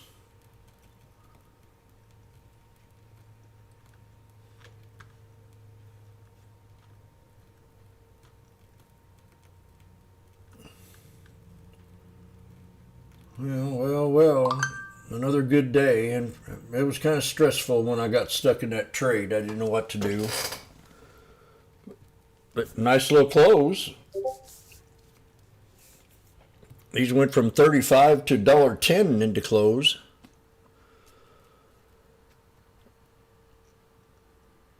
One trade could really ruin it though for you. So I always say, no matter pay, have a certain amount that you're willing to lose and not overdo it. And eventually you can build that account up. I went through a lot of heavy breathing there when I first started trading.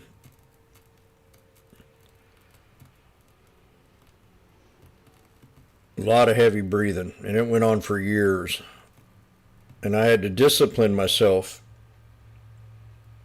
to learn patience and always be skeptical of anybody that calls out trades. Do your own homework, and if it agrees, your strategy agrees with the call out, have a reason to get in and out of the trade. Just don't take it blindly.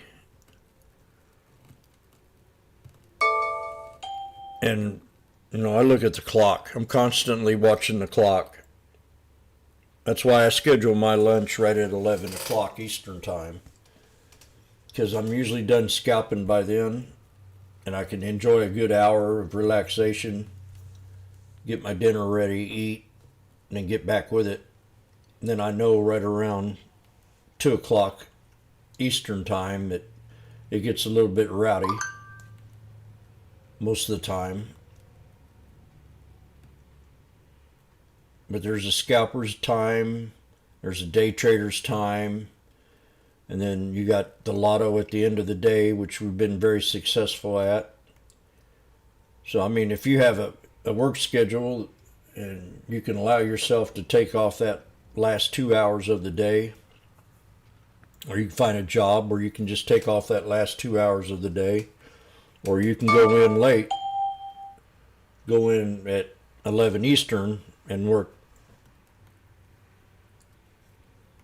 I had to find a business that would allow me to do that. So I bought a janitorial business that would keep me alive,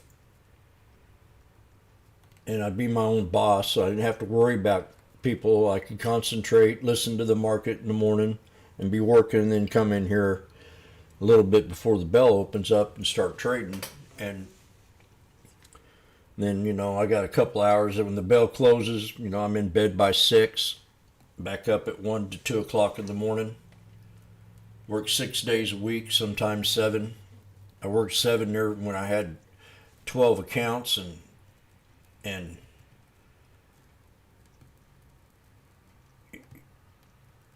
during the Obama years, it started getting pretty bad around here. Crimes and the murder rate skyrocketed. People felt like they could just get away with murder. And I had nine felonies against me. People stealing out of my car, getting shot at, getting attempting muggings, wrecks by drunk drivers. So 9 in a short period, 8 years. And I said, I can't take this anymore. So I cut my workforce by 3/4 and only kept 3 to 4 jobs. And I said, I'm done working like this if I'm going to get ripped off all the time. And crime got real bad. I mean, one year we had per capita more murders than Chicago did. So I had to kind of change where I wanted to work at, and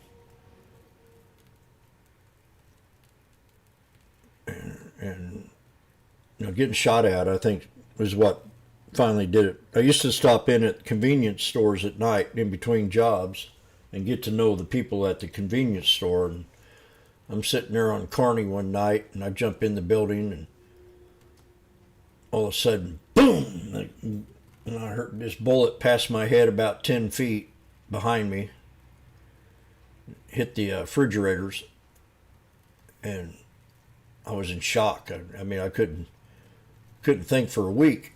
I said, is this, I mean, right at my head. And I said, do I want to deal with this? Am I going to be alive? And then one night, a drunk driver was driving down the wrong side of the road without his headlights on, and I looked both ways twice, and I didn't see him. And before I knew it, I seen this big white cloud in front of me, and I just bought a brand new truck. I mean, I saved up for this truck. Had a Toyota Tacoma. I really, you know, once I bought it, I didn't like the seat in it. It made my back hurt. So that gave me an excuse to get a new truck. But I mean, my truck went end over end and did a flip and landed on its side. And all I saw was a big cloud. And that was the airbags hitting my face. And I didn't know what it was. I thought I was dead. And I climbed out of the top of my truck was sideways. And I climbed out of it. And the lady said, "You just had a wreck." And I said, "What?" "Yeah, you T-boned somebody." I said, "Oh my God." I didn't feel it. And then they end up hauling me off down to the jail to drug test me and to give me a breathalyzer. And I said, I'm not drunk, I'm going to work. But I had to go down there and test. This is for your own safety, in case you go to court, you can say you weren't drinking. And I said, okay, but I'm telling you, the ambulance that was going to take me ended up taking these other two guys because they were almost dead. I felt like I killed somebody that night.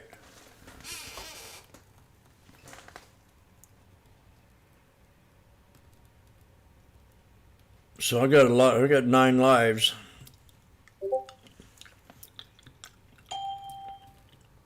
And that's just a couple of incidents.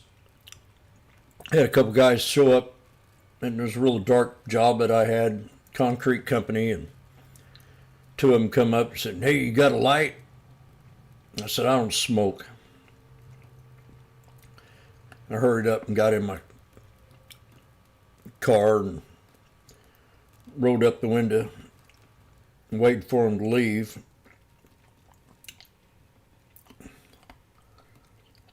And one night, I'm sitting there doing a job, and I look out the door, and I said, who in the hell's parked next to my truck at 3 a.m. in the morning? And I opened up the door, and I said, you son of a bitch, what the hell are you doing by my truck? He said, I come in to put an application in. I said, you're full of crap. I said, you ain't done shit. The best thing for you to do is pack up and leave, or I'm going to do something that I don't want to do. And he stood there and looked at me, and I said, I'm telling you, you ain't here for a job, not at 3 a.m. in the morning. And he drove off, and I went later that morning. When I got done with the job, I looked in my trunk, and he stole something out of the back of my truck. And I said, oh, son of a bitch.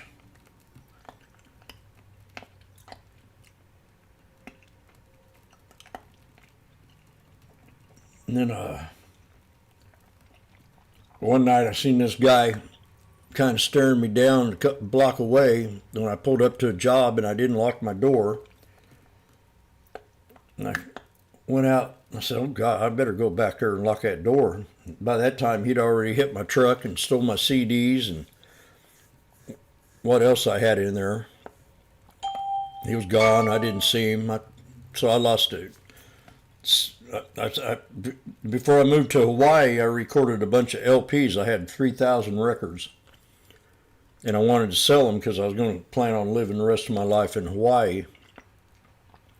So I sold my records, and I recorded a lot of the ones that I liked on the computer. And he stole half of my collection, and I was so mad because I'll never have them again.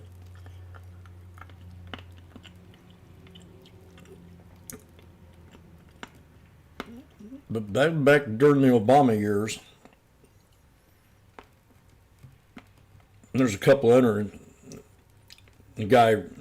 couple of kids run a stop sign, T-boned me, and cracked my neck, fractured my neck,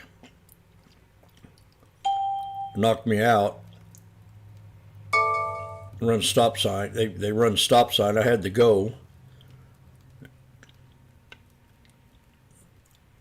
And then I got hit again by some other idiot. Right in front of me. I mean, I'm just going down the street, and he decides to go ahead and cut right in front of me. And I'm going, what the heck? And there's another wreck. So, I mean, it was tough. I didn't know if I wanted to keep this job and keep doing what I did, but I wanted to stick with it. I wanted to have the willpower to stick with it. I never gave up. And I sat here 8 hours a day, every single day for 21 years. And I never give up on anything. Anything that I've ever done, I've always perfected it or tried to. I was, baseball. I was the skinniest kid on the league, but I was the only one that could catch and throw a ball. And I practiced every single day to get on the team for a whole 2 years. And I made the team. I was like, wow, you know. And I was the only kid on the team that could catch. So I played pitcher, first base, and catcher. And I didn't like catching, so he put me in third base. But I was a good first baseman.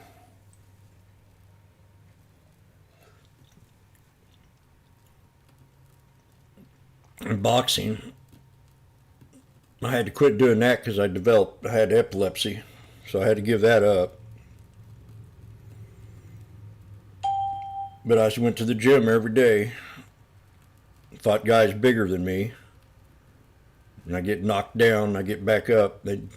Jim's here again, let's pick on him.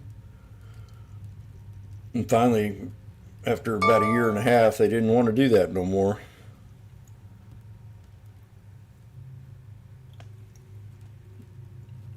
So if you're having trouble, I guess the moral of the story is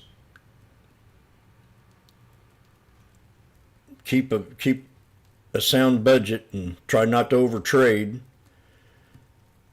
Be patient, and eventually I've seen people come in here within a year and be a multi-millionaire. It took me years. I mean, a lot of money. Make a lot of money. Didn't know how to trade, and they end up being richer than me, and I'm going, how could this be?